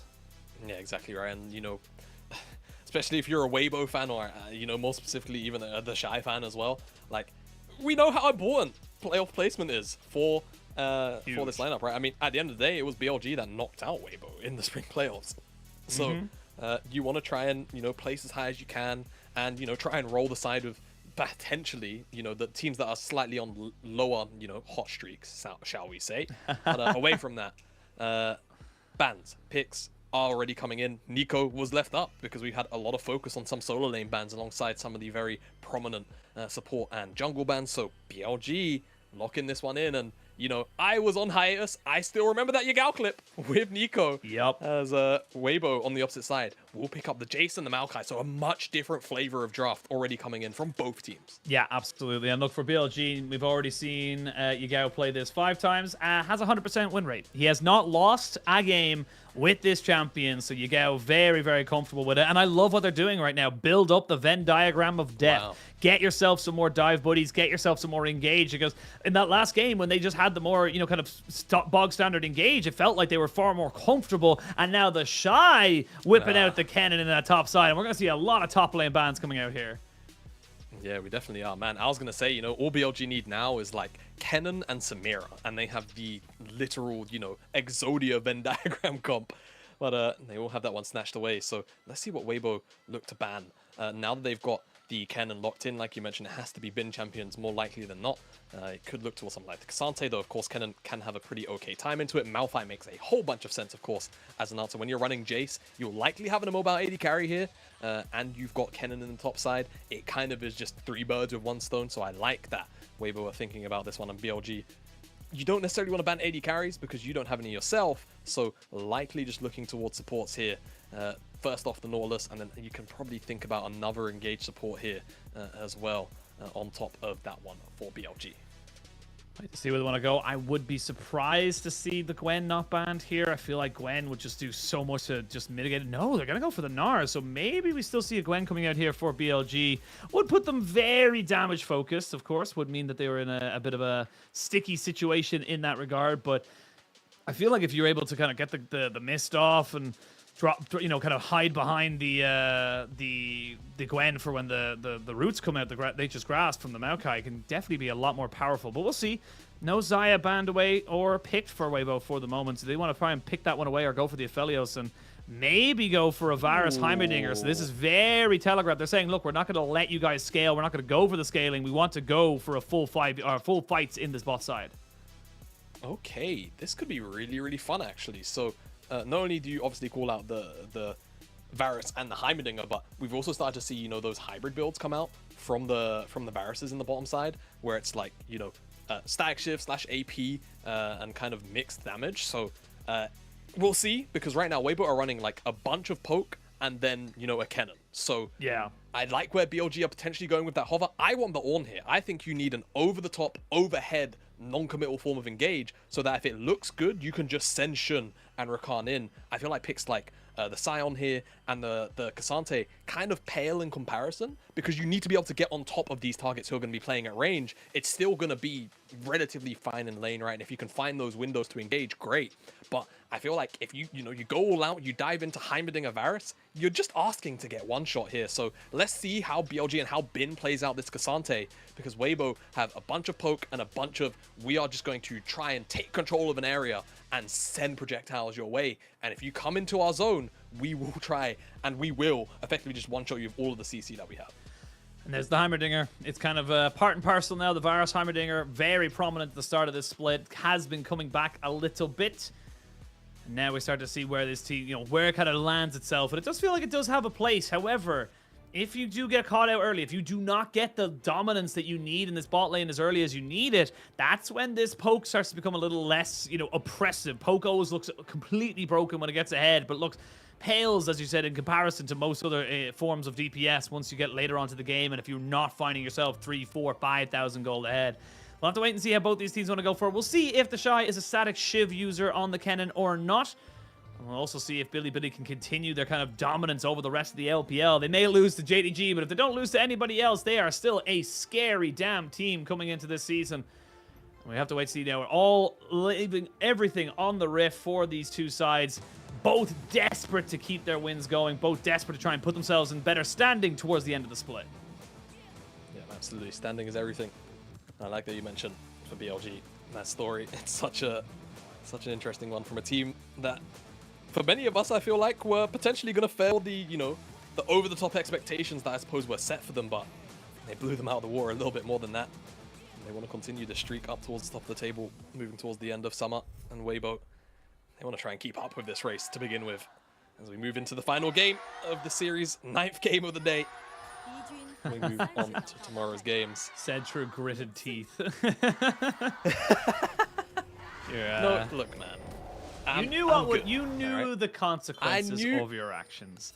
Look, as soon as I heard that the LPL was starting on the 29th, and I knew I wasn't going to be here for 3 weeks, I just said, I'm in for a beating when I get back. And this is karma, and that's okay. Yep. You know, sometimes you just have to deal. And I feel like BLG are going to have to deal with a bunch of poke this game for Weibo. As long as they are able to move into objectives first, this is going to be a difficult game for BLG. So that's going to be the first big, hurdle for me that BLG are going to have to hop over, is trying to ensure that they try and cut off as much access to the river whenever these objectives are spawning up as possible. Otherwise, you're dealing with saplings, you're dealing with accelerated shock blasts, chains of corruption, everything basically on the side of Weibo short of the Kennen kit. And even then, you still have to worry about Kennen just flashing over a random wall and one-shotting your backline. Well, plenty of turrets in the bot side here, but with the Calibrum, should be easy enough to clear out a few of them. Maybe nothing else too exceptional after the fact, but this is the power of the Heimerdinger. This is why we saw it for such a long time, and we all hated it because can't really do much against it level 1, and you just have to accept that you're just taking free harassment. Yeah, one thing that teams used to do, level 1, send the entire team bot, stop the Heimerdinger from setting up those towers, but I guess BLG maybe a little bit absent-minded, forgetting about the pick and some of his strengths, unfortunately. So Crisp will just take full control here.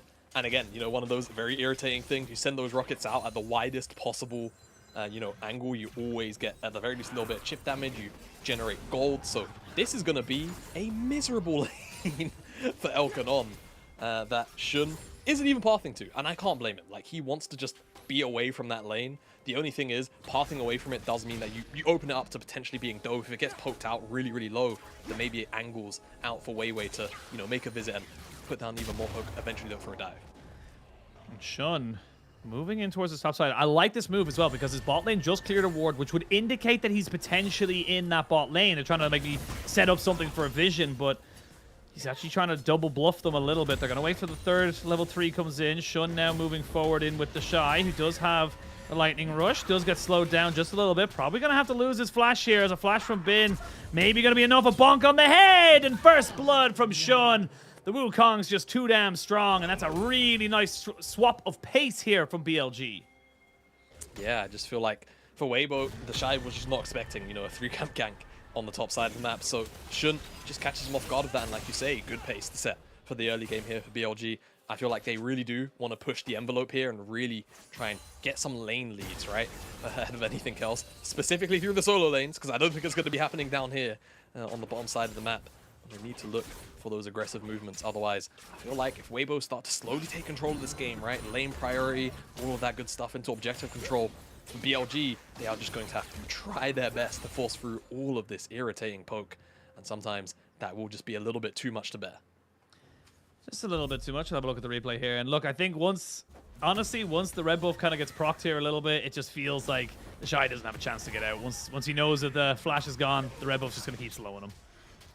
Yeah, exactly. And Shun just has such a good angle coming in as well. The fact that the Shy was where he was, like you mentioned, the red buff slow is just enough for a very long run down, and a flash is all that's necessary to follow up on the play itself.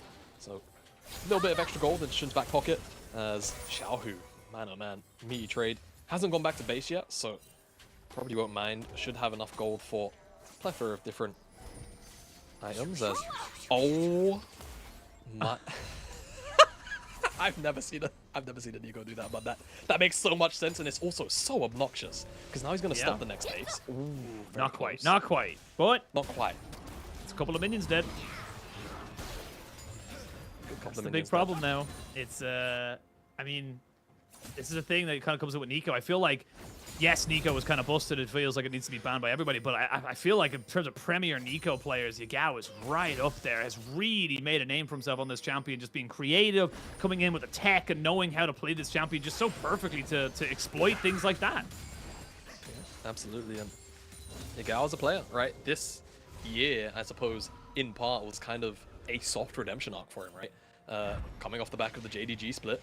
And I feel like for many LPL fans coming out of last year, JDG were like, expected to go a lot further than they ended up going at Worlds. So moving on to BLG to then internationally perform really, really well. Just unfortunately, not as well as JDG. We're still looking to overcome that hurdle, but has domestically now again just continued to really dominate so many laners here in the LPL. And for many, I suppose, continues to be your GOAT, as it were. The Yagoat. Yagoat. Yagoat, and a name for the Shy that I don't think I can say on broadcast, but so look, you are such a Shy hater, but I am, man. I am, because it's just do you know what it is? You know what? Do you know why it is? And it happens with everyone who's popular. It's happening with Max Verstappen right now in the Formula One. Sometimes it's not about the actual player; it's about the fans. And if the fans are just so in your face about it, like they're just like, no matter what happens, this thing always never over. But that guy's dead. That guy's dead. I don't know why on flashed, but now we're gonna see the Shy going back in. It's been a long day for you. Not only has it been a long day for me, we were both so on the same page. Yep, that guy's dead. Yeah, that guy's dead. That guy's dead. Anyway, back in, undied, lost flash, and now we can see this dragon being taken. All right, let's see if Shun can win the 50-50. Elk has pretty poor. Well, he's got not a lot of ammo left in Graviton. Maybe he can swap over in time, but Shun was just not in position to go for the steal. Weibo. Yeah, so that looks funky to us, for clarity. But obviously, Nico pressed W, and there's obviously that brief half a second where Nico's invisible. But that doesn't really show to us in the spectator. So I know it looked like he flashed and did nothing, but he actually just couldn't see Yagao. Yeah, so he's not trolling. It's not troll. It's not troll. I agree. It is a little funky because we obviously have true vision. It's, again, you know, hindsight is 2020, and when you have God vision like us, it does end up looking a bit like, what? Don't you actually can watch the pro views. I think they have 2 pro views per team. It's quite cool. You don't need to flex that you got LASIK, all right? We get it. Okay, buddy. You don't need to flex that you didn't need it, all right? I had to buy the DLC for this, all right? You got it for free. Yeah. But yeah, right. True sight does often make some interactions look really weird. For example, when Nico turns into a minion and then, you know, ults a champion in the mid lane, and you're like, wow, how could they not see that coming? They just can't, as Elk is pretty chunked out. I wonder if he's going to look to have to go back to base now. Does have 1 pot, but would probably prefer to not expend it. And I expect we'll just look for a reset relatively soon, as he does. And BLG on the opposite side of the map, looking to pick up this Herald. Weiwei is on this side of the map, has level 6, and so does the Shy. So I wonder if they're going to look for maybe a bit of a late contest. But with Xiaohu actually in base, looks like it just should be a free pickup here for BLG.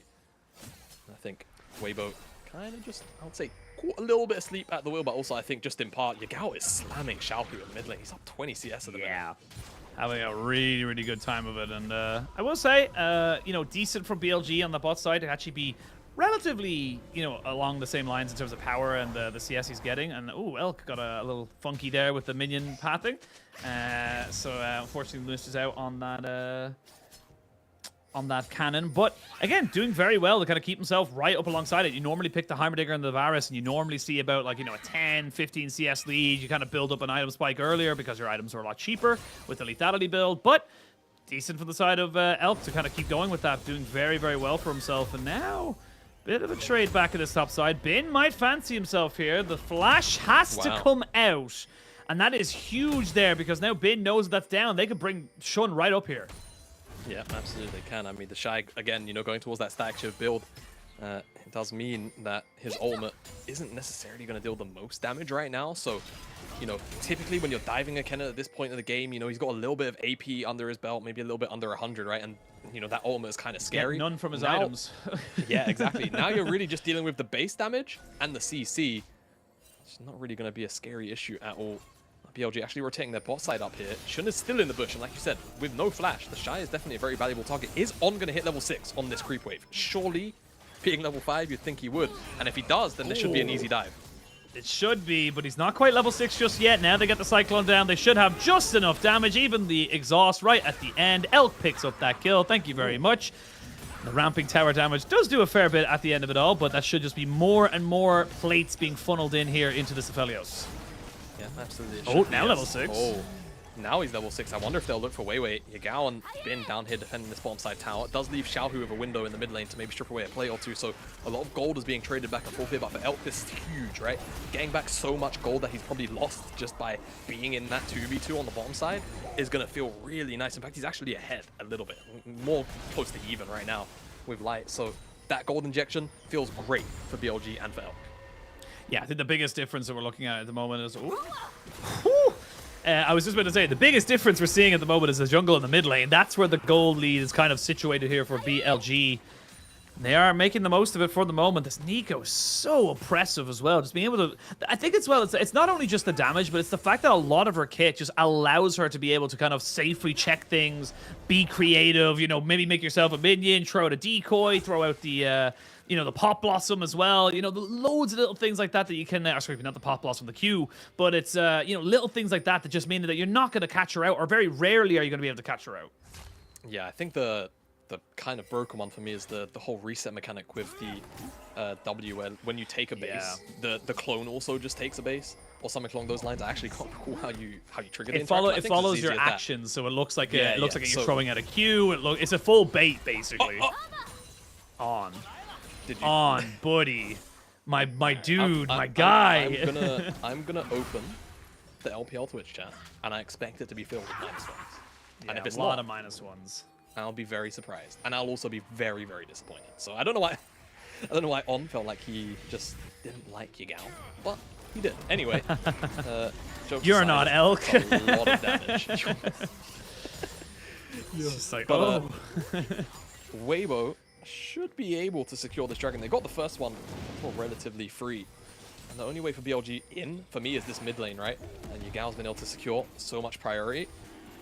And that is going to be their way in. But for now, again, you know, Sapling's going to be a little bit annoying. Not a lot of damage, it's not that AP variant build, but again, you know, poke from the top side from Jace. Saplings you have to constantly walk into. Now the Heimerdinger towers on top of the dragon. And Light is still not even here yet to actually throw out those piercing arrows. As the Shy is coming, yeah. Yeah, TP coming in. Bin goes in towards that mid lane as well. Dragon down to 2,000. There's the Nature's Grass. They're going to try and dodge it. But you get caught out on the backside of it. Secured by Weibo. They get themselves up to 2 dragons, and it's a Cloud Soul. Again, very, very powerful for something like a Ken and a Maokai. Things that can just kind of run at you once they pop them. Very, very valuable. So for the moment, Weibo still holding their own, still doing very, very well, but it does feel like we're building to a boiling point. It feels like we're waiting for first items here for BLG before they truly feel comfortable to go for those big skirmishes. Yeah, exactly. Just biding their time, right? And trying to find what should be a good window. I think first item, right, for everyone. Yagao, Shun, Bin. Once you get that first item, you're going to feel comfortable to actually skirmish, right? Bin, first item really does up the lethality of that Cassante, right? The slow is so oppressive to get away from. And when it comes to especially being like poke champions, you're not going to have the DPS to really deal with it immediately.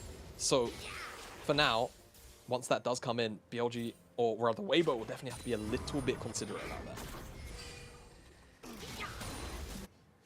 We come back in. Pretty much a dead even game in terms of gold, but is it going to be a dead even one here? A little bit of a observer bug there, but a flash away by Xiaohu does mean he keeps himself alive, but no longer having that, and a flash Pop Blossom available here for the side of Weibo could spell disaster. And speaking of disaster, flash for flash, Crisp not going to be caught out by that one just yet. Not just yet, but oh my goodness me, forced the flash away.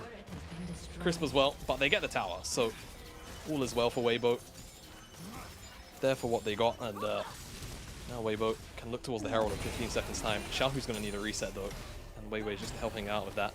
Could force Yagao to also look for another reset himself, but he's got teleport, so he's not really too fussed about that. And by the looks of his inventory, he's sat on a lot of gold. Should have that rocket belt ready for purchase on return to the map. And they get the Terra finally in the bot side, and there is a little bit of a CS lead building up here for the Varus. Again, to be expected, and with first lethalities coming in here for the side of Light and Xiaohu, they are building up for, you know, again, a big poke war to come out here. If they can get the damage down before the engage, before the fight happens. Okay, no, Ashin, stop the setup. Elk has a static shiv. I like... Oh! What? I mean, honestly, okay, you know what? Straight up, I like this. Okay, please tell me the theory here, because maybe I'm a hater, but what does it do? So I'm thinking early game gives him a bit more extra control. He knows he's never really going to be kind of like, you know, contested in terms of that. lane! He's no control. No, but it's not about the lane, though. It's about kind of controlling around the poke objectives. Zazan is probably going to end up dying here. As I say that, I guess the Guardian and the exhaust enough to keep him going. But anyway, I think it'll be decent enough because I think the biggest thing that you're looking at right now is in terms of, like, you know, when you're setting up around objectives and the poke's just coming in. Like this, you can't really contest against this when Aphelios isn't there, or anyone, to be perfectly honest. So the static shift could be there. I'm trying to be nice, okay? Trying to be nice. I don't know if I'm being a hater or if this build just objectively kind of sucks. We'll see. We'll see. Maybe it does a lot of damage. For now, and Elk will still be Aphelios after a couple of items, but this Herald goes over to Weibo. They're getting forced off the eye though, Oshin. Yeah, they are, and there's a flash away by the Shy as well. So can they collect? I don't know if they can, and yeah, no flash on the Shy means he's not going over that side. No real kind of mobility on their jungler means that, yeah, you get the gold, you get the experience, good job to you, but that's about it. So, again, just really, really clean, crisp calls coming out here from BLG to contest when they know they can. And now, mid lane, gonna be the Clone that's the one to tank up the ultimate of Light. And everyone just kind of backs themselves away. So at the end of it all, honestly, BLG kind of come out much better for this. Yeah, they definitely do. Feel happy with those trades overall. And, you know, Tier 1 is such a bastion of safety for these kind of poke comps, so it feels kind of bad. They look to one-shot on here. God, look at the reset. How did they not? How much HP does he have is the crucial question. So, Flash Q, Smite with the exhaust, the Guardian brings it down to 75 HP. 48, not even close. Yeah. Wasn't even single digit. Yep, pretty easy, man. It should be. I wonder if there's like an achievement in League, because you know they brought in achievements recently. I wonder if it's like live with single digit HP. Oh, the challenges? Yeah. I imagine. All right. Oh, Yagao. Oh, Xiaohu hasn't got flash. But he does have damage. Yagao thought about it, but honestly, I'm not quite sure if that was... maybe he could have gone for the big burst. Not quite sure if he knew the exact timing of the flash, so maybe just not feeling as confident. But Dragon now on the field, maybe actually that... You know what? Now we're more hypothesizing. He wanted to make sure he had his flash and all for this fight because he needs to stop Weibo from getting the stacks. Yeah, I wonder if that's why he was hesitant as well on using the ultimate. Like, even if he does find the pick, maybe he feels like it's actually just higher value to hold on to it, wait for a wombo combo moment, and then you can more guaranteed win out on this objective. Because even if you find that pick, Weibo will still have control of the river, like how they half do now, but they're starting to lose it, and BLG are just kind of brute forcing them out. They are brute forcing them out. Weiwei does not have flash. Remember, On does pop the quickness. He's taking a lot of poke damage here between this Jace. Oh, nice little ultimate. And they're going to treat putting in the damage here. There's going to be the Slicing Maelstrom. Good Moonlight Vigil into the pop blossom means that Wei goes down as well. So you still have a jungler here for the side of BLG. Can they go for the fight afterwards, though? There's a nice shot blast! Predicted where he would go. Xiaohu picks up that kill, and Weibo get control over this bot side. How much further are they willing to go? It's just Yagao and Shun. Seems like the answer is not that far, and they can just turn around, get the dragon. Actually, Weibo dead. It might mean they just kind of play it out a little patiently, but again, Shun and Yagao going for a reset should just mean they're happy to pick up this Cloud Dragon. So that's 3 to the good. I mean, what an excellent shock blast there from Xiaohu on the very back end of it, but it starts all the way basically from when they almost picked off Xiaohu. But yeah, Weiwei kind of almost caught out, but so tanky with the aftershock, all of that burst damage, what little there is between Kasante and Rakan is muted, and that grenade from Chris was huge, and the chain CC on top of then the Shy's ultimate is massive. And at this point I'm wondering, is it too much of an overstep? But Weibo kind of all back away with the exception of Weiwei. So even though they're chasing into Infernum and the Pop Blossom, it's not actually that bad. And Elk, boom, that's tough. You hate to see it. You do hate to see it sometimes. Yagao taking a bit of a trade into Weiwei right now, who's got the Evan Shroud. Actually, Weiwei kind of being a bit of a connoisseur of the Evan Shroud. Picked it up on the Poppy in the last game as well. Just kind of wants to be a facilitator for his team. Knows he doesn't need to be the carry. Gone are the days of the Maokai doing like 8k damage, I think it was, from Tarzan in one fight. But yeah, it was a lot. It was a lot. But coming back into this one, Weibo on Soul Point. Weibo with a 1,000 gold lead. Weibo feeling comfortable in this mid-game. Remember, they're the ones with the poke comp. They're the ones that are spiking super hard right now with this Jace and Varus on 2 items. And they are the ones that are coming out on top of this one for the moment. And I will say, Elk's not going to have a Mythic for a while. He's got himself a vampiric scepter there as well, so he's not really feeling like he's going to be gale forcing out of these anytime soon. So I'm trying to like think what the thought process is behind the static shift, because if just here bear with me, man. Right, here it is. Like, okay, here it is. All right. Go on, This is convince it. me, Ashin. If he makes it and he comes out with the static shiv build and it's amazing, it's meta. But if it's not, you know, then who cares? He tried something, it didn't work. History very rarely remembers those who do nothing. You know, and you want history to remember your name. So Elk's just trying to be innovative. He's trying to be different. I'm trying really hard to find an angle. I'm trying not to be like, you know, it's, again, look, I think the big thing is it going to be the be all and end all of this game? Probably not. No. I think It is that Weibo's funny, though. poke damage It is funny. It is very funny. It is very funny. That's what we can talk about above anything else. Because yeah, like we've kind of been alluding to, right? The compositional differences here, not necessarily as opposed to like a flat out draft diff or anything like that, but for Weibo, their game plan is just set up around these objectives and force BLG to come into them, and with such limited forms of not necessarily engage, right? Because they've got Rakan Wukong. It's not like that's, you know, terrible, but I think the fact that they don't necessarily have any non-committal engage, right, to force out summoner spells or anything like that, it just makes the job so difficult. It's why I called out for the Ornn, but it's not really something that Bin necessarily would play, right? So now we land in this situation where he's on Cassante, and like I mentioned earlier, he presses his R key, and if he's not in a situation where he's basically isolated in a 1v1, all he's doing is dropping his wrists to get one shot by basically the plethora of burst damage that is available to Weibo and their poke. So it is a bit of a struggle bus. I don't know how else to put it. Again, we are in a meta where team fights are the most important thing. So all it takes is for BLG to just string together a couple of positive moments, and they can always come back into this one. But right now, Weibo are just in firm control, and it just feels so impossible for BLG to actually strip that control back. I will say, if Static Shiv confirms the kill, 100% worth. Never questioned in my mind ever again. Okay.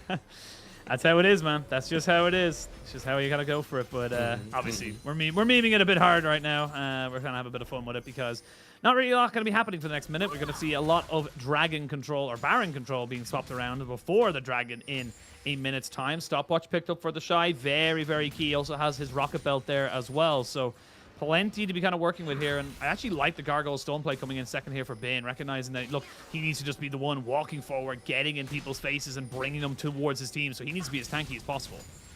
Yeah, definitely does. Stone plate in now for Bin. The level of tankiness is going to be pretty huge, and that's definitely going to help out with that whole burst thing. Going into all out, right, that shield can be huge, especially once he picks up another health item here. Does mean Bin will have a fair amount of survivability. But I was concerned about before that item breakpoint. Right now, BLG sat on a lot of gold at the minute. 1.5k on Yagao and almost 1,000 on Elk. So expecting them to hopefully reset soon as they are back in base. And I'll say, I feel like for Weibo, they will be happy to go to either side of the map here, right? If BLG go to contest this Cloud Soul, then they just go and burst down the Baron because Heimerdinger can do that very, very easily. And if BLG try to stand on the Baron side, then all they have to be worried about is a potential Baron burn down, but the likelihood of it happening super quick without Weibo being able to actually, you know, engage on this and respond, very, very unlikely. So I feel like BLG in a bit of a catch-22. The best thing they can hope for is potentially catching Weibo off guard and like catching them out as they rotate over to either side of the objectives. Seems like a bit of a split call for Weibo because they're the ones in control. Like you mentioned, they're the ones deciding whether or not you go towards Dragon or towards Baron. They're choosing both. So BLG now maybe going to try and force the play. They put Shun here onto the Baron. They've got not great guns, to be honest with you, but they are trying to swap through them as quick as they possibly can. Yagao is in the brush. They TP in. There's going to be the Nature's Grass. They're going to try and delay this one as long as they can. The Varus is not here. On flashed over the back of the pit because he was so afraid of the poke that would hit him. And that means BLG, they're just left with no real choice. They couldn't fight, they couldn't engage, and they had to give up the soul. Yeah, and if you're wondering why On did that, it's because when you get hit by the Maokai, you actually get True Sight on you very temporarily, so they would have actually spotted him out. And that CC is really, really long if the Maokai travels a fair distance. And even with Merc Treads, we're still worried about the fact that, you know, Light and Xiao, who could very easily just charge up their respective forms of poke. And Yeah, BLG falls off the Baron. Soul goes over to Weibo, and they're just toying with BLG at this point. This feels like such a strong 4-5 rotation from Weibo, right? They kind of have just put BLG in a chokehold, where the options are so limited. And again, it's just going to have to come down to a very small lapse in vision from Weibo and like a pick. And that's all BLG can really hope for in this kind of stage of the game. It becomes so much harder now as well with that Cloud Soul, with having so much movement as well. Think about it, you know, you drop down the ultimate, or even just an ultimate from Xiaohu, just giving up so much more movement speed. The Shy on the Kennen, the Varus pops down the Chain of Corruption and immediately sprints away from you. There's so many little things like that that can do so much. And full support build here for Weiwei, gone with that Knight's Vow. And honestly, with the way the game is set up right now, they might just be able to go straight in on top of this Baron if they really wanted to. Yeah, they definitely could. Again, you know, even though they are a poke comp, they've got a Heimerdinger, and even, you know, Varus's Blight stacks can deal a lot of damage as the Baron starts to get lower and lower, so don't have to feel too afraid about starting this Baron up and being concerned that it's going to take a while. As, you know what, maybe this is what it's for. When Elk has Inferno, right, and he auto-attacks the wave, you know, like the flamethrower wave, then one-shots the casters. True. Do you know what also I actually realized as well? It will burn, it will kill off the Heimerdinger turrets as well. Does it make it only deal one auto attack? That could be it. No. Is that the tech? Maybe.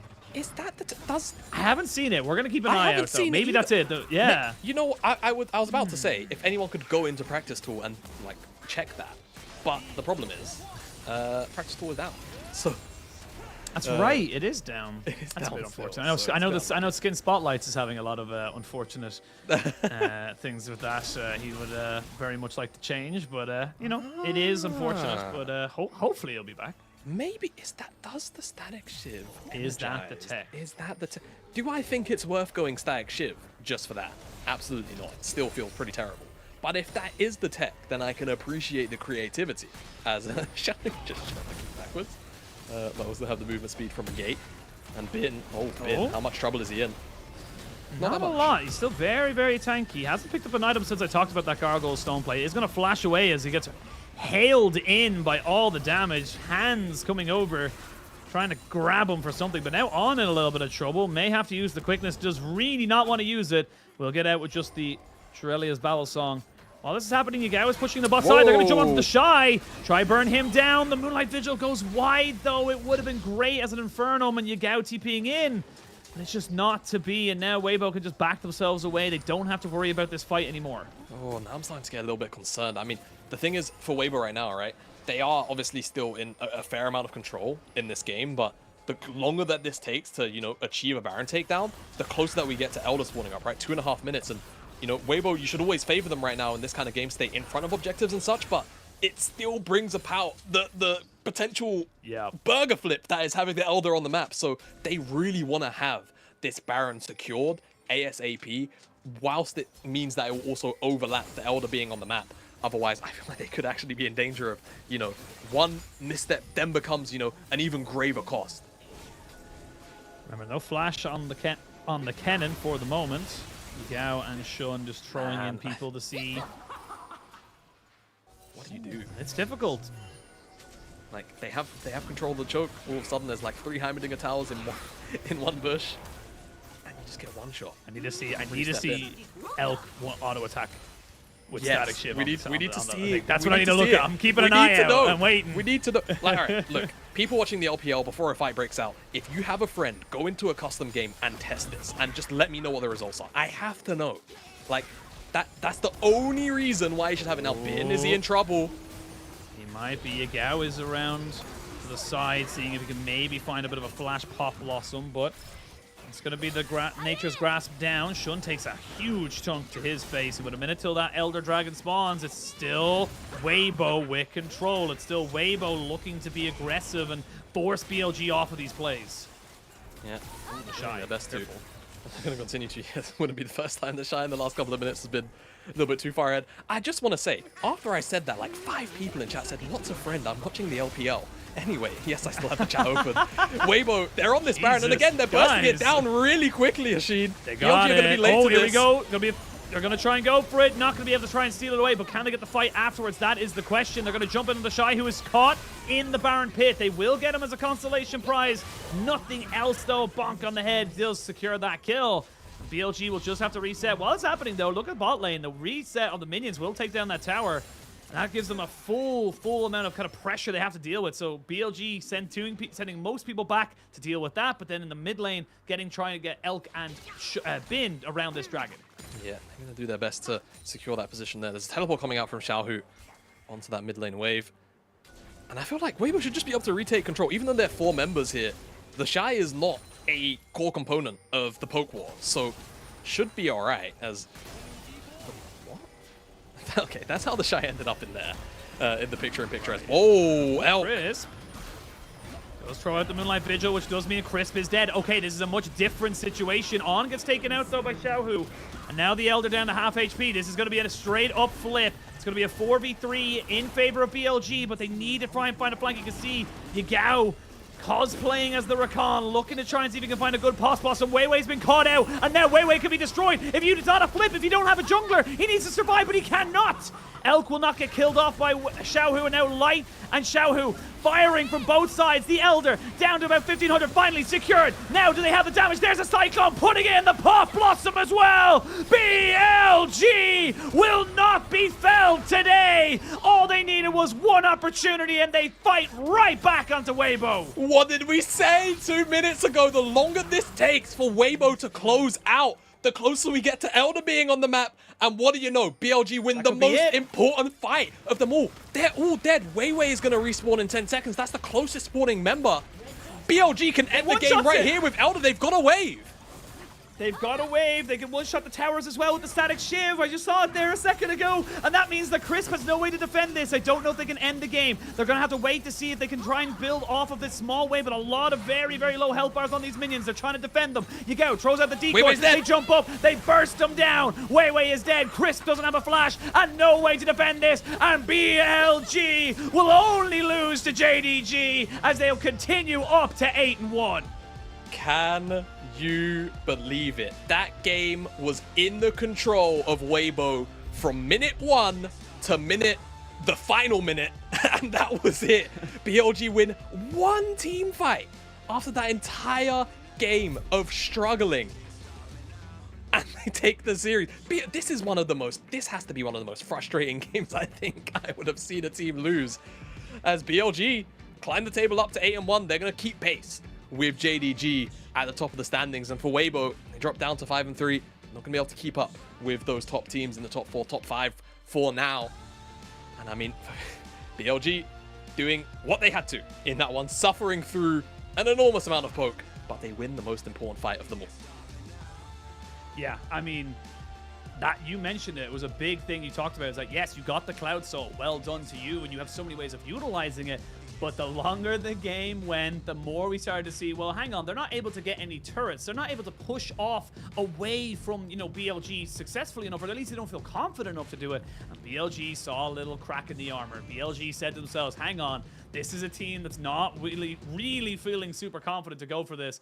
And they made it work. And it was just, again, the breakneck speed. Once it became play after play after play after play, BLG just looked so much more comfortable to make those moves more so than Weibo. Yeah, definitely. I mean, I think those the final 2 plays of the game particularly, right, is where I feel like BLG, obviously they won the, outright won the final fight, but like the penultimate fight before that as well, I was quite surprised at how comfortable BLG honestly looked given, the position that they were in. Still managed to, at least get 1 pick off the back of the Baron. But yeah, that was a game I still feel, we have to be real, that was snatched away from Weibo. But like Weibo, by all rights, probably should have won that game, but, they were I wouldn't say too slow. I would actually attribute BLG's ability to actually stop them from having very solid Baron takedown attempts. So that's where really a lot of the meat and potatoes was made for BLG there. But for Weibo, yeah, just not able to take down the Baron, right? That is kind of a bit of a comp like that. Like, you can burst through the Baron, but it's not as fast as having, like an actual AD carry dealing DPS, and then maybe, a different mage in the mid lane. So I think by the time that they eventually did get the Baron, it was maybe a little bit too late. They hadn't really stripped away enough structures towards the base where they could actually allow BLG to feel pressured, and BLG win the one team fight in front of the Elder, and they had a wave to work with. That's the big thing. I think is that you talked about the team comp that you had. Yes, it was ahead. Yes, by all intents and purposes, Weibo should have been able to end this one out. But I think the big thing is that we saw how quickly that team comp just kind of crumbled away when you don't have every single person in position to be able to kind of go for it. You need to have, Poke coming in from left and right, from Xiaohu and Light. You need to have Crisp and Weiwei there as a deterrent to stop people from aggressing onto your carries. And you need the Shy on the flank. Without all of those pieces in a nice little perfect puzzle, it just doesn't work. And credit where credit is due. BLG, they knew what they needed to do. They didn't care about the gold. The gold was irrelevant because they said, look, it's a lethality setup. Bin is going to become unkillable after a stage, and we just need to hold out, and they did just that. Yeah, absolutely right. And, they didn't really fight into Weibo when they're at their strongest, right? And I think that's also key.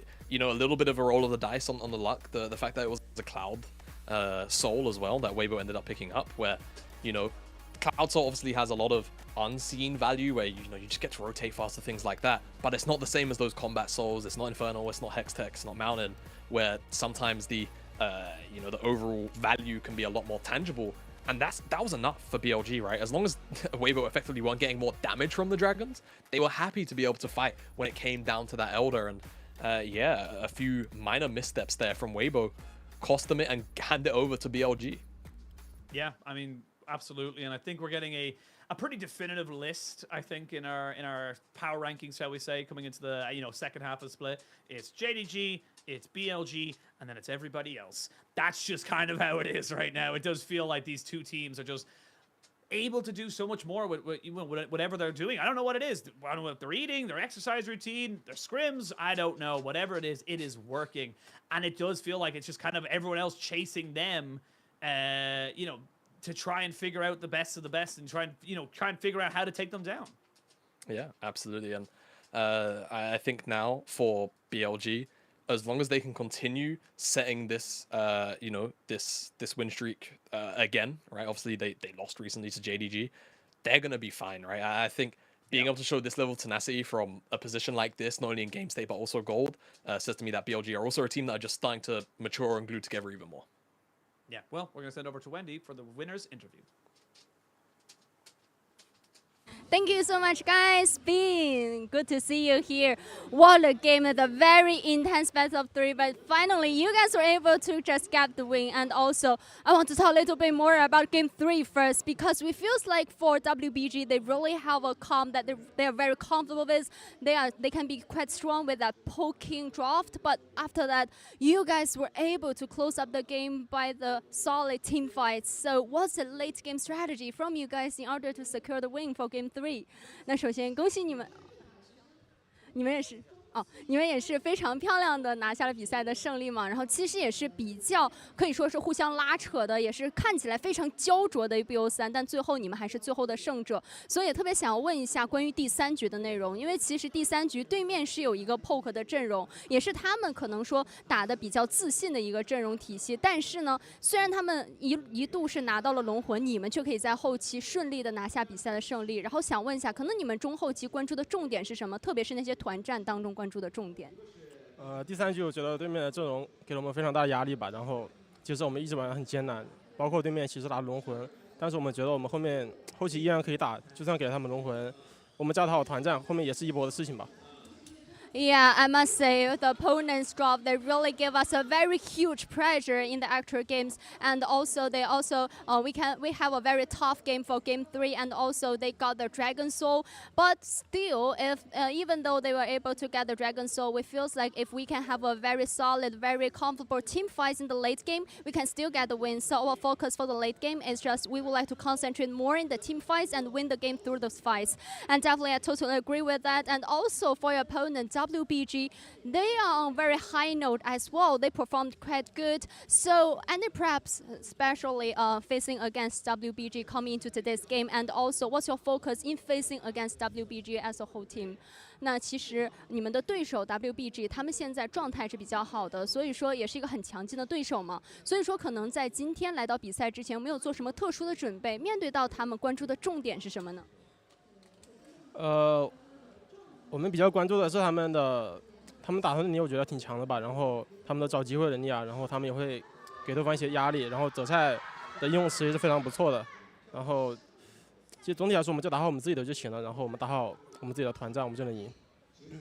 So I must say WBG is a very strong opponent. They can perform so good in all the fights, and also they're quite good at seeking more opportunities in the actual game to help the whole team to open the situation. And also Zashai, their top laner, he also performs so good. He can also give me the pressure. But for me, I just feels like if we concentrate on our own performance to focus more on our game contents and try to do our best, we still got the chance to win the game. So that's the main side we have before today's best of 3. And also let's talk a bit more about Game 2 as well. We feel like after the loss of Game 1, in Game 2, you guys played more aggressively in the early game to have so many early game tempo to snowboard the game. So what's the early game strategy from you guys? 那其实来到第2局的话，我们感觉好像和第1局非常不同的一点是，你们前期是打得更加主动了，就在前期一直都在找节奏，然后滚起雪球。所以说来到第2局前期，你们的一些战术或者说一些部署是怎么样的呢？我觉得第2局我们的英雄选择是好一点的吧，就是，然后我上了也是玩格温打奎阳也是我非常擅长的对局吧。然后其实第2局的话，我们4条线都是优势的，所以我们就正常玩，然后好好打团，我们就很容易赢下来。I believe for Game 2, we just picked the more comfortable draft, and also we have the Gwyn and Quisanti top lane matchup. I'm confident with that matchup, and also I'm quite confident in my Gwyn. So, and after that, we feel like in all the lanes, we are able to just have the dominant play. We're able to control all the lanes. So after that, we feel like this can be a very easy game with the easy win for us from the early game. I totally agree with that. And after today's game, you guys has 8 wins in total. So how would you evaluate on the team's performance at this moment, and what's your expectation towards the following matchups as well? 那现在也是来到了8胜的一个战绩，感觉你们也是状态非常的火热。所以说呢，到目前为止，你觉得队伍整体的表现如何呢？对接下来的赛程有什么样的期待？我觉得我们最近的状态，挺好的吧，但是也没有那么稳定吧。我希望就我们之后赢游戏能更简单一点吧，然后不要像今天打得这么艰难，因为其实我们到现在也只输给京东嘛，所以我希望我们能赢下除了京东之后的所有队伍。Yeah, I must say our forward momentum is quite okay, and we have some decent performance, but still there's some part that we can just do better. For example, sometimes we didn't play that stably in the actual game, so this part maybe we can make some improvements on. And also we only got a loss against JDG, so I hope that that's the only loss for our regular season. So that's my expectation towards the future. And thank you for the sharing. And very last question, do you have any words you want to say in English to all the fans? 最后一个问题有什么英语想和大家说的吗？Hello, my fans, I love you and keep support me. I will play more good in future. Okay, definitely. Well, looking forward to that, and congratulations again. And back to our casters. Awesome! So good! That's why he's the GOAT! He's the GOAT, my dude! He's the GOAT! Bin, mate, we love you too. We love you too, mate. So much. Big love. He's so chill, man. I can't not appreciate that stuff. So good. So good. But yeah, I mean, I love the candidness as well of his interview. I loved how he was kind of saying like, yeah, look, Game 2, we straight up pick comfort. We pick things we like, get back into our mojo, and then we'll figure it out from there. And it just, just such a great kind of, you know what? It feels like it's been forever, as we do get Shun as our MVP, but it just feels like forever. So actually, I don't even know if we had. Maybe Uzi was the last one of like a really kind of like, you know, impersonable person from the LPL kind of making their ways to the Western audience and stuff like that. It's just awesome to see. Yeah, you know, it is one of those unfortunate things, and it happens across a lot of sports too, right? It's not just esports, but you will see these bubbles where, of course, you know, non-native English speakers, especially coming over from the East, there's not really a lot of want or need to interact with, you know, a different culture, a different fan base. But it's so awesome to see Bin trying so hard to speak English, and mate, like I said, we all love you too. You're awesome, and BLG will hopefully continue to find this success alongside your reign, and of course Andersson, who got this MVP for this game, and I think definitely rightfully so, deserved time and time again. Plenty of plays that BLG were able to find were off the back of him and his engages.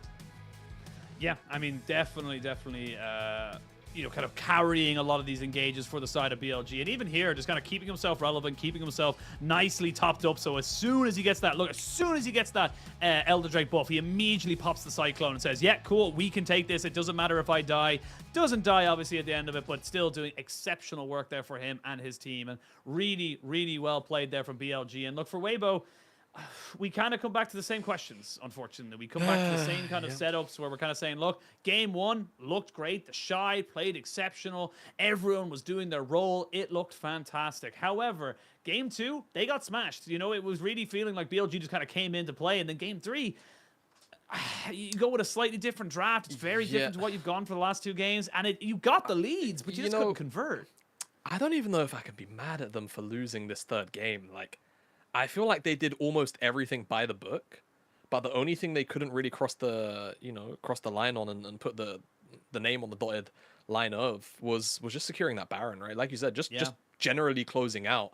But I can only really credit BLG for, making the windows really small and very difficult to actually do that. There's maybe arguments, you'd have to really just hard go back and look throughout the game whether or not perhaps Weibo should have put a lot more emphasis on really blocking out vision and information around the Baron. But, beyond that, they did play out the rest of the game. I wouldn't say perfect. Perfect is a strong word, right? But they denied a majority of the objectives. They stopped BLG from ever really finding a foothold in the majority of the game.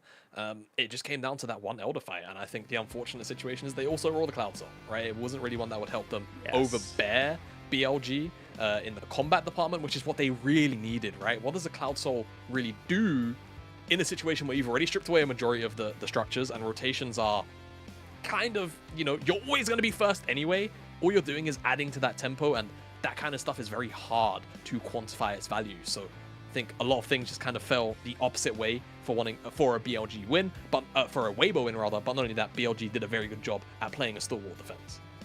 Yeah, absolutely. And here are today's results. It was a full 9 games, as you did see there, 1-2 across the board, which is funny because we had 6 games in our 3 series yesterday as we are barreling towards the end of the split. Now, as the standings stand, we got ourselves JDG and BLG right atop the standings. No MSI hangover for the MSI winners and, of course, second place finalists. Then top Esports got a game in hand over LNG. OMG are looking to try and kind of continue themselves off of a very nice run of form as well. And unfortunately for Weibo, they just kind of fall down a little bit. They're constantly kind of fighting with the rest of the teams, scrapping for better placements in playoffs. Yeah, exactly right. It's just about scrapping from that sort of 8th place position down right now. I am starting to get a little bit concerned for of course EDG, who had such a strong showing in spring to currently be sat 12th. Of course, a lot of issues going on there, but hopefully they can find some stability and try and at the very least make it into the top 10 and maybe find some form of resurgence. But I think beyond that, everything else stands about where we expect it. And speaking of standings and matchups which could be very important for those standings, RNG Ultra Prime both 4-4, RA and EDG also 3-5. Huge matchups to start off tomorrow's games. Yeah, for Ultra Prime, it's about hitting the back half of your season just as well as you started the first half. They're obviously having a little bit of a unfortunate run of form for the last few games, but they've been doing exceptionally well outside of it. Again, 4-4, I think a halfway point for Ultra Prime, you would definitely take it. And for EDG, you need to start picking up momentum. The games do not get easier for you. I think their next few series are... I think it's obviously, you've got RA, and then I think it's... actually, no, they've actually played a lot of the top teams. It's actually their final week where they play OMG and Weibo, but yeah, it's definitely not looking easier, and they need to start kind of picking up the wins. But, Jamada, I'm going to try and end your suffering, as that is all the time we have for today. Thank you so much for bringing me and Nazel through the weird and wonderful world that is the LPL. Thank you all for watching, and of course, thank you to our fantastic production staff. Without them, none of this will be possible. We'll see you guys tomorrow at the usual time on the usual channel.